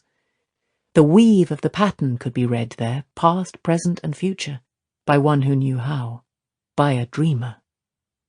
There had not been a dreamer in the White Tower since Corian in Nedial, nearly 500 years earlier. 473 years, to be exact, Egwene thought. Or is it 474 now? When did Corianin die? If Egwene had had a chance to finish novice training in the tower, to study there as an accepted, perhaps she would know. There was so much she might have known then. A list lay in Egwene's pouch of the Te Angreal, most small enough to slip into a pocket, that had been stolen by the Black Aja when they fled the tower. They all three had a copy. 13 of those stolen Te Angreal had no known use written alongside, and last studied by Corianin Nedial. But if Corianin Sedai had truly not discovered their uses, Egwene was sure of one of them. They gave entrance to Tel Aran Riod, not as easily as the stone ring, perhaps, and perhaps not without channeling, but they did it. 2 they had recovered from Joya and Amico, an iron disc, 3 inches across, scribed on both sides with a tight spiral, and a plaque no longer than her hand, apparently clear amber, yet hard enough to scratch steel, with a sleeping woman somehow carved into the middle of it. Amico had spoken freely of them, and so had Joya, after a session alone in her cell with Moraine that had left the dark friend pale-faced and almost civil. Channel a flow of spirit into either Te Angreal, and it would take you into sleep and then into Tel Aran Riod. Elaine had tried both of them briefly, and they worked, though all she saw was the inside of the stone and Morghase's royal palace in Camelin. Egwene had not wanted her to try, however fleeting the visit, but not from jealousy. She had not been able to argue very effectively, though, for she had been afraid Elaine and Nynaeve would hear what was in her voice. 2 recovered meant 11 still with the Black Aja. That was the point Egwene had tried to make. 11 Te Angreal that could take a woman to Tel Aran Riod, all in the hands of Black Sisters. When Elaine made her short journeys into the unseen world, she could have found the Black Aja waiting for her, or walked into them before she knew they were there. The thought made Egwene's stomach writhe. They could be waiting for her now. Not likely, not on purpose. How would they know she was coming? But they could be there when she stepped through. One she could face, unless she was caught by surprise, and she did not mean to allow that. But if they did surprise her, 2 or 3 of them together, Liandrin and Rhianna, Chesmal Emry and Giain Kaida, and all the rest at once? Frowning at the map, she made her hands loosen their white-knuckled grip. Tonight had given everything urgency. If Shadowspawn could attack the stone, if one of the Forsaken could suddenly appear in their midst, she could not give in to fear. They had to know what to do. They had to have something besides Amiko's vague tale. Something. If only she could learn where Mazrim Taim was in his caged journey to Tarvalon, or if she could somehow slip into the Amelin's dreams and speak to her. Perhaps those things were possible for a dreamer. If they were, she did not know how. Tanchico was what she had to work with. "I must go alone, Avienda. I must." She thought her voice was calm and steady, but Elaine patted her shoulder. Egwene did not know why she was scrutinizing the map. She already had it fixed in her head, everything in relation to everything else. Whatever existed in this world existed in the world of dreams, and sometimes more besides, of course. She had her destination chosen. She thumbed through the book to the only engraving showing the inside of a building named on the map, the Panarch's Palace. It would do no good to find herself in a chamber if she had no idea where it was in the city. None of it might do any good in any case. She put that out of her mind. She had to believe there was some chance. The engraving showed a large room with a high ceiling. A rope strung along waist-high posts would keep anyone from going too close to the things displayed on stands and in open-fronted cabinets along the walls. Most of those displays were indistinct, but not what stood at the far end of the room. The artist had taken pains to show the massive skeleton standing there, as if the rest of the creature had that moment disappeared. It had 4 thick-boned legs, but otherwise resembled no animal Egwene had ever seen. For one thing, it had to stand at least 2 spans high, well over twice her height. The rounded skull, set low on the shoulders like a bull's, looked big enough for a child to climb inside, and in the picture it seemed to have 4 eye sockets. The skeleton marked the room off from any other. There was no mistaking it for anything but itself, whatever it was. If Urian Ramavni had known, he had not named it in these pages. "What is a Panarch, anyway?" she asked, laying the book aside. She had studied the picture a dozen times. "All of these writers seem to think you know already." "The Panarch of Tanchico is the equal of the king in authority," Elaine recited. "She is responsible for collecting taxes, customs, and duties. He, for spending them properly. She controls the civil watch and the courts, except for the High Court, which is the king's. The army is his, of course, except for the Panarch's Legion. I didn't really want to know." Egwene sighed. It had only been something to say, another few moments to delay what she was going to do. The candle was burning down. She was wasting precious minutes. She knew how to step out of the dream when she wanted, how to wake herself. But time passed differently in the world of dreams, and it was easy to lose track. "As soon as it reaches the mark," she said, and Elaine and Nynaeve murmured reassurances. Settling back on her feather pillows, at first she only stared at the ceiling, painted with blue sky and clouds and swooping swallows. She did not see them. Her dreams had been bad enough lately, most of them. Rand was in them, of course. Rand as tall as a mountain, walking through cities, crushing buildings beneath his feet, with screaming people like ants fleeing from him. Rand in chains, and it was he who was screaming. Rand building a wall with him on one side and her on the other, her and Elaine and others she could not make out. "It has to be done," he was saying as he piled up stones. "I'll not let you stop me now." These were not the only nightmares. She had dreamed of Aiel fighting each other, killing each other, even throwing away their weapons and running as if they had gone mad. Matt wrestling with a Shaunchan woman who tied an invisible leash to him. A wolf, she was sure it was Perrin though, fighting a man whose face kept changing. Galad wrapping himself in white as though putting on his own shroud, and Garwin with his eyes full of pain and hatred. Her mother, weeping. They were the sharp dreams, the ones she knew meant something. They were hideous, and she did not know what any of them meant. How could she presume to think she could find any meanings or clues in Teleran Riod? But there was no other choice but ignorance, and she could not choose that. Despite her anxiety, going to sleep was no problem. She was exhausted. It was just a matter of closing her eyes and taking deep, regular breaths. She fixed in her thoughts the room in the Panarch's palace and the huge skeleton. Deep, regular breaths. She could remember how using the stone ring felt. The step into Teleran Riod. Deep, regular breaths. Egwene stepped back with a gasp, one hand to her throat. This close, the skeleton seemed even larger than she had thought, the bones bleached, dull and dry. She stood right in front of it, inside the rope, a white rope as thick as her wrist and apparently silk. She had no doubt this was Teleran Riod. The detail was as fine as reality, even for things half seen from the corner of her eye. That she could even be aware of the differences between this and an ordinary dream told her where she was. Besides, it felt right. She opened herself to Saidar. A nick on the finger in the world of dreams would still be there on waking. There would be no waking from a killing stroke with the power, or even from a sword or a club. She did not intend to be vulnerable for an instant. Instead of her shift, she wore something very much like Avienda's Aiel garb, but in red brocaded silk. Even her soft boots, laced to the knee, were supple red leather suitable for gloves, with gold stitching and laces. She laughed softly to herself. Clothes in Teleran Riod were what you wanted them to be. Apparently part of her mind wanted to be ready to move quickly, while another part wanted to be ready for a ball. It would not do. The red faded to greys and browns. The coat and breeches and boots became exact copies of the maiden's. No better, really, not in a city.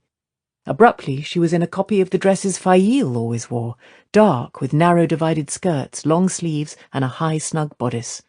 Foolish to worry about it. No one is going to see me except in their dreams, and few ordinary dreams reach here. It would make no difference if I were naked. For a moment she was naked, her face coloured with embarrassment. There was no one there to see her bare as in her bath before she hastily brought the dark dress back, but she should have remembered how stray thoughts could affect things here, especially when you had embraced the power. Elaine and Nynaeve thought she was so knowledgeable.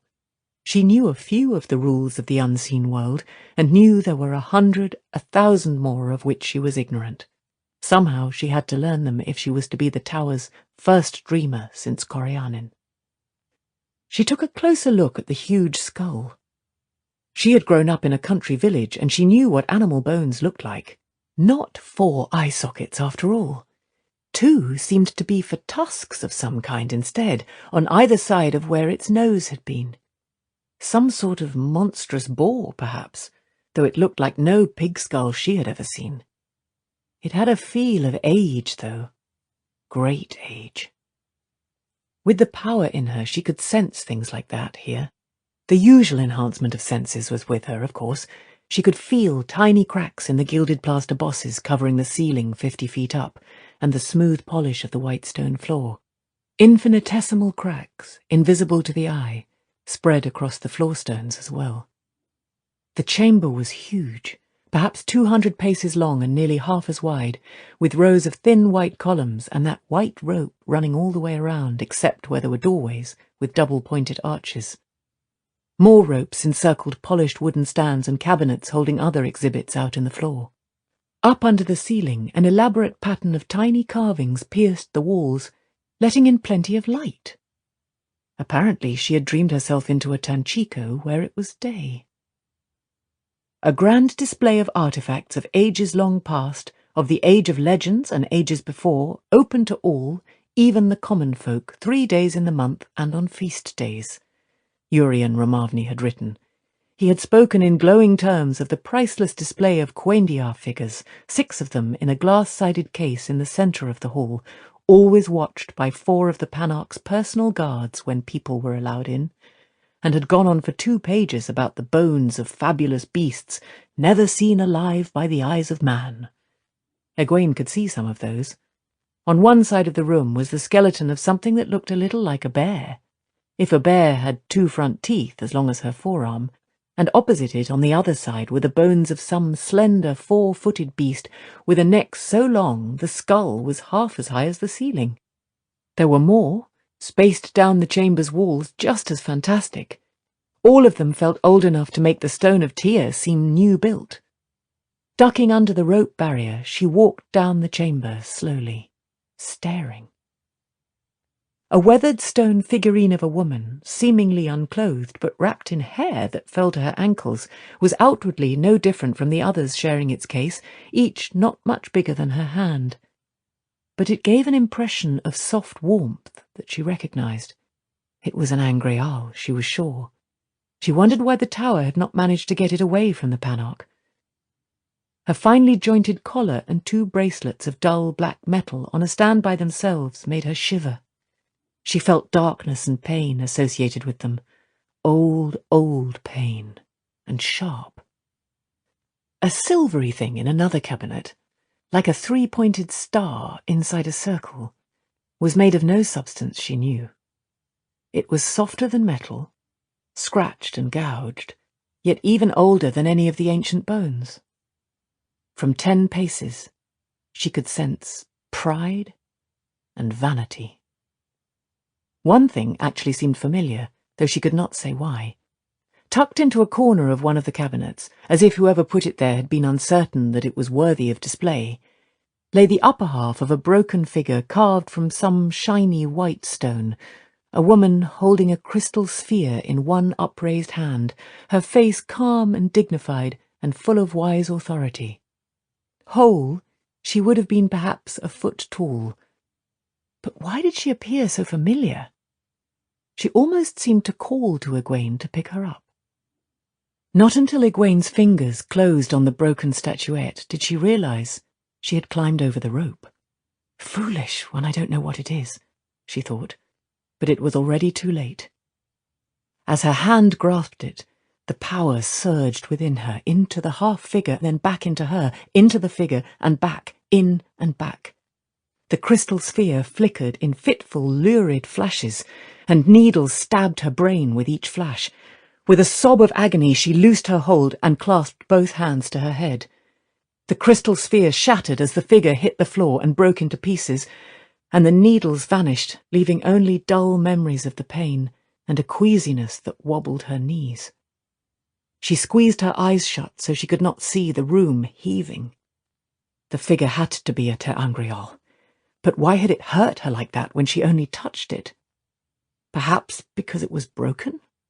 Perhaps, broken, it could not do what it was meant for. She did not even want to think of what it might have been made for. Testing Ter Angreal was dangerous. At least it must be broken beyond danger now. Here, at least. Why did it seem to call me? Nausea faded and she opened her eyes. The figure was back on the shelf, as whole as it had been when she first saw it. Strange things happened in Tel'aran'rhiod, but that was stranger than she wanted to see. And this was not what she had come for. First, she had to find her way out of the Panarch's palace.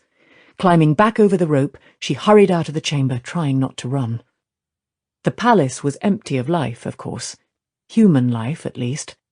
Colourful fish swam in large fountains that splashed merrily in the courtyards, surrounded by delicately columned walks and balconies screened by stonework like intricately carved lace. Lily pads floated on the waters, and white flowers as big as dinner plates. In the world of dreams, a place was as it was in the so-called real world, except for people. Elaborate golden lamps stood in the hallways, wicks uncharred, but she could smell the perfumed oil in them. Her feet raised no hint of dust from the bright carpets that surely could never have been beaten, not here. Once she did see another person walking ahead of her, a man in gilded, ornately worked plate and mail armour, a pointed golden helmet crested with white egret plumes under his arm. "Aildra," he called, smiling. "Aildra, come look at me. I am named the Lord Captain of the Panarch's Legion. Aildra?" He walked on another pace, still calling, and suddenly was not there. Not a dreamer. Not even someone using a Ter Angreal like her stone ring or Amiko's iron disc. Only a man whose dream had touched a place he was not aware of, with dangers he did not know. People who died unexpectedly in their sleep had often dreamed their way into Teleran Riod, and in truth had died there. He was well out of it, back into an ordinary dream. The candle was burning down beside that bed back in Tyr. Her time in Teleran Riod was burning away. Hastening her steps, she came to tall carved doors leading outside, to wide white stairs and a huge empty square. Tanchico spread out in every direction across steep hills, white buildings upon white buildings shining in the sun, hundreds of thin towers and almost as many pointed domes, some gilded. The Panarch Circle, a tall round wall of white stone, stood in plain sight not half a mile away and a little lower than the palace. The Panarch's palace rose atop one of the loftiest hills. At the top of the deep stairs, she was high enough to see water glinting to the west, inlets separating her from more hilly fingers where the rest of the city lay. Tanchico was larger than Tyr, perhaps larger than Camelin. So much to search, and she did not even know for what. For something that signified the presence of the Black Ajah, or something that indicated some sort of danger to Rand, if either existed here. Had she been a real dreamer, trained in the use of her talent, she would surely have known what to look for, how to interpret what she saw. But no one remained who could teach her. Aiel Wise Ones supposedly knew how to decipher dreams. Avienda had been so reluctant to talk about the Wise Ones that Egwene had not asked any of the other Aiel. Perhaps a wise one could teach her, if she could find one. She took a step toward the square, and suddenly she was somewhere else. Great stone spires rose around her in a heat that sucked the moisture out of her breath. The sun seemed to bake right through her dress, and the breeze blowing in her face seemed to come from a stove. Stunted trees dotted a landscape almost bare of other growth, except for a few patches of tough grass and some prickly plants she did not recognize. She recognized the lion, however, even if she had never seen one in the flesh. It lay in a crevice in the rocks not 20 paces away, black-tufted tail switching idly, looking not at her but at something another 100 strides on. The large boar, covered in coarse hair, was rooting and snuffling at the base of a thorny bush, never noticing the Aiel woman creeping up on it with a spear ready to thrust. Garbed like the Aiel in the stone, she had her shufa around her head, but her face uncovered. The waste, Egwene thought incredulously. I've jumped into the Aiel waste. When will I learn to watch what I think here? The Aiel woman froze. Her eyes were on Egwene now, not the boar. If it was a boar, it did not seem to be shaped exactly right. Egwene was sure the woman was not a wise one, not dressed like a maiden. From what Egwene had been told, a maiden of the spear who wanted to become a wise one had to give up the spear. This had to be just an Aiel woman who had dreamed herself into Teleran Riod, like that fellow in the palace. He would have seen her too, if he had ever turned around.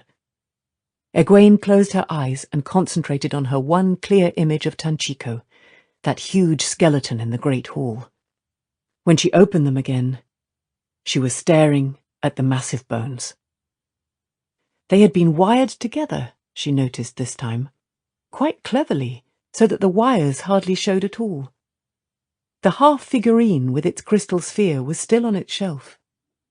She did not go near it, any more than the black collar and bracelets that felt of so much pain and suffering. The Angreal, the stone woman, was a temptation. What are you going to do with it? Light, you're here to look, to search. Nothing more than that. Get on with it, woman. This time she quickly found her way back to the square. Time passed differently here. Elaine and Nynaeve could be waking her up any moment, and she still had not even begun. There might be no more minutes to waste. She had to be careful of what she thought from here on. No more thinking about the wise ones. Even the admonition made everything lurch around her. Keep your mind on what you are doing, she told herself firmly. She set out through the empty city, walking fast, sometimes trotting. Winding, stone-paved streets slanted up and down, curving every which way, all empty except for green-backed pigeons and pale grey gulls that rose in thunderclaps of wings when she came close. Why birds and not people? Flies buzzed by, and she could see roaches and beetles scurrying along in the shadows. A pack of lean dogs, all different colours, loped across the street far ahead of her. Why dogs? She pulled herself back to why she was there. What would be a sign of the Black Ajah, or of this danger to Rand if it existed? Most of the white buildings were plastered, the plaster chipped and cracked, often showing weathered wood or pale brown brick beneath. Only the towers and the larger structures, palaces she supposed, were stone, if still white. Even the stone had tiny fissures, though, most of it. Cracks too minute for the eye to catch, but she could feel them with the power in her, spider-webbing domes and towers. Perhaps that meant something. Perhaps it meant Tanchico was a city not looked after by its inhabitants. As likely that as anything else. She jumped as a shrieking man suddenly plummeted out of the sky in front of her. She only had time to register baggy white trousers and thick moustaches covered by a transparent veil before he vanished. Only a pace above the pavement. Had he struck, here in Telleran-Riod, he would have been found dead in his bed. He probably has as much to do with anything as the roaches, she told herself. Perhaps something inside the buildings. It was a small chance, a wild hope, but she was desperate enough to try anything. Almost anything. Time! How much time did she have left? She began running from doorway to doorway, putting her head into shops and inns and houses. Tables and benches stood in common rooms awaiting customers, as neatly arranged as the dully gleaming pewter mugs and plates on their shelves. The shops were as tidy as if the shopkeeper had just opened for the morning, yet while a tailor's tables held bolts of cloth and a cutler's knives and scissors, the ceiling hooks hung empty in a butcher's shop, and the shelves stood bare. A finger run along anywhere picked up no dust at all. Everything was clean enough to suit her mother. In the narrower streets there were homes, small, simple, white-plastered buildings with flat roofs and no windows onto the street, ready for families to walk in and sit on benches before cold fireplaces or around narrow tables with carved legs where a good wife's best bowl or platter was given pride of place. Clothes hung on pegs, pots hung from ceilings, hand tools lay on benches, waiting.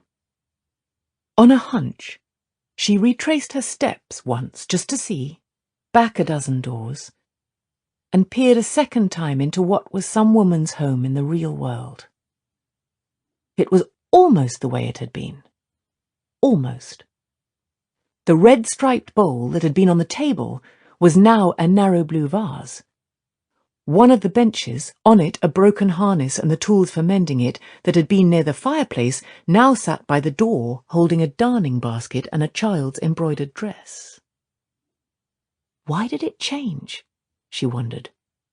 But for that matter, why should it stay the same? Oh, Light, I don't know anything. There was a stable across the street, the white plaster showing large patches of brick. She trotted to it and pulled open one of the big doors. Straw covered the dirt floor, just as in every stable she had ever seen, but the stalls stood empty. No horses. Why?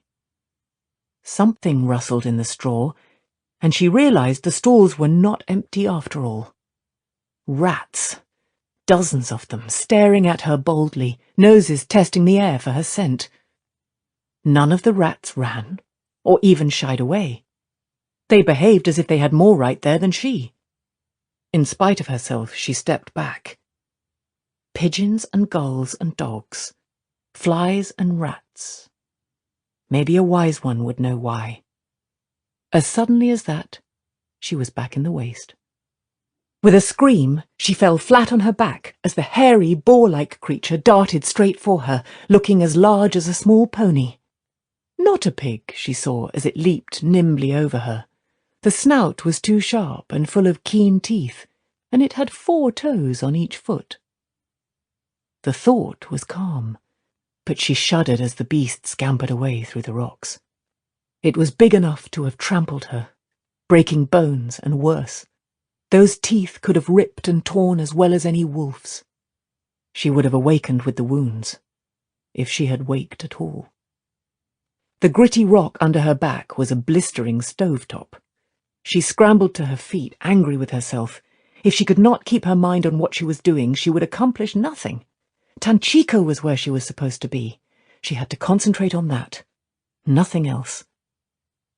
She stopped brushing at her skirts when she saw the Aiel woman watching her with sharp blue eyes from 10 paces off.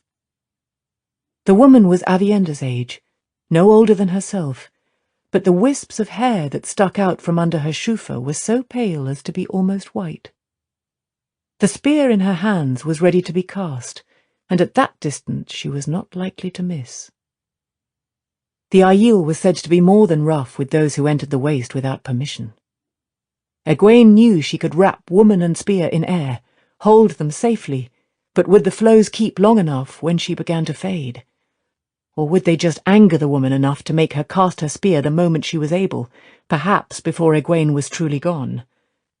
Much good it would do to take herself back to Tanchico with an Aiel spear through her. If she tied the flows, that would leave the woman trapped in Teleran Riode until they were unravelled, helpless if that lion or the boar-like creature returned. No, she simply needed the woman to lower her spear, just long enough to feel safe closing her eyes, to take herself back to Tanchico. Back to what she was supposed to be doing.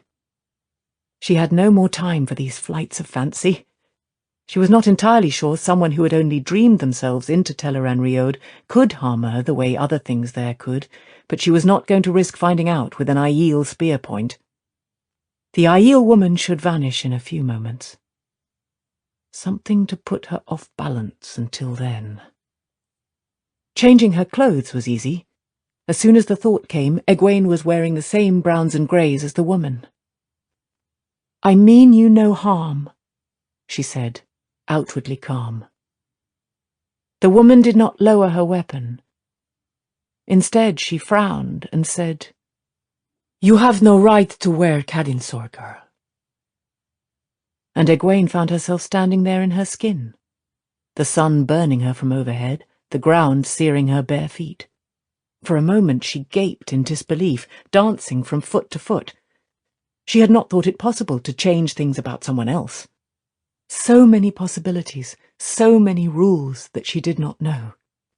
Hurriedly, she thought herself back into stout shoes and the dark dress with its divided skirts, and at the same time made the Aiel woman's garments vanish. She had to draw on Saidar to do it. The woman must have been concentrating on keeping Egwene naked. She had a flow ready to seize the spear if the other woman made to throw it. It was the Aiel woman's turn to look shocked. She let the spear fall to her side, too, and Egwene seized the moment to shut her eyes and take herself back to Tanchico, back to the skeleton of that huge boar, or whatever it was. She barely gave it a second glance this time. She was growing tired of things that looked like boars and were not. How did she do that? No, it's wondering about how and why that keeps pulling me off the path. This time, I'll stick to it. She did hesitate, though. Just as she had closed her eyes, it had seemed she saw another woman, beyond the Aiel woman, watching them both. A golden-haired woman holding a silver bow. You are letting wild fancies take you now. You've been listening to too many of Tom Merrilin's stories. Birgitta was long dead. She could not come again until the Horn of Valir called her back from the grave. Dead women, even heroes of legend, surely could not dream themselves into Teleran Riode. It was only a moment's pause, though. Shutting off futile speculation, she ran back to the square. How much time did she have left? The whole city to search, and time slipping away, and she as ignorant as when she started. If only she had some idea of what to look for. Or where. Running did not seem to tire her here in the world of dreams, but run as hard as she might, she would never cover the entire city before Elaine and Nynaeve woke her. She did not want to have to come back. A woman appeared suddenly among the flock of pigeons that had gathered in the square. Her gown was pale green, thin and draped closely enough to have satisfied Berelain. Her dark hair was in dozens of narrow braids, and her face was covered to the eyes by a transparent veil like the one the falling man had worn. The pigeons soared up, and so did the woman, gliding over the nearest rooftops with them, before abruptly winking out of existence. Egwene smiled. She dreamed of flying like a bird all the time, and this was a dream, after all. She leaped into the air and kept going up toward the roofs.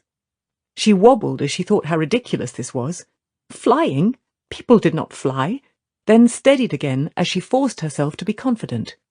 She was doing it, and that was all there was to it. This was a dream, and she was flying. The wind rushed in her face, and she wanted to laugh giddily. She skimmed across the Panarch circle, where rows of stone benches slanted down from the high wall to a broad field of packed dirt in the centre. Imagine so many people gathered, and to watch a fireworks display by the Guild of Illuminators themselves. Back home, fireworks were a rare treat.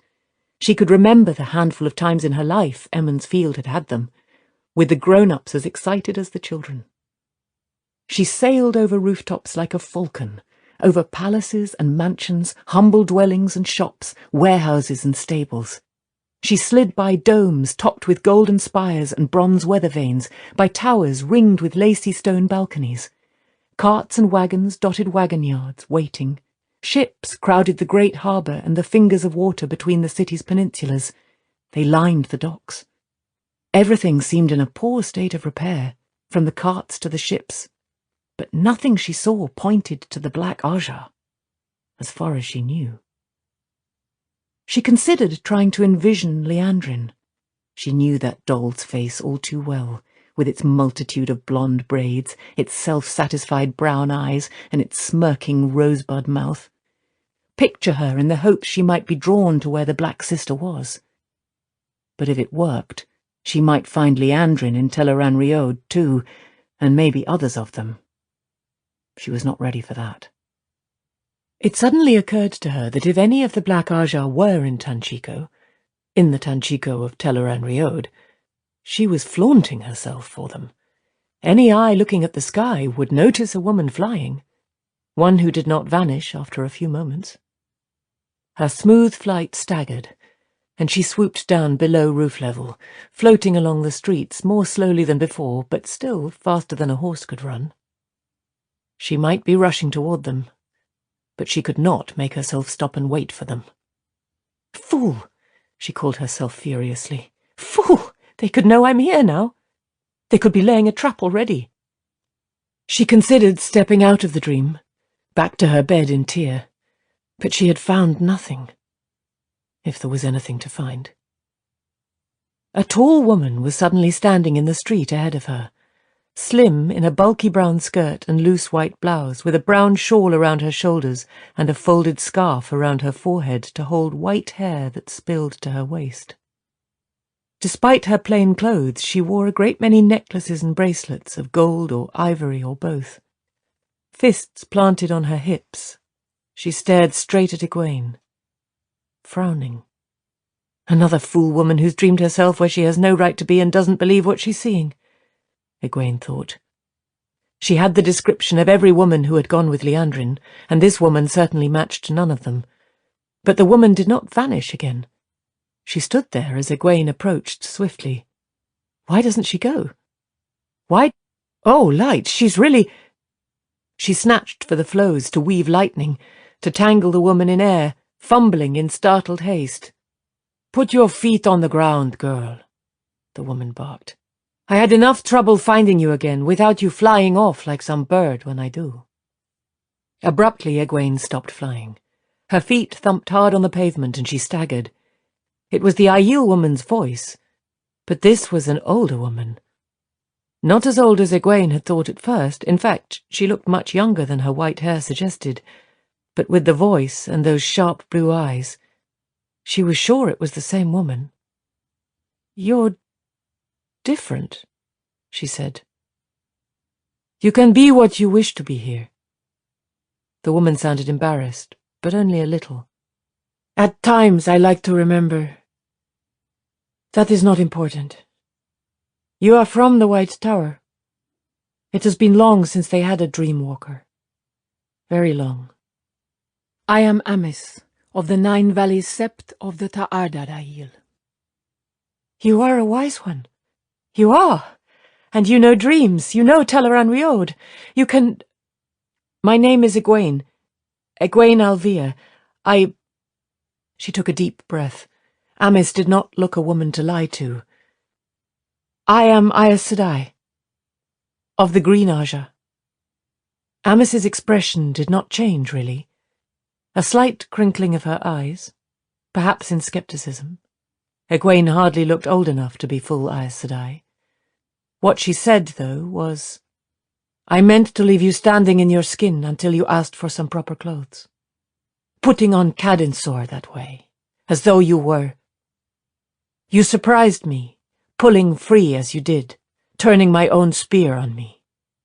But you are still untaught, are you not? However strong. Else you would not have popped into the middle of my hunt that way, where you obviously did not wish to be. And this flying about? Did you come to Teleran Riod? Teleran Riod? To stare at this city? Wherever it is? It's Tanchico, Egwene said faintly. She didn't know. But then how had Amis followed her, or found her? It was obvious she knew more of the world of dreams than Egwene did, by far. You can help me. I am trying to find women of the Black Aja. Dark friends. I think they are here, and I have to find them if they are. It truly exists, then. Amis almost whispered it. An Ajar of Shadowrunners in the White Tower. She shook her head. You are like a girl just wedded to the spear who thinks now she can wrestle men and leap mountains. For her it means a few bruises and a valuable lesson in humility. For you, here, it could mean death. Amis eyed the white buildings around them and grimaced. Tanchico? In Tarabon? This city is dying, eating itself. There is a darkness here, an evil, worse than men can make, or women. She looked at Egwene pointedly. You cannot see it or feel it, can you? And you want to hunt Shadowrunners in Teleran Riod? Evil? Egwene said quickly. That could be them. Are you sure? If I told you what they looked like, could you be certain it was them? I can describe them. I can describe one to her last braid. A child, Amis muttered, demanding a silver bracelet from her father this minute when she knows nothing of trading or the making of bracelets. You have much to learn.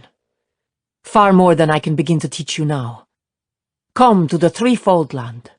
I will have the word spread through the clans that an Aes Sedai called Egwene Alvir is to be brought to me at Cold Rock's Hold. Give your name and show your great serpent ring, and you will have safe running. I am not there now, but I will return from Ruidian before you can arrive. Please, you must help me. I need to know if they are here. I have to know. But I cannot tell you. I do not know them or this place, this Tanchico. You must come to me. What you do is dangerous, far more dangerous than you know. You must... Where are you going? Stay! Something seemed to snatch at Egwene, pulling her into darkness. Amis's voice followed her, hollow and dwindling. You must come to me and learn! You must! Chapter 12. Tanchico or the Tower. Elaine drew a ragged, relieved breath as Egwene finally stirred and opened her eyes. At the foot of the bed, Avienda's features lost their tinge of frustration and anxiety, and she flashed a quick smile that Egwene returned. The candle had burned past the mark minutes ago. It seemed an hour. "You would not wake up," Elaine said unsteadily. "I shook you and shook you, but you would not wake." She gave a small laugh. "Oh, Egwene! You even frightened Avienda." Egwene put a hand on her arm and squeezed reassuringly. "I'm back now." She sounded tired, and she had sweated her shift through. "I suppose I had reason to stay a little longer than we planned. I will be more careful next time. I promise." Nynaeve returned the pitcher of water to the washstand vigorously, sloshing some out. She had been on the point of throwing it in Egwene's sleeping face. Her features were composed, but the pitcher rattled the washbowl, and she let the spilled water drip to the carpet. "Was it something you found? Or was it— Egwene, if the world of dreams can hold on to you in some way, maybe it is too dangerous until you learn more. Maybe the more often you go, the harder it is to come back. Maybe— I don't know. But I do know we cannot risk letting you become lost." She crossed her arms under her breasts, ready for an argument. "I know," Egwene said, very close to meekly. Elaine's eyebrows shot up. Egwene was never meek with Nynaeve, anything but. Egwene struggled off the bed, refusing Elaine's help, and made her way to the washstand to bathe her face and arms in the relatively cool water. Elaine found a dry shift in the wardrobe while Egwene pulled off her sodden one. "I met a wise one, a woman named Amis." Egwene's voice was muffled until her head popped out of the top of the new shift. "She said I should come to her to learn about Teleran Riod, at some place in the waste called Cold Rock's Hold." Elaine had caught a flicker of Avienda's eye at the mention of the Wise One's name. "Do you know her? Amis?" The Aiel woman's nod could only be described as reluctant. "A wise one. A dream-walker. Amis was Far Darius Mai until she gave up the spear to go to Ruidian." "A maiden?" Egwene exclaimed. "So that's why she— no matter. She said she is at Ruidian now. Do you know where this Cold Rock's Hold is, Avienda?" "Of course. Cold Rocks is Ruach's hold. Ruach is Amis's husband. I visit there sometimes. I used to. My sister-mother, Lian, is sister-wife to Amis." Elaine exchanged confused glances with Egwene and Nynaeve. Once, Elaine had thought she knew a good bit about Aiel, all learned from her teachers in Caemlyn, but she had discovered since meeting Avienda how little she did know. Customs and relationships all were a maze. First sisters meant having the same mother, except that it was possible for friends to become first sisters by making a pledge before wise ones. Second sisters meant your mothers were sisters. If your fathers were brothers, you were father sisters, and not considered as closely related as second sisters. After that, it truly grew bewildering. "What does sister-wife mean?" she asked hesitantly. "That you have the same husband." Avienda frowned at the way Egwene gasped, and Nynaeve's eyes opened as wide as they would go.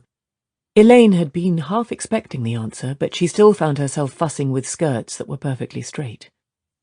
"This is not your custom?" the Aiel woman asked. "No," Egwene said faintly. "No, it is not." "But you and Elaine care for one another as first sisters. What would you have done had one of you been unwilling to step aside for Randall Thor? Fight over him? Let the man damage the ties between you? Would it not have been better if you both had married him then?" Elaine looked at Egwene. The thought of— could she have done such a thing? Even with Egwene? She knew her cheeks were red. Egwene merely looked startled. "But I wanted to step aside," Egwene said. Elaine knew the remark was as much for her as for Avienda, but the thought would not go away. Had Min had a viewing? What would she do if Min had? "If it's Berelain, I will strangle her and him too. If it has to be someone, why couldn't it be Egwene? Light, what am I thinking?" She knew she was becoming flustered, and to cover it, she made her voice light. "You sound as if the man has no choice in the matter." "He can say no," Avienda said, as if it were obvious. "But if he wishes to marry one, he must marry both when they ask. Please take no offence, but I was shocked when I learned that in your lands a man can ask a woman to marry him. A man should make his interest known, then wait for the woman to speak. Of course, some women lead a man to see where his interest lies, but the right of the question is hers. I do not really know very much of these things. I have wanted to be Far Darius Mai since I was a child. All I want in life is the spear and my spear sisters," she finished quite fiercely.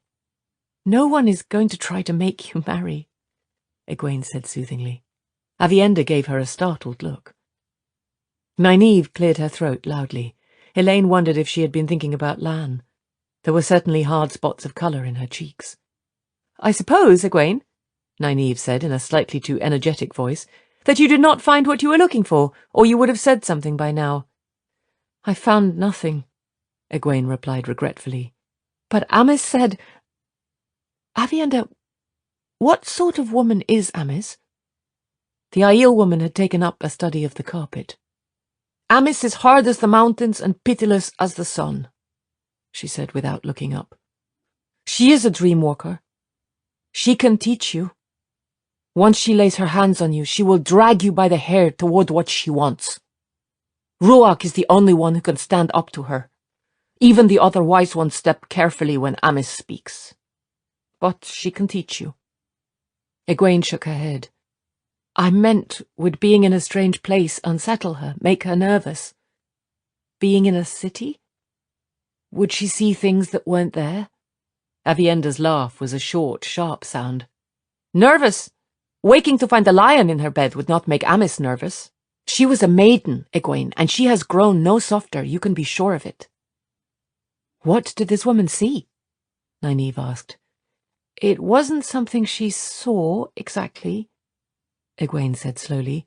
I think, not seeing. She said Tanchico had an evil in it. Worse than men could make, she said. That could be the Black Ajah. Don't argue with me, Nynaeve, she added in a firmer voice. Dreams have to be interpreted. It very well could be. Nynaeve had begun frowning as soon as Egwene mentioned evil in Tanchico, and her frown turned to a heated glare when Egwene told her not to argue. Sometimes Elaine wanted to shake both women. She stepped in quickly before the older woman could erupt. It very well could be, Egwene. You did find something. More than Nynaeve or I thought you could. Didn't she, Nynaeve? Don't you think so?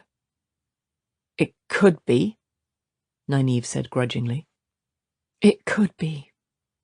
Egwene did not sound happy about it. She took a deep breath. Nynaeve is right. I have to learn what I'm doing. If I knew what I should, I would not have had to be told about the evil. If I knew what I should, I could have found the very room Liandrin is staying in, wherever she is. Amis can teach me. That is why I have to go to her. Go to her? Nynaeve sounded appalled. Into the waste? Avienda can take me right to this Cold Rock's hold. Egwene's look, half defiant, half anxious, darted between Elaine and Nynaeve. If I was certain they were in Tanchico, I wouldn't let you go alone. If you decide to. But with Amis to help me, maybe I can find out where they are. Maybe I can... That is just it. I do not even know what I'll be able to do, only that I am certain it will be far more than I can now. It isn't as if I will be abandoning you. You can take the ring with you. You know the stone well enough to come back here in Teleran Riod. I can come to you in Tanchico. Whatever I learn from Amis, I can teach you. Please say you understand. I can learn so much from Amis, and then I can use it to help you. It will be as if all three of us had been trained by her. A dream walker. A woman who knows. Liandrin and the rest of them will be like children. They won't know a quarter of what we do. She chewed her lip, one pensive bite. You don't believe I am running out on you, do you? If you do, I won't go. Of course you must go, Elaine told her. I will miss you, but no one promised us we could stay together until this was done. But the two of you, going alone, I should go with you. If they really are in Tanchico, I should be with you. Nonsense, Nynaeve said briskly. Training is what you need. That will do us far more good in the long run than your company to Tanchico. It isn't even as if we know any of them are in Tanchico. If they are, Elaine and I will do very well together. But we could arrive and find that this evil is no more than the war after all. The Light knows war should be evil enough for anyone. We may be back in the tower before you are. You must be careful in the waste, she added in a practical tone. It is a dangerous place. Avienda, you will look after her? Before the Aiel woman could open her mouth, there was a knock at the door, followed immediately by Moraine. The Aes Sedai took them in with one sweeping look that weighed, measured, and considered them, and what they had been doing, all without the twitch of an eyelid to suggest her conclusions. Joya and Amico are dead, she announced. Was that the reason for the attack, then? Nynaeve said. All that to kill them? Or perhaps to kill them if they could not be freed? I've been sure Joya was so confident because she expected rescue. She must have been lying after all. I never trusted her repentance. Not the main purpose, perhaps, Moraine replied. The captain very wisely kept his men to their posts in the dungeons during the attack. They never saw a single Trolloc or Myrddraal, but they found the pair dead after, each with her throat rather messily cut, after her tongue had been nailed to her cell door. She might as well have been speaking of having a dress mended. Elaine's stomach heaved leadenly at the detached description. I would not have wanted that for them. Not like that. The light illumined their souls. They sold their souls to the shadow long ago, Egwene said roughly. She had both hands pressed to her stomach, though. How was it done? Grey men? I doubt even grey men could have managed that, Moraine said dryly. The shadow has resources beyond what we know, it seems. Yes. Egwene smoothed her dress and her voice. If there was no attempt at rescue, it must mean they were both telling the truth. They were killed because they talked. Or to stop them from it, Nynaeve added grimly. We can hope they do not know that those two told us anything. Perhaps Joya did repent. But I'll not believe it. Elaine swallowed, thinking of being in a cell, having your face pressed to the door so your tongue could be pulled out, and she shivered, but made herself say, They might have been killed simply to punish them for being captured. She left out her thought that the killing might have been to make them believe whatever Joya and Amico had said. They had enough doubts about what to do as it was. 3 possibilities, and only one says the Black Ajah knows they revealed a word. Since all 3 are equal, the chances are that they do not know. Egwene and Nynaeve looked shocked. To punish them? Nynaeve said incredulously. They were both tougher than she in many ways. She admired them for it, but they had not grown up watching the manoeuvrings at court in Caemlyn, hearing tales of the cruel way Cairhienin and Tyrins played the games of houses. I think the Black Ajah might be less than gentle with failure of any kind, she told them. I can imagine Liandrin ordering it. Joya surely could have done it easily. Moraine eyed her briefly, a reassessing look. Liandrin, Egwene said, her tone absolutely flat. Yes, I can imagine Liandrin or Joya giving that command. You did not have much longer to question them in any case, Moraine said. They would have been ship-bound by midday tomorrow. A hint of anger touched her voice. Elaine realized Moraine must see the Black Sisters' deaths as an escape from justice. I hope you reach some decisions soon. Tanchico or the Tower?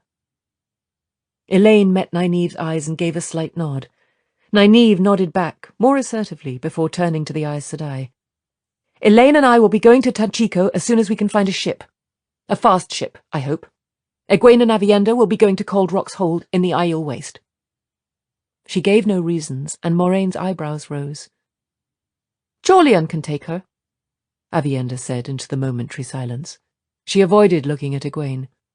Or Sefella, or Bain and Chiat. I have a thought to go with Elaine and Nynaeve. If there is war in this Tanchico, they have need of a sister to watch their backs. If that is what you want, Aviendha, Egwene said slowly. She looked surprised and hurt, but no more surprised than Elaine. She had thought the two of them were becoming friends. I am glad you want to help us, Aviendha, but you should be the one to take Egwene to Cold Rock's Hold. She is going neither to Tanchico nor Cold Rock's Hold, Moraine said, taking a letter from her pouch and unfolding the pages. This was placed in my hand an hour gone. The young Aielman who brought it told me it was given to him a month ago, before any of us reached Tyr, yet it is addressed to me by name, at the Stone of Tyr. She glanced at the last sheet. Aviendha, do you know Amis of the 9 Valleys Sept of the Ta'adad Aiel? Bear of the Hydo Sept of the Sha'arad Aiel? Melaine of the Girard Sept of the Goshian Aiel? And Siana of the Black Cliff Sept of the Nakai Aiel? They signed it. They are all wise ones, Aes Sedai. All dreamwalkers. Avienda's stance had shifted to wariness, though she did not seem aware of it. She looked ready to fight or flee.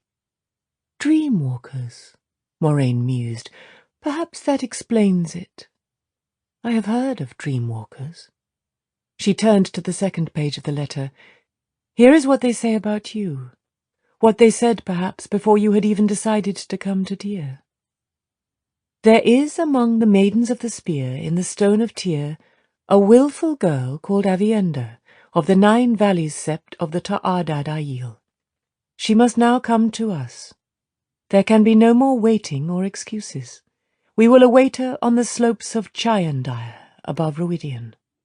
There is more about you, but mainly telling me that I must see you come to them without delay. They issue commands like the Amelin, these wise ones of yours. She made a vexed sound, which brought Elaine to wonder if the wise ones had tried issuing commands to the Aes Sedai, too. Not very likely, and unlikely to be successful if tried. Still, something about that letter irritated the Aes Sedai. I am Far Darius Mai, Avienda said angrily. I do not go running like a child when someone calls my name. I will go to Tanchico if I wish. Elaine pursed her lips thoughtfully.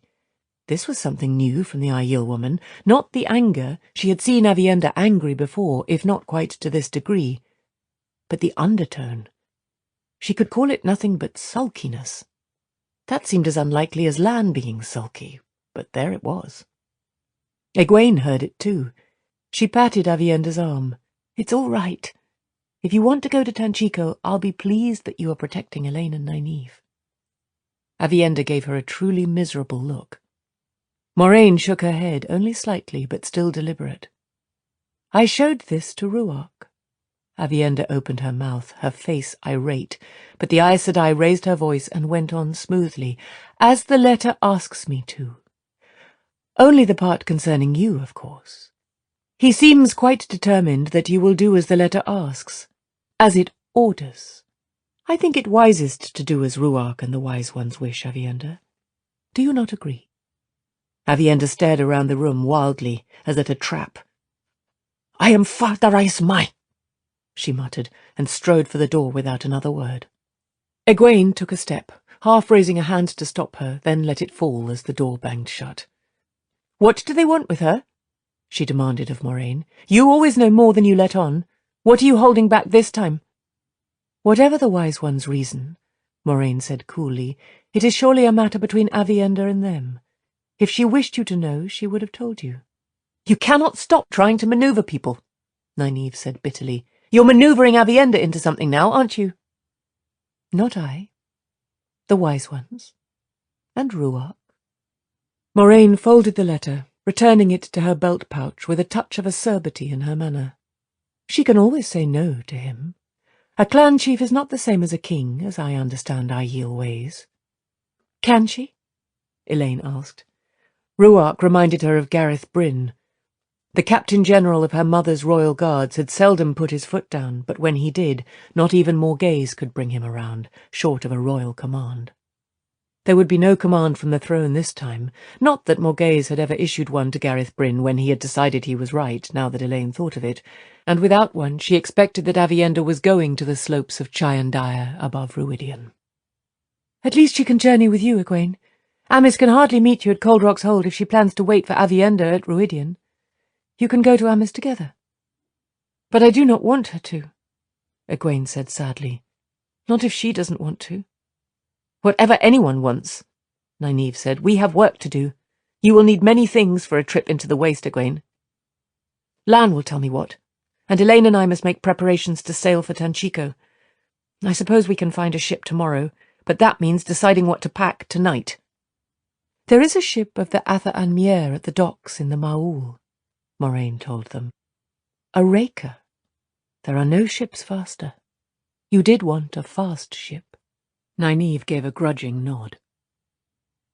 Moraine, Elaine said, what is Rand going to do now? After this attack, will he start the war you want?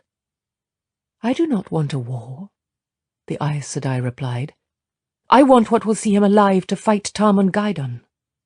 He says he will tell us all what he means to do tomorrow. The smallest frown creased her smooth forehead. Tomorrow we will all know more than we do tonight. Her departure was abrupt. Tomorrow, Elaine thought. What will he do when I tell him? What will he say? He has to understand. Determinedly, she joined the other two to discuss their preparations. Chapter 13. Rumours. The tavern's business rocked along like any in the Maul, a wagon-load of geese and crockery careering downhill through the night. The babble of voices fought with the musicians' offerings on 3 assorted drums, 2 hammered dulcimers, and a bulbous semseer that produced whining trills. The serving maids, in dark ankle-length dresses with necks up to the chin and short white aprons, hustled between crowded tables, holding clusters of pottery mugs overhead so they could squeeze through. Barefoot, leather-vested dockmen mixed with fellows in coats tight to the waist and bare-chested men with broad, colourful sashes to hold up their baggy breeches. So close to the docks, vestments of outlanders were everywhere among the crowd, high collars from the north and long collars from the west, silver chains on coats and bells on vests, knee-high boots and thigh-high boots, necklaces or earrings on men, lace on coats or shirts.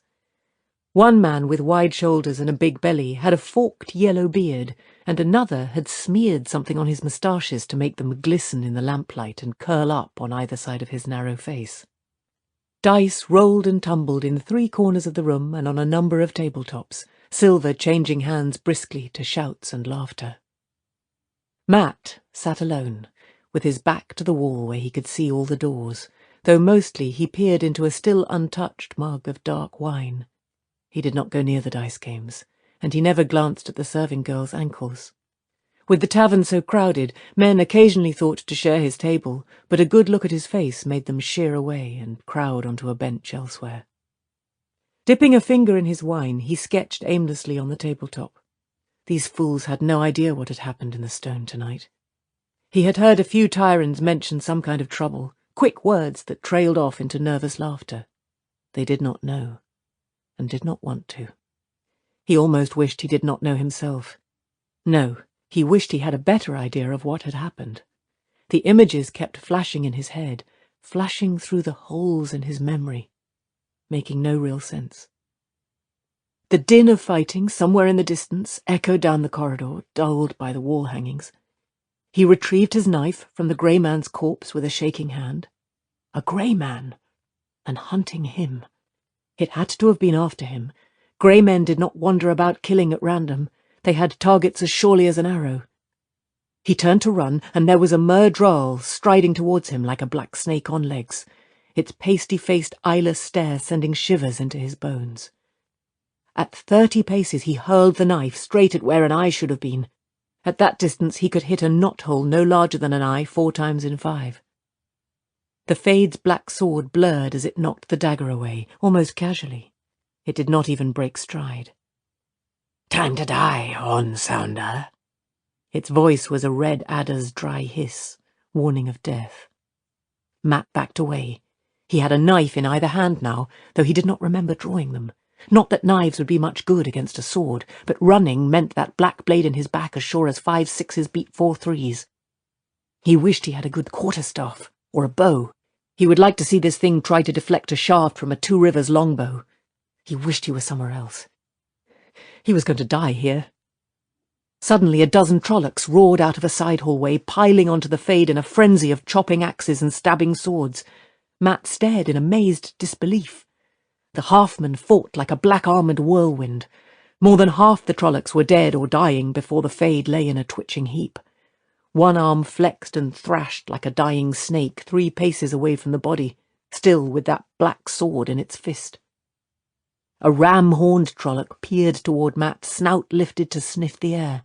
It snarled at him, then whined and began licking a long gash that had laid open mail and hairy forearm.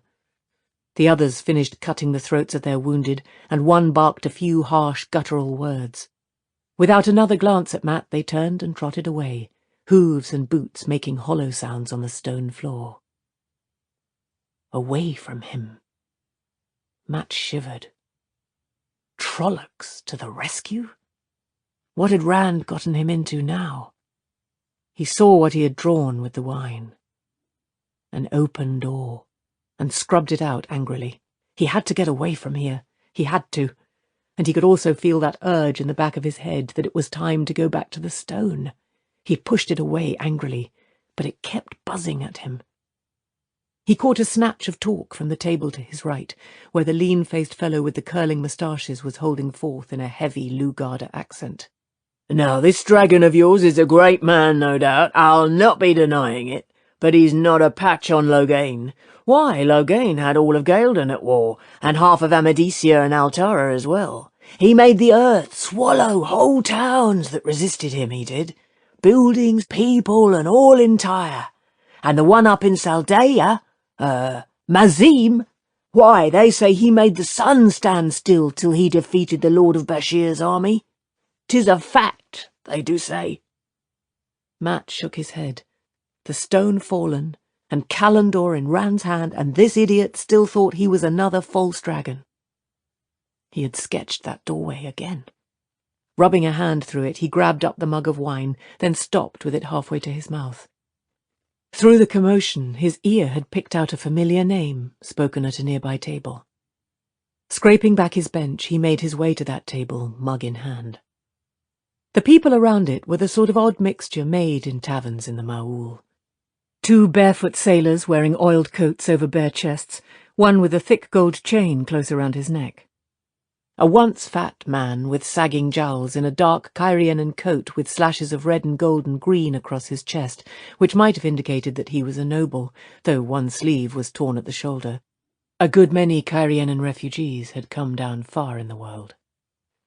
A grey-haired woman, all in subdued dark blue, with a hard face and a sharp eye and heavy gold rings on her fingers.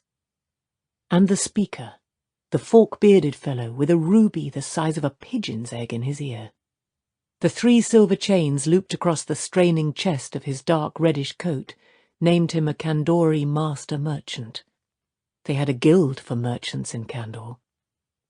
The talk ceased, and all eyes swung to Matt when he stopped at their table. I heard you mention the 2 rivers. Forkbeard ran a quick eye over him, the unbrushed hair, the tight expression on his face, and the wine in his fist, the gleaming black boots, the green coat with its gold scrollwork, open to the waist to reveal a snowy linen shirt, but both coat and shirt heavily wrinkled. In short, the very image of a young noble sporting himself among the commoners. I did, my lord, he said heartily. I was saying there'll be no tobacco out of there this year, I'll wager. I have 20 casks of the finest 2 Rivers leaf, though, than which there is none finer. Fetch an excellent price later in the year, if my lord wishes a cask for his own stock. He tugged one point of his yellow beard and laid a finger alongside his nose. I am certain I could manage to— You'll wager that, will you? Matt said softly, cutting him short. Why would there be no tobacco out of the 2 rivers?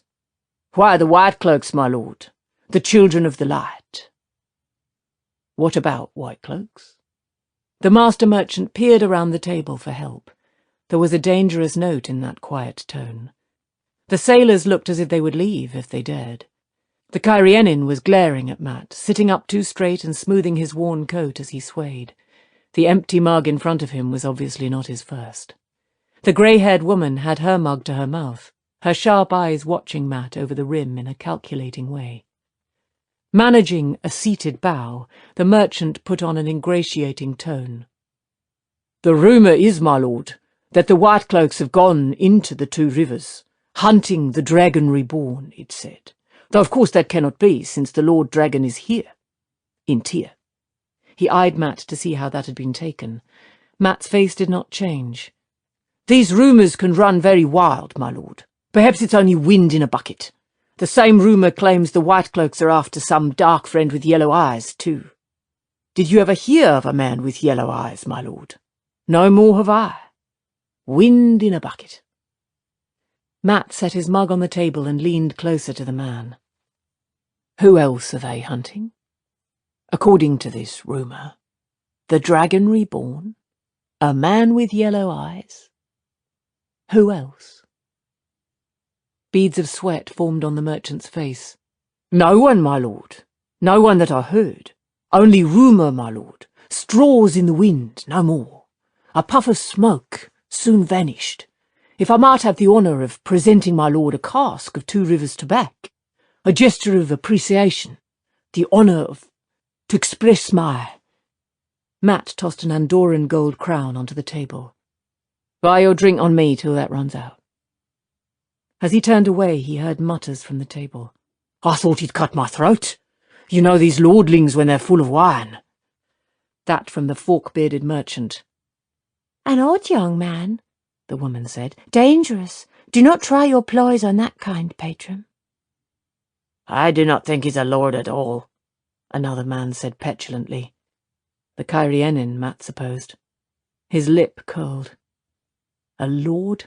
He would not be a lord if it was offered to him. White cloaks in the 2 Rivers. Light. Light help us. Ploughing his way to the door, he pulled a pair of wooden clogs from the pile against the wall.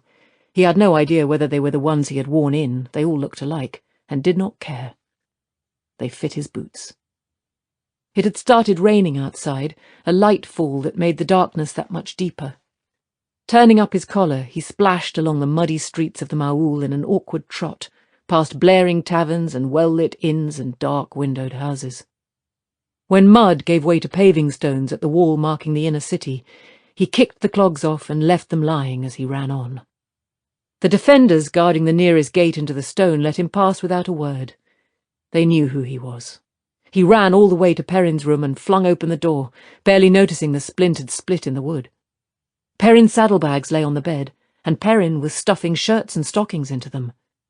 There was only one candle lit, but he did not seem to notice the gloom. "You've heard, then," Matt said. Perrin went on with what he was doing. "About home? Yes, I went down to sniff out a rumour for Fail. After tonight, more than ever, I have to get her—" The growl deep in his throat made Matt's hackles rise. It sounded like an angry wolf. "No matter. I heard. Maybe this will do as well." As well as what? Matt wondered. "You believe it?" For a moment Perrin looked up. His eyes gathered the light of the candle, shining a burnished golden yellow. "There doesn't seem to be much doubt to me. It's all too close to the truth." Matt shifted uncomfortably. "Does Rand know?" Perrin only nodded and went back to his packing. "Well, what does he say?" Perrin paused, staring at the folded cloak in his hands. "He started muttering to himself. He said he'd do it. He said he would. I should have believed him. Like that. It made no sense. Then he grabbed me by the collar and said he had to do what they don't expect. He wanted me to understand, but I'm not certain he does himself. He didn't seem to care whether I leave or stay. No, I take that back. I think he was relieved I'm leaving." "Boil it down and he's not going to do anything," Matt said. "Like with Callandor, he could blast 1,000 white cloaks. You saw what he did to those bloody Trollocs. You're going, are you? Back to the 2 Rivers? Alone? Unless you're coming too." Perrin stuffed the cloak into the saddlebags. "Are you?" Instead of answering, Matt paced back and forth, his face in half-light and shadow by turns. His mother and father were in Emmonsfield, and his sisters. White cloaks had no reason to hurt them. If he went home, he had the feeling he would never leave again, that his mother would marry him off before he could sit down. But if he did not go, if the white cloaks harmed them, all it took was rumour, for white cloaks, so he had heard. But why should there be any rumour about them? Even the Coplins, liars and troublemakers to a man, liked his father. Everyone liked Abel Cawthon. "You don't have to," Perrin said quietly. "Nothing I heard mentioned you. Only Rand and me." "Burn me, I will go—" He could not say it. Thinking of going was easy enough, but saying he would? His throat tightened up to strangle the words. "Is it easy for you, Perrin? Going, I mean. Don't you feel anything? Trying to hold you back, telling you reasons you shouldn't go?" 100 of them, Matt. But I know it comes down to Rand and Taviran. You won't admit that, will you? 100 reasons to stay, but the one reason to go outweighs them. The White Cloaks are in the 2 rivers, and they'll hurt people trying to find me. I can stop it if I go. Why should the White Cloaks want you enough to hurt anybody? Like, if they go asking for somebody with yellow eyes, nobody in Emond's Field will know who they're talking about. And how can you stop anything? One more pair of hands won't do much good. Ah! The White Cloaks have bitten a mouthful of leather if they think they can push 2 rivers folk around. They know my name, Perrin said softly. His gaze swung to where his axe hung on the wall, the belt tied around the haft and the wall hook. Or maybe it was his hammer he was staring at, standing propped against the wall beneath the axe. Matt could not be sure. They can find my family. As for why, they have their reasons, Matt, just as I have mine. Who can say who has the better? Burn me, Perrin. Burn me. I want to go. See? I can't even say it now. Like my head knows I'll do it if I say it. I can't even get it out in my mind. Different paths. We've been sent down different paths before.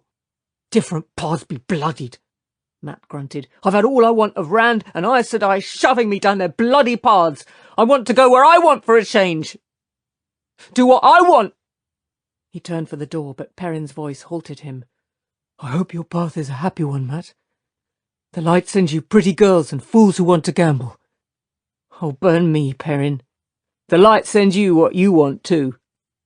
I expect it will. He did not sound happy at the prospect. Will you tell my dar I'm all right? And my mother? She always did worry. And look after my sisters. They used to spy on me and tell Mother everything, but I wouldn't want anything to happen to them.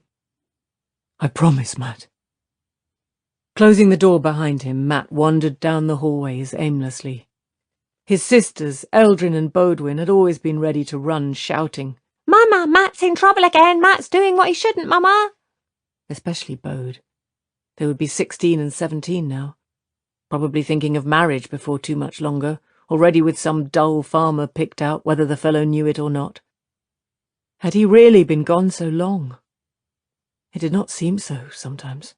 Sometimes he felt as if he had left Emond's Field just a week or 2 past. Other times it seemed years gone, only dimly remembered at all. He could remember Eldrin and Bode smirking when he had been switched, but their faces were no longer sharp. His own sisters' faces. These bloody holes in his memory, like holes in his life. He saw Berylane coming toward him and grinned in spite of himself. For all her airs, she was a fine figure of a woman. That clinging white silk was thin enough for a handkerchief, not to mention being scooped low enough at the top to expose a considerable amount of excellent pale bosom. He swept her his best bow, elegant and formal. A good evening to you, my lady. She started to sweep by without a glance, and he straightened angrily. Are you deaf as well as blind, woman? I'm not a carpet to walk over, and I distinctly heard myself speak. If I pinch your bottom, you can slap my face, but until I do, I expect a civil word for a civil word. The first stopped dead, eyeing him in that way women had. She could have sewn him a shirt and told his weight, not to mention when he had his last bath, from that look. Then she turned away, murmuring something to herself. All he caught was, too much like me. He stared after her in amazement. Not a word to him? That face, that walk, and her nose so far in the air it was a wonder her feet touched the ground. That was what he got, speaking to the likes of Berylane and Elaine. Nobles who thought you were dirt unless you had a palace and bloodlines back to Arthur Hawkwing. Well, he knew a plump cook's helper, just plump enough, who did not think he was dirt. Dara had a way of nibbling his ears that... His thoughts stopped dead in their tracks. He had been considering seeing whether Dara was awake and up for a cuddle. He had even considered flirting with Berylane. Berylane? And the last words he had said to Perrin, look after my sisters. As if he had already decided, already knew what to do. Only he had not. He would not so easily, just sliding into it. There was a way, perhaps. Digging a gold coin from his pocket, he flipped it into the air and snatched it onto the back of his other hand. A Tarvalon mark, he saw for the first time, and he was staring at the flame of Tarvalon, stylized like a teardrop. "Burn all Aes Sedai," he announced loudly, "and burn Randall Thor for getting me into this." A black and gold liveried servant stopped in mid-stride, staring at him worriedly. The man's silver tray was piled high with rolled bandages and jars of ointment. As soon as he realized Matt had seen him, he gave a jump. Matt tossed the gold mark onto the man's tray. "From the biggest fool in the world. Mind you spend it well. On women and wine." Thank you, my lord," the man stammered as if stunned. Matt left him standing there. "The biggest fool in the world. Aren't I just?" Chapter 14. Customs of Mayenne. Perrin shook his head as the door closed behind Matt. Matt would as soon hit himself on the head with a hammer as go back to the Two Rivers. Not unless he must. Perrin wished there was some way he could avoid going home too, but there was no way. It was a fact as hard as iron, and less forgiving. The difference between Matt and himself was that he was willing to accept that, even when he did not want to. Easing his shirt off made him grunt, careful as he could be. A large bruise, already faded to browns and yellows, stained his entire left shoulder. A trolloc had slipped past his axe, and only Fail's quick work with a knife had kept it from being more than it was. The shoulder made washing painful, but at least there was no worry about cold water in Tyr. He was packed and ready, only a change of clothes for the morning remaining out of his saddlebags. As soon as the sun rose, he would go find Loyal. No point in bothering the Ogier tonight. He was probably already abed, where Perrin meant to be shortly. Fail was the only problem he had not figured out how to deal with. Even staying in Tyr would be better for her than going with him. The door opened, surprising him. Perfume wafted into him as soon as the door cracked. It made him think of climbing flowers on a hot summer night. A tantalizing scent, not heavy, not to anyone but him, but nothing Fail would wear. Still, he was even more surprised when Berylane stepped into his room. Holding the edge of the door, she blinked, making him realize how dim the light must be for her. "You are going somewhere?" she said hesitantly. With the light of the hallway's lamps behind her, it was difficult not to stare. "Yes, my lady." He bowed, not smoothly, but as well as he could. Fail could give all the sharp sniffs she wanted, but he saw no reason not to be polite. "In the morning." "So am I." She closed the door and crossed her arms beneath her breasts. He looked away, watching her from the corner of his eye, so she would not think he was goggling. She went on without noticing his reaction. The single candle flame was reflected in her dark eyes. "After tonight. Tomorrow I will leave by carriage for Godan, and from there take ship for Mayenne. I should have gone days ago, but I thought there must be some way to work matters out. Only there wasn't, of course. I should have seen that sooner. Tonight convinced me. The way all that lightning flowing down the halls. I will leave tomorrow." "My lady," Perrin said in confusion. "Why are you telling me?" The way she tossed her head reminded him of a mare he had sometimes shoed in Emond's Field. That mare would try to take a bite out of you. "So you can tell the Lord Dragon, of course." That made no more sense to him. "You can tell him yourself," he said with more than a little exasperation. "I've no time for carrying messages before I go." "I do not think he would wish to see me." Any man would want to see her, and she was beautiful to look at. She knew both things. He thought she had started to say something else. Could she have been that frightened by what had happened that night in Rand's bedchamber? Or the attack and the way Rand had ended it? Perhaps, but this was not a woman to frighten easily, not from the cool way she was eyeing him. "Give your message to a servant. I doubt I'll see Rand again. Not before I leave. Any servant will take a note to him." "It would come better from you, a friend of the Lord." "Give it to a servant." or one of the Aiel. You will not do as I ask? She asked incredulously. No, haven't you been listening to me? She tossed her head again, but there was a difference this time, though he could not have said what. Studying him thoughtfully, she murmured half to herself. Such striking eyes. What? Suddenly he realized he was standing there, naked to the waist. Her intense scrutiny abruptly seemed like the study of a horse before purchase. Next thing she would be feeling his ankles and inspecting his teeth. He snatched the shirt meant for morning from the bed and pulled it over his head. Give your message to a servant. I want to go to bed now. I mean to be up early, before sunrise. Where are you going tomorrow? Home. The 2 Rivers. It is late. If you are leaving tomorrow too, I suppose you want to get some sleep. I know I'm tired. He yawned as widely as he could. She still made no move toward the door. You are a blacksmith. I have need of a blacksmith in Mayenne, making ornamental ironwork. A short stay before returning to the 2 Rivers. You would find Mayenne entertaining. I am going home, he told her firmly, and you are going back to your own rooms. Her small shrug made him look away again hastily. Perhaps another day. I always get what I want in the end. And I think I want... She paused, eyeing him up and down. Ornamental ironwork for the windows of my bedchamber. She smiled so innocently that he felt alarm gongs sounding in his head. The door opened again, and Fail came in. Perrin, I went into the city looking for you, and I heard a rumour. She stopped stock still, her eyes hard on Berelain. The first ignored her.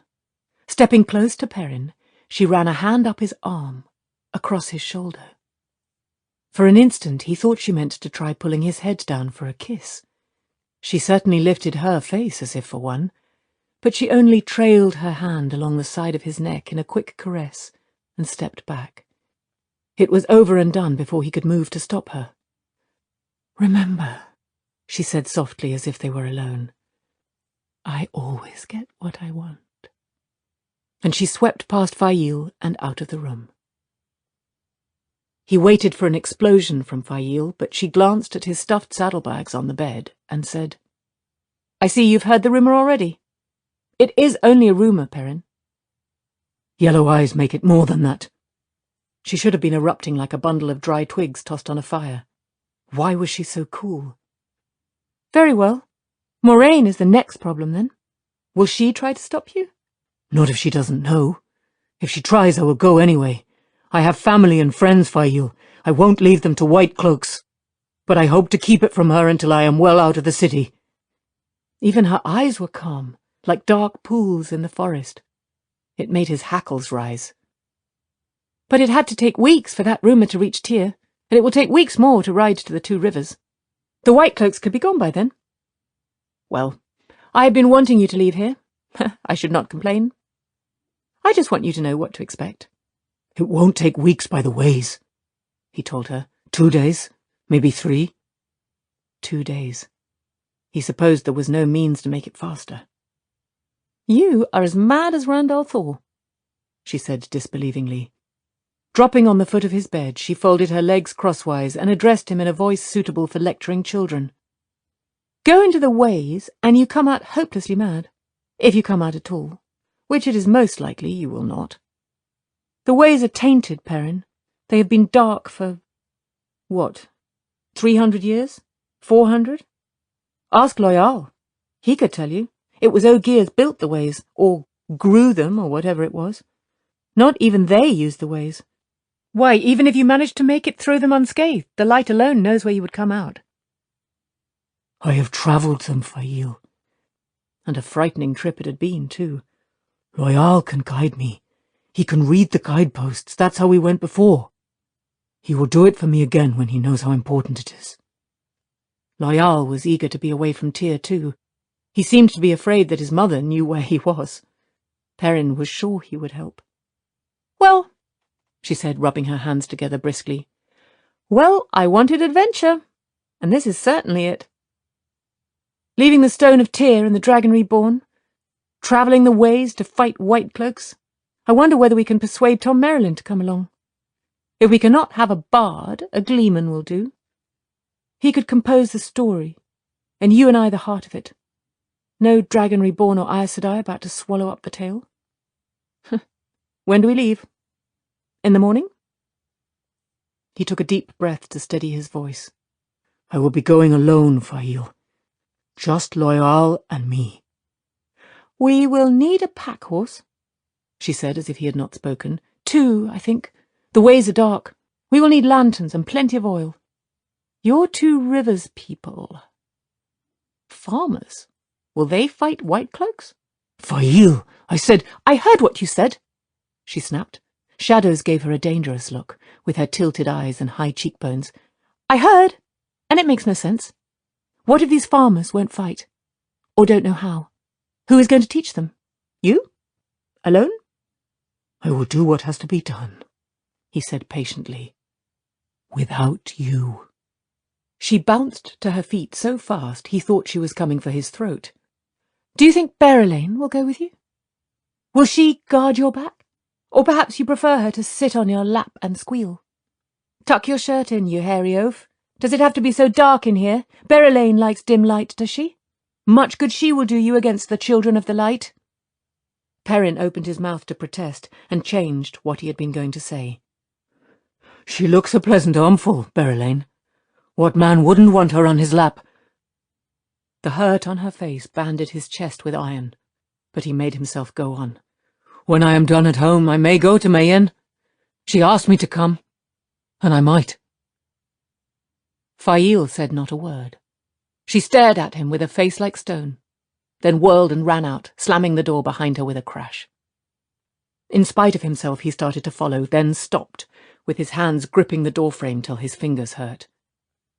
Staring at the splintered gash his axe had made in the door, he found himself telling it what he could not tell her. I killed white cloaks. They would have killed me if I hadn't, but they still call it murder. I'm going home to die, Fail.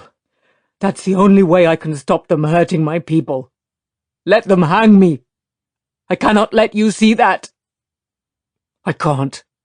You might even try to stop it, and then they'd— His head dropped against the door. She would not be sorry to see the last of him now. That was what was important. She would go find her adventure somewhere else, safe from white cloaks and Taviran and bubbles of evil. That was all that was important. He wished he did not want to howl with grief. Fail strode through the halls at a near run, oblivious of who she passed or who had to scramble out of her way. Perrin, Berylane, Perrin, Berylane. He wants a milk-faced vixen who runs about half-naked, does he? He doesn't know what he wants. Hairy lummox, wooden-headed buffoon, blacksmith. And that sneaking sow Berylane, that prancing she-goat.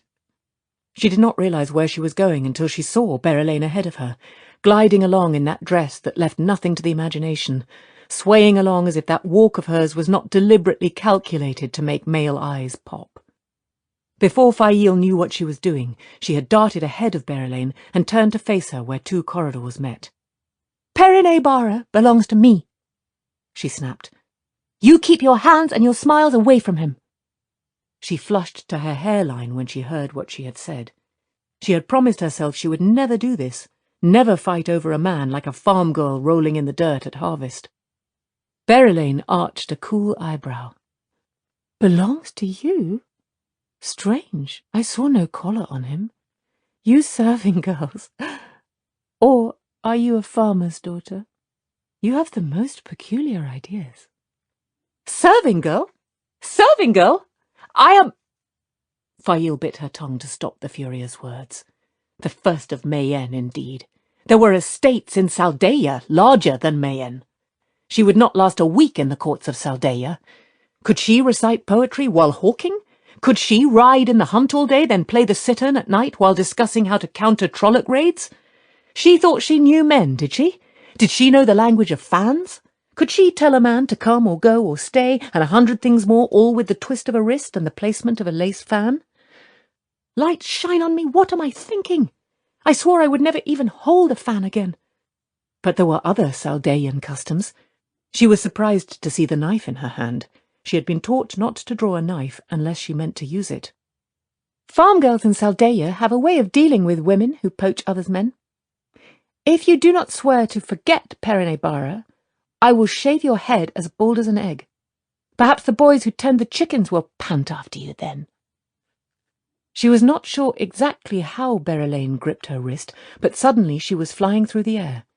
The floor, crashing into her back, drove all the air from her lungs. Berelaine stood smiling, tapping the blade of Fail's knife on her palm. A custom of Mayenne. The tyrants do like to use assassins, and the guards cannot always be close at hand. I despise being attacked, farm girl. So this is what I will do. I will take the blacksmith away from you, and keep him as a pet for as long as he amuses me. Ogier's oath on it, farm girl. He is quite ravishing, really. Those shoulders, those arms, not to mention those eyes of his. And if he is a bit uncultured, I can have that remedied. My courtiers can teach him how to dress, and rid him of that awful beard. Wherever he goes, I will find him and make him mine. You can have him when I'm finished. If he still wants you, of course. Finally managing to draw a breath, Fail struggled to her feet, pulling a second knife. I will drag you to him, after I cut off those clothes you are almost wearing, and make you tell him you are nothing but a sow. Light help me, I am behaving like a farm girl, and talking like one. The worst part was that she meant it. Berelaine set herself warily. She meant to use her hands, obviously, not the knife. She held it like a fan. Fail advanced on the balls of her feet. Suddenly, Ruark was there between them, towering over them, snatching the knives away before either woman was really aware of him. "Have you not seen enough blood already tonight?" he said coldly. "Of all those I thought I might find breaking the peace, the two of you would be the last named." Fail gaped at him. With no warning, she pivoted, driving her fist toward Ruark's short ribs. The toughest man would feel it there. He seemed to move without looking at her, caught her hand, forced her arm straight to her side, twisted. Abruptly she was standing very straight and hoping he did not push her arm right up out of her shoulder. As if nothing had happened, he addressed Berelaine. "You will go to your room, and you will not come out until the sun is above the horizon.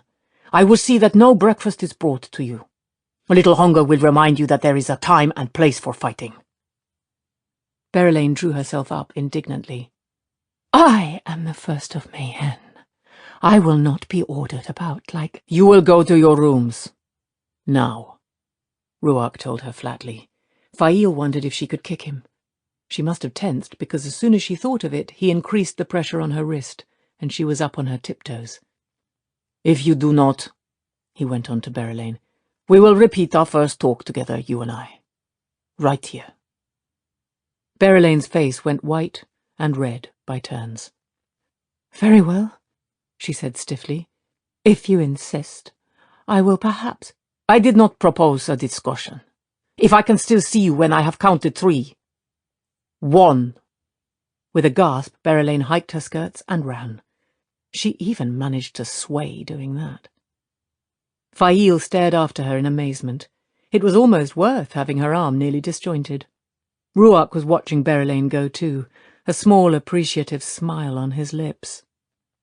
"Do you mean to hold me all night?" she demanded. He released her and tucked her knives into his belt. "Those are mine." "Forfeit," he said. "Berelaine's punishment for fighting was to have you see her sent to bed like a willful child. Yours is to lose these knives you prize. I know you have others. If you argue, I might take those too. I will not have the peace broken." She glared at him, but she suspected he meant just what he said. Those knives had been made for her by a man who knew what he was doing. The balance was just right. "What first talk did you have with her? Why did she run like that?" "That is between her and me. You will not go near her again, Fail. I do not believe she started this. That one's weapons are not knives. If either of you makes trouble again, I will put both of you to carrying offal. Some of the tyrants thought they could keep on fighting their duels after I had declared peace on this place, but the smell of the refuse carts soon taught them their mistake. Be sure you do not have to learn it the same way." She waited until he had gone before nursing her shoulder. He reminded her of her father. Not that her father had ever twisted her arm, but he had small patience with those who made trouble, whatever their position, and no one ever caught him by surprise. She wondered if she could bait Berelain into something, just to see the first of Mayenne sweating among the refuse carts. But Ruark had said both of them. Her father meant what he said too. Berelain. Something Berelain had said was tickling the back of her mind. Ogier's oath. That was it. An Ogier never broke an oath. To say Ogier Oathbreaker was like saying brave coward or wise fool. She could not help laughing aloud. You will take him from me, you silly peahen. By the time you see him again, if you ever do, he'll be mine once more. Chuckling to herself, and occasionally rubbing her shoulder, she walked on with a light heart. Chapter 15. Into the Doorway. Holding the glass-mantled lamp high, Matt peered down the narrow corridor deep in the belly of the stone. Not unless my life depended on it. That's what I promised. Well, burn me if it doesn't. Before doubt could seize him again, he hurried on, past doors dry-rotted and hanging aslant, past others only shreds of wood clinging to rusted hinges. The floor had been swept recently, but the air still smelled of old dust and mould. Something skittered in the darkness, and he had a knife out before he realized it was just a rat, running from him, no doubt running towards some escape hole it knew. "Show me the way out," he whispered after it, "and I'll come with you." Why am I whispering? There's nobody down here to hear me. It seemed a place for quiet, though. He could feel the whole weight of the stone over his head, pressing down. The last door, she had said. That one hung askew, too. He kicked it open, and it fell apart. The room was littered with dim shapes, with crates and barrels and things stacked high against the walls and out into the floor. Dust, too. The great hold. It looks like the basement of an abandoned farmhouse, only worse. He was surprised that Egwene and Nynaeve had not dusted and tidied while they were down here. Women were always dusting and straightening, even things that did not need it. Footprints crisscrossed the floor, some of them from boots, but no doubt they had had men to shift the heavier items about for them. Nynaeve liked finding ways to make a man work. Likely she had deliberately hunted out some fellows enjoying themselves. What he sought stood out among the jumble. A tall, red-stone doorframe, looming oddly in the shadows cast by his lamp. When he came closer, it still looked odd, twisted somehow. His eye did not want to follow it around. The corners did not join right. The tall, hollow rectangle seemed likely to fall over at a breath, but when he gave it an experimental push, it stood steady. He pushed a bit harder, not sure he did not want to heave the thing over, and that side of it scraped through the dust. Goosebumps ran down his arms. There might as well have been a wire fastened to the top, suspending it from the ceiling. He held the lamp up to see. There was no wire. At least it won't topple while I'm inside. Light, I am going inside, aren't I? A clutter of figurines and small things wrapped in rotting cloth occupied the top of a tall, up-ended barrel near him. He pushed the jumble to one side so he could set the lamp there, and studied the doorway. The Ter Angrial, if Egwene knew what she was talking about. She probably did. No doubt she had learned all sorts of strange things in the tower, however much she denied. She would deny things, wouldn't she now? Learning to be Aes Sedai. She didn't deny this, though, now did she? If he squinted, it just looked like a stone doorframe, dully polished and the duller for dust. Just a plain doorframe. Well, not entirely plain. 3 sinuous lines carved deep in the stone ran down each upright from top to bottom. He had seen fancier on farmhouses. He would probably step through and find himself still in this dusty room. Won't know till I try, will I? Luck. Taking a deep breath and coughing from the dust, he put his foot through. He seemed to be stepping through a sheet of brilliant white light, infinitely bright, infinitely thick. For a moment that lasted forever, he was blind. A roaring filled his ears, all the sounds of the world gathered together at once. For just the length of one measureless step. Stumbling another pace, he stared around in amazement. The Ter'angreal was still there, but this was certainly not where he had started. The twisted stone doorframe stood in the centre of a round hall with a ceiling so high it was lost in shadows, surrounded by strange spiralled yellow columns snaking up into the gloom, like huge vines twining round poles that had been taken away. A soft light came from glowing spheres atop coiled stands of some white metal. Not silver, the shine was too dull for that, and no hint of what made the glow. It did not look like flame. The spheres simply shone. The floor tiles spiralled out in white and yellow stripes from the Ter'angreal. There was a heavy scent in the air, sharp and dry and not particularly pleasant. He almost turned around and went back on the spot. A long time. He jumped, a knife coming into his hand, and peered among the columns for the source of the breathy voice that pronounced those words so harshly. A long time. Yet the seekers come again for answers.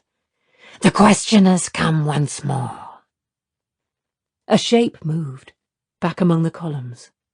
A man, Matt thought. Good. You have brought no lamps, no torches, as the agreement was, and is, and ever will be. You have no iron, no instruments of music. The figure stepped out, tall, barefoot, arms and legs and body wound about in layers of yellow cloth, and Matt was suddenly not so sure if it was a man. Or human. It looked human at first glance, though perhaps too graceful, but it seemed far too thin for its height, with a narrow, elongated face. Its skin, and even its straight black hair, caught the pale light in a way that reminded him of a snake's scales. And those eyes, the pupils just black vertical slits. No, not human. Iron, instruments of music. You have none? Matt wondered what it thought the knife was. It certainly did not seem concerned over it. Well, the blade was good steel, not iron.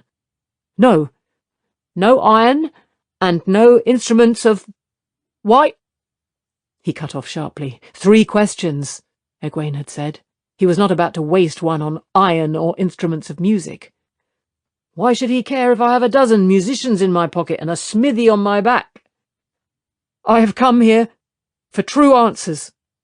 If you are not the one to give them, take me to who can. The man, it was male at least, Matt decided, smiled slightly. He did not show any teeth. According to the agreement. Come. He beckoned with one long-fingered hand. Follow. Matt made the knife disappear up his sleeve. Lead, and I will follow. Just you keep ahead of me and in plain sight. This place makes my skin crawl. There was not a straight line to be seen anywhere except for the floor itself, as he trailed the strange man. Even the ceiling was always arched, and the walls bowed out.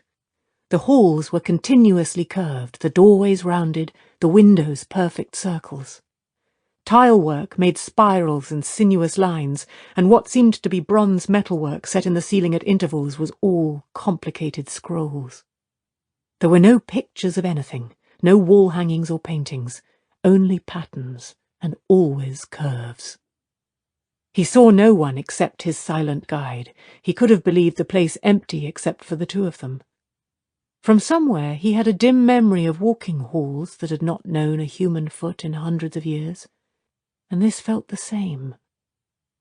Yet sometimes he caught a flicker of motion out of the corner of his eye, only however quickly he turned there was never anyone there.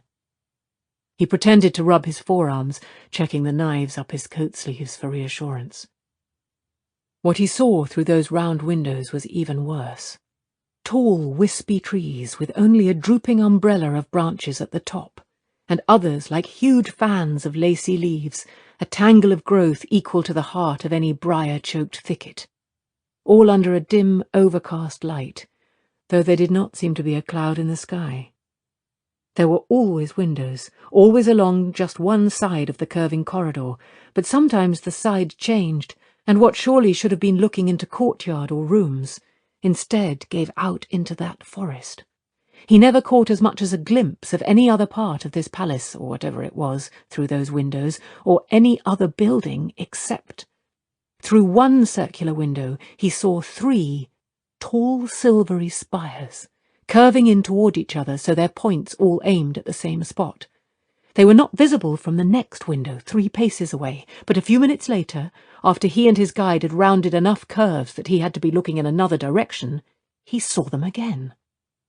He tried telling himself these were 3 different spires, but between them and him was one of those fan-shaped trees with the dangling broken branch, a tree that had been in the same spot the first time.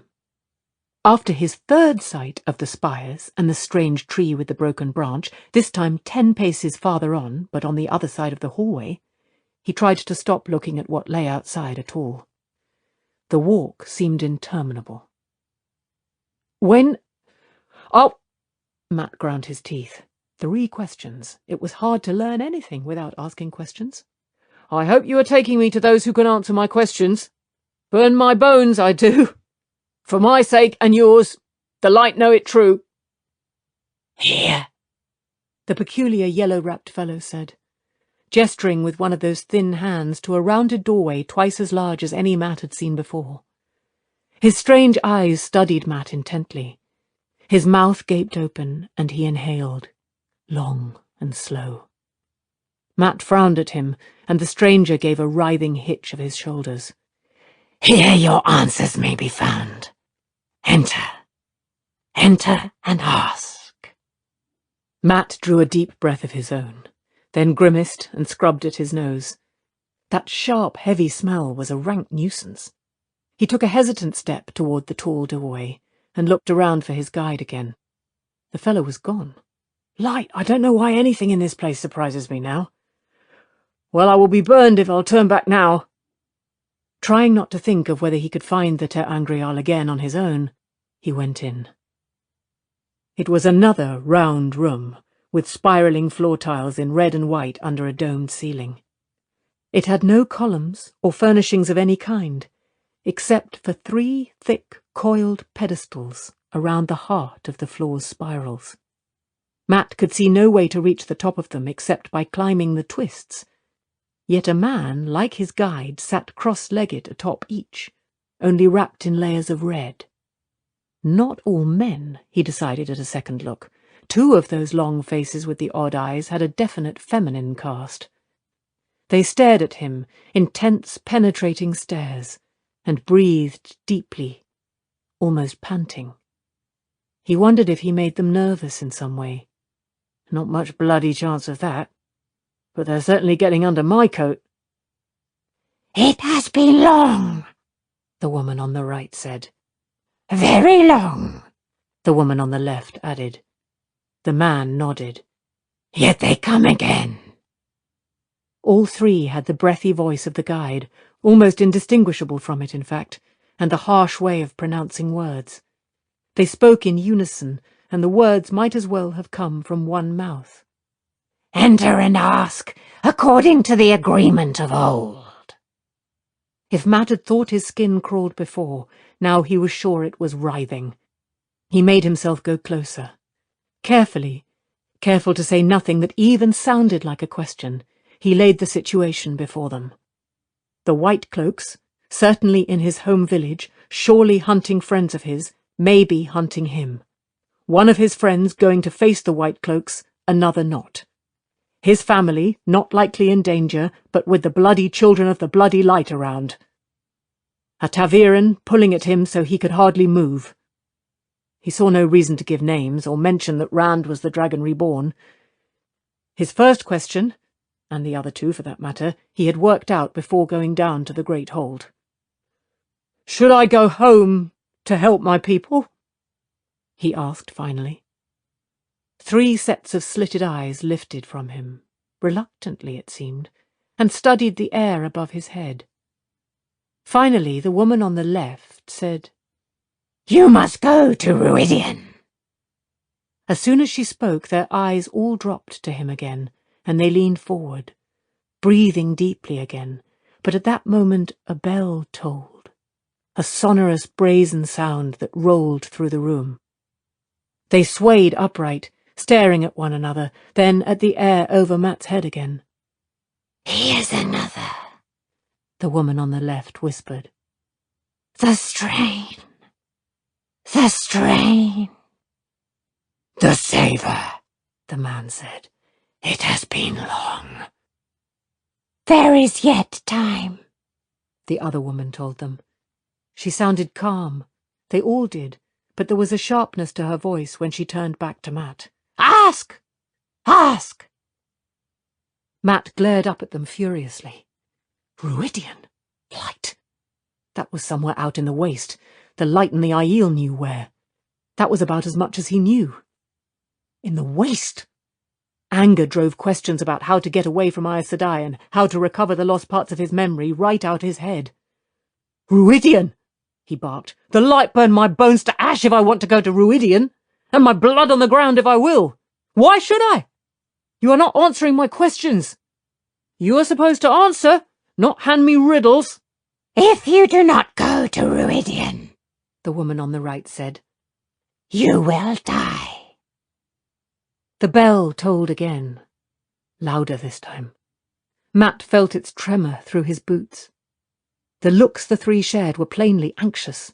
He opened his mouth, but they were only concerned with each other. "The strain," one of the women said hurriedly. "It is too great." "The savour of him," the other woman said on her heels. "It has been so very long." Before she was done, the man spoke. "The strain is too great, too great. Ask, ask." "Burn your soul for a craven heart," Matt growled. "I will that. Why will I die if I do not go to Ruidian? I very likely will die if I try. It makes no—" The man cut him off and spoke hurriedly.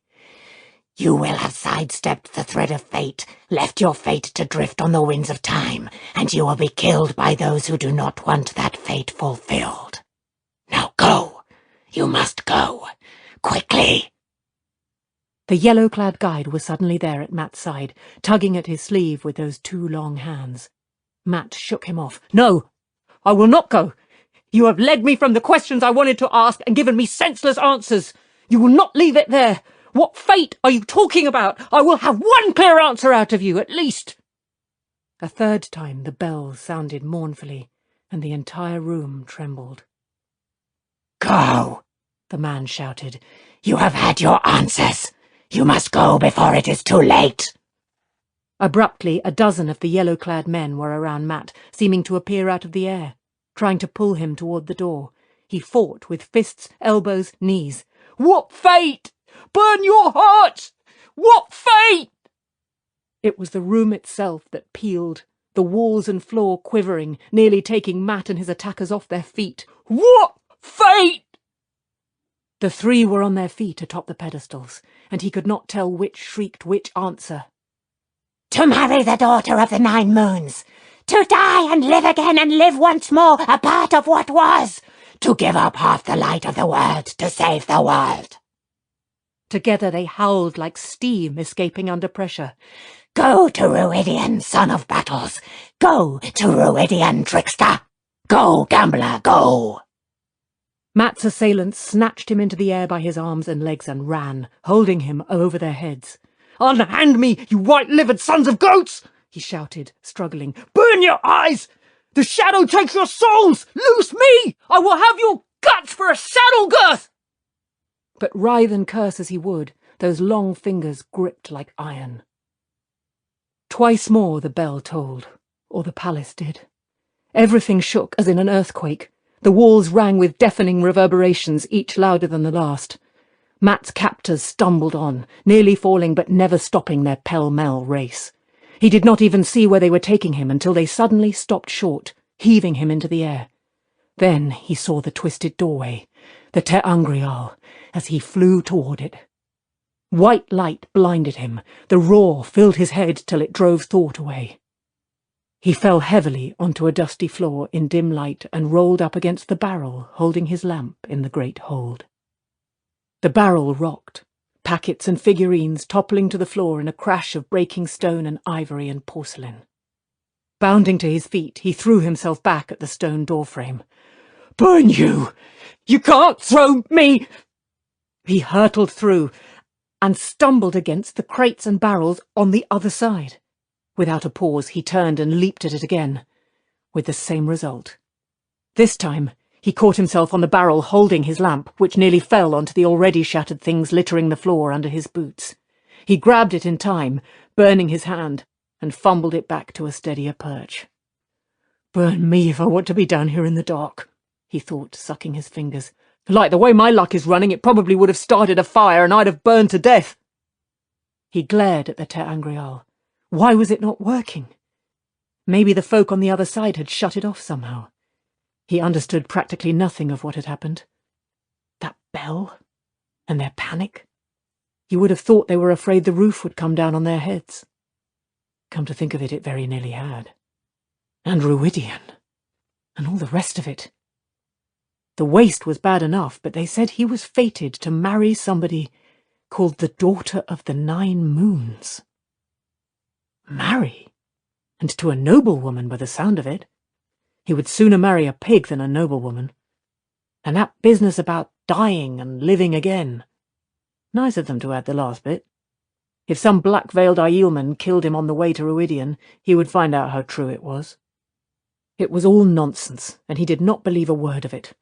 Only, the bloody doorway had taken him somewhere, and they had only wanted to answer 3 questions, just the way Egwene had said. "I won't marry any bloody noblewoman," he told the Te Angreal. "I'll marry when I'm too old to have any fun, that's what. Ruidian, my bloody—" A boot appeared, backing out of the twisted stone doorway, followed by the rest of Rand, with that fiery sword in his hands. The blade vanished as he stepped clear, and he heaved a sigh of relief. Even in the dim light, Mat could see he was troubled, though. He gave a start when he saw Mat. "Just poking around, Mat? Or did you go through too?" Mat eyed him warily for a moment. At least that sword was gone. He did not seem to be channeling, though how was anybody to tell, and he did not look particularly like a madman. In fact, he looked very much as Mat remembered. He had to remind himself they were not back home any longer, and Rand was not what he remembered. "Oh, I went through all right. A bunch of bloody liars, if you ask me. What are they? Made me think of snakes." "Not liars, I think." Rand sounded as if he wished they were. "No, not that. They were afraid of me right from the first. And when that tolling started, the sword kept them back. They wouldn't even look at it. Shied away. Hid their eyes." "Did you get your answers?" "Nothing that makes sense," Mat muttered. "What about you?" Suddenly Moraine appeared from the Te Angreal, seeming to step gracefully out of thin air, flowing out. She would be a fine one to dance with if she were not Aes Sedai. Her mouth tightened at the sight of them. You were both in there. That is why." She made a vexed hiss. "One of you would have been bad enough, but 2 ta'veren at once. You might have torn the connection entirely and been trapped there. Wretched boys playing with things you do not know the danger of. Perrin. Is Perrin in there too? Did he share your exploit?" "The last I saw of Perrin," Mat said, "he was getting ready to go to bed." Maybe Perrin would give him the lie by being the next to step out of the thing, but he might as well deflect the Aes Sedai's anger if he could. No need for Perrin to face it too. Maybe he'll make it clear of her, at least if he gets away before she knows what he's doing. Bloody woman. I'll wager she was noble-born. That Moraine was angry there was no doubt. The blood had drained out of her cheeks, and her eyes were dark augers boring into Rand. At least you escaped with your lives. Who told you of this? Which one of them? I will make her wish I had peeled off her hide like a glove. A book told me, Rand said calmly. He sat down back on the edge of a crate that creaked alarmingly under his weight and crossed his arms. All very cool. Matt wished he could emulate it. A pair of books, in fact. Treasures of the Stone and Dealings with the Territory of Mayenne. Surprising what you can dig out of books if you read long enough, isn't it? And you? She shifted that drilling gaze to Matt. Did you read it in a book, too? You? I do read sometimes, he said dryly. He would not have been averse to a little hide-peeling for Egwene and Nynaeve after what they had done to make him tell where he had hidden the Amelin's letter. Tying him up with the power was bad enough, but the rest... Yet it was more fun to tweak Moraine's nose. Treasures, dealings, lots of things in books. Luckily she did not insist that he repeat the titles. He had not paid attention once Rand brought up books. Instead she swung back to Rand. And your answers? Are mine, Rand replied, then frowned. It wasn't easy, though. They brought a woman to interpret, but she talked like an old book. I could hardly understand some of the words. I never considered they might speak another language. The old tongue, Moraine told him. They use the old tongue, a rather harsh dialect of it, for their dealings with men. And you, Matt? Was your interpreter easily understood? He had to work moisture back into his mouth. The old tongue? Is that what it was? They didn't give me one. In fact, I never got to ask any questions. That bell started shaking the walls down, and they hustled me out like I was tracking cow manure on the rugs. She was still staring, her eyes still digging into his head. She knew about the old tongue slipping out of him sometimes. I almost understood a word here and there, but not to know it. You and Rand got answers? What do they get out of it? The snakes with legs. We aren't going upstairs to find 10 years gone, are we? Like Billy in the story. Sensations, Moraine replied with a grimace. Sensations, emotions, experiences. They rummage through them. You can feel them doing it, making your skin crawl. Perhaps they feed on them in some manner. The Aes Sedai who studied this Ter Angrial when it was in Mayenne wrote of a strong desire to bathe afterward. I certainly intend to. But their answers are true, Rand said as she started to turn away. You are sure of it? The books implied as much, but can they really give true answers about the future? The answers are true, Moraine said slowly. So long as they are in regard to your own future. That much is certain. She watched Rand and himself weighing the effect of her words. As to how, though, there is only speculation. That world is folded in strange ways. I cannot be clearer. It may be that that allows them to read the thread of a human life, read the various ways it may yet be woven into the pattern. Or perhaps it is a talent of the people. The answers are often obscure, however. If you need help working out what yours mean, I offer my services. Her eyes flickered from one of them to the other, and Matt nearly swore. She did not believe him about no answers, unless it was simply general Aes Sedai suspicion. Rand gave her a slow smile.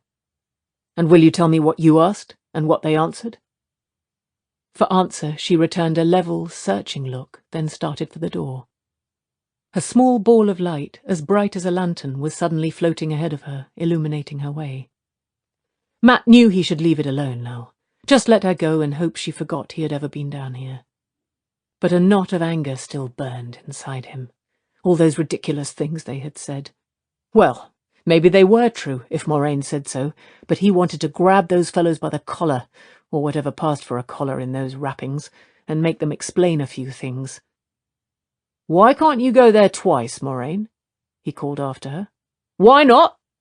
He very nearly asked why they worried about iron and musical instruments too, and bit his tongue. He could not know about those if he had not understood what they were saying. She paused at the door to the hall, and it was impossible to see if she was looking at the Ter Angrial or at Rand. "If I knew everything, Matrim, I would not need to ask questions." She peered into the room a moment longer. She was staring at Rand, then glided away without another word. For a time, Matt and Rand looked at each other in silence. "Did you find out what you wanted?" Rand asked finally. "Did you?" A bright flame leaped into existence, balanced above Rand's palm. Not the smooth, glowing sphere of the Aes Sedai, but a rough blaze like a torch. As Rand moved to leave, Matt added another question.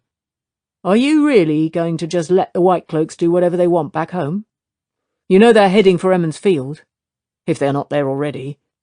Yellow Eyes, the bloody dragon reborn, it's too much otherwise." "Perrin will do what he has to do to save Emond's Field," Rand replied in a pained voice. "And I must do what I have to, or more than Emond's Field will fall, and to worse than White Cloaks." Matt stood watching the light of that flame fade away down the hall until he remembered where he was. Then he snatched up his lamp and hurried out. Ruidian! Light, what am I going to do? Chapter 16. Leave-takings. Lying on sweat-soaked sheets, staring at the ceiling, Perrin realized that the darkness was turning to grey. Soon the sun would be edging above the horizon. Morning. A time for new hopes. A time to be up and doing. New hopes. He almost laughed. How long had he been awake? An hour or more, surely, this time. Scratching his curly beard, he winced. His bruised shoulder had stiffened, and he sat up slowly. Sweat popped out on his face as he worked the arm. He kept at it methodically, though, suppressing groans, and now and again biting back a curse until he could move the arm freely, if not comfortably. Such sleep as he had managed had been broken and fitful. When he was awake, he had seen Fail's face, her dark eyes accusing him, the hurt he had put there making him cringe inside.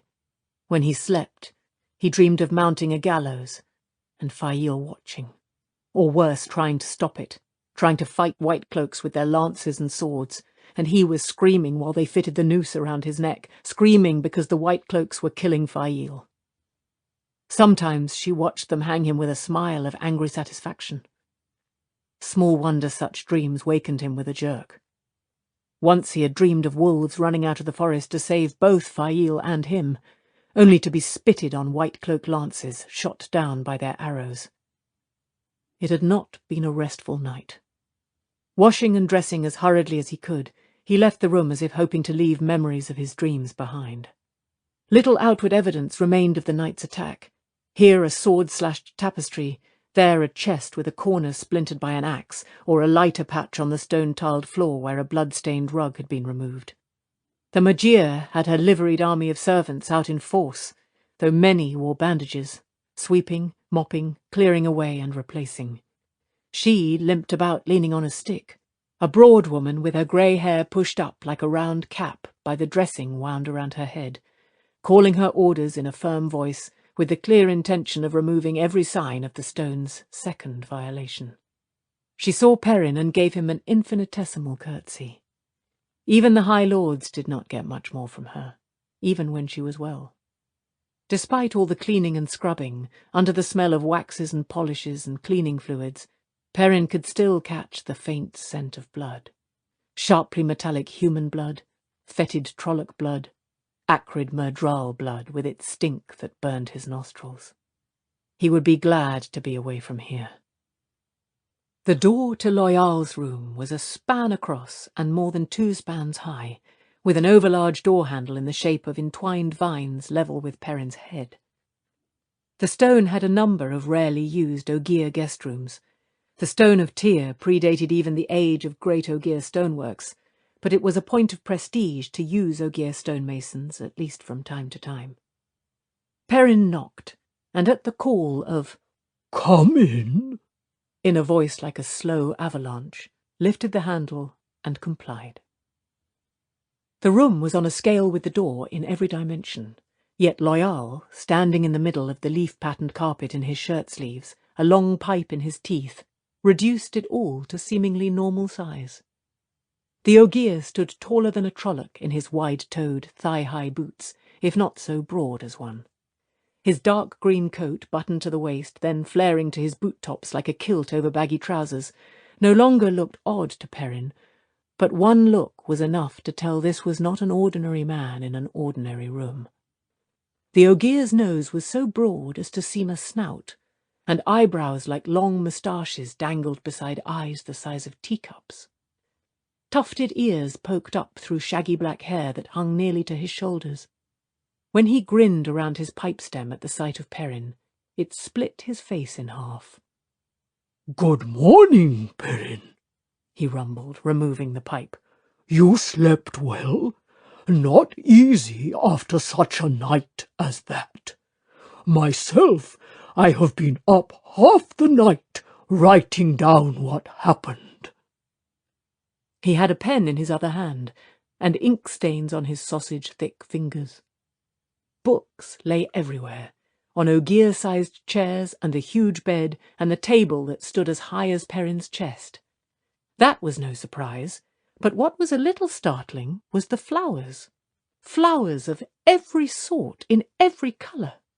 Vases of flowers, baskets of them, posies tied with ribbon or even string, great woven banks of flowers standing about like lengths of garden wall. Perrin had certainly never seen the like inside a room. Their scent filled the air. Yet what really caught his eye was the swollen knot on Loyal's head, the size of a man's fist, and the heavy limp in Loyal's walk. If Loyal had been hurt too badly to travel... He felt ashamed at thinking of it that way. The Ogier was a friend. But he had to. "You were injured, Loyal? Moraine could heal you. I'm sure she will." "Oh, I can get around with no trouble. And there were so many who truly needed her help. I would not want to bother her. It certainly is not enough to hamper me in my work." Loyal glanced at the table where a large cloth-bound book, large for Perrin, but it would fit in one of the Ogier's coat pockets, lay open beside an uncorked ink bottle. "I hope I wrote it all down correctly. I did not see very much last night until it was done."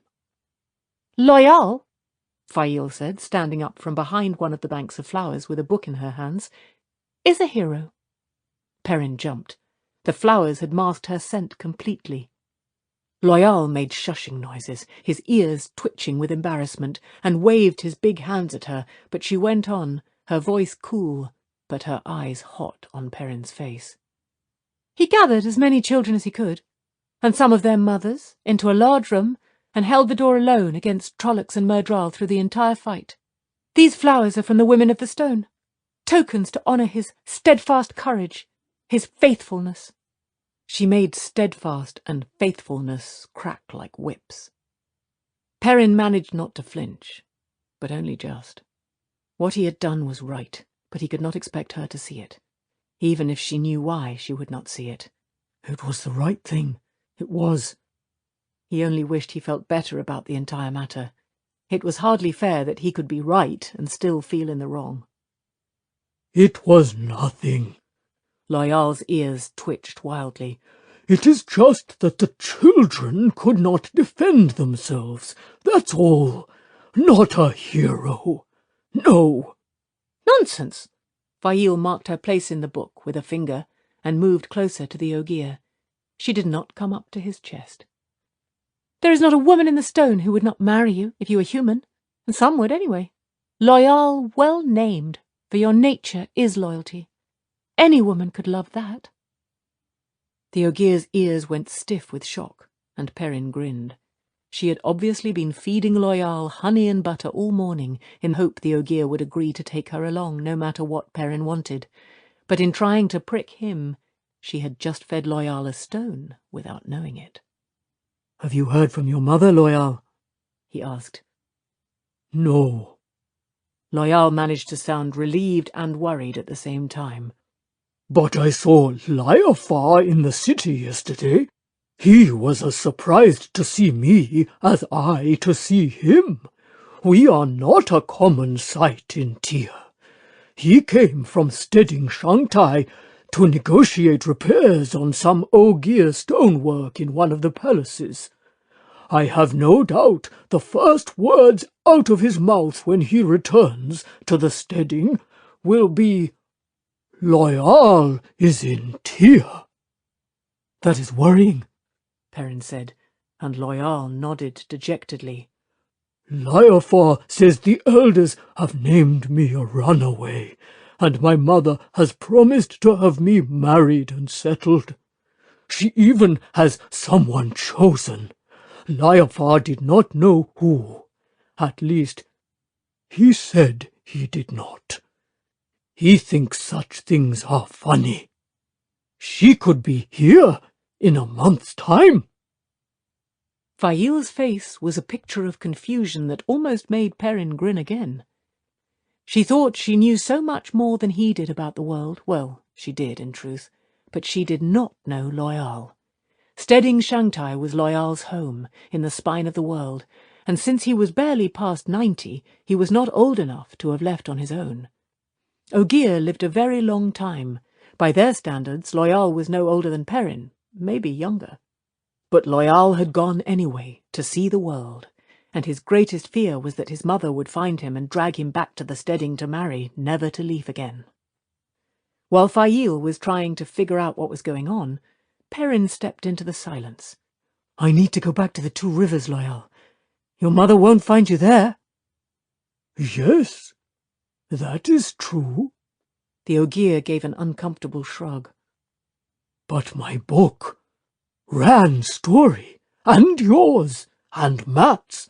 I have so many notes already, but... He moved around behind the table, peering down at the open book, the pages filled with his neat script. I will be the one to write the true story of the Dragon Reborn, Perrin. The only book by someone who travelled with him, who actually saw it unfold. The Dragon Reborn by Loyal, son of Arendt, son of Halan, of Stedding Shangtai. Frowning, he bent over the book, dipping his pen in the ink bottle. That is not quite right. It was more... Perrin put a hand on the page where Loyal was going to write. You'll write no book if your mother finds you. Not about Rand, at least. And I need you, Loyal. Need, Perrin? I do not understand. There are white cloaks in the Two Rivers, hunting me. Hunting you? But why? Loyal looked almost as confused as Fail had. Fail, on the other hand, had donned a complacent smugness that was worrisome. Perrin went on anyway. The reasons don't matter. The fact is that they are. They may hurt people, my family, looking for me. Knowing white cloaks they will. I can stop it if I can get there quickly. But it must be quickly. The light only knows what they've done already. I need you to take me there, Loyal, by the ways. You told me once there was a waygate here, and I know there was one at Manetheren. It must still be there in the mountains above Emmons Field. Nothing can destroy a waygate, you said. I need you, Loyal. Well, of course I will help, Loyal said. The ways. He exhaled noisily, and his ears wilted a bit. I want to write of adventures, not have them. But I suppose one more time will not hurt. The lights send it so, he finished fervently. Fail cleared her throat delicately. Are you not forgetting something, Loyal? You promised to take me into the ways whenever I asked, and before you took anyone else. I did promise you a look at a waygate, Loyal said, and what it is like inside. You can have that when Perrin and I go. You could come with us, I suppose, but the ways are not travelled lightly, Fail. I would not enter them myself if Perrin did not have need. Fail will not be coming, Perrin said firmly. Just you and me, Loyal. Ignoring him, Fail smiled up at Loyal as if he were teasing her. You promised more than a look, Loyal. To take me wherever I wanted, whenever I wanted, and before anyone else. You swore to it. I did, Loyal protested, but only because you refused to believe I would show you. You said you would not believe unless I swore. I will do as I promised, but surely you do not want to step ahead of Perrin's need. You swore, Fail said calmly. By your mother, and your mother's mother, and your mother's mother's mother. Yes, I did, Fail, but Perrin— You swore, Loyal. Do you mean to break your oath? The Ogier looked like misery stacked on misery. His shoulders slumped and his ears drooped, the corners of his wide mouth turned down, and the ends of his long eyebrows draggled onto his cheeks. She tricked you, Loyal. Perrin wondered if they could hear his teeth grinding. She deliberately tricked you. Red stained Fail's cheeks, but she still had the nerve to say, Only because I had to, Loyal. Only because a fool man thinks he can order my life to suit himself. I'd not have done it otherwise. You must believe that. Doesn't it make any difference that she tricked you? Perrin demanded, and Loyal shook his massive head sadly. Ogier keep their word, Fail said, and Loyal is going to take me to the Two Rivers. Or to the Waygate at Manetheren, at least. I have a wish to see the Two Rivers. Loyal stood up straight. But that means I can help Perrin after all. Fail, why did you drag this out? Even Liafar would not think this funny. There was a touch of anger in his voice. It took a good bit to make an Ogier angry. If he asks, she said determinedly. That was part of it, Loyal. No one but you and me, unless they ask me. He has to ask me. No, Perrin told her while Loyal was still opening his mouth. No, I won't ask. I will ride to Emmonsfield first. I'll walk, so you might as well give up this foolishness. Tricking Loyal, trying to force yourself in where you aren't wanted. Her calm dropped away in anger. And by the time you reach there, Loyal and I will have done for the White Cloaks. It will all be over. Ask, you anvil-headed blacksmith. Just ask. And you can come with us. Perrin took hold of himself. There was no way to argue her around to his way of thinking, but he would not ask. She was right. He would need weeks to reach the Two Rivers on his horse. They could be there in 2 days, perhaps, through the ways. But he would not ask. Not after she tricked Loyal and tried to bully me. Then I'll travel the ways to Manetheren alone. I'll follow you two. If I stay far enough back not to be part of your party, I won't be breaking Loyal's oath. You can't stop me following. That is dangerous, Perrin, Loyal said worriedly. The ways are dark. If you miss a turning or take the wrong bridge by accident, you could be lost forever. Or until Machin Shin catches you. Ask her, Perrin. She said you can come if you do. Ask her. The Ogier's deep voice trembled, speaking the name of Machin Shin, and a shiver ran down Perrin's back, too. Machin Shin, the Black Wind. Not even Aes Sedai knew whether it was Shadowspawn or something that had grown out of the Way's corruption.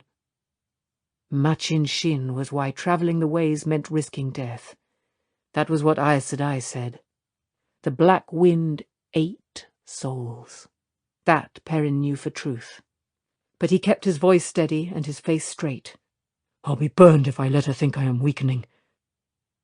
I can't, Loyal. Or anyway, I won't. Loyal grimaced. Fail, it will be dangerous for him, trying to follow us.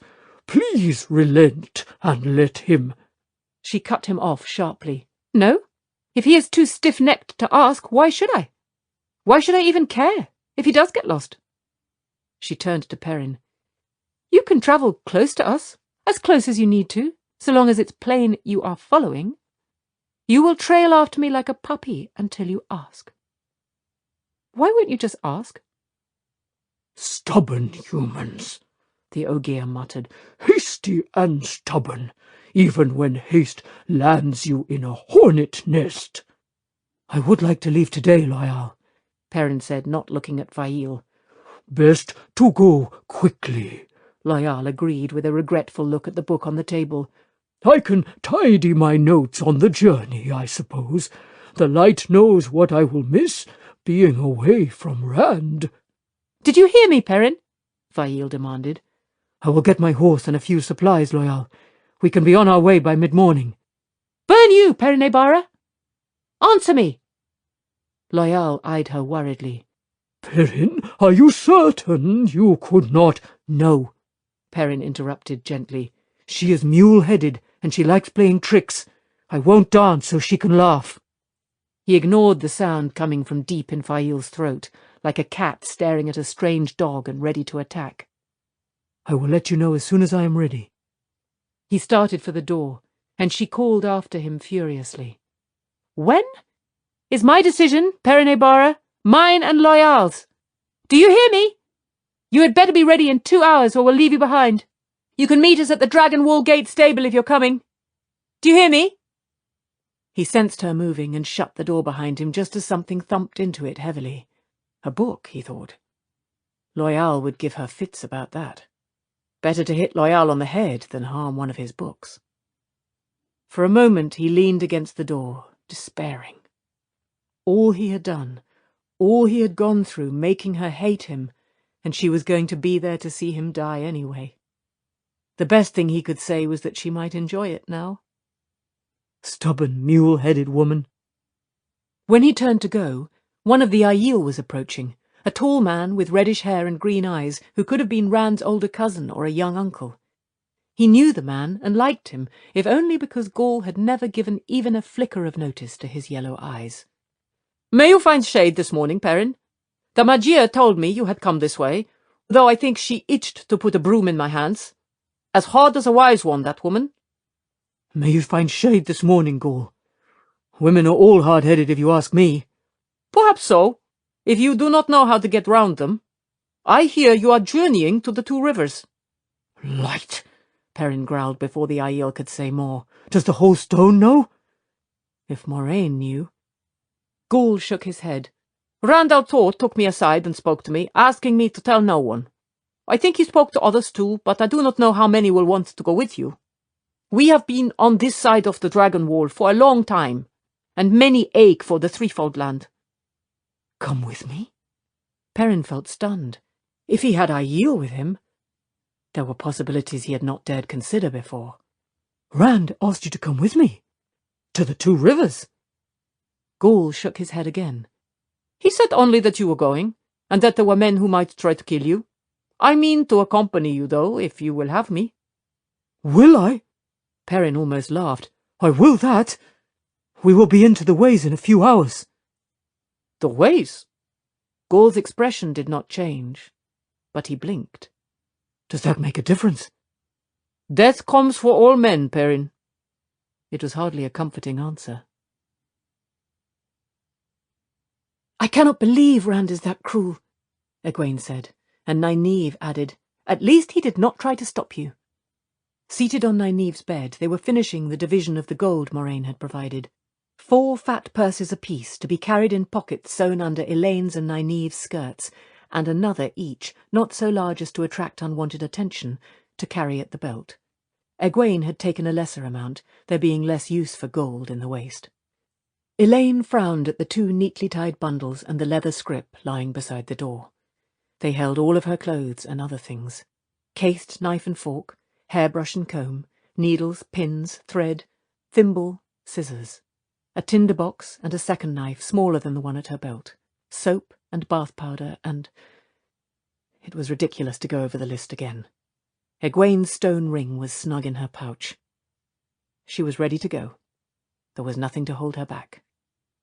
No, he did not. Elaine was proud of how calm and collected she sounded. He seemed almost relieved. Relieved.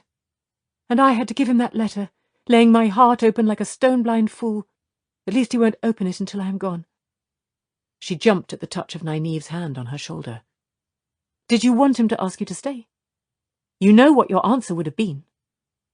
You do, don't you? Elaine compressed her lips. Of course I do. But he did not have to look happy about it. She had not meant to say that. Nynaeve gave her an understanding look. Men are difficult at the best. I still cannot believe he would be so... Egwene began in an angry mutter. Elaine never learned what she meant to say, for at that moment the door crashed open so hard that it bounced off the wall.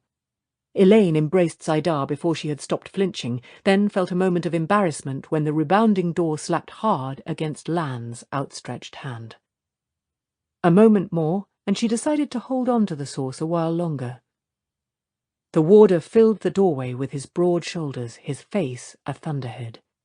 If his blue eyes could really have given off the thunderbolts they threatened, they would have blasted Nynaeve. The glow of Saidar surrounded Egwene too, and did not fade. Lan did not appear to see anyone but Nynaeve. "You let me believe you were returning to Tarvalon," he rasped at her. "You may have believed it," she said calmly. "But I never said it." "Never said it? Never said it? You spoke of leaving today, and always linked your leaving with those dark friends being sent to Tarvalon. Always. What did you mean me to think?" "But I never said—" "Light woman!" he roared. "Do not bandy words with me." Elaine exchanged worried looks with Egwene. This man had an iron self-control, but he was at a breaking point now. Nynaeve was one who often let her emotions rage, yet she faced him coolly, head high and eyes serene, hands still on her green silk skirts. Lan took hold of himself with an obvious effort. He appeared as stone-faced as ever, as much in control of himself, and Elaine was sure it was all on the surface. "I'd not have known where you were off to if I had not heard that you had ordered a carriage, to take you to a ship bound for Tanchico. I do not know why the Amelin allowed you to leave the tower in the first place, or why Moraine involved you in questioning Black Sisters, but you three are accepted. Accepted, not Aes Sedai. Tanchico now is no place for anyone except a full Aes Sedai with a warder to watch her back. I'll not let you go into that." "So," Nynaeve said lightly, "you question Moraine's decisions, and those of the Amelin seat as well. Perhaps I've misunderstood warders all along. I thought you swore to accept and obey, among other things. Lan, I do understand your concern, and I am grateful. More than grateful. But we all have tasks to perform. We are going. You must resign yourself to the fact." "Why? For the love of the light, at least tell me why." "Tanchico." "If Moraine has not told you," Nynaeve said gently, "perhaps she has her reasons. We must do our tasks, as you must do yours." Lan trembled, actually trembled, and clamped his jaw shut angrily. When he spoke, he was strangely hesitant. "You will need someone to help you in Tanchico. Someone to keep a Tarabona street thief from slipping a knife into your back for your purse. Tanchico was that sort of city before the war began, and everything I've heard says it's worse now. I could protect you, Nynaeve." Elaine's eyebrows shot up. He could not be suggesting... He just could not be. Nynaeve gave no sign that he had said anything out of the ordinary. "Your place is with Moraine." "Moraine." Sweat beaded on the warder's hard face, and he struggled with the words. I must. Nynaeve, I... "You will remain with Moraine," Nynaeve said sharply, "until she releases you from your bond. You will do as I say." Pulling a carefully folded paper from her pouch, she thrust it into his hands. He frowned, read, then blinked and read again. Elaine knew what it said. "What the bearer does is done at my order and by my authority. Obey and keep silent at my command. Suan Sanche, Watcher of the Seals, Flame of Tarvalon, the Amelin seat. The other like it rested in Egwene's pouch, though none of them were sure what good it would do where she was going. "But this allows you to do anything you please," Lan protested. "You can speak in the Amelin's name. Why would she give this to an accepted?" "Ask no questions I cannot answer," Nynaeve said, then added with a hint of a grin, "Just count yourself lucky I do not tell you to dance for me." Elaine suppressed a smile of her own. Egwene made a choking sound of swallowed laughter. It was what Nynaeve had said when the Amelin first handed them the letters. With this I could make a warder dance. Neither of them had had any doubt which warder she had meant. "Do you not? You dispose of me very neatly. My bond and my oaths. This letter—" Lan had a dangerous gleam in his eye, which Nynaeve seemed not to notice as she took back the letter and replaced it in the pouch on her belt. "You are very full of yourself, Al-Lan Mandragoran.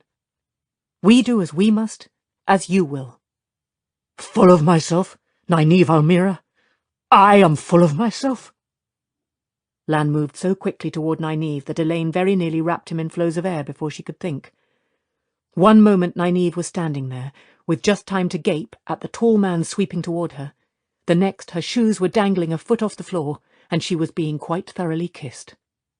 At first she kicked his shins and hammered him with her fists and made sounds of frantic, furious protest, but her kick slowed and stopped, and then she was holding onto his shoulders and not protesting at all. Egwene dropped her eyes with embarrassment, but Elaine watched interestedly. Was that how she had looked when Rand— "No, I will not think about him." She wondered if there was time to write him another letter, taking back everything she had said in the first, letting him know she was not to be trifled with. But did she want to? After a while, Lan set Nynaeve back on her feet. She swayed a bit as she straightened her dress and patted her hair furiously. "You have no right," she began in a breathless voice, then stopped to swallow. "I will not be manhandled in that fashion for the whole world to see. I will not." "Not the whole world," he replied. "But if they can see, they can hear as well. You have made a place in my heart where I thought there was no room for anything else. You have made flowers grow where I cultivated dust and stones. Remember this, on this journey you insist on making. If you die, I will not survive you long." He gave Nynaeve one of his rare smiles. If it did not exactly soften his face, at least it made it less hard. "And remember also, I am not always so easily commanded, even with letters from the Amelin." He made an elegant bow.